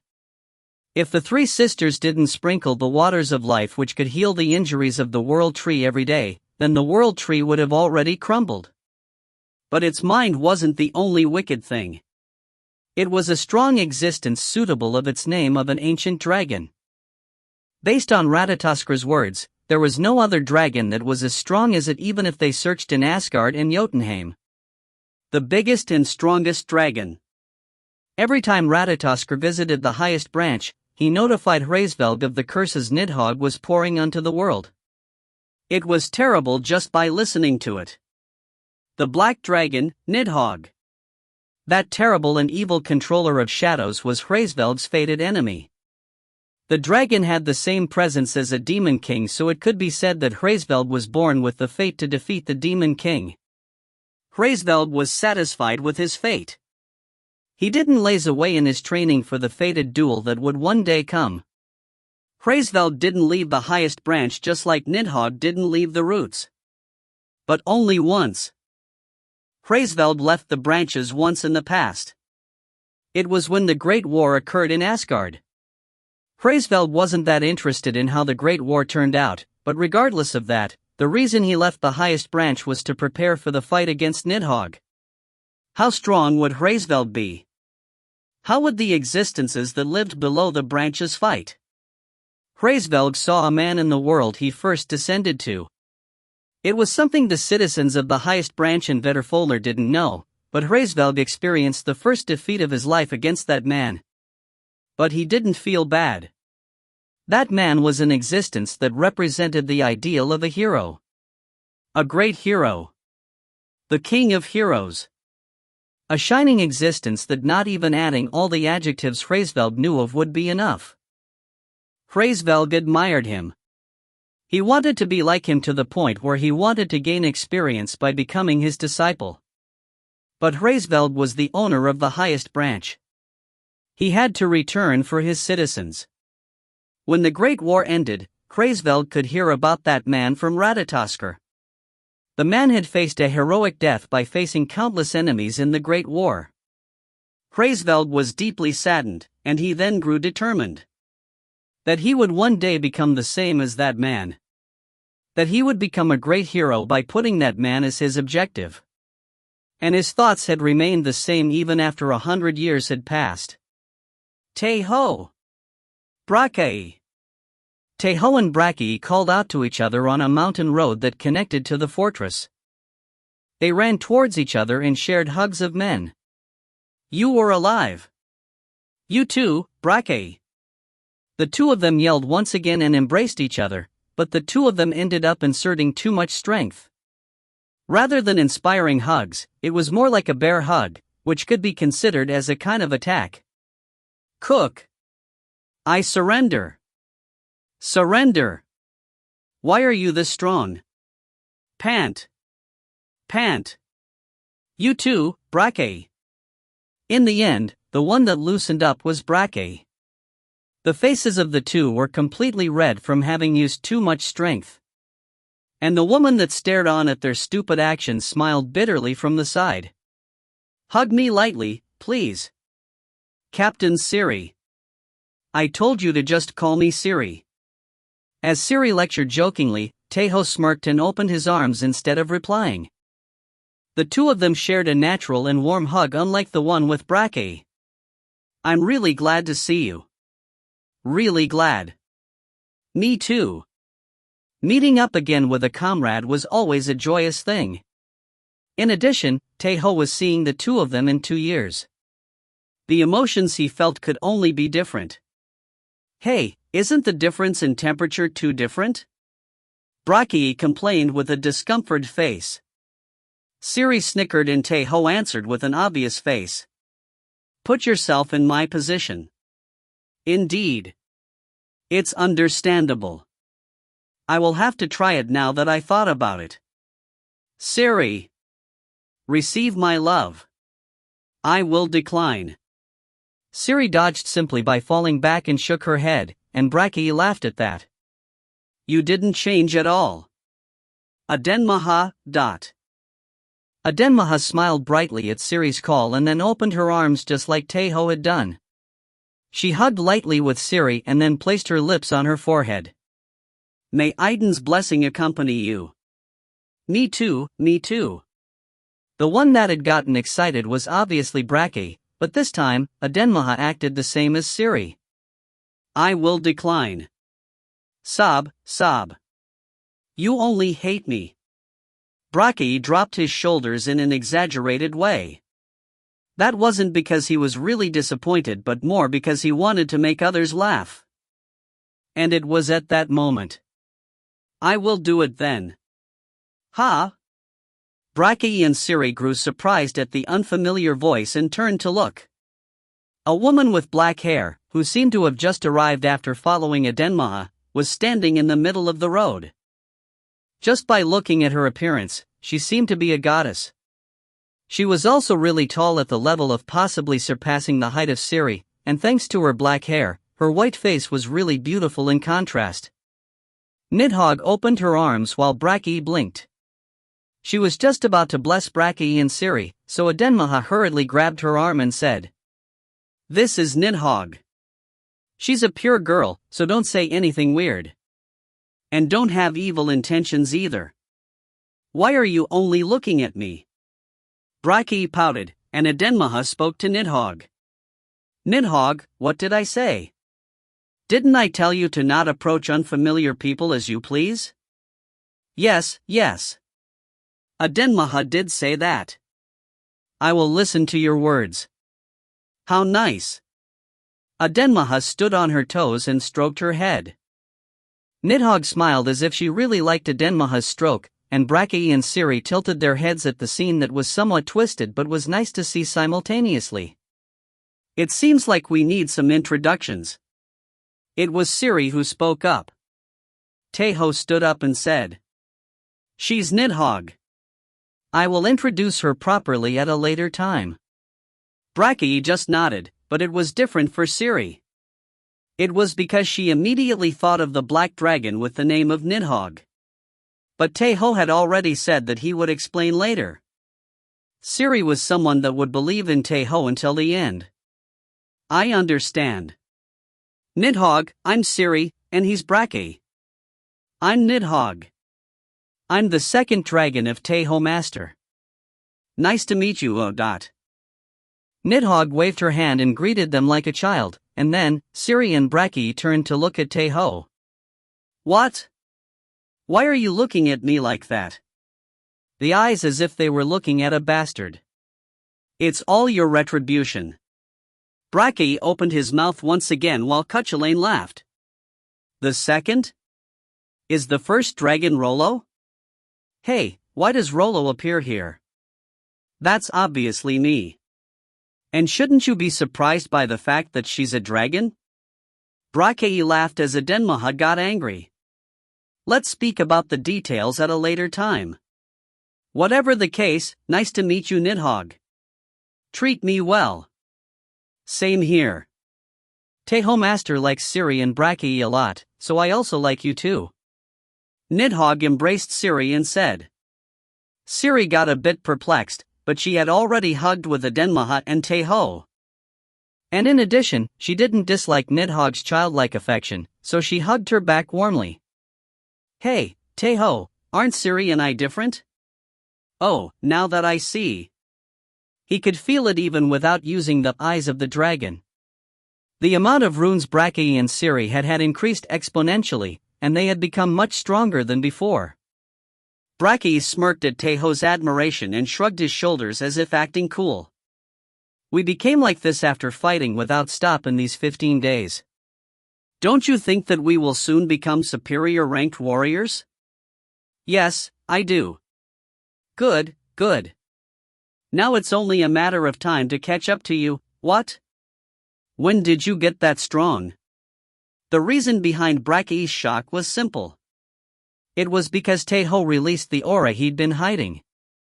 If one reached the level Brackey and Siri were at, they also became able to sense the amount of runes another had just by looking. Siri mumbled with a dumbfounded face. The amount of runes is really incredible. Tae Ho would probably have more runes even if he gathered Siri's and Brackey's runes together. Brackey asked in his excitement compared to the relatively calm Siri. What, you only fought in the time we didn't see you? No, the runes are secondary, but how did your skills increase that much? Is that possible in only 2 months? What Brackey emphasized was Tae Ho's skills rather than his runes. He could feel it just by looking at his posture. Even Tae Ho's aura had changed. Brackey felt that he wouldn't even become Tae Ho's opponent even if they fought with pure skills. A lot of things happened. And I didn't fight that much the past 15 days. I think I only fought properly about 2 times. 2 times? 2 times and you gathered that much runes? Just what did you fight against? The World Wolf, an ancient dragon, and a giant king. What? Brackey asked back with a dumbfounded face, and even the usually calm Siri couldn't help but grow bewildered. Tae Ho shrugged his shoulders as if he enjoyed the reaction of the 2 people. It was because there was something else in which they should have been surprised about. I will speak the details later, as Odin has almost arrived.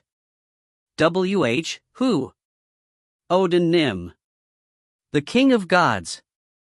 Brackey and Siri couldn't speak anymore. It was hard. A few hours after the joyous encounter.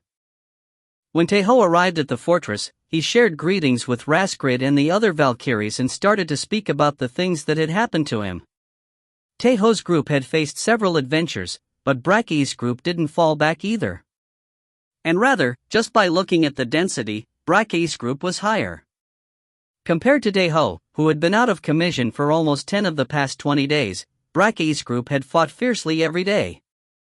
When the conversation concluded to an extent, they opened up a banquet and started to eat and drink like they did in Valhalla. It wasn't that the fortress had plenty of provisions, but everyone had accepted Braki's claim that if they didn't open a banquet today, they would never do it. It was fun. Braki is fun.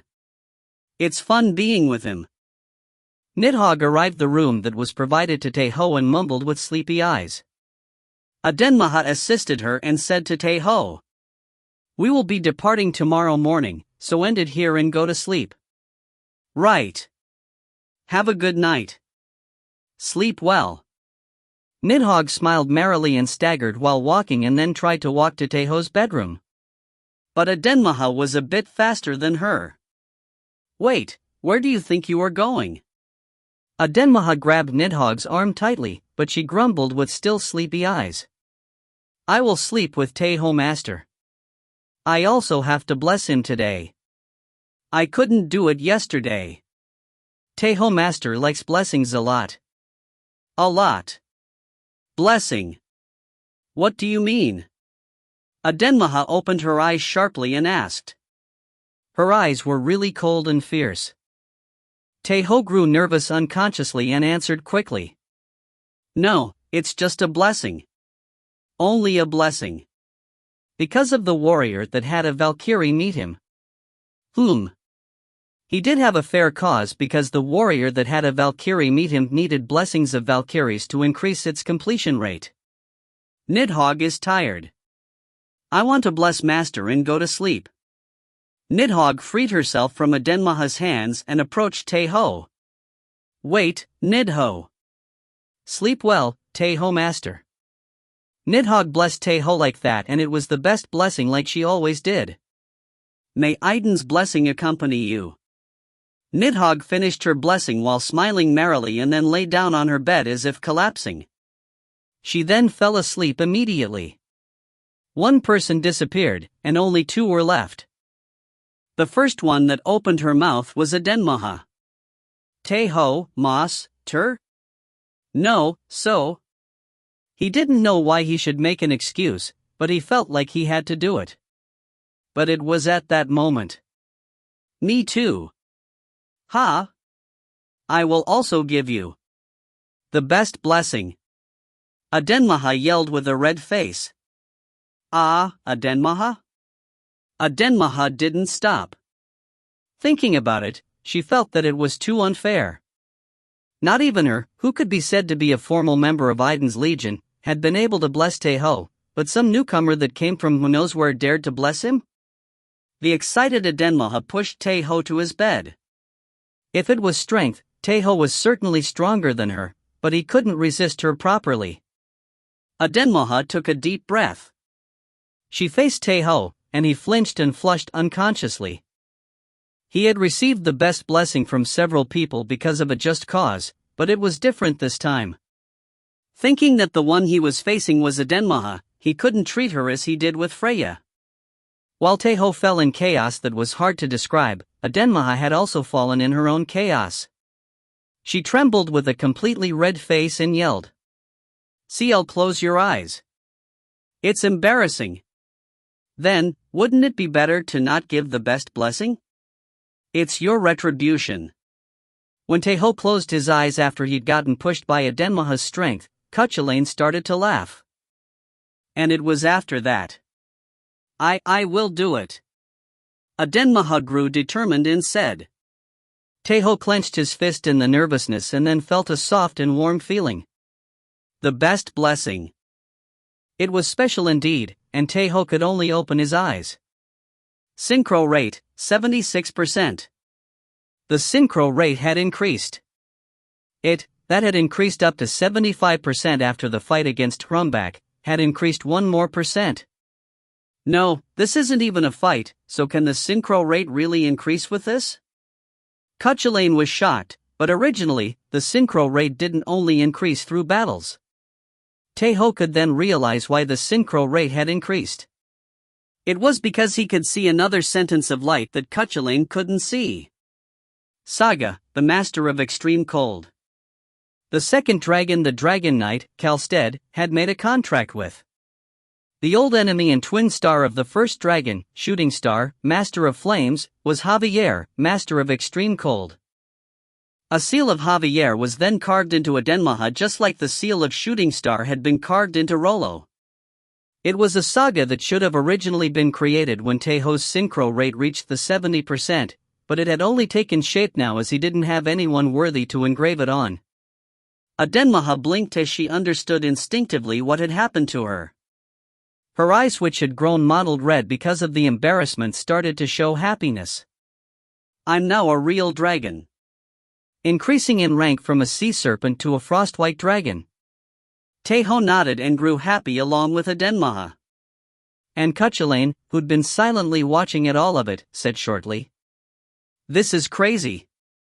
The ones that were meant to become big would be able to do anything. May Idun's blessing accompany you." A Denmaha gave one more surprise blessing to Tae Ho, now that he had dropped his guard. Episode 41, The Highest Branch, 1, End.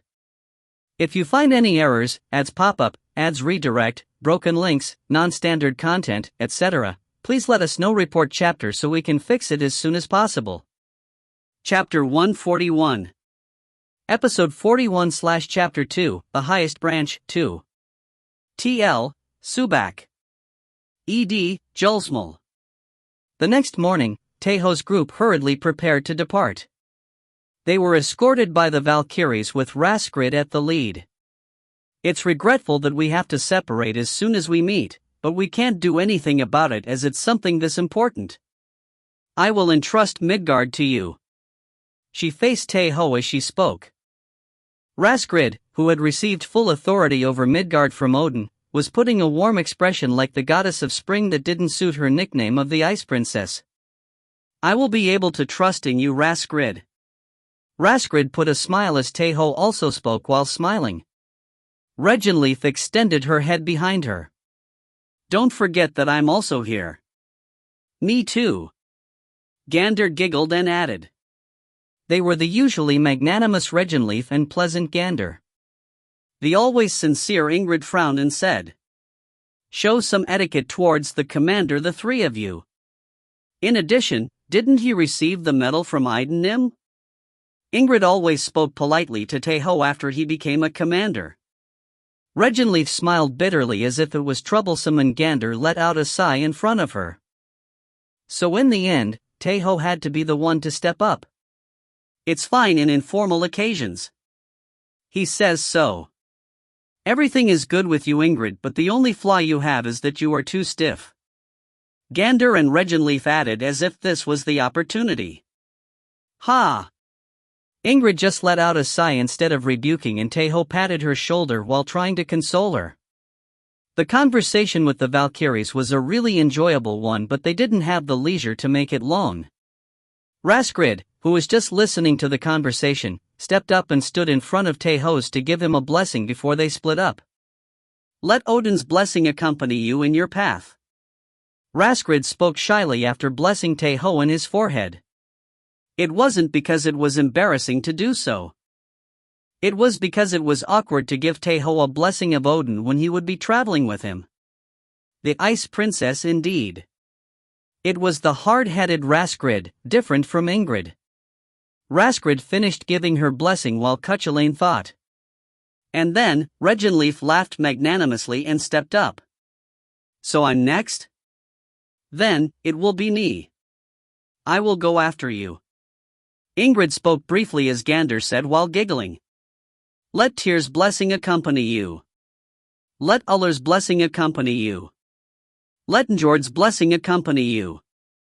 I'm feeling dumb."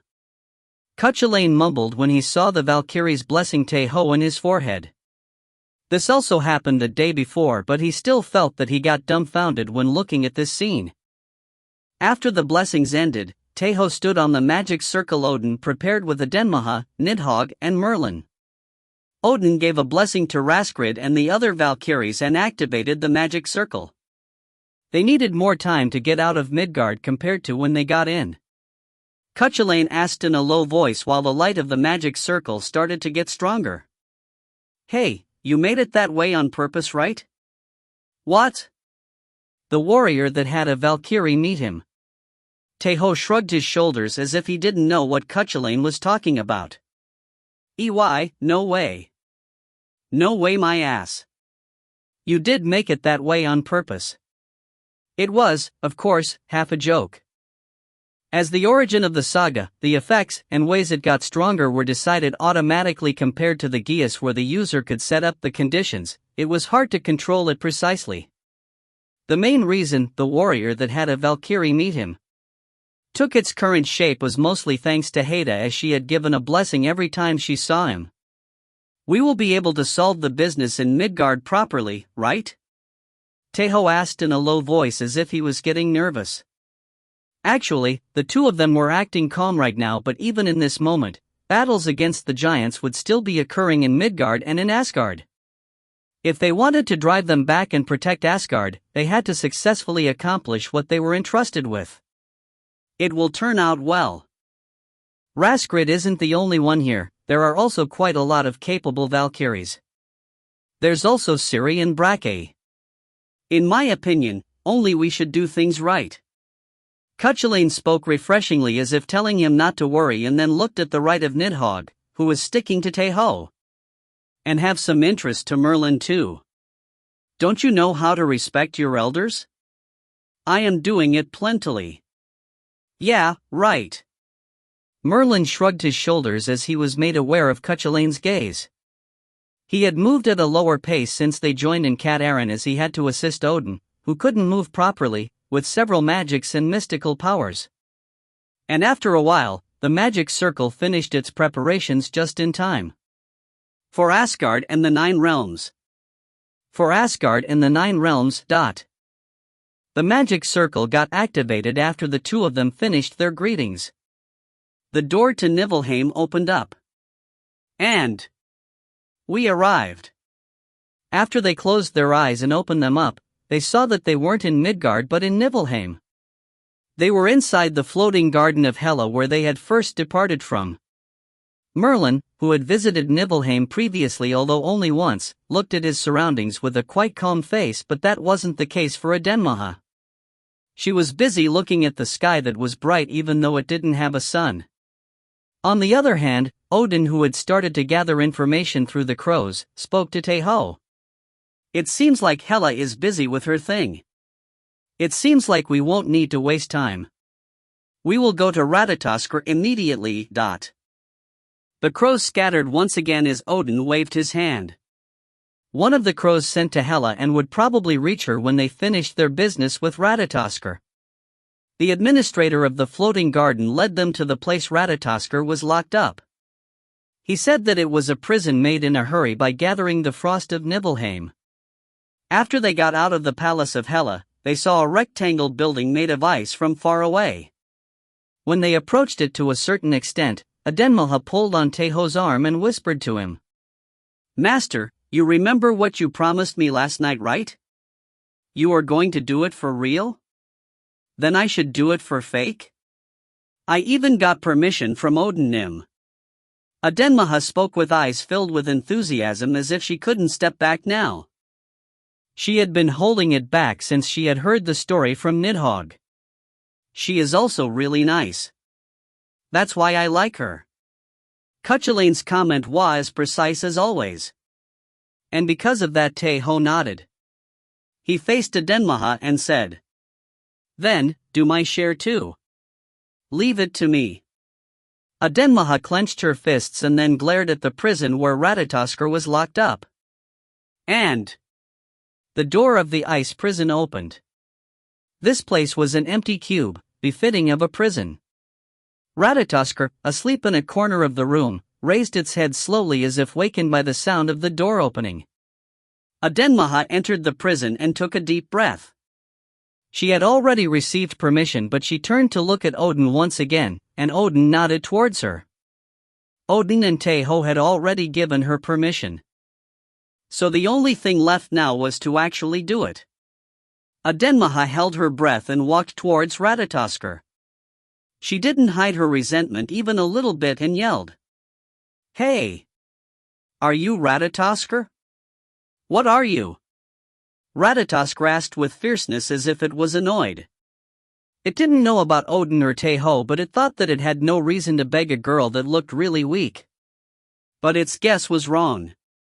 Adenmaha smiled coldly and took one more step. She transformed from a goddess to a sea serpent and yelled, "I'm Nidhogg Sr." The sea serpent was small compared to Ratatoskr, that was tens of meters big, and because of that Ratatoskr snorted once more, but its guess was once again wrong. Adenmaha's transformation didn't end yet. Saga, the owner of Frost. As soon as Tae Ho activated his Saga, a flashy light started to cover Adenmaha. Ratatoskr blinked in surprise. It raised its head unconsciously and looked at the existence that was looking down at it. The owner of Frost, Javier. A frost white dragon. Actually, the two of them were similarly sized, but Ratatoskr was a squirrel and Adenmaha was a dragon. There was a wall that couldn't be surpassed between the two of them. This bitch. The ones like you have to get hit first. Adenmaha yelled sharply and then fired an ice breath. When Ratatoskr closed its eyes when the frost poured over its body, Adenmaha swept her tail as if she was waiting for it. Adenmaha's full-strength tail sweep hit Ratatoskr. Ratatoskr collapsed without being able to scream at the heavy attack. But Adenmaha didn't stop. She flew up and then crushed Ratatoskr with her weight. She then climbed on Ratatoskr and hit with her head, tail and limbs. "I was wrong. I'm sorry." Empty words. Adenmaha ignored its words. Ratatoskr was the same kind as the tyrant Bress. A wicked and sly trash. They only said that they were sorry when they were at a disadvantage or were in danger. There was no way their words could be sincere, as they were just thinking of avoiding danger. Adenmaha had heard what had happened to Nidhogg. It was painful just listening to it, so she couldn't hear everything, but it was enough with only that. Save me. Save me, Nidhogg. You are looking for Nidhogg in this situation?" Ratatoskr's words made Adenmaha further enraged. The reason Ratatoskr was looking for Nidhogg was simple. It was because it still didn't know what it had done wrong. It didn't feel even a slightest bit sorry for Nidhogg. Adenmaha didn't endure it. She hit Ratatoskr fiercely so that it wasn't even able to say the word Ni of Nidhogg's name. She continued for some time. Adenmaha stepped on the head of Ratatoskr and took a deep breath to calm herself down. "Bad bastard. You're left this at this point because it was me. If it was Haida, you would already be dead." Ratatoskr just twitched under Adenmaha's feet. Phew. Adenmaha let out a sigh and transformed into a goddess. She approached Nidhogg, who was hiding behind Tae Ho, with a scared expression. "Nidhogg. Yes. Nidhogg's eyes weren't only looking at Adenmaha but also at Ratatoskr. You could tell at a glance. Nidhogg was sincerely worried about Ratatoskr. It was a stifling thing. But that's why Adenmaha liked Nidhogg even more. She opened her arms and embraced Nidhogg. "Tell me when someone bothers you from now on. Understood?" Yes. I will." Nidhogg entered Adenmaha's embrace. It was scary to see how roughly Adenmaha beat up Ratatoskr, but she was always kind and warm. Nidhogg liked Adenmaha a lot. Ratatoskr was collapsed in a corner. Nidhogg and Adenmaha were embracing each other, and Cuchulainn said while looking at the scenes that made it a good mood. "Adenmaha also has her temperament. That's why I like her more. I are really blessed." Tae Ho also agreed. Having met Adenmaha was a blessing as big as having met Haida. but saying that it would already be dead if it had been Haida. Does Haida have a temper too? While Cuchulainn thought of Scathach and mumbled, Tae Ho shook his head compared to what he did until now. She should have said that casually. You know how nice Haida is. I think that the one that has fallen deepest in love isn't Adenmaha but you. Cuchulainn clicked his tongue and said. And Odin, who was watching at all of this, started to walk slowly as if it was now his turn. He stood in front of Ratatoskr and said in a low voice. Ratatoskr. What? Why are you calling me? Ratatoskr held a breath as he saw who it was after yelling and then took a good posture.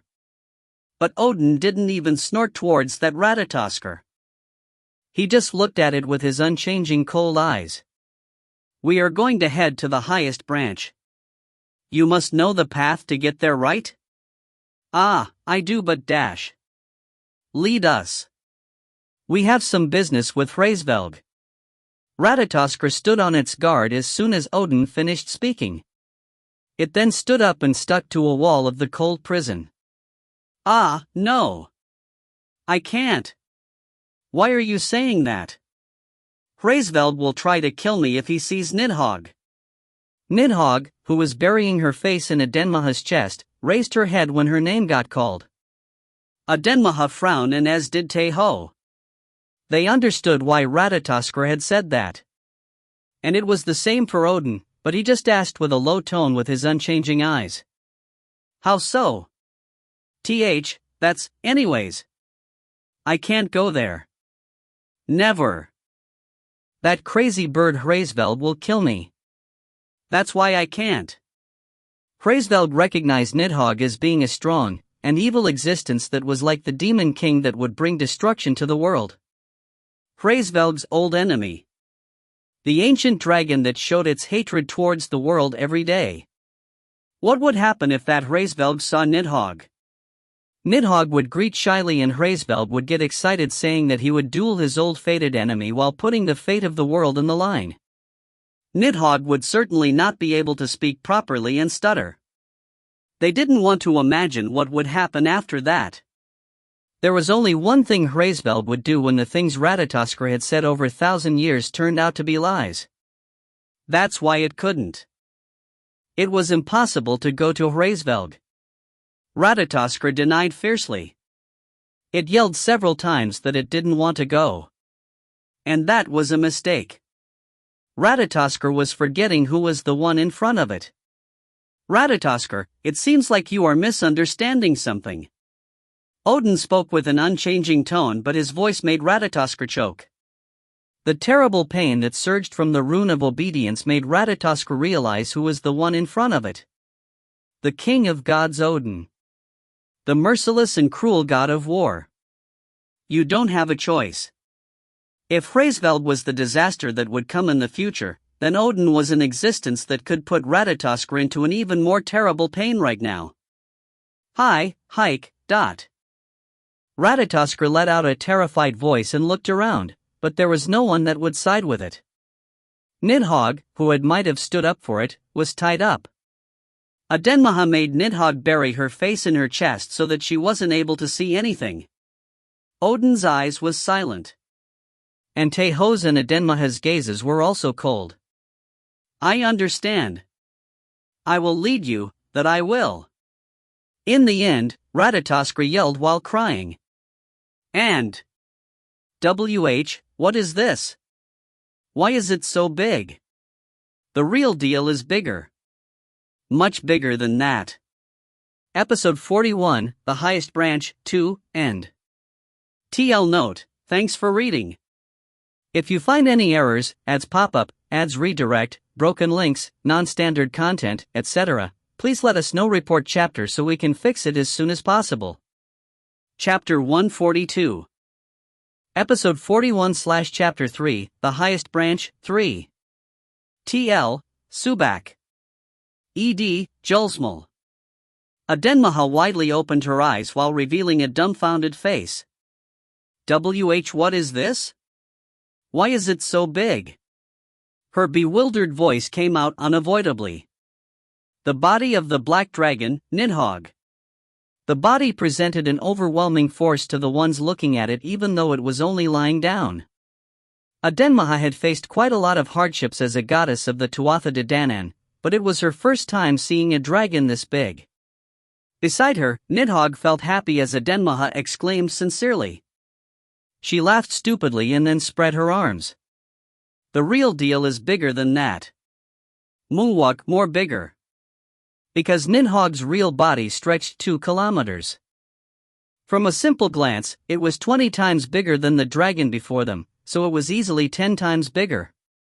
Nidhogg spread her arms trying to express how huge it was, but she didn't stop there and also stood on her toes. Of course, there was no way she'd be able to accurately transmit the size, but Adenmaha still admired the fact that it was much bigger. Bigger than that? And by a lot? Yes. Much, much bigger. Nidhogg answered hurriedly and thought of other methods to express hugeness, but she couldn't think of anything. And that was the same for Adenmaha. She just looked up at the body of Nidhogg with her dumbfounded face and let out sounds of admiration. Ha! How amazing! Really incredible. She had just accepted the fact that Tae Ho had defeated an army of the giants while riding upon Nidhogg, but now she could understand it certainly. With a body that big, it would be able to create catastrophe and turmoil just by rolling on the ground. Adenmaha thought of when she had to roll in the winter tree forest of Cat Aaron. The day she had to roll to take care of the moving trees in an instant. Didn't Nidhogg also roll on the battlefield? Hey, no way. She shook her head reflexively at the mental image of a dragon that was 100 meters long rolling over a battlefield. She convinced herself that not even Tae Ho would make Nidhogg do something like that. Anyways, you really are amazing. Nidhogg scratched her head as Adenmaha exclaimed once again and didn't know what to do. She laughed like a fool and then slightly pulled on Adenmaha's clothes. Adenmaha. Yes? Can't you do it a bit more? Nidhogg said hesitantly while flushing. Adenmaha tilted her head because she couldn't understand what she was saying, but she soon understood. What Nidhogg wanted. The words Ratatoskra didn't tell her. Adenmaha smiled brightly. She spread her arms widely and said energetically. Incredible. Our Nidhogg is amazing, big and beautiful. Ratatoskra had only told her that she was big and a fool. It had only told her that she was uselessly big. Nidhogg also thought like that. She could only do so. But that wasn't the case now. Adenmaha had told her that she was amazing. Instead of cursing her that she was big and a fool, she had praised that her body was big and beautiful. Ee-hee-hee-ah. Laughter kept coming out. Her face felt hot, but she couldn't stop laughing. And what came out wasn't only laughter. Her eyes started to redden, and tears fell down unconsciously as well. Adenmaha aimed a silent smile at Nidhogg. She smirked instead of wiping off Nidhogg's tears and then expressed her admiration more energetically. How are you this amazing? Really, really amazing. You are so amazing, I can't stop admiring. She spoke gently as if complimenting a kid. Nidhogg couldn't endure it anymore and embraced Adenmaha.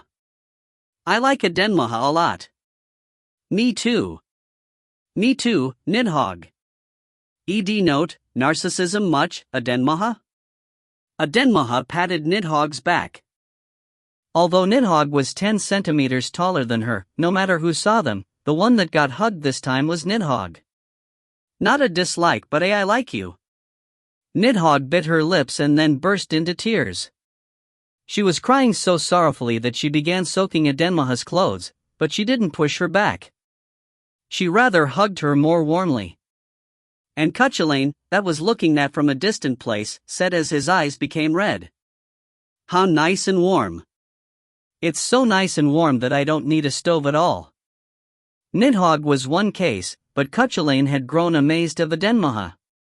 He had only seen her assuming a prim air in front of Tae Ho, but for her to be a woman overflowing with motherly love. A goddess is still a goddess in the end. Cuchulainn smirked once again. It was because he remembered Edenmaha's past when she had chosen to become the slave of Brest the tyrant by her own decision to save the citizens of Erin.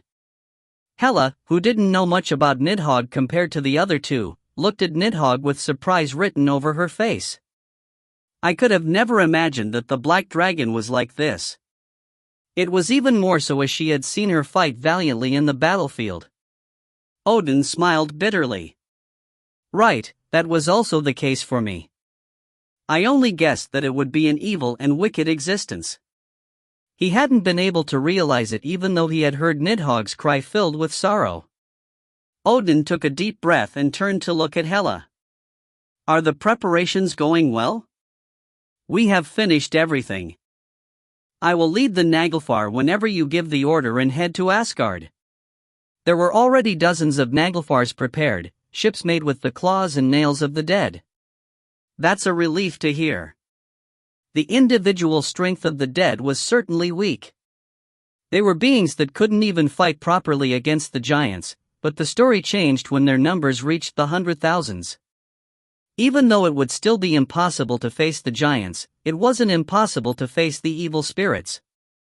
Odin, are you going to the highest branch right now? I'm planning to do so. There's no reason to delay any further. They had to rather hurry. He had gathered a bit of information from Niflheim and Midgard, but he still didn't have any detailed information regarding Asgard. Odin answered immediately Hela's question and then turned to look at Tae Ho, who was standing next to Merlin. Idun's warrior. Yes, Odin. Hraesvelg is the protector and the king of the highest branch. He will probably show himself when he sees us approach. And Nidhogg was especially in the group. He'd never met Nidhogg even once since he'd been born, but he should know of her characteristics, like her 4 pair of wings and 4 horns, through Ratatoskr. It was obvious he would come charging when he heard that a black dragon had appeared. I will proceed with the negotiations just like I said before, but the thing after that is entirely up to you. Everything pertaining to defeating Hraesvelg rested on Tae Ho's shoulders. It wasn't that Odin had irresponsibly handed the task to him. Odin really trusted Tae Ho that much. Leave it to me. Tae Ho hit his chest and answered. Odin remembered the time Tae Ho had appeared to save him and smiled bitterly. He thought of Idun, who'd tried hard to hide Tae Ho from his eyes, and made a hand gesture. Come closer. I will give you a blessing. Oh, nice. You like blessings. Get a lot of them. 2 at least. Cuchulainn butted in as if this was the right moment. Tae Ho smiled bitterly inwardly and approached Odin and then blessed him on his forehead. For Asgard and the 9 realms. For Asgard and the 9 realms. They didn't have time to waste anymore, just like Odin had said. The group then headed toward the highest branch with Ratatoskr as their guide.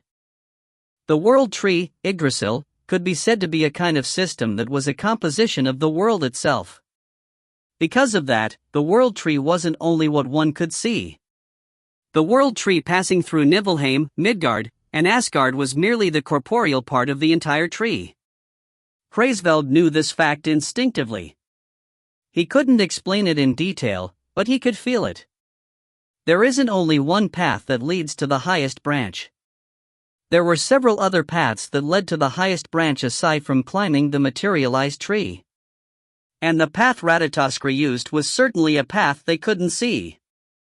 Because of that, Hraesvelg left watchmen in several parts of the highest branch. It was to drive away anyone approaching the highest branch quickly, be it a god or a giant. Hraesvelg, who had the appearance of a sturdy, old man, stood on the wide and solitary training center and slowly took a stance. He would swing his spear and cut the air horizontally and then vertically, take a turn, and produce a strong slash. Hraesvelg moved slowly. He used several seconds in only one stance. It was a training method human martial artists used when they wanted to increase the preciseness of a movement. Actually, it was a meaningless training for Hraesvelg. He was a kind of a god, just like the ancient dragon Nidhogg. Because of that, although he now had the appearance of an old man, that wasn't the same for his real body. A white eagle that had huge wings that could cover the sky. That was Hraesveld's real appearance. It was a body that couldn't use the spear and didn't even need to use it.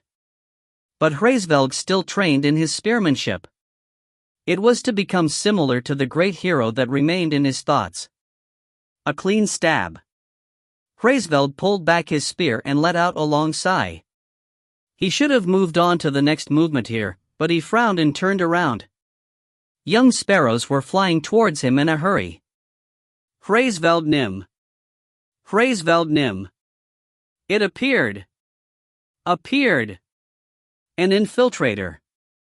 Infiltrator. The sparrows flew around Hraesveld's head and chirped noisily. Hraesveld extended his spear to make a spot for the sparrows to perch upon, and then he smiled like a man and asked, "Is it the giants?" "Not a giant nor a god. It's a dragon. A black dragon. A black dragon. A black dragon, dot." Hraesveld opened his eyes abruptly and asked back in an absurd tone. The sparrows held their breaths at the strong aura that was suddenly released. "Ah, I'm sorry." Hraesveld received a sparrow that had fallen down as it had been paralyzed and then calmed down his aura. The sparrows were able to barely breathe once again and fluttered their wings. "It's really big.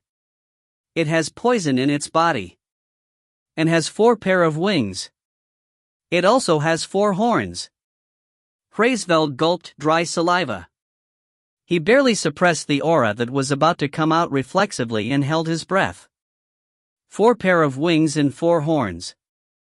A black dragon. There was only one thing that appeared in his head.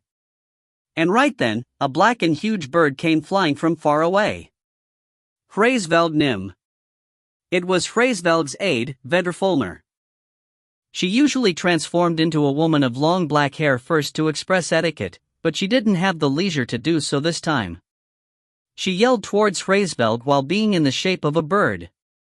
"It has appeared." If the usually calm Vedrfolner had gotten this excited, there was only one possible scenario. The black dragon, Nidhogg. The ancient dragon. Hraesveld's own old enemy that was connected to him by fate. His breathing became rough by its own accord.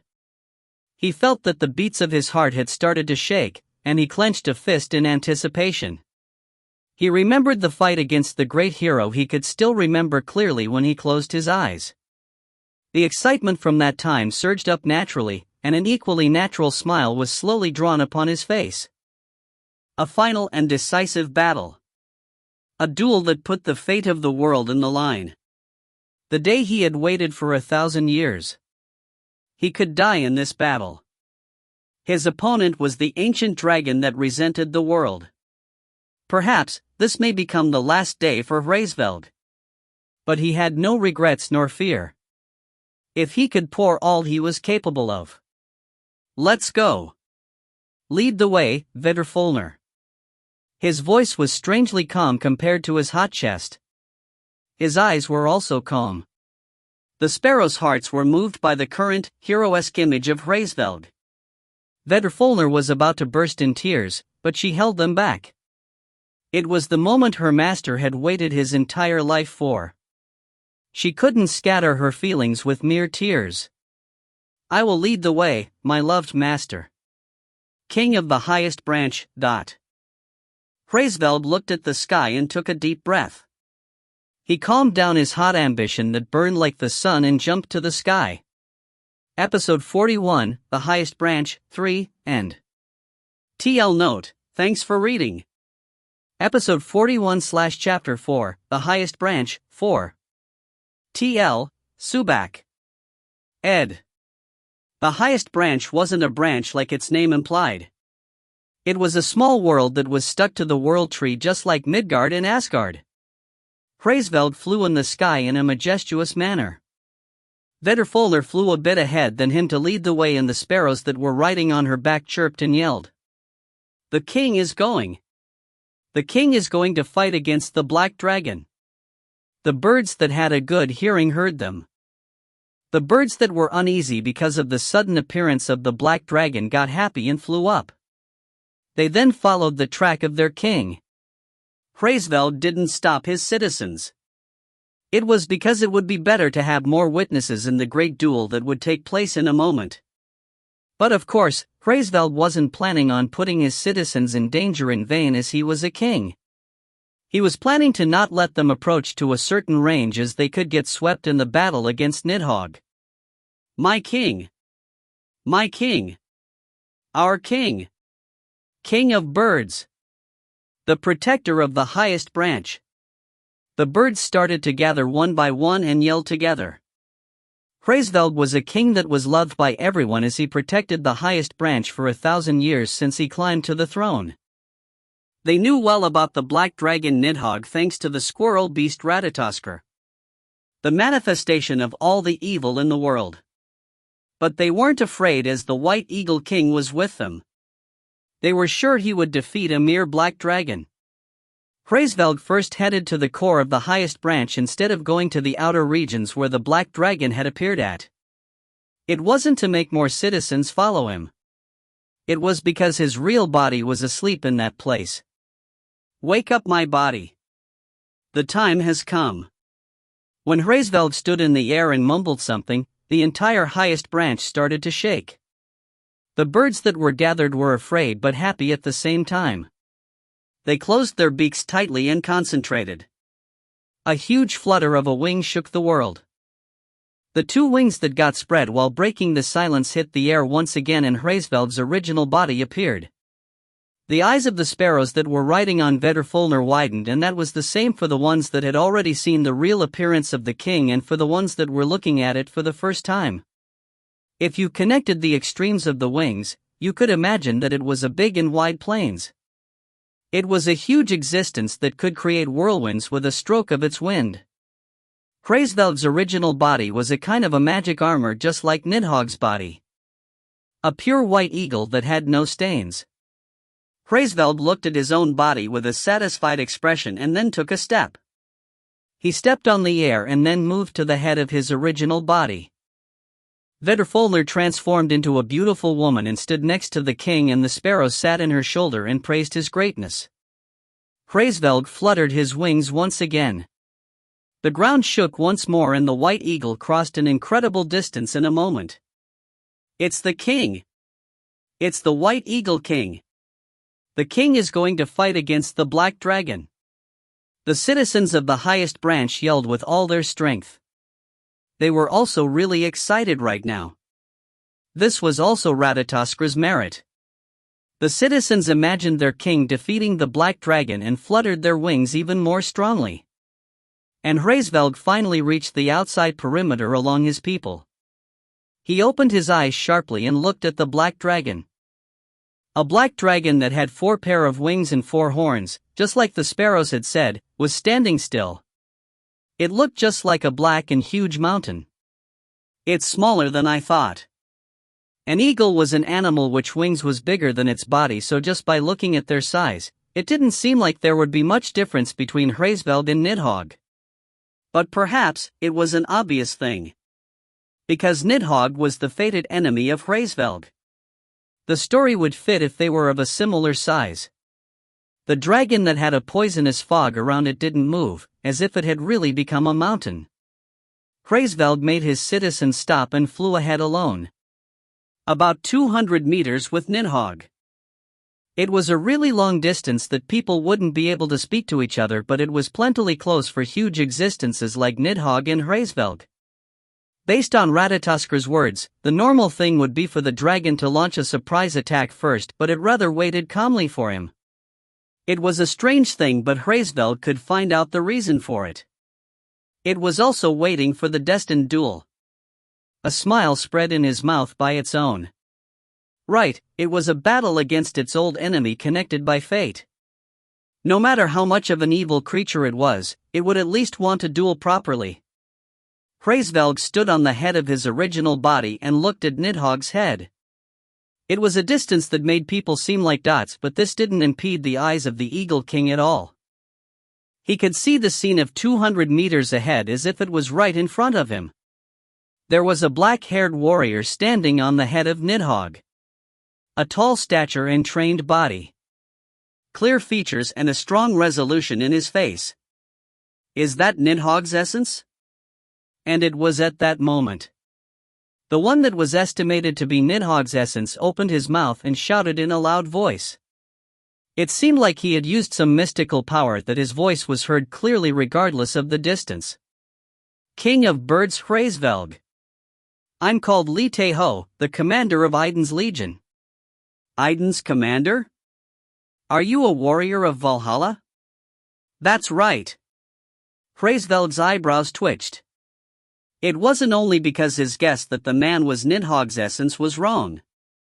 Displeasement showed in the voice of Hraesvelg, that looked at honor with importance.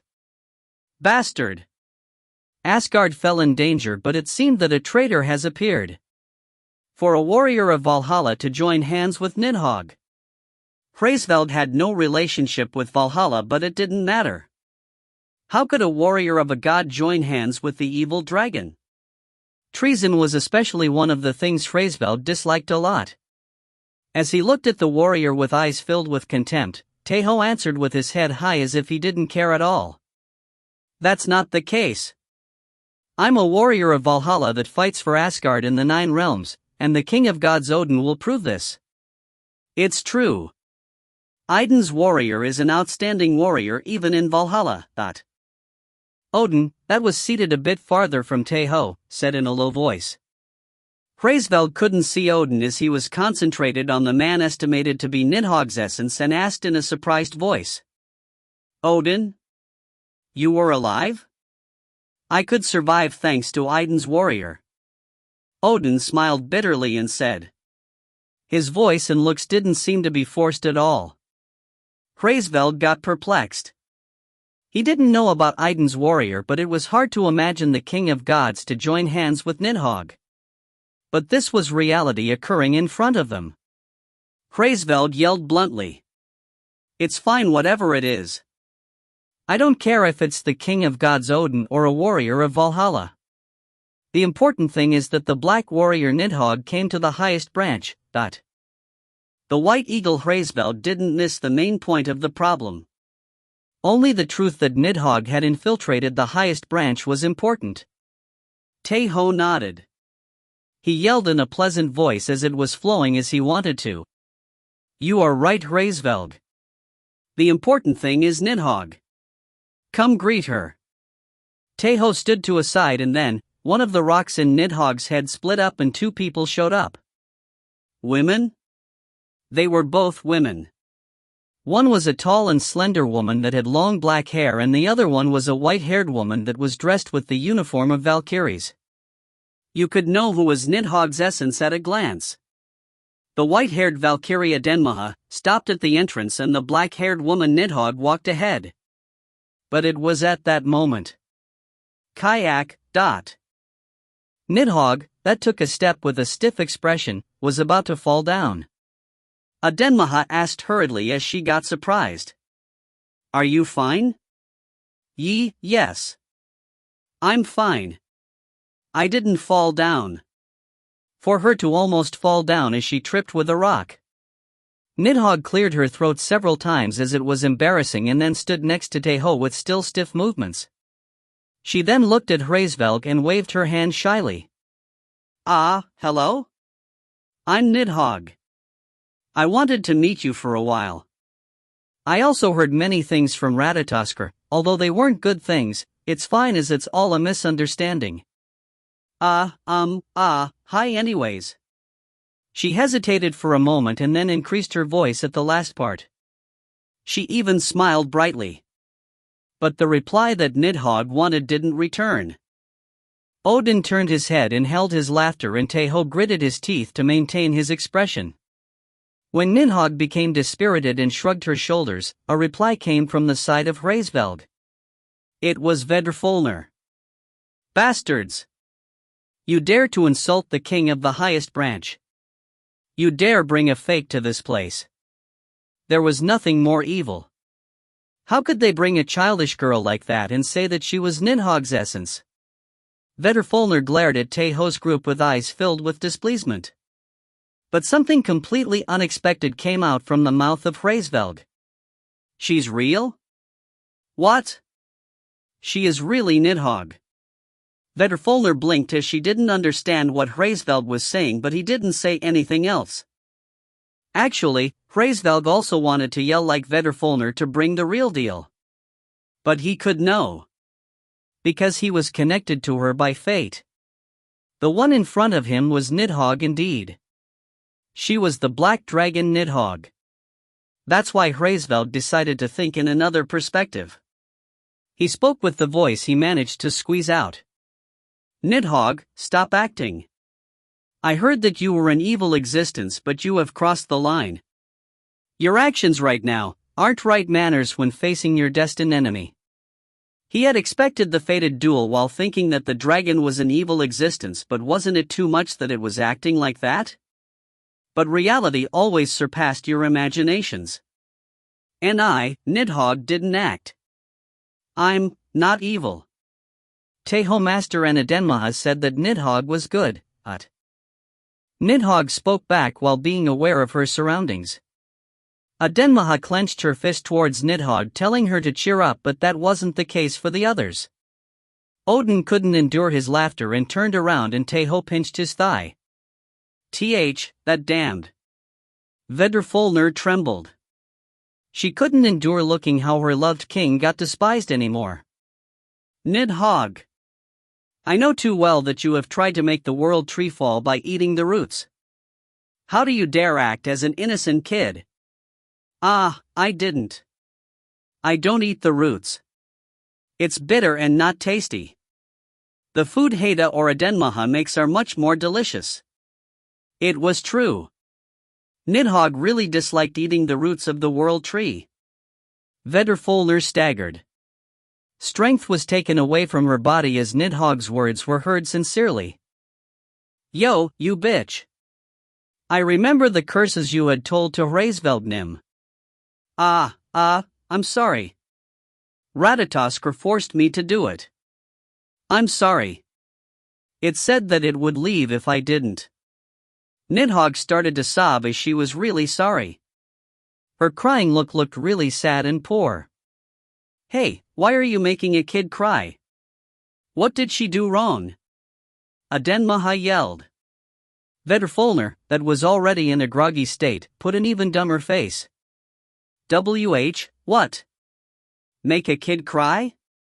She wanted to deny it, but she couldn't. Looking at them from a distance, it just looked like Vedderfolner was a bad girl that made a poor girl cry. My king. Vedderfolner couldn't take in the sudden situation and said with a trembling voice. But Hraesvelg also felt the same as her. No, he received a bigger shock than Vedderfolner. How? How is it that she isn't her old fated enemy? Wasn't this the duel he had waited for 1,000 years? Hraesvelg felt dizzy. They hadn't even started to exchange blows, but the strength completely left his body.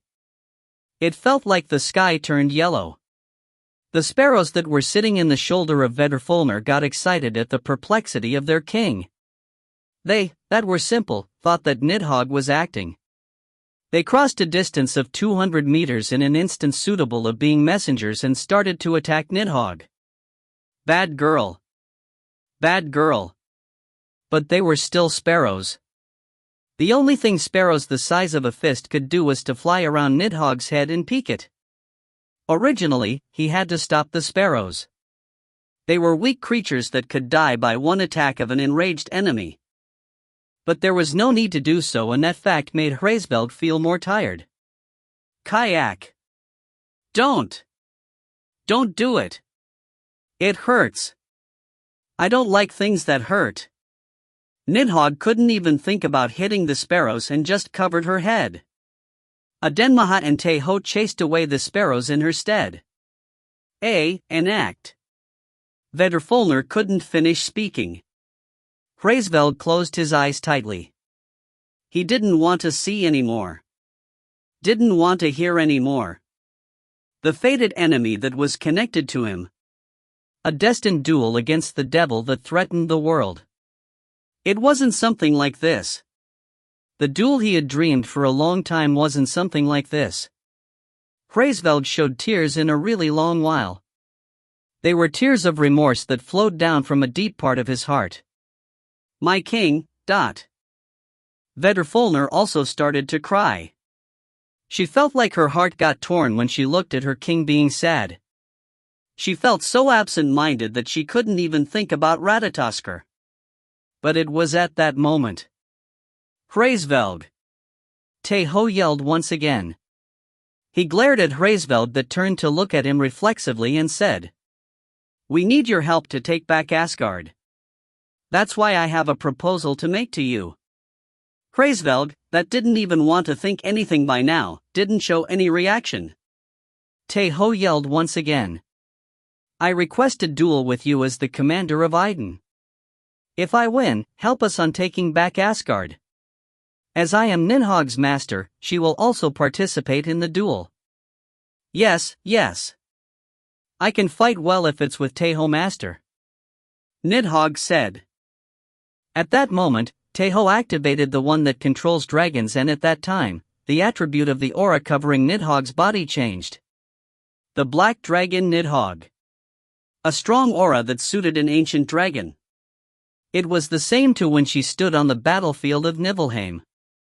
Hraesvelg got a hold of himself at the sharp aura, and vitality also entered Vedrfolnir's eyes. "My king." Vedrfolnir spoke with a wet voice. It was only a bit, but there was joy mixed in her voice. There was a long distance to what they had imagined, but the current Nidhogg was a good opponent. Hraesvelg nodded. He clenched his fist and yelled, Good. Let's have a duel." Hraesvelg calmed down himself and released the aura from inside his body. A strong aura surged up like fire, just like what happened with Nidhogg. The king of the highest branch indeed. He wasn't an easy opponent at all. He was a really strong foe. But Cuchulainn shook his head and put an evil smile. He didn't put a condition for when he won. After Tae Ho listened to the situation about Ratatoskr, he requested Odin to entrust the negotiations to him. The reason was simple. I will be able to shake Hraesvelg just by making him duel with Nidhogg. And it turned out like he had thought. Hraesvelg, whose mind and body was a mess, ended up biting the bait Tae Ho had thrown. But Tae Ho's fishing hadn't ended yet. There was the most important ending left. Hraesvelg. I have one more thing to tell you before the duel. I am a summoner at the same time I'm Iden's warrior. Will I be able to fight with my summons? Do as you wish. It doesn't matter how many opponents there are. All the conditions had been set. Odin stood up and yelled. I, King of Gods Odin, will be a witness for this duel. I, Vedrfolnir, will also become a witness for my king. Vedrfolnir spoke confidently and then took the sparrows and flew up high. It was to not interfere with the duel. Hraesvelg's original body flew to the sky. Hraesvelg, that was still standing on the head of his original body, looked down at Nidhogg and claimed as the king of the highest branch. Come how many you want. I am Hraesvelg, the king of the highest branch. You My king. Our king. The citizens, that didn't know of the conversation they had with Nidhogg, cheered. Tae Ho faced at that Hraesvelg with a satisfied face and then turned to look at Nidhogg and Edenmaha. Let's start. Odin also left Nidhogg's head, just like Vedrfolnir did, and then went to Merlin that was waiting in a distant place. Tae Ho went to the heart room with Nidhogg. Edenmaha and Rollo stood at the sides of Nidhogg. It will be a short warfare. You won't be able to endure long even if it's you we are talking about. He wasn't talking about the battle against Hraesvelg. It was about what Tae Ho was to do now. Tae Ho nodded and sat at the chair in the heart room. He then took out a golden apple he received from Odin and cleared it in one go. The divine power of Iden, that was filling the apple, covered Tae Ho's body. Saga, Idun's warrior. The amplified power of a god got amplified once again. He embraced Nidhogg, that was hugging him naturally, and then placed his hands on the keyboard and the mouse. Saga, owner of flames. Saga, owner of frost. Rollo and Adenmaha transformed into Shooting Star and Javier. They were smaller than Nidhogg, but they were still huge dragons. 3 dragons. Hraesvelg twitched and Vedrfolnir gulped dry saliva. But this wasn't the end. Tae Ho still had one more card. Saga, the warrior that had a Valkyrie meet him. The fake Nidhogg appeared. The citizens of the highest branch screamed at the appearance of the dragon that was identical to Nidhogg. And one more thing to this. The fake Adenmaha that appeared with the warrior that had a Valkyrie meet him. Saga, owner of frost. The fake Adenmaha turned into a fake Javier. It then let out a loud roar. 5 dragons. It was just like Cuchulainn had warned. An overwhelming amount of divine power got spent just by maintaining it. He probably won't be able to maintain it for too long. In addition, it was doubtful if the fake Nidhogg and Adenmaha would be able to move properly. If he couldn't control them properly, it would only be a waste of divine power. There's no way you would do something that stupid. Cuchulainn smirked and said. Tae Ho finished the last preparations instead of nodding. Saga, legendary pro gamer. The screen of the monitor changed. The first-person point of view, that was Nidhogg's point of view, changed into a third-person like RTS games. Tae Ho would control Nidhogg and give simple orders to Adenmaha and Rollo. He would control the fake Adenmaha and Nidhogg as when you controlled several units from an RTS game. Bad guy. You really are a bastard. Really? Tae Ho nodded. He thanked Cuchulainn's compliment and moved the mouse and the keyboard. Let's go. Saga, the one that controls dragons. Nidhogg flinched and let out an exclamation. It was the same for Rollo and Adenmaha. They received orders from Tae Ho through the one that controls dragons and the legendary gamer. The duel started. The 5 dragons flew up towards Hraesvelg. Episode 41, The Highest Branch, 4, End. TL note, thanks for reading. Episode 41/Chapter 5, The Highest Branch, 5. TL, Subak. Ed. The reason Tae Ho unleashed all the strength he possessed was simple. Hraesvelg is strong. Those were Odin's words. And thanks to Radataskra's testimony being added here, there was no doubt about Hraesvelg's strength. It was too different with Nidhogg. The ancient dragon was one of the strongest existences that could bring destruction to the world, but it didn't know how to fight at all. In addition, Nidhogg was submissive and naive, so her battle power declined even more. She was at a situation where she should be glad if she knew how to use 1/10 of her strength. But that wasn't the same for Hraesvelg. He was a protector that had guarded the highest branch for 1,000 years. He had plenty of real battle experience and wasn't the type to dodge battles like Nidhogg. The one connected by fate to the black dragon Nidhogg. The king of birds Hraesvelg. He was strong. He wasn't saying that he was Nidhogg's destined enemy for nothing, so Tae Ho could only use all of his strength from the start to defeat him. First hit, first win. The best thing is to defeat someone before they unleash their real strength. It was Ragnar's teaching, and the experience from when Tae Ho was a pro gamer was telling him the same thing. If Hraesvelg got strong when he transformed, then defeat him before he can transform. If it's an opponent that can manifest strong magic, defeat them before they can complete their magic. Waiting until the opponent unleashed all of their strength or helping them so they were able to was only a thing that protagonists from fairy tales did. That's how adults fight. Cuchulainn said like a joke, but his eyes were sharp and cold. Tae Ho didn't let himself get swept by his spirit. He maintained himself calm while 5 dragons flew towards the sky. Just looking at the numbers, it was 5 versus 1, but reality wasn't that simple. First, the difference in size was different. Hraesvelg was also a really huge creature, although not as big as the 2 kilometers long Nidhogg. His wings when spread seemed like it passed the 100 meters. Even if eagles were animals which wings were bigger than their bodies, being that big meant that their bodies also reached tens of meters. Just looking at the size, the only one that could face Hraesvelg on equal ground was Nidhogg. Rollo and Adenmaha also reached tens of meters after they transformed into Shooting Star and Javier, but they were still much smaller than Hraesvelg. If the length was twice as big, then your body became a few more times that. Rollo and Adenmaha would be seen as children in Hraesvelg's eyes. And actually, Nidhogg was only comparable to Hraesvelg in size when looking at their bodies. She wasn't as big as him when you also took the length of the spread wings into account. The more you delay, the more disadvantageous it is for you. You have to crush him fast. Tae Ho also agreed to that. He glared at Hraesvelg through Nidhogg's eyes and then looked at the third-person screen that showed in the screen.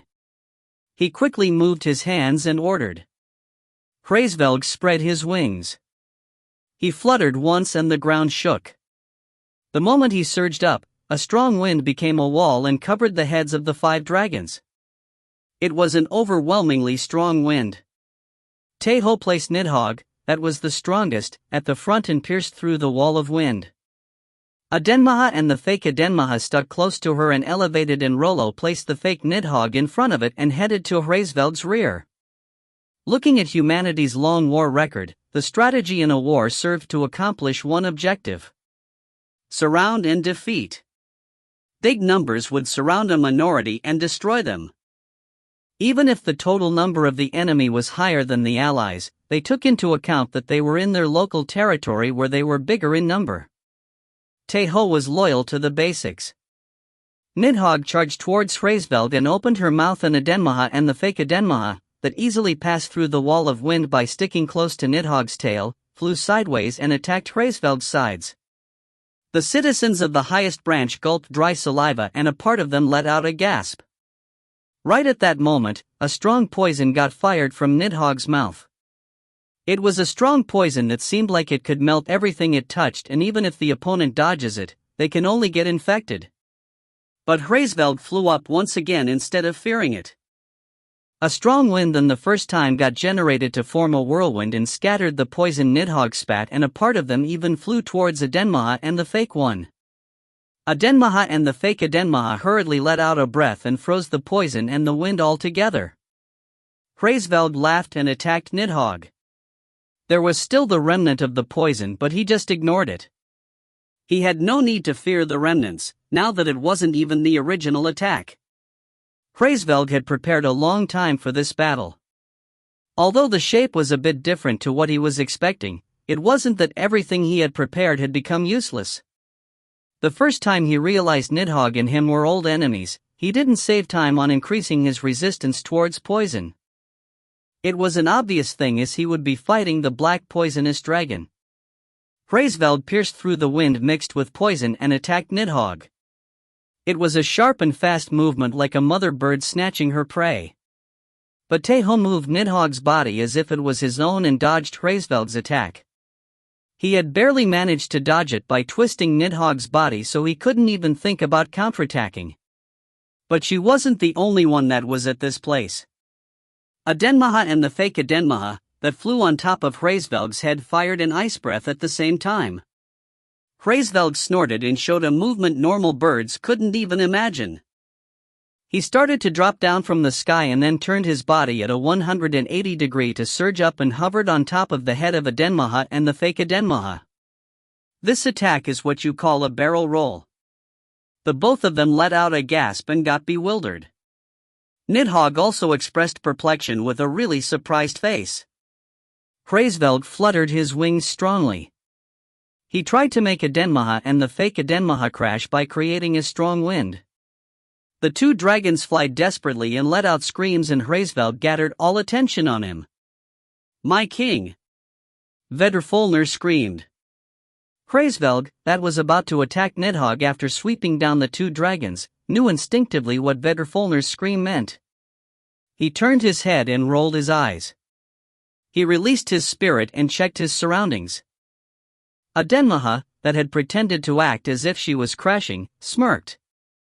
But it was already too late. The fake Nidhogg rushed at Hraesveld from his rear, however Hraesveld twisted his body and easily dodged the attack. But the fake Nidhogg was also merely a bait. The real attack was something else. Rollo fell down from the sky. He was executing a body slam similar to a meteorite, befitting of his name of Shooting Star. This attack was hard to dodge even in normal situations. In addition, it was even more so as he had turned to dodge the fake Nidhogg hurriedly. But Hraesveld wasn't that easy either. He dodged in that situation and evaded a direct hit. Rollo hit Hraesveld's wing. He barely managed to drop his speed before he crashed in the ground. A trajectory of fire got drawn in the sky.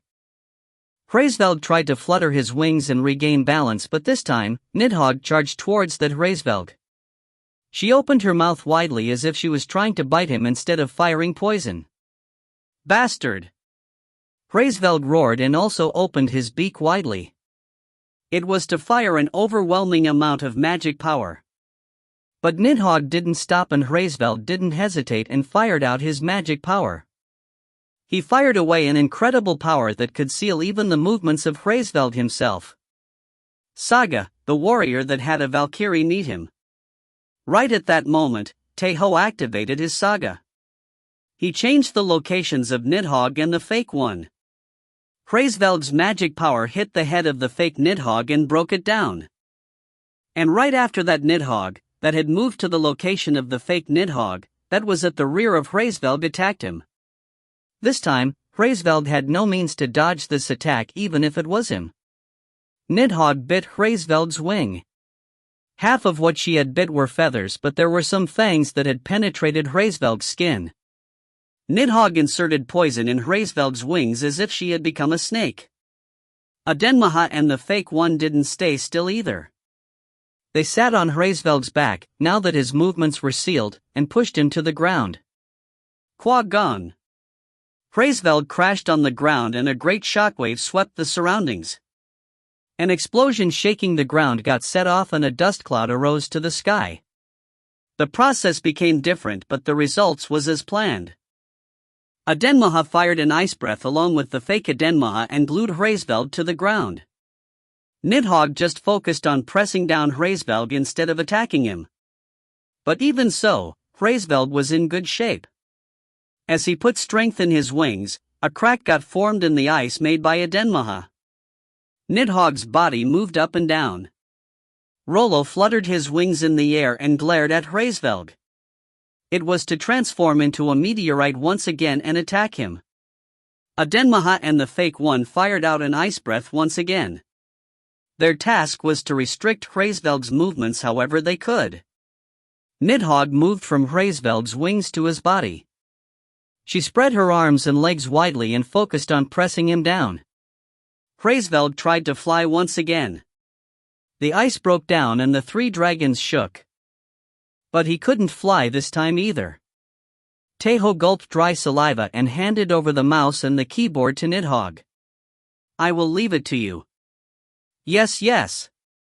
Nidhogg nodded with an expression full of joy. She embraced the keyboard and the mouse and then closed her eyes and concentrated. Nidhogg's body pressed down Hraesveld once again. It was funny to see as her movements seemed like she was swimming in the ground, but the effects were enough. Hraesveld couldn't even move. The objective of this battle was to make Hraesveld into their ally. Not to kill him. Nidhogg didn't cover poison in her body just like when she fought against Hrumbak. It was to evade damaging Adenmaha, that was also inflicting damage to Hraesveld, but there was also another objective. The fake Adenmaha disappeared and Rollo descended from the sky to fill that empty spot and stepped on Hraesveld. The moment he let out a groan filled with rage, the chest of Nidhogg's body opened with a clicking sound. It was Tae Ho. He started to jump in the air the moment he got out of the heart room. He calculated the remaining power of a god he had and headed to Hraesveld's head. Hraesveld's essence. He didn't enter somewhere like Nidhogg's heart room. He was standing on the head of his original body, perhaps to attack the dragon that was stepping on his back himself. It was just like Tae Ho had expected. Hraesvelg, that was about to attack Adenmaha, noticed Tae Ho approaching him. He grabbed a spear of air he made with magic power and glared at Tae Ho. Suppress the essence and end the fight. It was the same as with Nidhogg. But Hraesvelg wasn't Nidhogg. His essence, that had polished his martial arts for 100 years, wasn't weak at all. You! Hraesvelg roared towards Tae Ho, but there was joy in his eyes. It was because he was displeased that Tae Ho used many dragons in a duel, but he liked Tae Ho's spirit that got out of Nidhogg and faced him head-on. Come! Owner of the Black Dragon! And perhaps, this was the image of the long-awaited duel Hraesvelg was waiting for a long time. Hraesvelg remembered his battle against the great hero 100 years ago. In the other hand, Tae Ho felt a sense of incongruity as he charged towards Hraesvelg. And he then realized the reason for it and got perplexed. Skathaka's style techniques? The stance Hraesvelg was taking was similar to Skathaka's techniques. Cuchulainn said quickly. It's a subspecies of it. It seems like he only saw it with his eyes and developed it to his own style. Originally, Cuchulainn was usually like the dumb brother of the town, but he was different only in battles. It was a surprisingly fast and precise analysis. I don't know how this happened, but it rather turned out well. A subspecies won't be able to beat the real Skathaka's style techniques at all. Tae Ho also agreed. He looked at Hraesvelg with the insight in Skathaka's style techniques that couldn't be contained in a subspecies. He also took out his spear to completely suppress Hraesvelg, that was also holding a spear. Gi Balg. The spear of death that was like the incarnation of the Prince of Light Cuchulainn. And it was at that moment. Hraesvelg opened his eyes widely and let out a shocked voice. That spear is. He knew it. The shape had gotten a bit different, but he had certainly seen it before.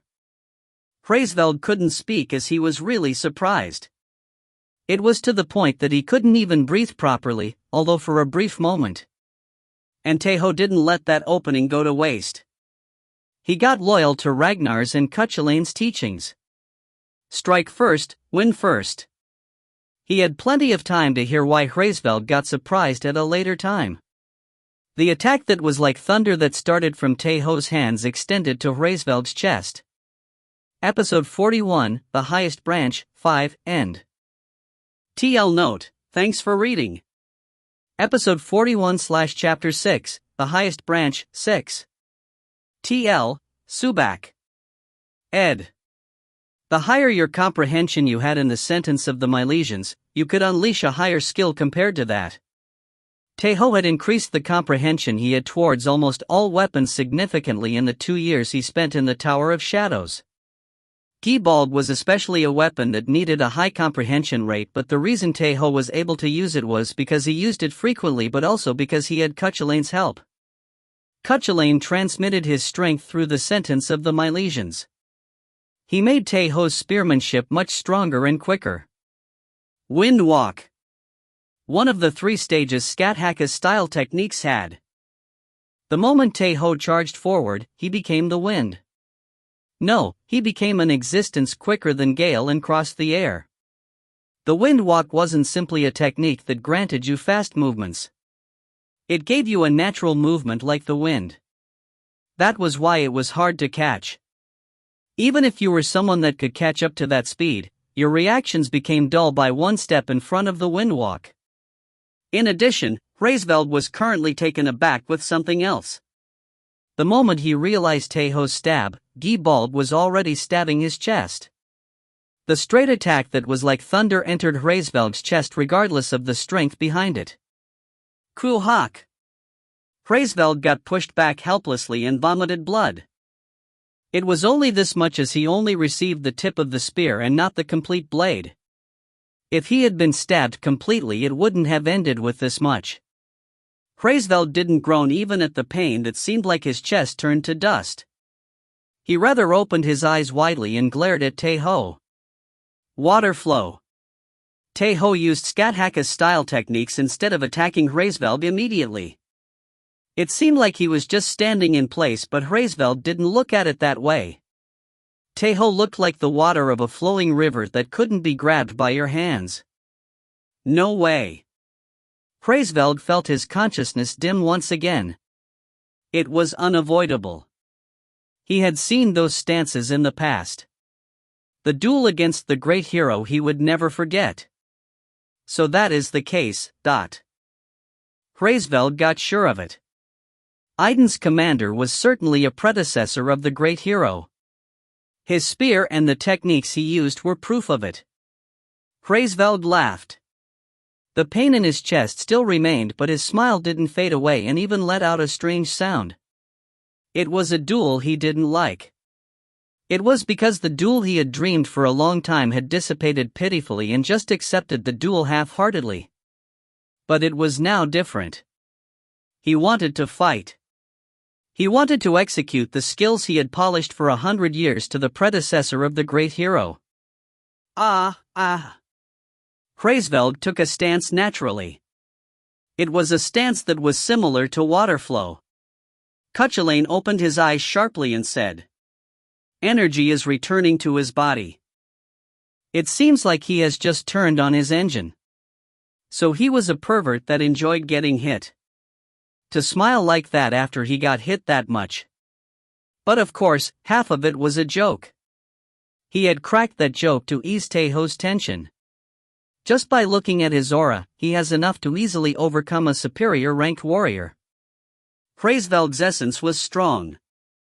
His level was different to Nidhogg, that trampled alone while walking. Perhaps, I gave him more time for nothing. The reason Tae Ho didn't attack right after the attack was because this duel wasn't meant to take his life. But it doesn't matter. Cuchulainn smirked and Tae Ho nodded. Hraesvelg's aura was certainly strong. Just looking at his stance, he looked like a martial artist that has trained for a long time. It was a case that one became strong by polishing himself through countless trainings. He was a skilled warrior that ordinary superior ranked warriors wouldn't be able to beat. But it was like Cuchulainn had said. Tae Ho didn't feel even the slightest bit of fear. A subspecies of Skathaka's style techniques.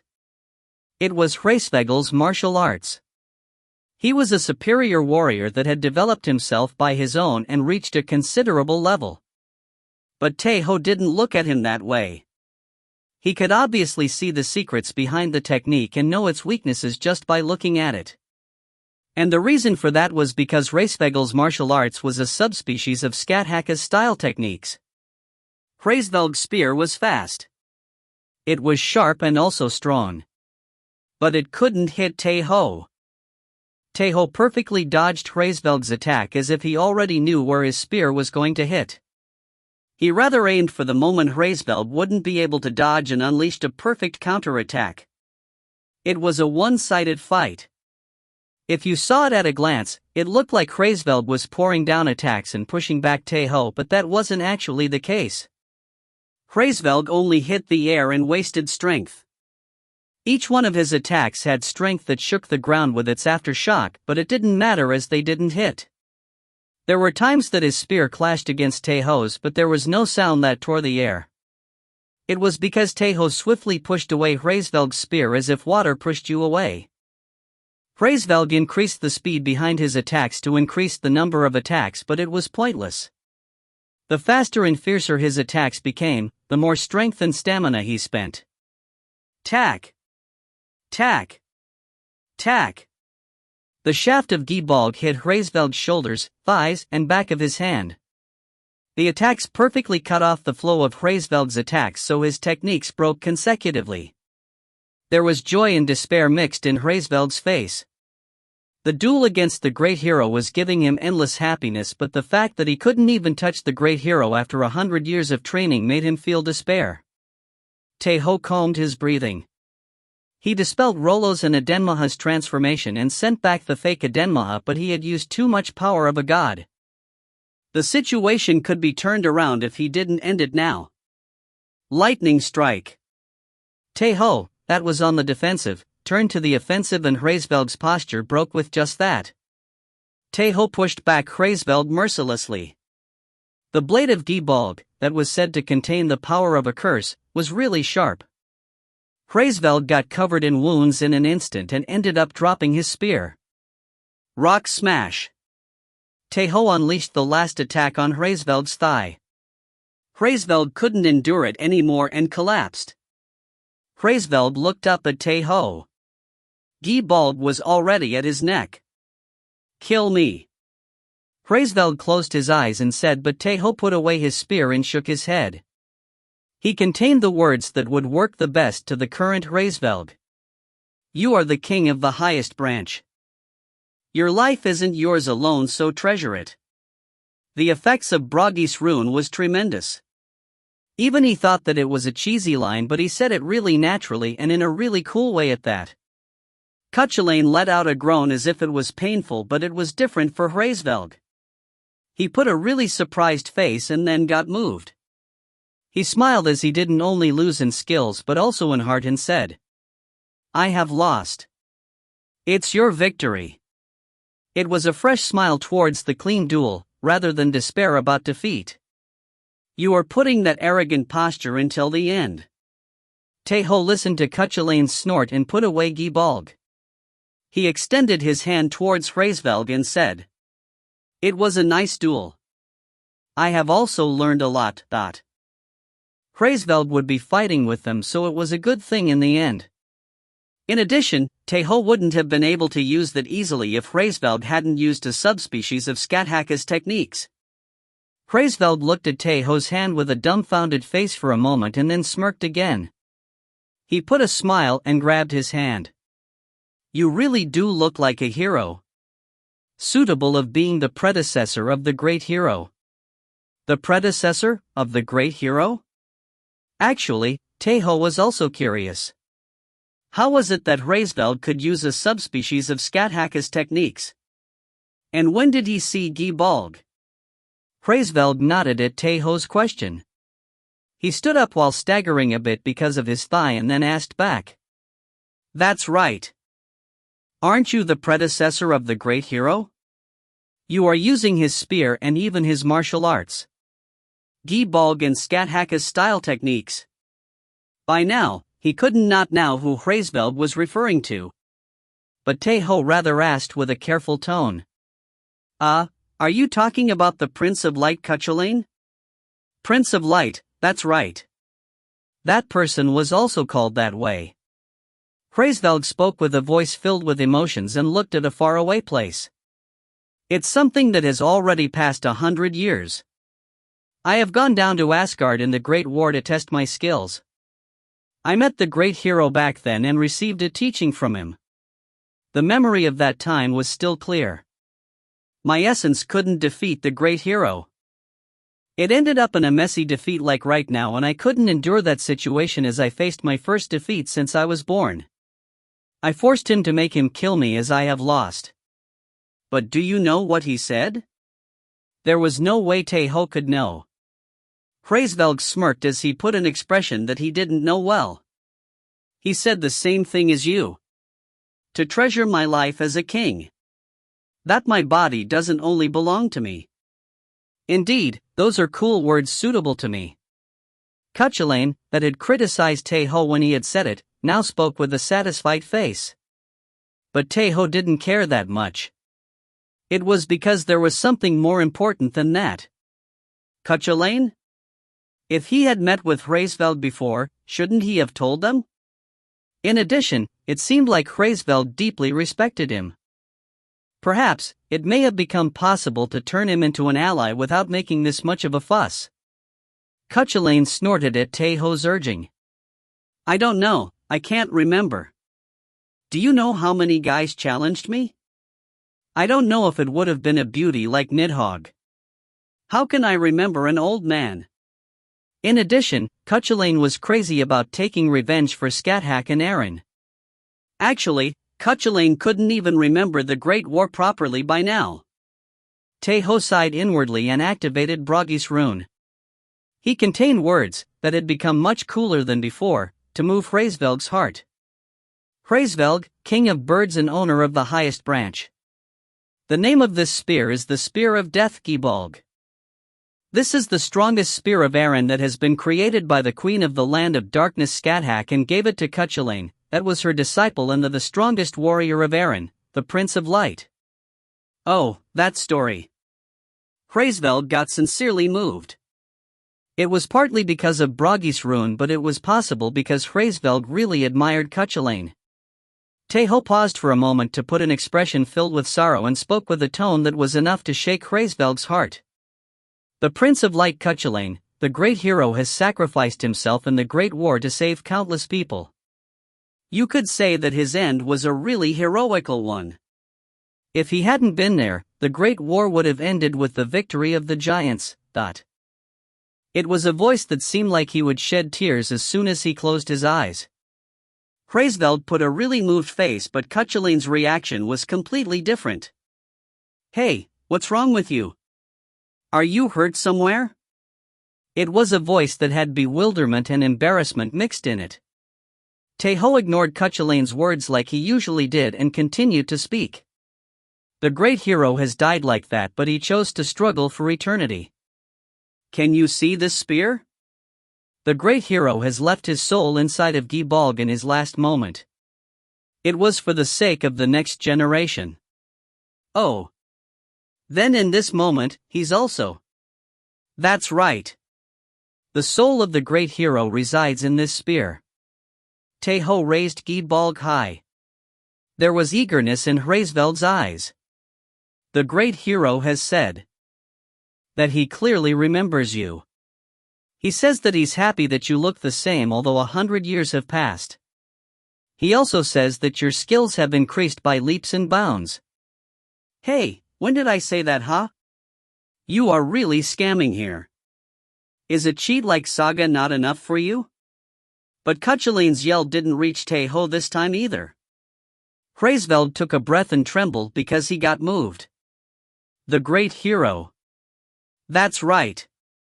He is also admiring that you really look like a king. Ho ho, ho ho ho. Hraesvelg laughed with an embarrassed face.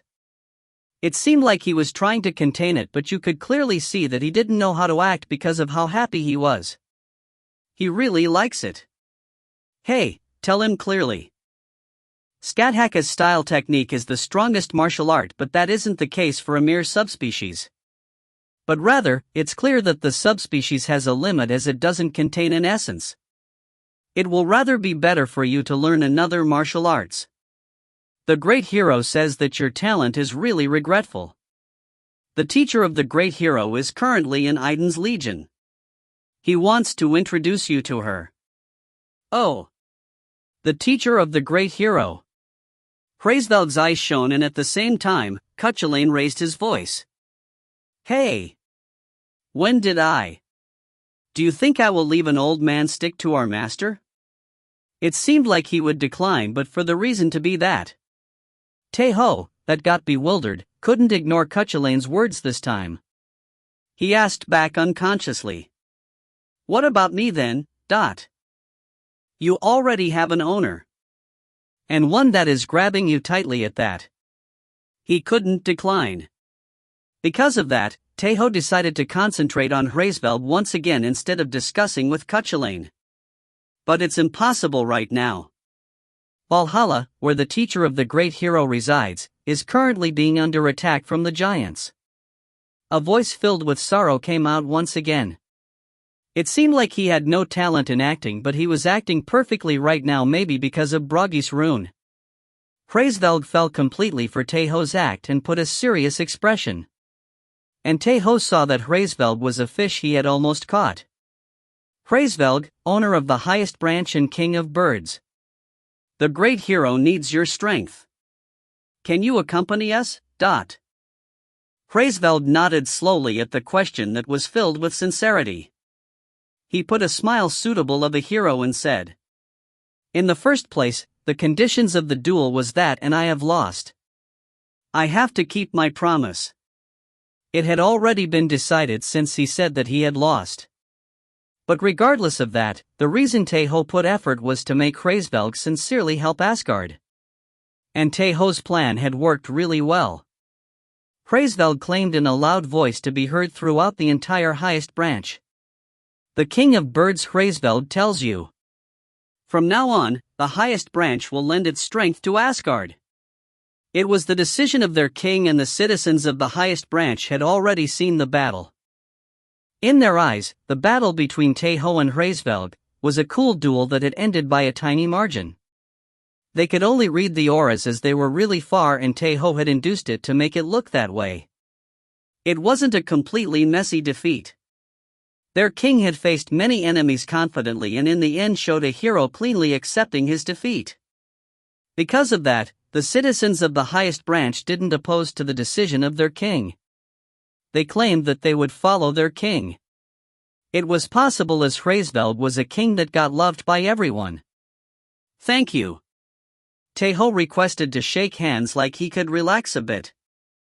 Hraesvelg turned to look at his people after lightly shaking their hands and said with a low voice. Also. Please, tell. Hraesvelg cleared his throat as Tae Ho also spoke with a low voice. He checked his surroundings and spoke quickly as he saw that Vedrfolnir was flying towards them.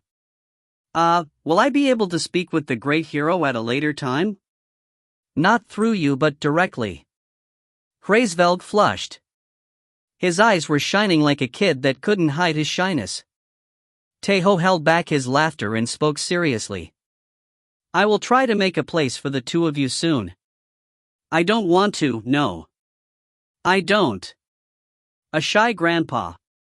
Isn't it too much? Why is it Nidhogg for you and Hraesvelg for me? Doesn't this mean that justice exists in this world?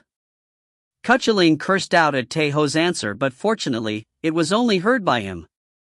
Tae Ho turned his head. Adenmaha was flying towards them while riding on Rollo, and beyond them, Nidhogg was looking at their direction with a nervous face after opening the chest of her body. She was holding a keyboard and a mouse in her embrace. It ended up well. Adenmaha said, and Tae Ho agreed to it. He made a hand gesture towards Nidhogg that wanted to come to him. Nidhogg smiled brightly at that gesture, and Cuchulainn despaired once again at that beautiful and bright smile. This isn't fair. But it was only heard for him this time too. Odin and Vedrfolnir approached them. It was the moment Asgard and the highest branch made an alliance. Episode 41, The Highest Branch, 6, End. TL Note, thanks for reading. Episode 41/Chapter 7, The Highest Branch, 7. TL, Subak. Ed. I really like Tae Ho Master. The first thing Nidhogg did after putting down the keyboard and the mouse was run towards Tae Ho. But there was a swift hand that looked as if someone was snatching the prey. It was Adenmaha. I told you to differentiate the time and place, didn't I? Adenmaha stopped Nidhogg from hugging Tae Ho by grabbing her clothes and said with sharp eyes. The battle had just ended, and there was a high probability for them to start speaking about Asgard after Odin and Vedrfolnir arrived. And most of all, there was a need to fix her habit that tried to hug Tae Ho wherever she wanted. But Nidhogg just blinked a few times at Adenmaha's scolding and then smiled brightly. Then at least Adenmaha. At least? You really? I like your wines. Hey, where did you learn, kayak? Where are you touching? Nidhogg embraced Adenmaha, so she raised her voice and struggled. And there was someone that looked that scene with warm eyes. Why is it? Usually, I would be looking at them with a satisfied look, but why is it that only tears come out? Fortunately, the only one that could hear Cuchulainn's dispirited voice was Tae Ho. Hraesvelg, that had no way to know about Cuchulainn's loss of strength, looked at Nidhogg with a complicated look and then turned to look at Tae Ho. Idun's commander, predecessor of the great hero. Before going into details, may I speak with Nidhogg? Odin and Vedrfolnir were yet to arrive. Tae Ho turned to look at Odin's side for a moment and nodded. It's fine if she says so. It's fine.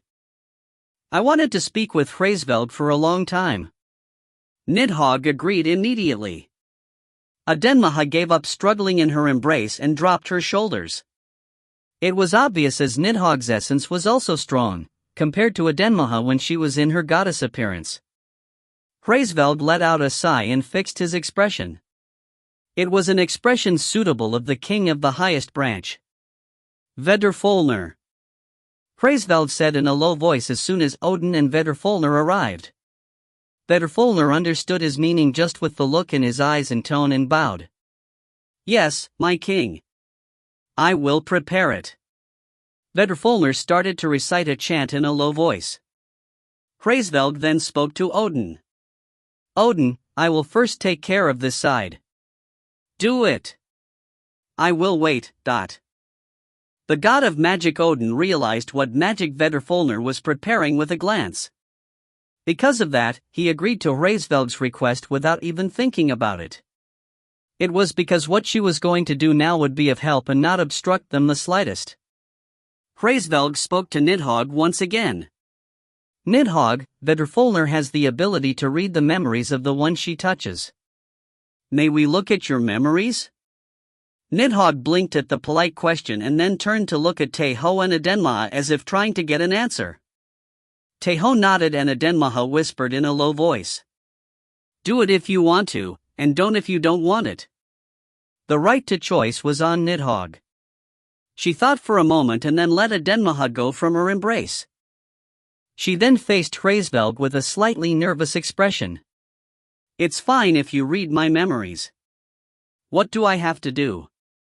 The only things we will be able to read will be the things that appear on the surface of your consciousness. That's why you just have to think about Ratatoskr. I understand, I will try. Nidhogg closed her eyes tight and started to think about Ratatoskr. Then, her eyebrows twitched and put on a depressed expression like she would cry at any moment. This side of Nidhogg was still too unfamiliar for Vedrfolnir. She showed bewilderment for a moment and then grabbed Nidhogg's hand. Hraesvelg approached Vedrfolnir and grabbed her arm. It was to see Nidhogg's memories with Vedrfolnir as the medium. It didn't last that long. After about 20 minutes passed, Vedrfolnir opened her eyes with an exhausted look. There was sympathy and pity in her eyes rather than bewilderment. And that was also the same for Hraesvelg. He stroked Nidhogg's head swiftly and said gently. It must have been hard on you, Nidhogg. I'm fine now. I have Tae Ho Master, Cuchulainn Appa, Adenmaha, and Odin Nim. Nidhogg smiled like a fool. She leaned her head a bit towards Hraesvelg's big hand as if she didn't dislike it. Right, how good. Hraesvelg stroked her head a few more times and then turned towards Odin. His eyes now had bluntness instead of pity. Odin, I want to take care of Ratatoskr before speaking about the alliance. Can you wait for me? Of course. Odin also agreed this time. There was an order to all things, and Odin also thought that they had to take care of Ratatoskr before talking about the alliance. Hraesvelg's original body flew up. The place he headed to was the outskirts of the highest branch, the place where Ratatoskr was resting. And Hraesvelg's movements weren't stealthy at all. The gale generated by the stroke of his wings swept the sky and the ground and was so strong that you could realize that the king of birds was approaching even from far away. Ratatoskr curled down and trembled. The groans and screams from Ratatoskr became louder along the sound of the wings that also increased. Ratatoskr wanted to flee right now, but its feet didn't move. It was because Odin had placed several seals before he departed. It couldn't flee even though death was approaching. Ratatoskr started to sweat like rain and finally, the king of birds arrived. Hayek. Ratatoskr started to breathe roughly and curled down at the huge shadow that covered everything. It couldn't face the white eagle that was looking down at it. But it was impossible to ignore him forever. Ratatoskr. Hraesvelg called it out. Ratatoskr grinded its teeth and then raised its head. It yelled as if cursing. I was wrong. I was wrong. No, it's not my fault. It's rather yours. There was fear and rage in Ratatoskr's face. It glared at Hraesvelg and cried. You wanted it.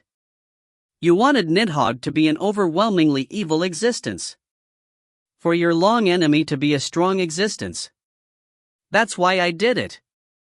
I just said words you wanted to hear. This bastard.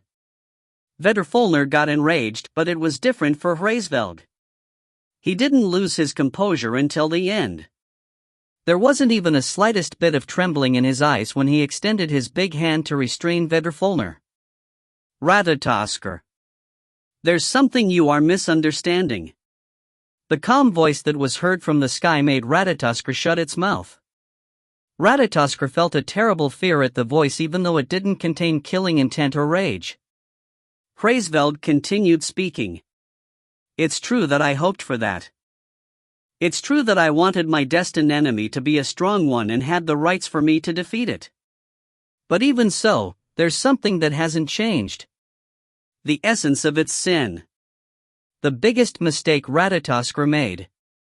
It's that you have toyed with the king of the highest branch for a really long time. He didn't force him to say that it was a lie. What Ratatoskr wanted was real information about Nidhogg, not fake stories that would satisfy his vanity. Ratatoskr had gained many things by telling stories about Nidhogg. He enjoyed the wealth and prosperity in the highest branch for a really long time. And one more thing. Displeasement appeared in Hraesvelg's voice for the first time. And that was something obvious. Hraesvelg also had a bit of fault as he got tricked by Ratatoskr. He couldn't completely blame it. But what it was different to the thing he would say now. Hraesvelg, that wanted to resemble the warriors of the temple and the great hero, hated injustice and favored justice. You could say that it was a quality he was born with. That's why Hraesvelg got furious. He expressed a greater displeasure than when he got toyed with. Why did you harass Nidhogg? His voice was cold. It was like a cold fire. Ratatoskr couldn't even breathe properly, and this time, it couldn't even make an excuse. You had no proper reason to harass her. What did you gain by doing that? Aside from filling up your desire. He had just read a fragment of Nidhogg's memory, but it was terrible and cruel. One could think that it was merely a childish prank, but Hraesvelg didn't think like that. It was a harass that had continued for 1,000 years. Abusing and toying the one that only looked at it earnestly. He couldn't forgive it. Hraesvelg released his aura and the entire highest branch shook as if reacting to the rage of its king. Ratatoskr let out suffocating sounds. That was the only thing it could do. He would die. He would really die now. Ratatoskr was filled with anger. Just what had he done wrong? Why did it have to die like this? You can't kill it. A voice was heard at that time. It was Nidhogg. She hurriedly grabbed Hraesvelg's arm and pledged while bowing. Why, you can't kill it. No. Save Ratatoskr. I'm begging you. Nidhogg was crying. It was hard to explain, but Ratatoskr was a precious existence for her.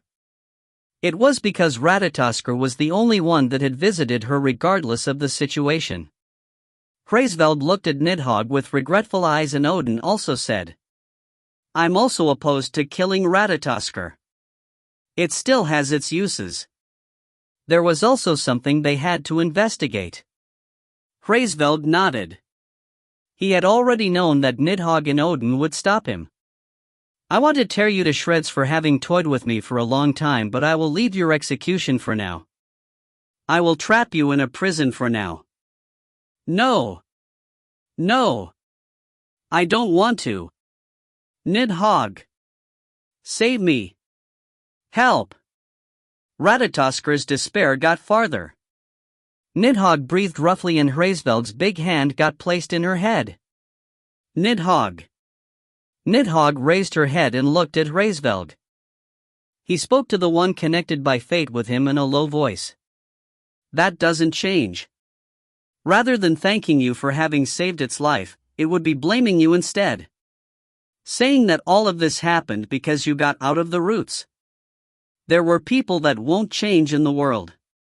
Its nature, that harassed Nidhogg for 1,000 years, was like a rotten sewer. It was impossible to make it change. I know. Nidhogg mumbled with a depressed face. She also knew this fact. That's why she couldn't help but cry. Right, that's enough then. Hraesvelg stroked her head a few more times and let out a long sigh. He faced Odin and Tae Ho once again as a king. The conversation became long.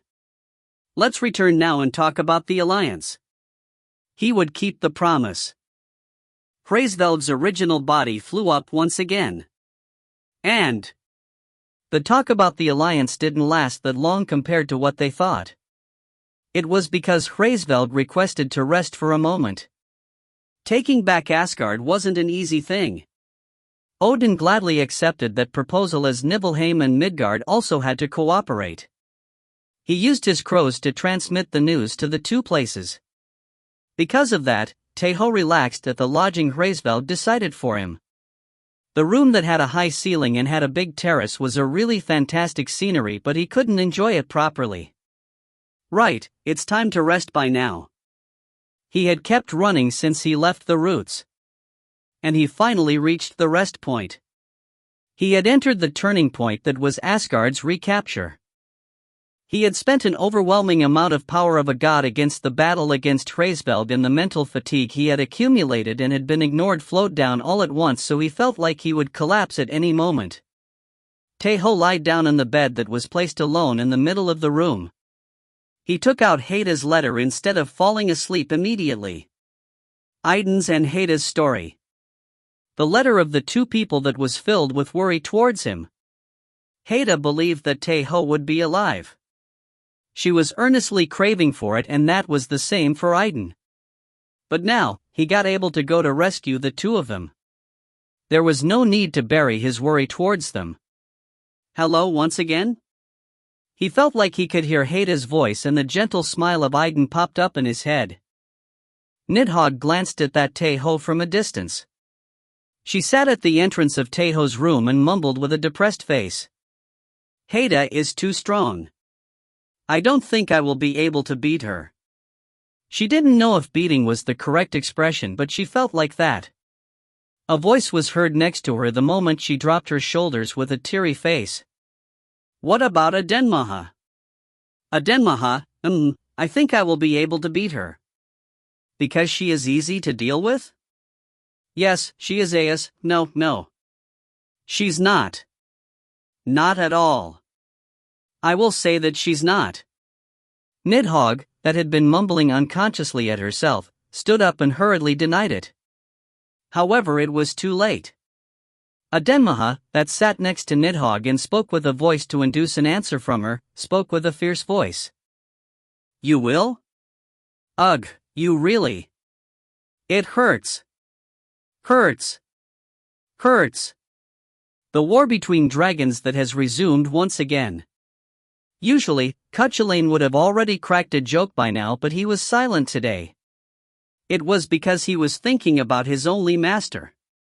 Tae Ho closed his eyes slowly. He then hit his chest twice and said in a low voice. For Asgard and the 9 realms. And for Idun and Heida. The morning after 4 days. The black dragon Nidhogg and the king of birds Hraesvelg left the highest branch and headed to Midgard.